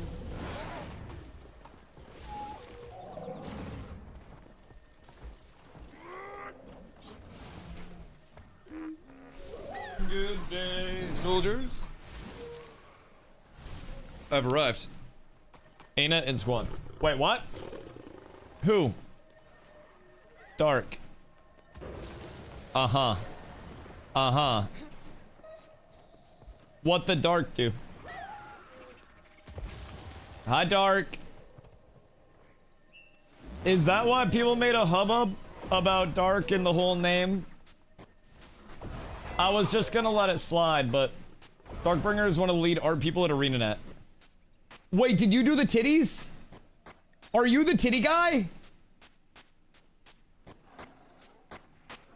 Have you had your hands on these honkers?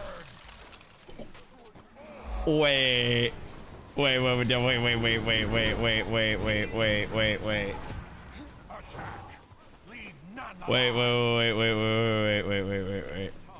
We can probably tell what he's worked on based on how slutty the transmog is.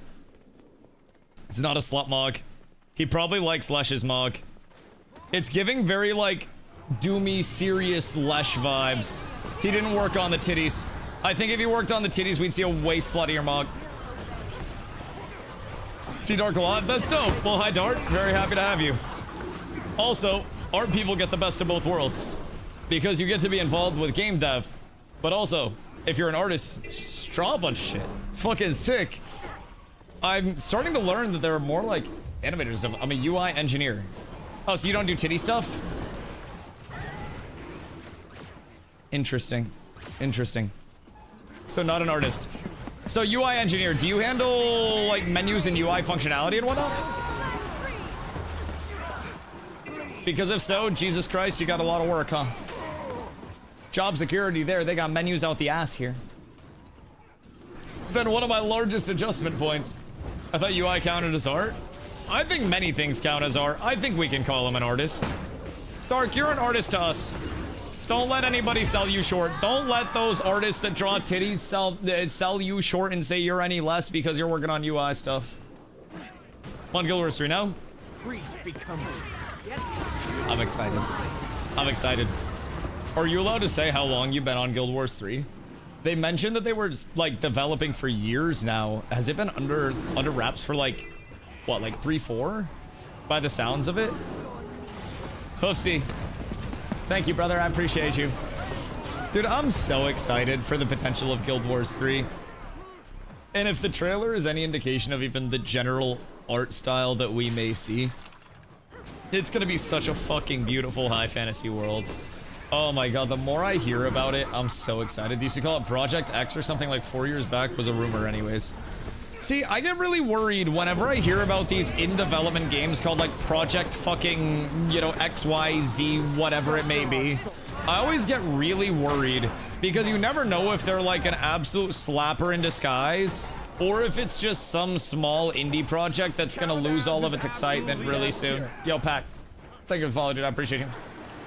Project Begin Buttering the Lobster has commenced. Project Put the Lotion on the Skin is in phase 3, boys. We're shipping soon.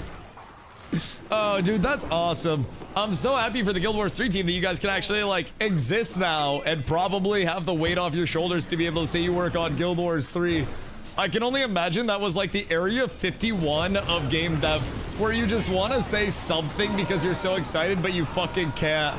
Oh man, dude, I think the best way to describe it would be exuberant when I heard the announcement. Like I had said, my community had tried to get me over here for so long, and I was just hesitant. And coming over, I immediately realized the element of, like, oh, I severely fucked up. And whatever push we needed, I think this has been such a great experience. And if this path continues into Guild Wars 3, especially with the IP umbrella continuing to develop as it has so far, oh my goodness, I can't wait to see what you guys do. We are all rooting for that shit. And also, absolute madmen. Absolute madmen for playing as much as you do. Looking forward to Guild Wars 3. Man, I think the entire MMO community is. Really. I think even those that are WoW fiends, even those that have never played the Guild Wars IP before, there's so many people that are just waiting on this very optimistically. And I think the thing that stands out to me the most about Guild Wars, right, since I've been here, my community has been looking for something that feels like a home. And we've done, you know, phenomenal things playtesting many different MMO projects along the way. And we've been able to provide amazing feedback to developers with things as early as pre-alpha technical tests, right? But those haven't really felt like home, because we know that those are fleeting things that are gonna, you know, probably have a myriad of difficulties pop up along the way. And it's inevitable that those things will change, and many of those won't actually make it through the battle. And to have something that feels consistently like home once again is really fucking cool. Really cool. And I think you can see it with the turnout of our community every single day. I'm gonna have to go upgrade our community for the second, you know, the second time in 2 days. So we just keep inviting more people. People see that we're over here and that we're actually serious and having fun with it.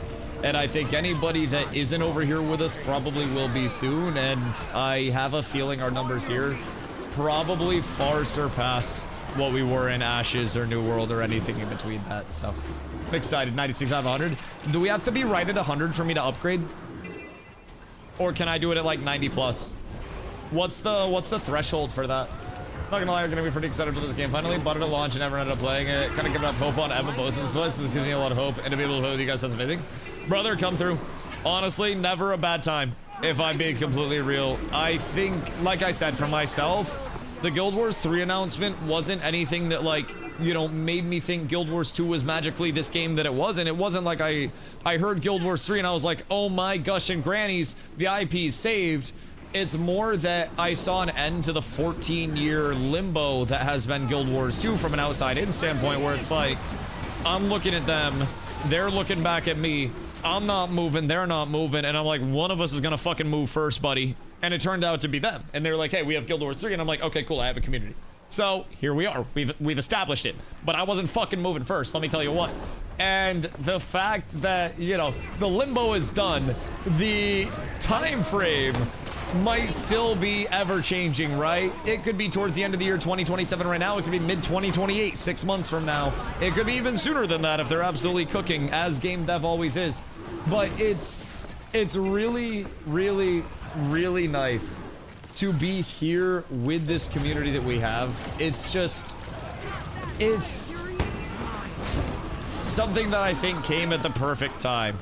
And knowing that there is the fresh wipe with Guild Wars 3, right? We'll still be able to come through and play Guild Wars 2 as much as we want. And we'll be able to go back to that because they're going to stagger the content cadence, which is fucking genius, by the way. Absolutely genius. If WoW could do that, imagine how many more millions of players they'd have. Jesus Christ, fucking Blizzard, Activision, and Microsoft can't figure it out here. ArenaNet can. Golly gosh and gadzooks. Imagine that. So, anyways, it's always going to be, Ayo Savo, make sure you're repping the guild, you fucking bozo. The hell is this? No tag, have an ass. What the fuck? Did I invite you? Kick from squad. Savo, hit G. And then make sure you check the cats box. So that way you can do world versus world and all that stuff with us. I don't even know what we're doing here. Oh wait, is this part of the meta? We're in this.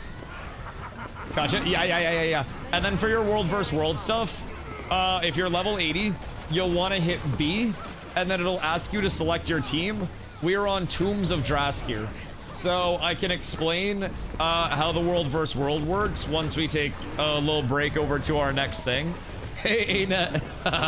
Somebody noticed. I'm 80, but brother, I have no idea what world versus world is. Oh my god, wait, Savo, are you sitting down? Oh wait, how can I get an invite to the guild? Sorry, message me in game, /whisper DustyWhy. It doesn't matter if you can world versus world, can't world versus world, PvE, PvP, experience new, casual, competitive, anything like that, right? Come through, join the community, discord.gg/catswithabs. We are more than happy to have you guys, more than happy. Message me in game, make sure you guys hop into the Discord and all of that. We are happy to be here, man. So shoot me a message, shoot someone else.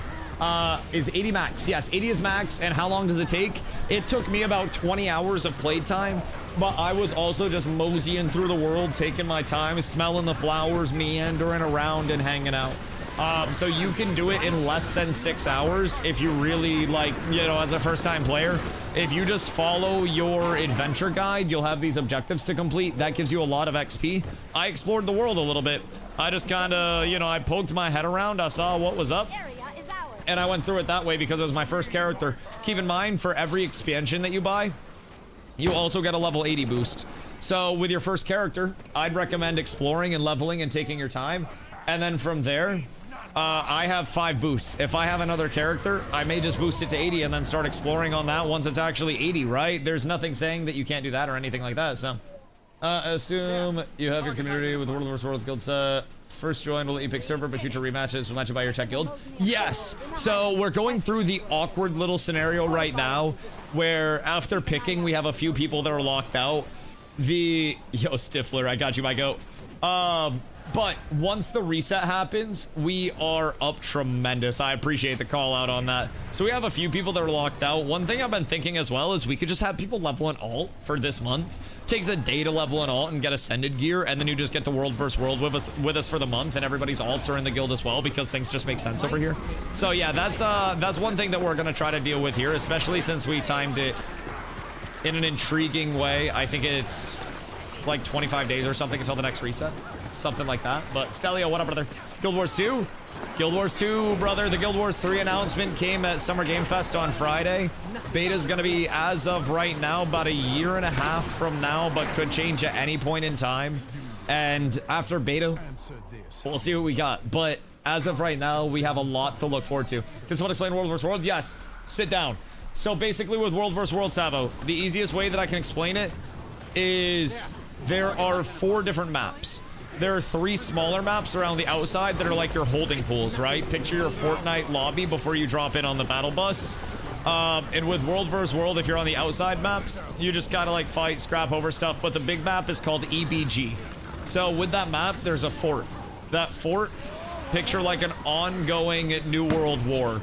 Except you can also stock up on siege materials, and you can make siege weapons, and then you can basically get points through holding objectives, capturing the fort and shit. You can do full-on sieges that are coordinated. You can run around as a small group. You can queue in as a massive group and try to all get in together. It is persistent, though, 24/7. So with World vs. World, once we get set up in that, we will basically have people there all the time that are just constantly queuing World vs. World, and it's something that you can play pretty much entirely out of World vs. World if you really wanted to. So cool thing about World vs. World is with the teams, there are different teams. Borderlands maps do matter a little bit nowhere like the EBT. Oh yeah. The Borderlands maps still have content, but honestly, I don't know enough about the Borderlands maps to go incredibly in depth about them yet because I haven't played them. So that was my easy way out. I'm gonna be completely transparent. It was a fucking cop out.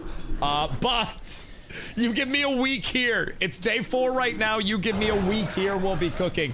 So with the World vs. World structure, there's wvw.gg/matches. This covers World vs. World tiers. So with this, there are 4 different tiers for NA, and every one of the teams are in one of the tiers. Each week, there is relegation. So basically, with the relegation, the bottom team is moved down a tier, and the top team is moved up a tier. So as of right now, Duena's down, Mosswood up, Hall down, Throne up, Rawls up, and Lootguard down. So, we're Tombs of Draskir. We join the bottom of the bottom, and they have a 0.53 KD. We're in the World Cup. Exactly. So it's like relegations weekly. So we join the bottom team that is getting absolutely fucking cooked to see what we can learn from it. And maybe we take that and we GG go next. Now, after the first month, it will, I believe, randomly shuffle all of the guild's team affiliations. And then you can be in up to 6 guilds at any point in time. And from there, you select which of your guilds you want to represent in guild versus guild. So I have Cats with Abs selected. Therefore, waypoint next boss. Oh, thank you, Strike. I'm going to teleport to you. Thank you, buddy.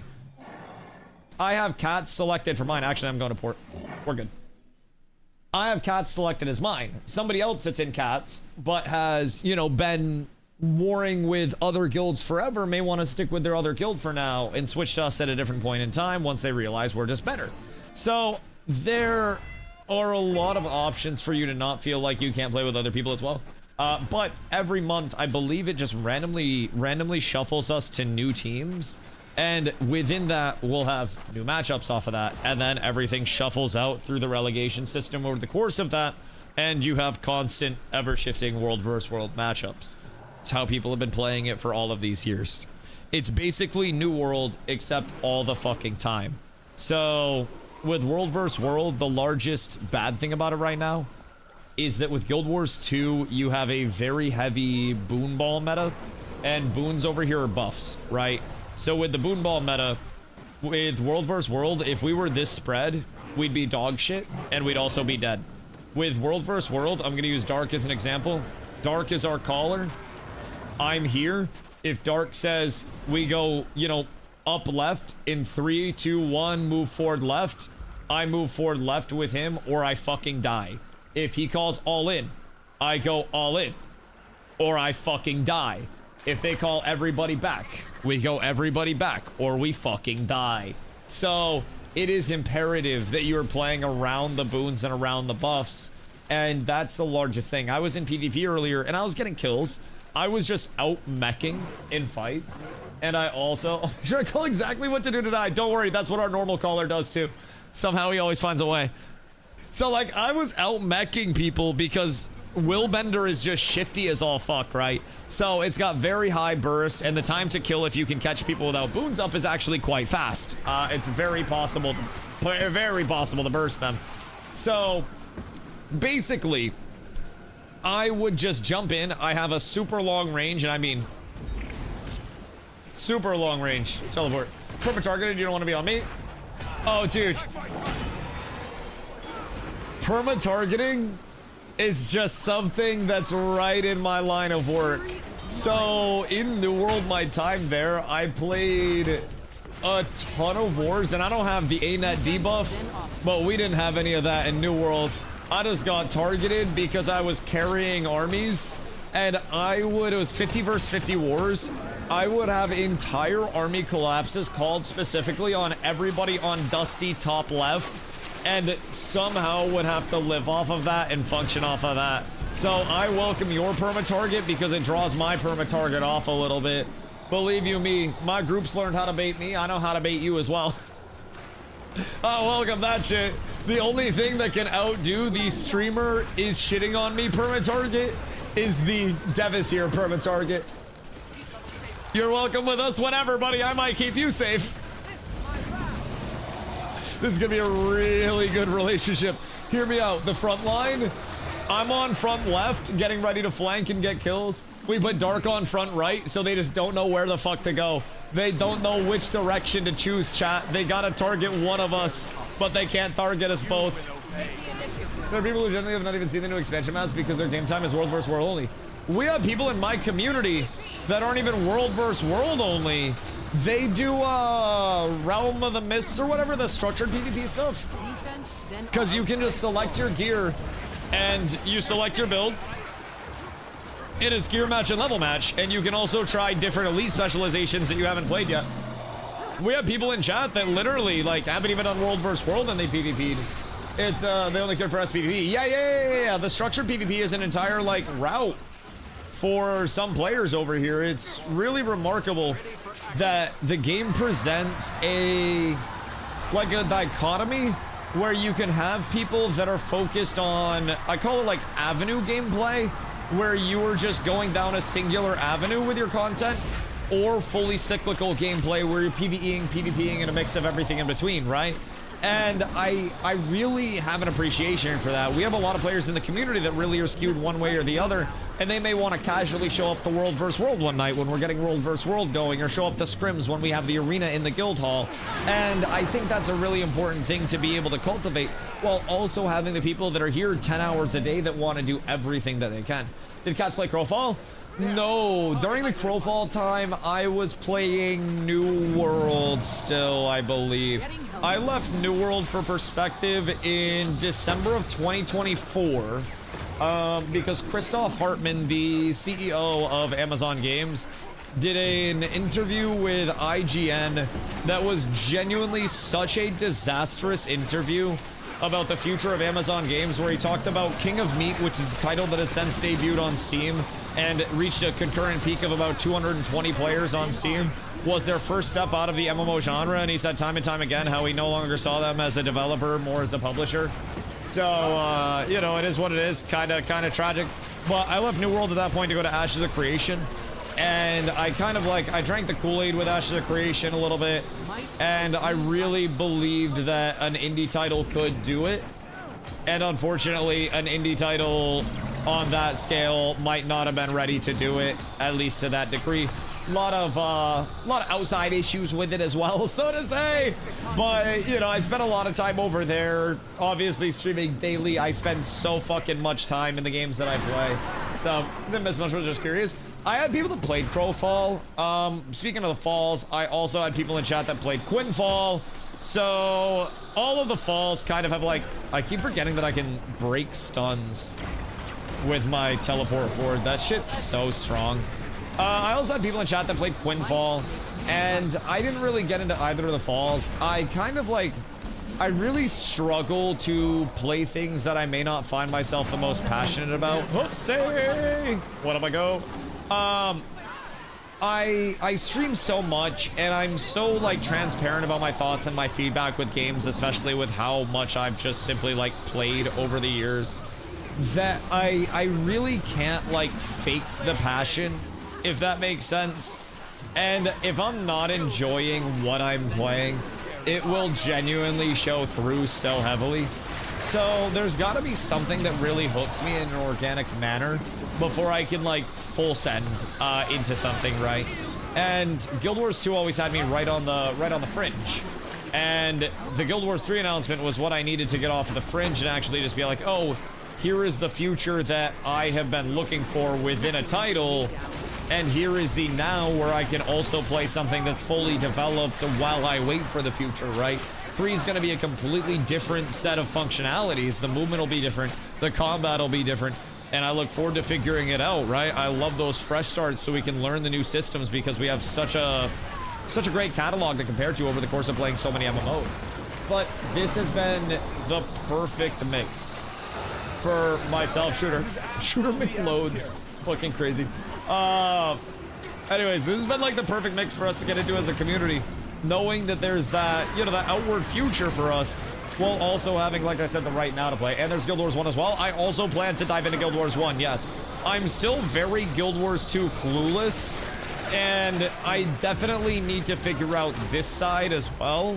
But Guild Wars 1 presents such substantial story, and I think the framing of Guild Wars 1 story going into Guild Wars 3 as a 1,000-year prequel, unless we've got our tinfoil hats on. Unless.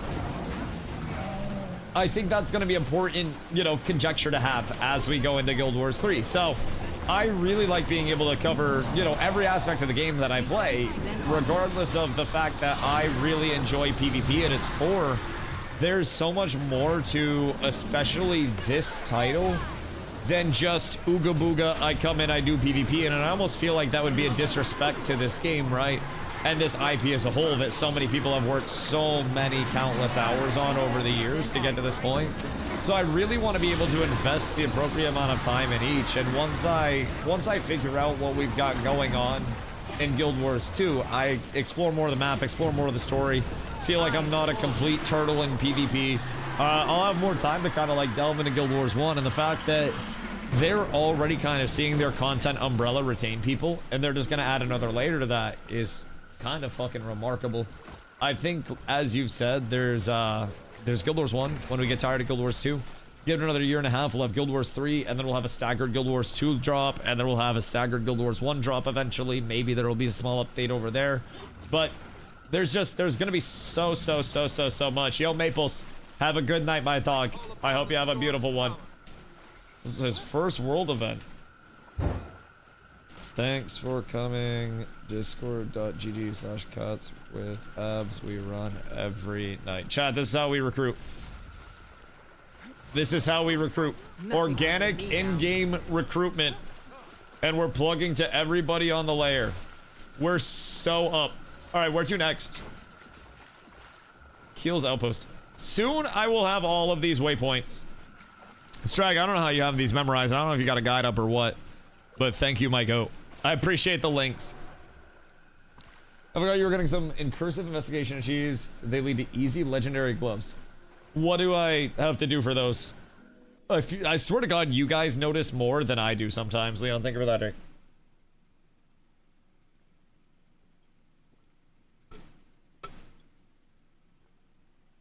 Was the dev stream good? The words, yes. The audio, no. Wait. Pearl Islet. Oh, I'm at this one. Okay, cool. This is level 80. Okay, if you guys aren't level 80, you might get absolutely shit stomped here. So be a little more cautious. But the words in the dev stream were great. The audio in the dev stream left a little bit to be desired. So they had some mic issues, as it can be sometimes. It's hard to control. But they were talking a lot about Guild Wars 1 and Guild Wars 2 as the, you know, as the ongoing state of them post Guild Wars 3 drop. And basically to TLDR it, excuse me, they've already been working on Guild Wars 3 for years behind the scenes. How many years? Question mark. But seems like a few minimum. So they already have a bunch of development behind the scenes on 3 already. So they've been managing the split and the allocation of their resources in studio appropriately. So that's not a concern for people, those that are like, oh, what if they can't handle 3 at one time, right? Was Guild Wars 3 reviving Guild Wars 2? Is everything transferring over? I would say it's a combination of a few things, right? So Guild Wars 2 launched at a time where there was a lot of competition and a lot of other MMOs were really demanding a lot of the market share. So you had really the big 3, and I feel like Guild Wars 2 is almost the one that got shafted the most and just kind of like sat there quietly and was like, no, that's okay, please come back if you'd like to, and was too nice to make a fuss, if that makes sense. So I myself have spent my life in MMOs, and I never came over and gave Guild Wars 2 any appropriate time, because by the time I finished up with all the other MMOs, right, I grew up with WoW, and then I ventured off a little bit into Dota, into some other games, and I came back into MMOs heavily for New World, and then after New World, I got into a lot of smaller titles that were in development and in testing, and by the time I was looking at Guild Wars, it was, you know, 12, 13 years in existence in terms of Guild Wars 2, and I was like, man, I know it's horizontal prog, but fuck, that's a lot of information to try to catch up on, right? And with Guild Wars 3, first things first, you have a completely different game. That motherfucker. Jazz, what up, dog? Fun Guild Wars 2 content. Did you play Guild Wars 2? Tell me you did it. Tell me you did it. But it was this really good mix. And it was really well timed. Indeed. I'm proud of you, buddy. I'm proud of you. So, basically, with the Guild Wars 3 announcement, they were very clear that it's going to be a substantially different game than Guild Wars 2. So we're going to be seeing a brand new combat system, brand new movement system, but a lot of familiarity with seemingly explorative nature in the open world. Depth of systems we haven't really heard too much about yet, but it's going to be a really fresh look. And for a lot of people, there's the element of, for myself at least, you know, it's a year and a half out. So I know that this product is going to launch. ArenaNet is not going to fail to launch the product. They could. At one point in time, Colin could just walk in and be like, fuck it, you're all fired. Spent the studio's money on blackjack and hookers. Could fucking happen. I've seen crazier. You might say, Dusty, no, you haven't. I will one-up you. Look at Ashes of Creation's court case right now. Look at that shit. So, I've seen wilder. Nothing is guaranteed in the gaming industry right now.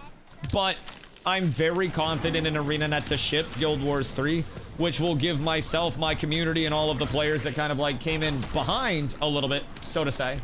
That'll give a lot of people a fresh start, where they can learn a brand new mechanic set and not feel like it's a 14-year game that they're hopping into, that they're just behind in, which despite horizontal progression, it can still be a little bit intimidating to hop into a 14-year-old game. So you take that side of it, and then you also combine that with Hall of Monuments. The Hall of Monuments is going to carry over some titles, some cosmetics, based on achievements that you can earn in Guild Wars 2 to Guild Wars 3. They also did the same thing with the Hall of Monuments for Guild Wars 1 leading into Guild Wars 2. Marky, thank you for following. What's up, dude? They also did a Hall for Guild Wars 1 leading into Guild Wars 2, which I, go figure, have not yet done. So with the Hall, you can go through and you can chase these achievements, and that will give you a little bit of carryover, nothing power scaling, but it will just be, you know, just some nice shit to have. Could be some transmog stuff, pet stuff, titles, whatever it may be. But the way that they're approaching the Hall of Monuments, I think, is also an absolute W. So with Hall of Monuments, they're going to be dropping a Hall of Monuments Achieve set for the core game first, and then after that, they're going to be bringing in a Hall of Monuments. Oh, we gotta go back. They're going to be bringing in a Hall of Monuments for each expansion on a roughly 2-month basis, from what they've said. And while they're working on the Hall of Monuments, they're also going to be in the back end cooking up more stuff for future Guild Wars 2 updates, because that's going to continue. So in terms of time to Guild Wars 3, their expected beta at this point that they're trying to hit is end of 2027. And with the Hall of Monuments, that's starting towards the end of this year. And then, like I said, every like 2 months-ish, we'll get an update for the Hall of Monuments. So it could very well be 2-ish years, could be longer, because I kind of have a saying now with game development: the further out the time frame is, the more likely the time frame is to be wrong. And it's true for more than game dev, but there are so many variables that you quite literally just cannot account for in modern day game development. So that's important to keep in mind. I do think ArenaNet has great insulation from some of those, especially financial concerns with the funding that they have from, you know, their previous titles. But, you know, anything can happen. Anything can happen. So, as of right now, it's looking like it's 2-ish years until we see anything Guild Wars 3 related in terms of a 1.0 launch. Beta probably towards the end of next year if everything's going well. And in the time leading up to that, there's going to be plenty of opportunity to return and do all of the Hall of Monument stuff. You don't really have the sense of urgency, which I think is a really good thing. So my prediction for Guild Wars 2 right now is that you're going to see a lot of players rushing in based on the announcement. And then you'll have players that are like, oh my god, wow, this is amazing. And there will be like a 3-month wave of euphoria where we're all just nutting together constantly. We'll come in, we'll be amazed at the content. And then a lot of people will filter out after about 3 months of hype. And Tyrael, another guy. After about 3 months of hype, you'll see people go back and play other titles. There may be some other drops that come out that draw people away. And our community is going to be here through it all, because we really want to try to find a home, right? Nothing to say less. Listen, community's about community, dog. So we are very, very, very, very, very, like, rooted as a community, if that makes sense. And with being rooted, we want something to feel like a home and function as a home for all of us. And that's what Guild Wars is serving as an IP. We can make home in Guild Wars 2 for the next year and a half, grow out our community, recruit a bunch of people. If you have it to catch Colin. Hold on. Someone go over there. I have the ability to hit a teleport somewhere. I just don't know who all is over there. Is Potty there? Wait.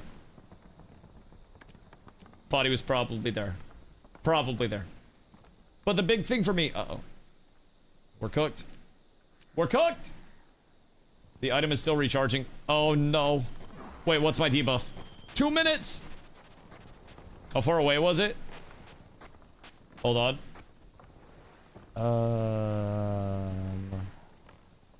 Alright, I'm running! I'm on my way, boys! I'll be there soon. I'll be there soon. Hold DPS for 2 minutes. Papa's coming. I'm almost there already. I feel as though I'm making phenomenal progress. So, as I was saying, we have, you know, a pretty certain home to post up in for the next, like, 2 years. And then with Guild Wars 3, it's uncertain what's actually going to happen with Guild Wars 3, of course. We don't know. Nobody actually knows. But we're really optimistic based on what we've heard with the new movement system, the new combat system that they've talked about so far, at least a little bit. We don't know all of it, but we know enough to be pretty excited. And again, it could go a million different ways. And the nice thing about Guild Wars is, again, even as an IP, if it goes a million different ways, Guild Wars 2 is still here while they sort out the problems with Guild Wars 3. It's like Path of Exile 2 wasn't in the greatest spot when PoE 2 initially hit. People went back to PoE 1 for a little bit. And then they brought in PoE 2 updates. And now people are hyping PoE 2 as what'll likely be known as one of, if not the greatest ARPGs of all time, if they continue on this for their 1.0 launch. It's almost amazing how having an umbrella for your IP that can keep people in instead of rotating out to other, you know, other IPs, other developers, other areas of content. Once you start to lose players to yourself, it becomes a little bit of a different element of retention. And if your biggest competition is you're retaining players too long from your updates of your other games, so people feel like they can't keep up, then congratulations, you've won game development. If they drop 6 months Guild Wars 2, 6 months Guild Wars 3, and then in each of those 6 months, every other time, maybe say once a year, they have a Guild Wars 1 polish patch or something around Guild Wars 1 that just changes it up a smidge, congratulations, your retention is off the fucking charts within your IP. Your players will pretty much never filter out. And it will be... What is that drip? I need a motherfucker like this at TwitchCon to walk around with me and hold doors for me and shit. It's a brawlic ass motherfucker. What the hell? Chat, we got the Mafia? Is that a thief? I like the drip. I respect the drip. That is a brawlic lad. I've met a couple people from New York that are kind of built like that. Ritualist. Is that... Oh, the dagger? Mention of makes content for the players that the players want and the players stick around to play. Imagine the developer makes content that the players don't even know they want yet. So part of the problem with ArenaNet, and I say this is a problem, and it's not really a problem, but it's actually their strength, but it may seem like a problem at times. If they develop around solving pain points for players, they're also developing contingent on players actually reaching those pain points that need to be solved, and not just saying, you know what, I love World of Warcraft, I love Final Fantasy XIV, I love ESO, BDO, BBC, VCR, enough to actually play through it right. I probably should have popped my heal.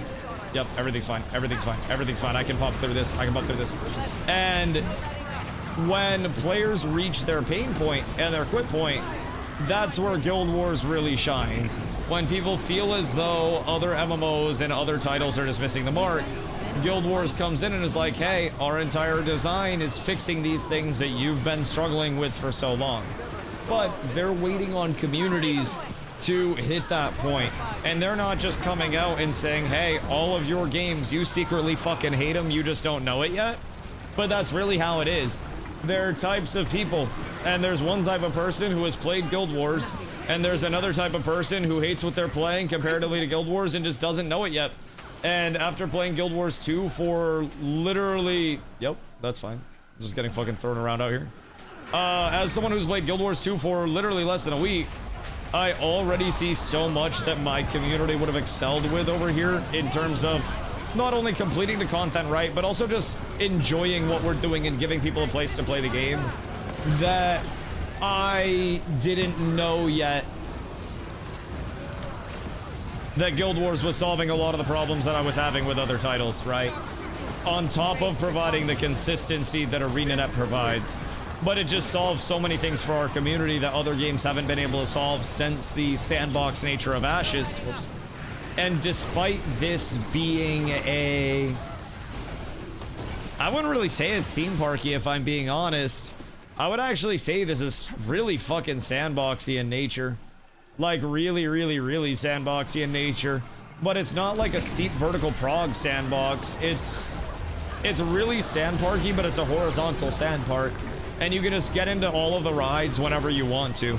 And there aren't really lines, and you don't have to sweat too much to get into the rides by sitting out in the sun.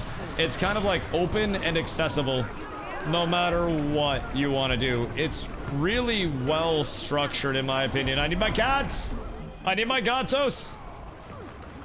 Hold on. As soon as I'm up, I have the self heals. I'm just kind of down bad right now, my gatos. I'm kind of down bad. Okay, we're good. We're good. We're good. Hit 3. Yeah, I keep forgetting that self heals. I need to do that every time I go down. I keep forgetting I have a self healing down, but not out. That is good comms. Thank you for the reminder. I kind of suck at remembering those things sometimes.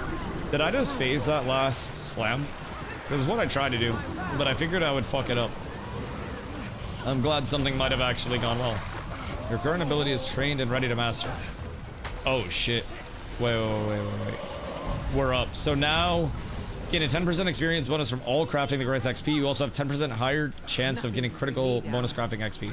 So now I just have to keep going and earning XP for these. as I play through core map. And then eventually I get my auto loot. In PvP, you wait for a stomp attempt on you before hitting 3.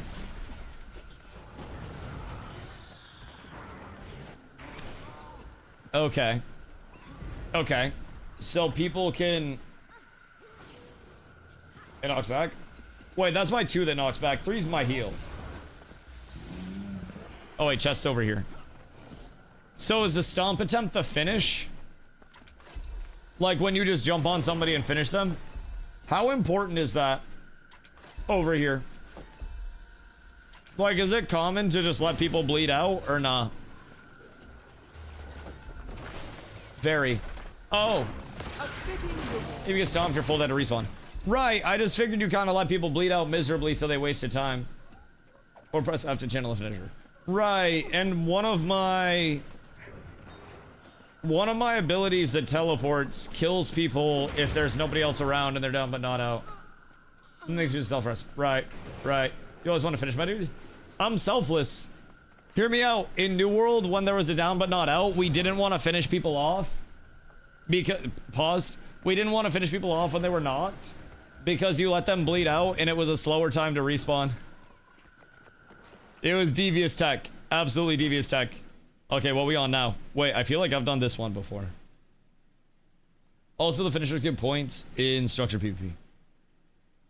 Uh-huh. Uh-huh. Uh-huh. Uh-huh. It's advanced strat to leave people bleeding, but then you risk their homies rolling up and saving them. But then we make the homies bleed.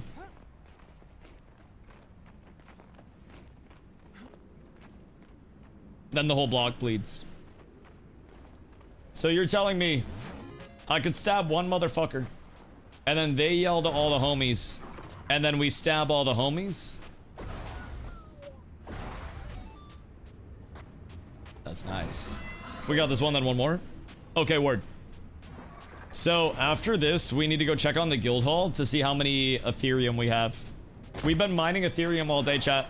So everybody that's in here that's up to the channel, you've secretly agreed to lend your GPU to Dusty Corp, and we've been mining Ethereum for the guild hall off your GPU.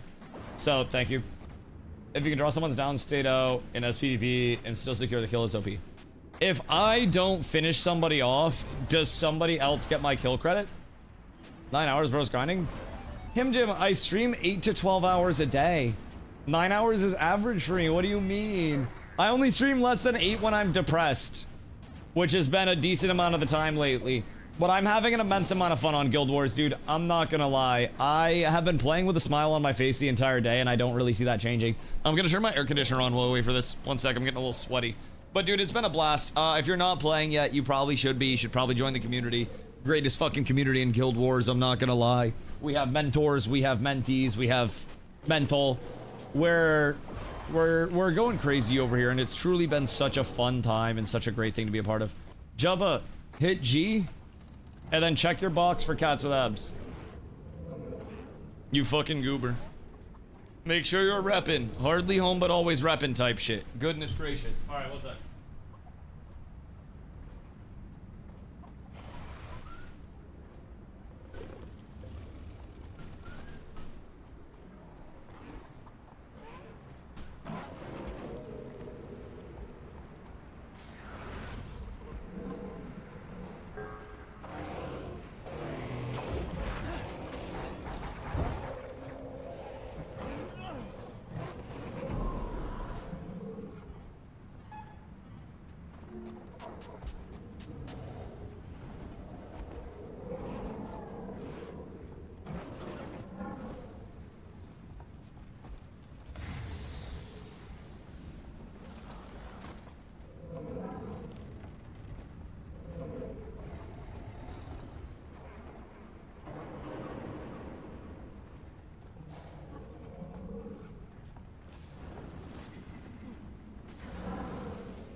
Good day.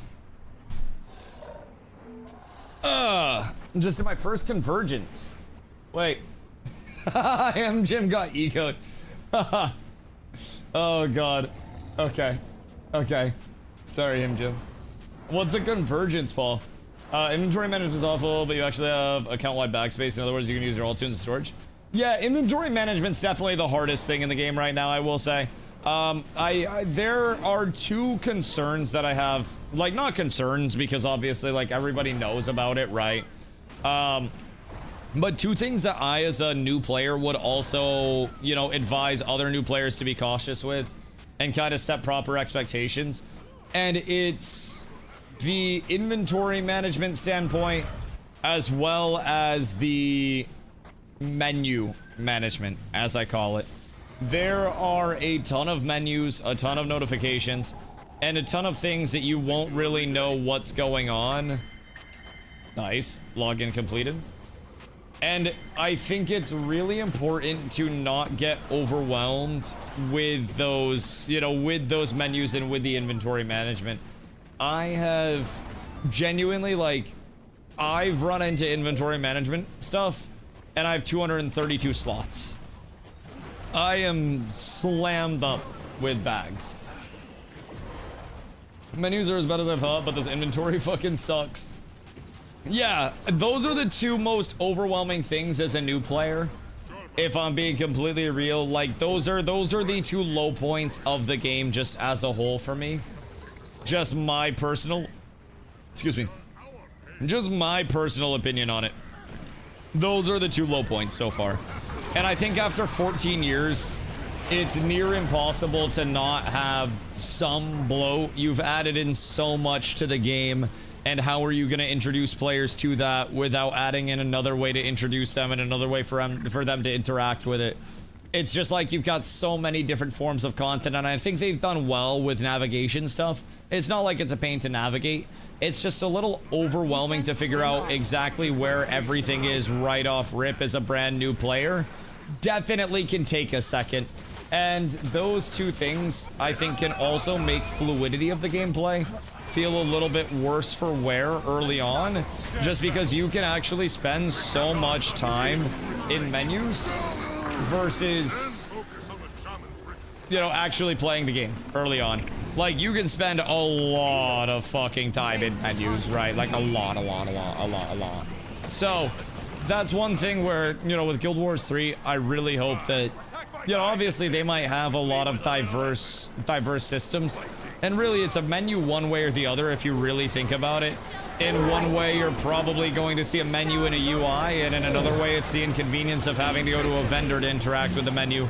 And really, a lot of video games are just menus in different forms, and it's a matter of how integrated those menus truly are. So we'll see how that goes. But, like, I don't think it's a deterrent by any means for me to have to navigate a few menus to understand what's going on or, you know, to get the most out of it. I just think that it's something where for early players, they could definitely hit a little bit of a like, okay, holy shit, there's so much bloat here. I definitely did, and I just chose to put the phone on silent, so to say, and not check my menus for about 30 minutes at a time. And then after the 30-minute time had elapsed, I would just check my menus once again, and we'd be right back at it. So I just go that route with it for any new players. And I'll be working on a YouTube video throughout the week to kind of like summarize how I felt my first week so far. And really, it's a positive. Locked in on PoE right now. Not a worry in the world, big dog. When you're ready, we'll be over here, Jim. Keep in mind, 1.5 years until the expansion comes out. Or not the expansion, until Guild Wars 3 beta comes out. So we still got a whole hell of a lot of time. What build are you playing? I did a homebrew minion build for solo self-found because I went into that blind. I'm being sabotaged. They can't stop my DPS, so they're trying to kill me. Oh, goodness fucking gracious. Oh, chat, the only way to cure my allergies is Twitch Primes. Oh my god. But I ended up running a Spectre build, and it was phenomenal. I cleared through a ton of content and solo self-found, had a blast with it. And when the Guild Wars 3 announcement hit, I was just like, oh. No regular subs? Also regular subs, tier 1s, tier 2s, tier 3s, gifted subs, all that. Also bits, also exclamation donates, yes, all of that is the only way. Turns out the cure is money. Whatever leather your wallet is made out of, it just always hits just right when I have my allergies flowing, chat. All of your wallets, it just smells so good. Oh, Jesus Christ. Prime is the generic normal name brand. It's the Equate. Fucking phenomenal. No, I appreciate you guys. Don't worry, don't worry. I run 17 minutes of ads an hour for a reason. I don't run 17 minutes of ads an hour, by the way. Far fewer. Far fewer. I hope it's not too annoying. I run 6. Stormweaver's so fun.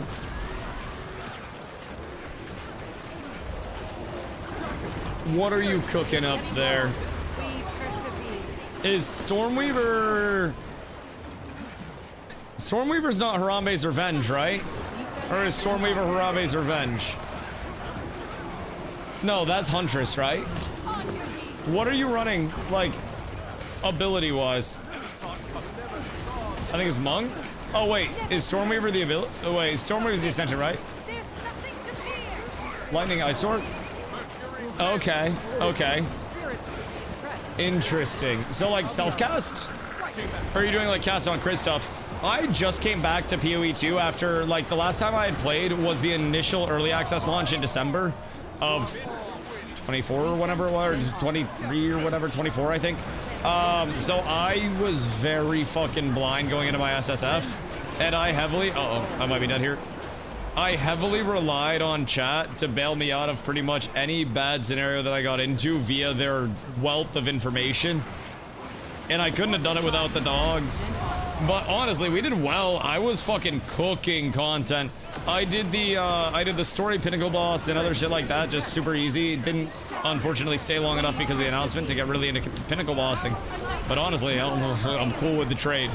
I'm cool with the trade. I will absolutely lose solo self-found PoE to gain MMO for my entire community. I will take that trade 1,000,000 times out of 1,000,000 if I'm being completely honest.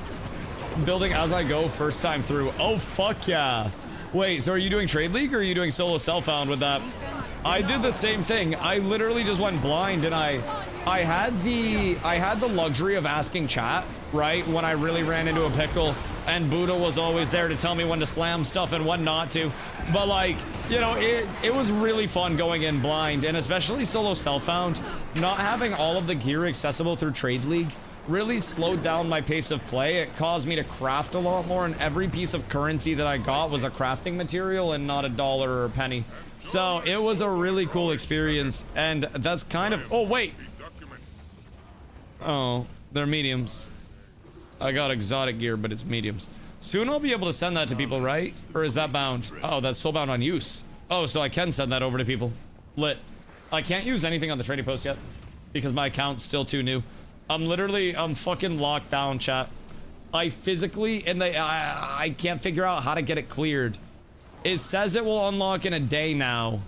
So I think it literally might be end of day tomorrow that it unlocks, and then I'll finally be freed from my shackles. But, you know, we're still down bad. Can't be able to send you the items? Yeah, people can send me stuff, but I can't send them anything. I have what I need, but now I have extra stuff. Is it ever worth salvaging exotic gear or worth selling it instead? From what I've heard, just sell it. Try to get yourself some gold. You can also technically just buy gold through the conversion. So here, there's a currency exchange. Don't do this because it'll kill a lot of your, like, you know, fun in that. But theoretically, you could just buy anything on the trading post that you wanted to through this. But there's also gold to gems. So say you get really good at having, you know, market play, right? You're farming up a lot, you're selling stuff, you're buying stuff low, selling stuff high. You could farm up gold in game and then convert that to gems, which are the premium currency that you can then use in the gem store. So there is a lot of potential to not have to pay anything to get the pay for convenience elements of things. I haven't paid a single thing. Puffsy has. I haven't paid a single thing. I am free to play. Technically, I am. Puffsy is not. How do I feel about being able to buy gold? the thing that saves it is its horizontal prog, right? So the most game-changing thing you could buy would be a legendary weapon for a lot. Hoopsie! Oh my god. Thank you for the 5, brother. So think of it this way, Savo. The reason why buying gold over here literally amounts to next to nothing is everything is valid from the start of the game to the end, right? So basically, if you have Ascended gear, which is the tier underneath Legendary, that has the exact same power as Legendary, and even without buying gold, you can get Ascended gear on the trading post for like less than 100 gold for an entire set. Like genuinely less than 100 gold. It's not hard. I'm in Exotic gear, which is the tier below Ascended, which has slightly less stats than Ascended gear, but is literally like, I paid, I think, 2 gold per slot, so like less than 20 gold. So in terms of the actual like need for gold, it's incredibly low, and all of the stuff you can get for buying gold, you also just can buy gold and then convert it to the gems the other way around. So if you're someone that gears out and you have extra stuff and you're making gold, then that just stops you from having to pay money to get the gems for the convenience store as well. So it does work both ways, right? And the buying gold literally saves you from a progression standpoint. Chat, what would you say someone would spend organically grinding out Ascended level gear hours-wise for a gear set? From what I've gathered, probably like post hitting level 80, like 20 to 50 hours. And then you get into the legendary grind after that, if you really like know where you're going with it and have some resources for like a full set. And that's if you don't just buy it off the trading post. And then when you get into legendaries, that's where you start to really get into the expensive game, if that makes sense. Need to get a level 80 first, then if you have the know-how. Right. Saying they have like wiki walkthroughs or resources. Can I buy a Ascended gear from other players? It takes about 12 15 hours before we get the mats. Oh shit, you can't get Ascended gear. Okay, cool. Thank you for the correction. I appreciate you, Mr. Butter. Thank you. I'm still very new, so there are definitely going to be moments like that. I appreciate you. So Ascended gear, we have to farm the mats for regardless. 12 to 15 hours per piece. That's not too bad, honestly. Maybe a week in total with casual play. And what's the process of farming the mats typically? So many ways to get Ascended naturally too, no need to really hone in on it. And I haven't done world versus world yet to really like hone in on the gear set stuff. But from what I've gathered, if you're world versus worlding and you have exotic gear, which you can buy, I know that for a fucking fact. You can buy exotic gear. That's plenty serviceable. Also, as Wookie said, Wizard Vault, which... Did I do all my Wizard Vault? How do I see my Wizard Vault for the week, chat? What dis? Shield! Thank you, sir. I like shield. Get Ascended weapons from elite spec collectible things. Can you get Ascended from World vs. World, or is it just exotic? Top bar, star shape. Wait. Oh. Got you. You can get Ascended from World vs. World. Okay, cool. Or PvP. Yeah. So it's not necessarily just grinding out the mats. You can get it from a lot of different stuff. Okay, that's cool. So the Wizard's Vault, this gives us a lot of achievements. So we have daily achievements, weeklies, and then specials. And then what do we get for these at the end? Weekly Vault, a Wizard's Vault weekly completion chest, 10 laurels, 1 celebration booster, 1 tome of knowledge, and 450 astral acclaim. And then the daily is 1 essence of luck, 1 gold, and 20 astral acclaim. So what do those give? Every game has valid paths to Ascended and Legendaries. Every game mode. Yeah, I think that's, again, one of the strongest things about this that I've heard. I could spend thousands of hours doing just about anything within the game, and I can always be progressing my character. I think one of the core tenets that I've heard them talk about a lot, them being the developers, is that they want to respect players' time. And I think they really acknowledge that most of your players in a successful MMO are going to be very casual players just by design at this point. It's very rare to have extremely competitive-minded PvP players at the forefront of your community. Uh-oh. I gotta get back over. But I think ArenaNet just has such a great hold on who their game should appeal to at the forefront, and everybody else will filter in after that as they find their game modes right. But their design is so accessible, and it's got cozy game accessibility to it. So many turtles. I feel like I'm missing out on a turtle raid right now. I need my turtle. Wait, is that a stuffed version of the turtle? Q, do you just have a bunch of stuffed animal mounts? What the fuck do you mean? Jesus Christ. I like zombies. Wait, where's Zombie? Is Zombie over here? Is Zombie with us? Change your vault to PvE only. Even if you do PvP in World vs. World, you can complete the PvE ones in those modes. Oh, interesting. It appears I've been fucked up. It appears something terrible has happened, chat. Something awful has happened. Why do they hit me to revive me? How does that make sense? Just from a general standpoint. Like, what do you mean they walk up to me and start fucking punching me to res me? How is that okay? Oh my god. The boon ball. The boon ball buffs. The boon ball buffs pump. Holy, I just saw Damage, the likes of which I haven't seen before. Stuff time, dude, I haven't even got into the transmog game yet. I do have some gems, but I used my gems for like practical stuff early on, so I'm not a failure. I wanted to keep it reasonable. So I got like my recycling kits and whatnot with it, or my salvage kits with it. And I still have more gems in my first allowance, but shots overestimated the cost of Ascended gear. It's closer to 15 gold per piece. To level crafting to 500, it's under 50 gold. And I'm assuming there are a ton of guides that are quite efficient, right? I don't think Zombie to play this one unless forced. No, Zombie's literally playing this one already. Yeah, no, Zombie's actually quite excited for it. Keep in mind, World vs. World is literally just New World, but all the time. Everyone from our New World side is ecstatic to be over here. It's fucking phenomenal for us. There's... I'm standing in too much dumb. Standing in far too much dumb. But, like, we effectively have everybody back. So, keep in mind, guilds over here are, like, numbers-wise, based on not, like, individual characters that you invite in. I must stand in Moonball more. Not on individual characters you invite in, but on total accounts, because you invite an account, not a character. I feel like I can't stand out of the Moonball or I just die here. Does melee just not get to do anything this fight? I'm just sending out my little whirlwind. Everything is sad. Here's the animation is sort of padding motion. Oh wait, I might have basic character models for enemies on or something like that.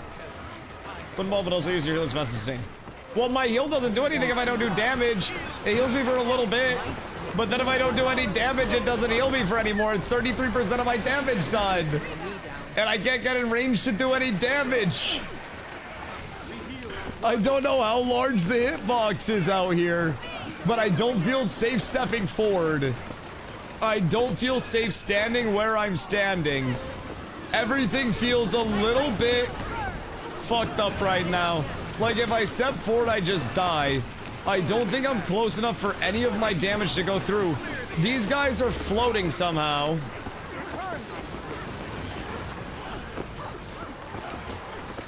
How? What the fuck do you mean? There's never one of the times out there taking that I don't remember the mechanic anymore. No, that's okay, that's okay. This is my first time doing this, so surely it's a classic Dusty skill diff. Go up and hit until you see numbers. I can't make it up because there's too much poop on the floor. It's like LA, everywhere I go, I'm stepping to shit. I'm just gonna set it. I don't really know where I have to go for it. All I see are bad numbers. I don't know where his hitbox is. Give me that claw, boy. Oh, no. Supposed to escort the golems in with the bombs to stun it to stop the poop. But we have a lot of range that are just kind of like... splapping. So what I'm gathering is that I should just keep a ranged weapon in the inventory for this one. Just really. If you hit the leaf, you'll jump to where you can do damage. I teleported onto it and it still wasn't in the hitbox. I'm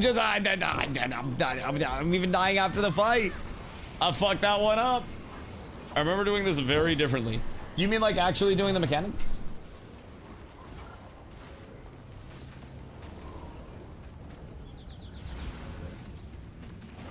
Or what you mean there by differently? It's a longbow diff. I should probably keep a staff in my inventory. Hitboxes to the vanilla world bosses are weird. You were hitting him when you were in the mosh pit. The numbers are just off screen. It didn't seem like I was hitting him because when I would pop my one, I wasn't, or my heal, my litany, I wasn't getting any like heal from it. Knowledge. At least it felt as though I wasn't. I might be on Fent, but is Essence of Luck perm luck boost? Yes, Essence of Luck are perm magic find boosts. So you'll want to confirm a lot of those bad boys. Some tips and tricks, Savo, what I do. Type consume without the E because that'll give you all your consumables. And then figure out where your loot boxes start and where your new consumables start. So I have my Essences of Luck. Right click, consume all. Right click, consume all. Right click, consume all. And then we get into all of these bags. So I'll just do use all on anything that's consumable over here. Make sure you're doing use all on all this stuff. Search open. Wait, is open better? Ah. And then open will just give you things to open. What does this do? Open a rift to the mist sounds relatively dastardly. So I'm gonna pass on that. Used to open a greater nightmare pod in the silverways. Also gonna pass on that. And then Luminary Cure Force skills are a big part of your DPS, especially in fights with multiple enemies since using Radiance, your Q resets on kill. Yeah, they're great. I just physically couldn't find the hitbox to do any damage whatsoever. Like, even when I was in the ball, I wasn't getting any damage feedback. I might be tripping. We'll go at it again, and we'll try to reapproach. But let me tell you what. It's a little rough. Now, I will say, Consume will also show you any of your luck bonuses or anything like that that you get. And it'll also show you your unidentified gear. So, with the unidentified gear, this categorizes all of your consumables. So, you always want to open unidentified gear before you salvage. Because you have a chance to, like, up proc rarity off of it.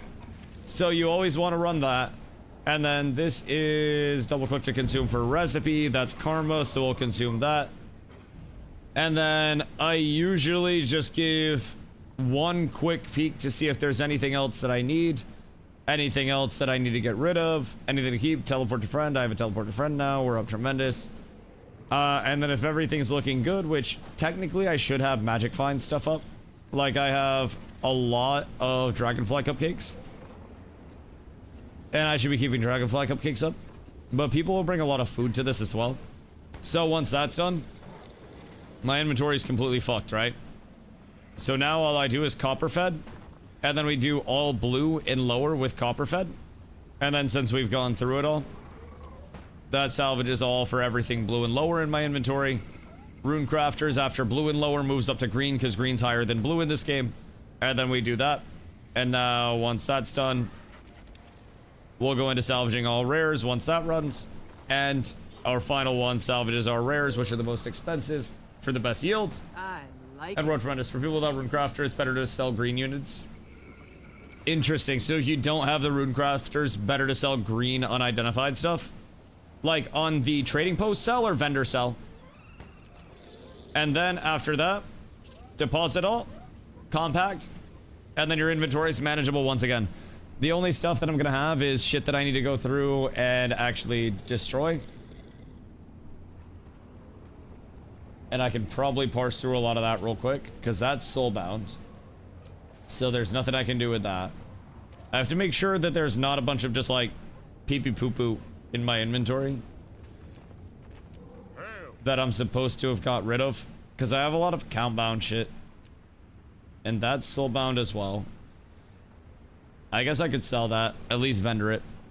I'm literally right next to a vendor. Excuse me, sir. Excuse me, sir. Stop. No. Should I salvage it? Why are you trashing exotics? Salvage them? I thought it'd save space. I gotta go. Which one? Silverfed? I thought it'd be more dastardly to just... I was manufactured to the highest standards. I don't like this anymore. I don't like this anymore. Silverfed? Okay, word. Okay, so salvage your exotics that you're not using, chat. Anything that's bound. Anything that's not soul-bound, you can sell. But if it's soul-bound, account-bound here, that is heavy shoulder armor. What do I have for my shoulder armor right now? Did I get the skin unlocked on this? Like, do I just get the skin off of that? Or what's the deal there? Is that better than what I currently have? Or does it just look slightly different? If you have a black line kit, use that, but only on exotics with an expensive rune or sigil. Okay, I'll have to figure out which runes and sigils are expensive off of that. We'll have to figure that one out. Weapons with a sigil of force, sigil alone is 1 gold. Okay, good to know. Good to know. So on that, we want to make sure that we're actually getting the sigil out of it. I don't know why that didn't salvage. But that should have salvaged.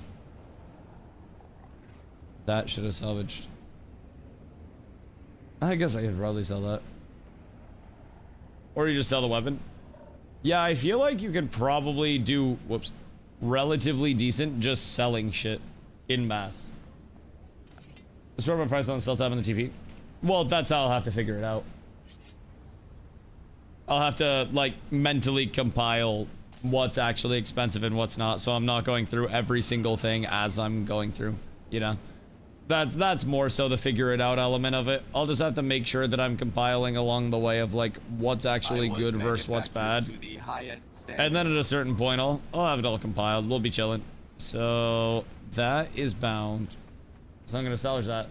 Sometimes really good to show you the value of everything in your bags in a list. That's fucking sick. I like that a lot. And that's all just in-game quality of life.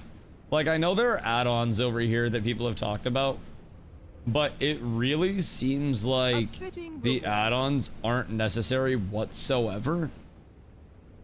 And I really enjoy that element of it. Okay, my bags should be looking a little bit better now. I'm still holding some things because once I can actually use the trading post, I can sell some shit. We'll be blessed up there. I do have some extras. And I think, do I have to equip stuff to get the skin? Or what's the dealio there? So, open, trading post, sell items. And then this is literally everything that I have here? Okay. Some must fight so that all may be free. That's cool. So if it's showing the bags, are those extra bags that I have? So all of this is just extra? Great justice. Sort by price? Hiya. Some must fight so that all These hoes expensive. Okay, that checks out. And mats? Oh, those are all in my material storage, duh. You know, I don't really know where my materials have been going this entire time. I've just been pressing deposit materials because you guys told me to trust it. Bank. Okay, word. The art style is growing on me. It's like watercolor, but more solid. So a lot of people have described it as a painted art style, which is like, I'm not an art fiend. I think it looks pretty, if I'm being honest. I've enjoyed it, especially when you're looking at like character models and shit for a 14-year-old game. The tits are phenomenal. Hello. What up, my goat? You got the wrong guild on, but you look like a nurse. I don't know if that's sacrilegious or not, but paint would be solid watercolor. Yeah. So like, one thing that people have said about Guild Wars 3 that they're kind of like meh about artistically from the trailer that we saw, they're like, it's too good. It doesn't have the painted aesthetic anymore, which is, you know, it is what it is. It is what it is. You're not gonna make everybody happy. I really liked what we saw over there, though. Best tits are female human. We'll see about that. We'll see about that. You're also running the game near potato settings. Yeah, well, I need my frames all the time. How are my miners doing? No Diddy, no Drake, no Dr. Disrespect, no Lakari, no Minecraft, no Roblox. We need to see how the mine is going over here. The biggest thing that we need, would you like to try T1 Fractal? Put it on the schedule for tomorrow if you're around. I would be so fucking down. I gotta tie up loose ends here though, and then I'm gonna watch some TV with Carla, but we can check out Fractals tomorrow 1000%. Oh wait, that's a good reminder. I want to save this build as override the contents of Willbender build. Yeah.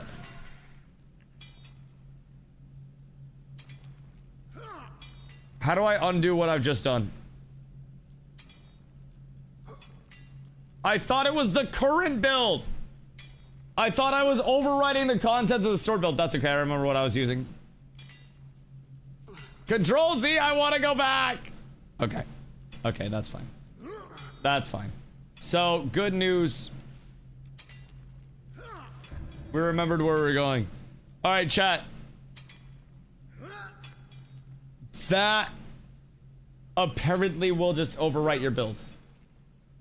That's on me. That's on me. That's on me. That's entirely my bad. I'm not going to lie. I'm not gonna lie at all. That's on me. That's my fault entirely. I take the blame for that. How much vitality is that? Oh, damn. It's like 2K. Goddamn. That is a lot. Fupo, what up, friend? Do you just eat my build? Dead fucking idiot. Yeah, you come into the perfect time all the time, don't you? Don't you? Let's see. Triggered virtue effects. These still count as virtues, right? Oh, those are really good then. Those are great. Very, very, very nice. So those reduce active weapon abilities. Okay. And then they grant might to allies in addition to their bonuses, and then gain fury when activating rushing justice. Which rushing justice is my Q, which smacks the shit out of them, which is also a good engage. Oh wait, down here. Might and Fury are both really good. Activating Crashing Courage grants resistance, Shadow Stepping grants resolution and protection. That's bitch shit. Doesn't kill anybody. I think we're good there. Phoenix Protocol. Gain boons when resolves effect triggers, but you no longer heal. Lethal Temple grants increased damage but has reduced duration. Justice's duration is modified. And then while Courage is active, strike damage, incoming strike damage and incoming condition damage is reduced. What now? Hey now, I'm important. That seems good. How frequently do I have Courage up though? Like ever? Where does one get Courage? I don't really do, but you said all my fault. I might have eaten my entire build. Courage is R. Careful. We don't want to collapse the tunnel. Okay, so for 6 seconds. Consecutive attacks grant boons, that one.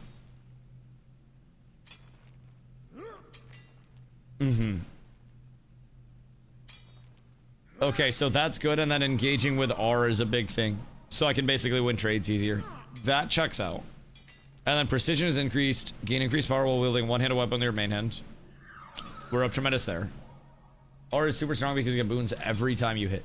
Right, so basically, I want to, in like an ideal scenario, teleport in, press R to get over to them. If I don't have to teleport in, then great. Immediately follow up. If I can bait it out, I want to kick them for a stun, and I want to have my tele stomp putting out damage the entire time on that. Right, I'm seeing a lot of the synergy now. After playing a little bit of PvP, I'm definitely understanding a little bit more of it. When I click sell junk, is that all just random trophy pieces? It's all the great quality stuff. It just gives you a little bit of gold and stuff. Immobilize your target. We don't need that. Zealot's Flame is improved. Burning you inflict. That's increased duration. Your torch skills can reduce recharge.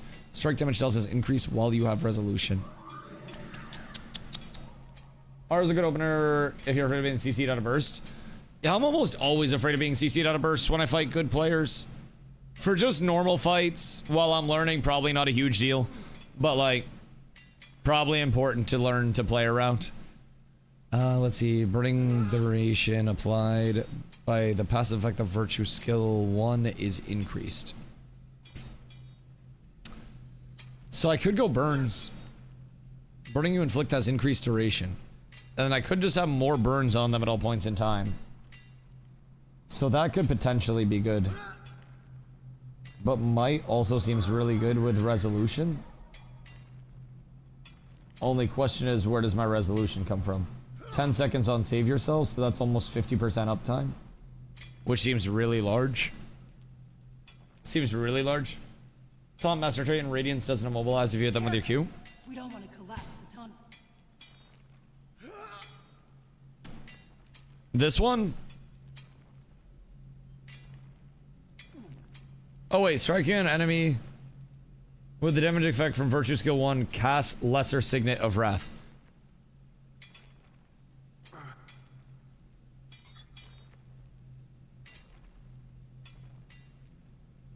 Wait, do signets augment abilities?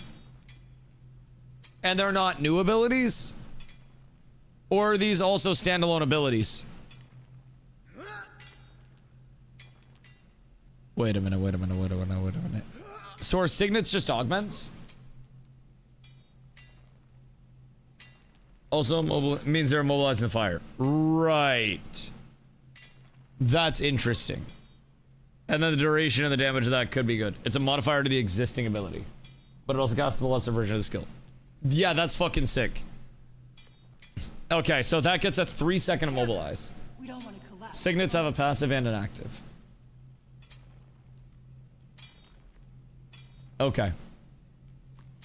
The lesser signet from the trait does not have a passive. Okay. Got it. Got it. So my normal signets are these. Okay, cool. Right. So I could run these to technically combo off of it if I wanted to. But this one just links up to Wrath of Justice. Or sorry, Rushing Justice. And then gives me the immobilize on anything I actually hit with my Q. This is interesting. This is a game changer. Right. I wasn't using this before in PvP. So, when we're looking at the value of HP with a build like mine, power for power is 120 power. I would assume that's a lot. Conceited Curate is healing and sustain and more vitality. Where do we really value 2000 HP all said and done? It's about 18% HP, which is pretty huge. But like, where exactly does this build, since it's so kill-based, value a little bit more health? Is it one of those you can't kill if you're dead type beats? Or is it I try to kill them before they kill me? Because 120 power is nothing to laugh at. But I also feel like my boons give me so much. Don't need more HP if you just don't get hit. Right, so if I can kill them first, then I don't have to worry about it. Right, I like that. Aegis grants boon when it ends. And I always will get Aegis because of my... No, that's Shield of Wrath. What do I have that gives Aegis? My R. Retreat and R give you Aegis. Yeah. And then I could also just proc it, right? So that's not bad. Found another mineral vein. It's actually quite good. I think R has ICD though. It's a long cooldown too, right? So it's like a 30-second coolie. So that's a little tragic for a short-term buff. Gain might when your Virtue Skill 1 passive effect triggers. Gain more might while wielding a scepter. I don't have a scepter, but that's 30 power for 10 seconds. And then this is just flat damage increase. But Fury is 25% crit chance. Staring at this menu for decades and I can't figure it out. What's that? This one? I will explain.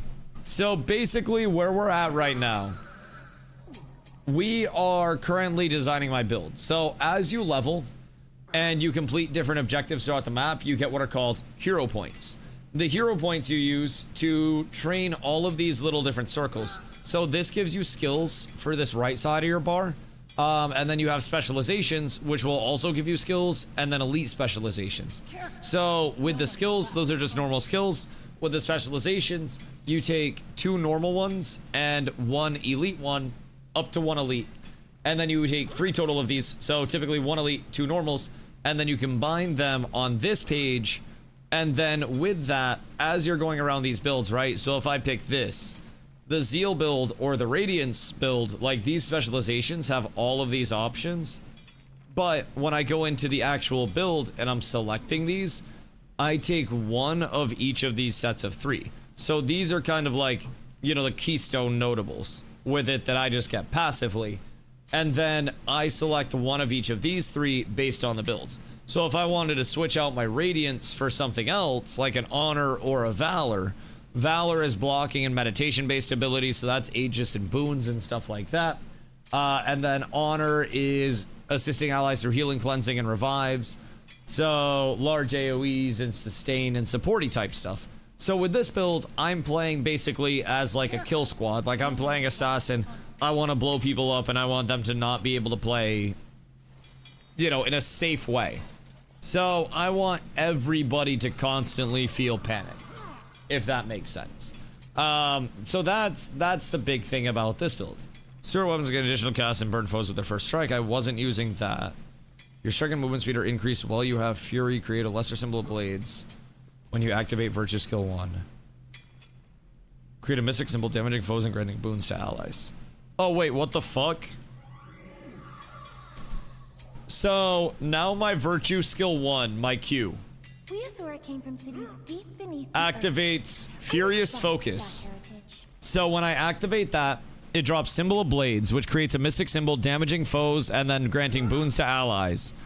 And I get crit chance, movement speed, damage. They get vulnerability, they take damage. And then I also cast Wrath of Justice, which is a 3-second immobilize on the target. Hello, Clippers. I need to get some new digging. Wait, we have a Catmander number 2? What the hell? Or is this your alt? Why do I feel like this is an alt? Or did we get another large Catmander? You look so small. I am small. That's you? Nice. I'm so tiny. I'm looking up at you. Okay, so when I use my Q, if I use that on an enemy, I don't think there's an enemy around. But like, if I use that, when I arrive, that will hit the target. And then that's going to pop an immobilize on them, and that's gonna drop the rune. Pure DPS build, you take Retribution on Radiance, middle one, and bottom. This one, will I have Resolution up over the immobilize? I feel like for killing people, the immobilize is gonna be insane though. So I don't have to like chase. I'll keep it in mind though, I really like the prospect of my Q dropping an immobilize and then also the sigil on them that gives them vuln. Immobilize more of a PvP thing. Yeah. I'm making this one for PvP, if that's any like consolation. And then I'll do another one for PvE. I wanted to make this one and save it as my PvP build, but that's how the offhand sword skills real quick if you're doing PvP. I like the telly stomp too much though. The telly stomp is so nice. And then Ray of Judgment kind of fucks for a burst. The offhand sword skills are like another telly, right? Trust, well then I'd need another legendary sword.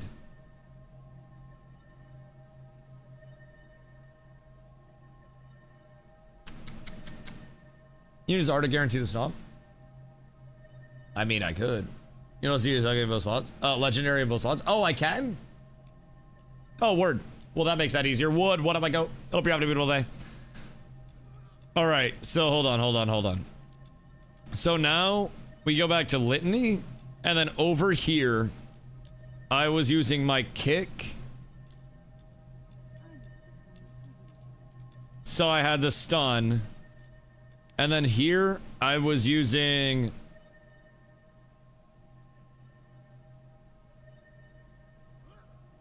What was I using here? I wasn't using rolling. I was using the long teleport. Judge's intervention. And then here I was using flash combo. And then here I had feel my wrath on still. If I need more survive, then I could technically drop it. Shadow step and slam the ground, knocking down your targeted foe. Finishing them if there are no other enemy players nearby. Spinny kick, judgment teleport. And I forget the other one people usually use. Why the spinny kick? I like judgment teleport. I like repose because it's like an X marks the spot type beat. Evade frame. And mega damage. I was using spinny kick at first. It does seem really high damage. Huge vuln. Weakness. What's fumble do?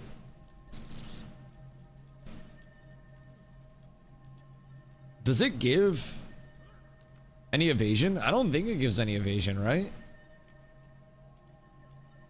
Lowers crit chance. Okay, so that's kind of nice. That is kind of nice.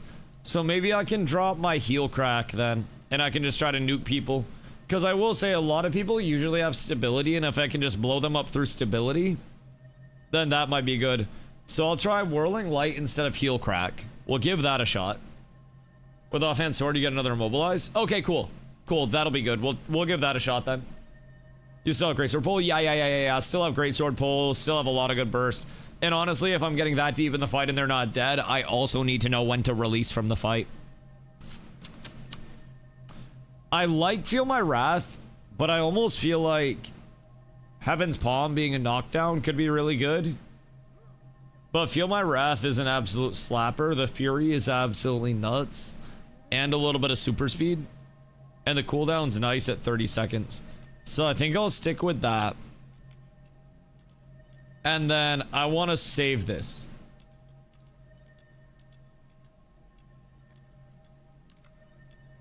I think 3 second invuln that resets your QRF is huge. It's a 90-second coolie though. Like a 90-second reset on things that are otherwise 12-second cooldowns isn't really that crazy. That's once every, we'll say, 6 use cases on a queue. For a Guardian, it can entirely reset your sustain. I also need to know when to get out of fights, though. And I think this gives me a better chance for right now of just blowing people up. I probably have a lot of other Fury generation, though. Which is kind of why I'm thinking that it might not be the most optimal, because I get Fury on Lesser Symbol of Blades, but that's a 1.5 seconds. That does pulse 4 times, though. So the Fury could be a redundancy if I'm always queuing in. I just don't like the 90-second cooldown. There may be no better option, if I'm being honest. But, like, a 90-second coolie is kind of, like, long. I feel like for every time I got a good use case out of this, I could probably get like 10 good use cases out of something, you know, a little offensive that generates a kill, if that makes sense. And then I also just need to, get better before I rely on crutches. I'm not good enough yet to play off of immunes and stuff. I think I need to really go in. I almost never use RF in a single fight twice, but you'll notice when you would have lived in a fight if you had it. Yeah, that's definitely a thing. But I think if I get that deep to have to use it have to use it twice.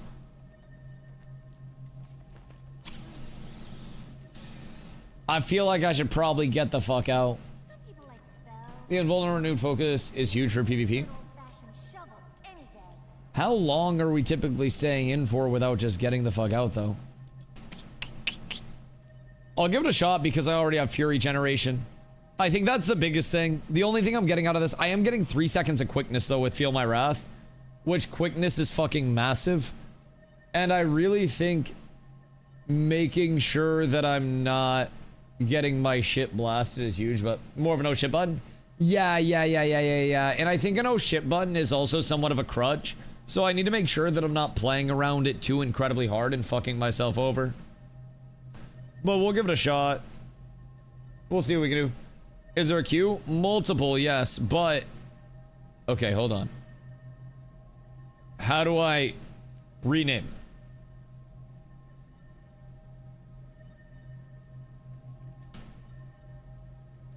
Okay, hold on. Accept. And then how do I save this? Aquatic or terrestrial? The fuck is that? I don't know what that means. I'm not gonna click anything. No. Try right-clicking the existing, I think it's override options.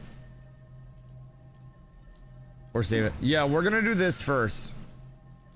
And then store active build template. Would be the one. Okay. Are you sure you want to overwrite Guardian build? Warband is very CD dependent. Good team will notice when you're low on active defense and burst you. Having RF can negate like tens of thousands of damage on burst, and then your team comes support you. Like I said, there's a game sense you need for first. Yeah. And, you know, I've done like, what I do, like 3 PvP matches today, just like an SPVP solo queue. So I still have so much to learn, and the flow will get there, which part of the reason I picked Willbender is because it's incredibly punishing. And it's something that, you know, in the long term for world PvP, it's probably smart for me because I like being a playmaker that also does things for the entire ball. Probably to play like a supporty type Lumi build, or maybe even a DPS Lumi build, and something that scales a little bit more into the mass scale. But who knows, maybe Willbender works out in world PvP for me as well, and I just will bend everybody. But I've really heard that Willbender is A, the most mechanically demanding, and B, the most punishing out of the Guardian builds. So I really was drawn to that as a whole more than anything else. And I feel like that's a lot of what I'm looking forward to discovering with it. And also, we have a new build to test now, so it'll be up tremendous. We'll test that bad boy tomorrow. So over here, we currently have 340 Ethereum. I've been a miner all my life. It's in my blood. Pause. Stone. So once we get this, we have to have the upgrade go through. Hey. Who can facilitate upgrades other than me? Because this is going to happen at like 3 a.m. or some shit, I think. I can? Okay, do you want to, when this hits, do Ethereum capacity 1? Because we need to do the capacity, and then we need to let it tick up again so we can do the rate. And we'll have to get more thermocatalytics, and then piles of crystalline dust. I have 3 in my storage, but we'll have to work on some silver waste farm tomorrow too. So we can plan on, I'll actually help this time. We'll go to silver waste tomorrow. Around the start of stream. I'll be on around like 1 or 2 again, honestly. And we'll do silver waste farm to try to get a shitload of shovels going. I got 0 shovels. But I can start working on that throughout stream. And we can pick away at that, because we're going to need a lot of those bad boys. Depends on the capacity we go to. Well, theoretically, this should give us enough space to hit mining rate 1, which would be the next one at 1500. Because we also need 1500 for capacity 2. So my theory is that the first capacity gives us 1,000, bumps us up to 1,500. Then we have to wait, you know, a full day or whatever for it to hit 1,500. Then we choose between capacity 2, or we choose between mining rate 1. So we should basically do capacity 1, let it tick, do mining rate 1, let it retick, do capacity 2. That should give us another 1,500, and then we get mining rate 2, which then gives us the excavation level 2 when we level more. So, limited button on more roster space. Oh, yeah. If you want to upgrade roster space, that'd be huge as well. Thank you. So, as soon as this finishes up, if you happen to be around, or if somebody happens to be around, we'll just make sure that that gets taken care of. Because we have enough levels for it. We don't have too much to worry about there. And then what are you? You buying? Ethereum production boost, 100 influence. What is influence? Because that's 5% for a minute. What is influence and how do we pay? Is that's not favor, right?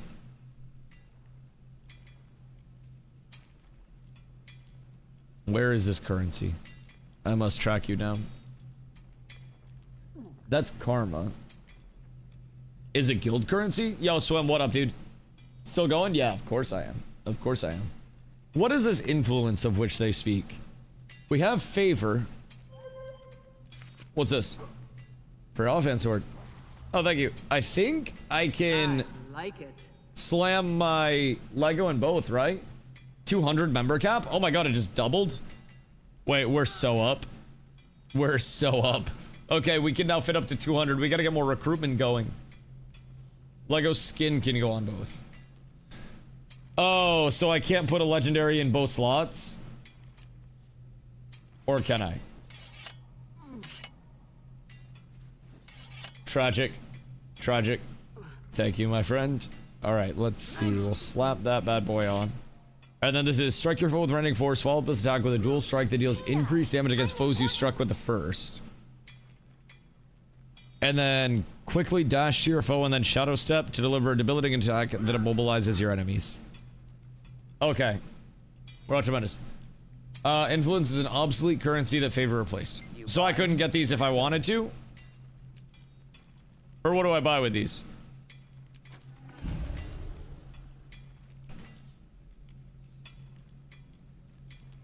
Did that cost favor?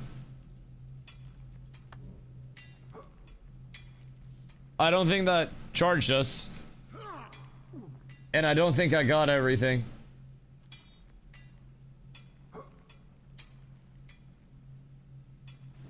I don't think I got anything at all. I don't think I got charged, which is good, but I don't think I got anything. Influence is a guild currency.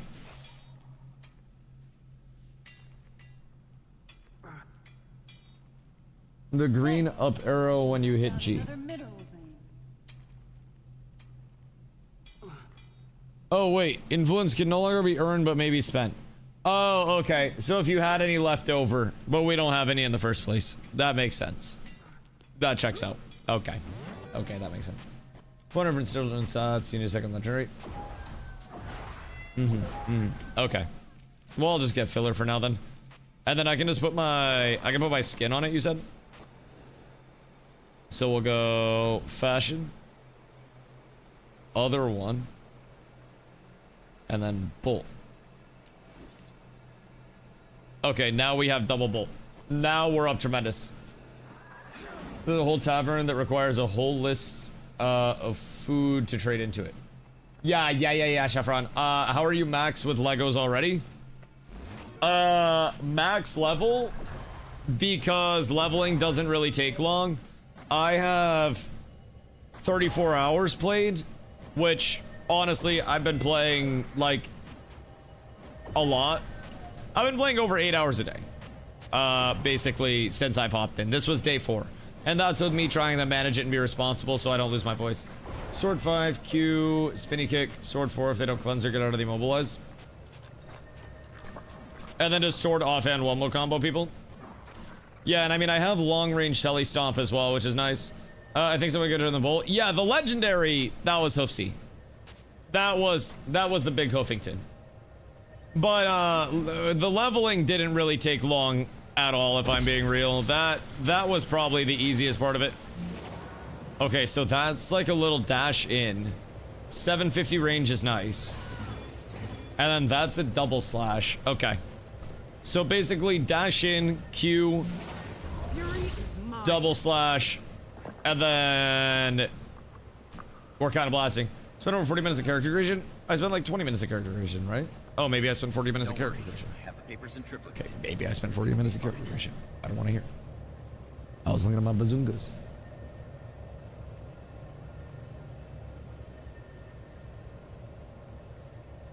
I got great bazungas to look at. Well, we're going to Sue Rangar. I appreciate you, man. Much love. Much love. Thank you. Sword 5Q. Shift 2, sword 4. Yeah. Seems like big blast. How'd you already get enough hero points? Because there are hero point loops. There are hero point loops that you can basically run like hero point routes, and we're going to do more of those. You have more hours on that tune alone versus total. Interesting. Weird. I don't know what I did. But basically, we're going to be doing hero point loops probably on a weekly basis for all of our new players. And every hero point that you get from, I believe, expansion content is 10 hero points. So it starts to scale up pretty freaking quickly, if I'm being completely honest. So you can grind those out. There are wiki guides for them, or you can just do them with the guild, and the guild just fucking blasts them. So we'll be doing more of those again, and then every day at 7:30 we meet up in Guild Hall, and then at 8 we start with Tecotl, and we'll be going through the core game boss loop that we did today. It takes a couple hours, and we'll do that each night to start out, and after probably a week or two we'll rotate through to the next expansion, and we'll keep doing different like world tour type shits each night, and then we'll work in our world PvP, we'll work in everything after that. So there's so much. You say played 12 years ago? I was a very young lad, more than 12 years ago, probably like 14 years ago. Not a very young lad, but I was a young lad. Genuinely no clue what could have possibly happened to that account, and I played less than the amount of time that I played now. So I gave it enough time to level, and then I think I fell off pretty much immediately after that. So it just, you know, it wasn't the craziest for me at the time. I had school, I had basketball, I had a lot of other commitments, and it didn't really stick with me at the time. But I also had way less, you know, level of investment and knowledge that I do now. So I played probably about 20 hours scattered over the course of a couple of weeks when I played previously. And this is by far the most in-depth that I've been at this point. Like, it's not to stage the character for the birthday gifts. Yeah, no, I don't even know what email it would be on. I probably don't even have any of that shit anymore. What are the birthday gifts even typically? Maybe I can get some at some point in time. Not so much. The most you miss is a feast you place down. Oh yeah, I'll just make chat place down the feast. Easy peasy. That'll be on them. I'm so drippy. I need to work on the transmog a little bit, but we're getting there. Have you found any sand gambling in this game yet? Dies. So you can basically make unidentified dies, and with the die system, you go into your fashion side, and keep in mind you can dye your mounts as well as your actual like your character. So with the die system, you also have a randomized die button, and it will take a color palette and it will randomize your shit, and then you can save die changes for free, and you can reuse dies as much as you want. So there are unidentified dies, and then you can open up the dies, and then with those dies it adds it to your collection. They have a lot of dies. That's actually kind of drippy, I'm not gonna lie. It's actually kind of drippy. So there are a lot of dice, but with that you can do your mount, you can do your gear, pretty much everything, and you can completely randomize everything. You can randomize skins, you can randomize your die set, pretty much everything along the way. And as you get more skins, obviously there's more customization that you'll be able to bring in, but it kind of just picks a color palette and then rolls with that, which is pretty fucking cool. Pretty cool. Any PvP? Lots of PvP. I did PvP earlier today. We'll be getting into more PvP tomorrow, of course. There's large scale PvP all the time with world versus world. There's smaller scale structured PvP, which I got into today as well. So get a sky skill ASAP. Yeah, I'm gonna start on the flyer as well. Have you tried world versus world? Nah, we have not got to try world versus world yet. That's on the agenda. But for world versus world, we also have to have like people that are leveled and geared enough to actually go in. So we're waiting for a few more people to level, and then we want to get some baseline gear sets, and then we'll go in with a decent sized group to world versus world. We did join up with literally the worst world versus world team, so we can see what we'll do over there, and if nothing good happens, we just blame them being absolute dog shit. So everything's working well for us at this point in time. Miss out on world versus world till next round. Just make an alt. Your alt would be in the guild as well. I know that might sound sacrilegious. What team for World vs. World? It is in the guild announcement, but we're Tombs of Draskir. I believe I said that one right. Yeah, Tombs of Draskir. Well, ults are in the same team. World vs. World team is a compound. Oh, okay, never mind. Yeah, that's cooked. I mean, you can always free to play a new account, but all things considered, probably a lot of work. In 2 seconds in World vs. World, hoping I just need my elite spec. A lot of it in World vs. World, because the scale is so large, you need to find yourself playing Boonball or being very careful if you're not. Like, World vs. World is very, very boon-based.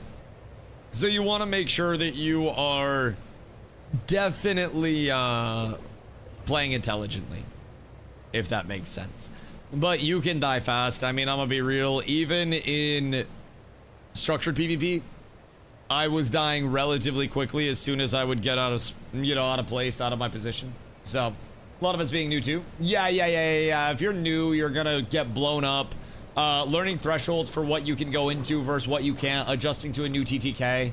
Everything is going to take a little bit of time to adjust to. And I think that's only natural. So, you can do a roaming build, which are usually a bit more tanky than the Zerg builds. Yeah, that's also fair. We will have great numbers support-wise in as well, but yeah, that's one big thing. A lot of people are going to try out different builds. We'll run different compositions, and we'll see what's going on with everything, but it's going to be quite fun, if I do say so myself. I really look forward to what we have on our hands here. So we just gotta, you know, give it a shot and see what's actually up with it and see really where we end up. But, boyos, I believe it is about due time that I get some goddamn food and call it a night on my end. So, if you guys are new to the channel, I appreciate y'all coming through. If it's your first day, my name's Dusty and I stream every single day starting around 2 p.m. EST, which means I will also be back tomorrow around 2 p.m. EST. Probably a little bit sooner. Today I got on around 1. So, make sure you drop the follow so you know when I go live daily. I have streamed 1,075 days in a row, and the streak continues thanks to supporters like you. And it truly means the world that so many people show up and hang out on a daily basis. Truly has changed my life. So what if it's not your first day? Well, then get your wallets out, baby, because you serve one purpose here. Yo, Defentis, thank you for the follow. Much love, dog. So we're going to send a raid over to Luffy, member of the community that's checking out their first Guild Wars 2 stream. So let's show some love over there, throw them some follows, hang out for the night. Boys, I will be back bright and squirrely tomorrow, and I hope to see many of y'all here with me. Thank you for hanging out for a 10.5-hour day today. Can I join your guild? Yes, and you caught me at the perfect time. You absolutely can. Sniped me before the end of the stream. A nice light 10.5-hour day today, and we'll be back for more tomorrow, my boys. You cannot stop the cats. We are growing like crazy. We're approaching 100 accounts. One more account will put us at 100. We're going to push the 200 cap soon, and we're going to keep working our way right up to 500. We're going to be slamming World vs. World here with a lot of people very soon, chat. The cats will be on the map before you know it. I appreciate y'all being here, guys. I will catch y'all tomorrow for much more fun. Thank you for all the help, all the tips, everything. I will catch you guys soon. I love y'all. I appreciate y'all. Peace. Have a good night.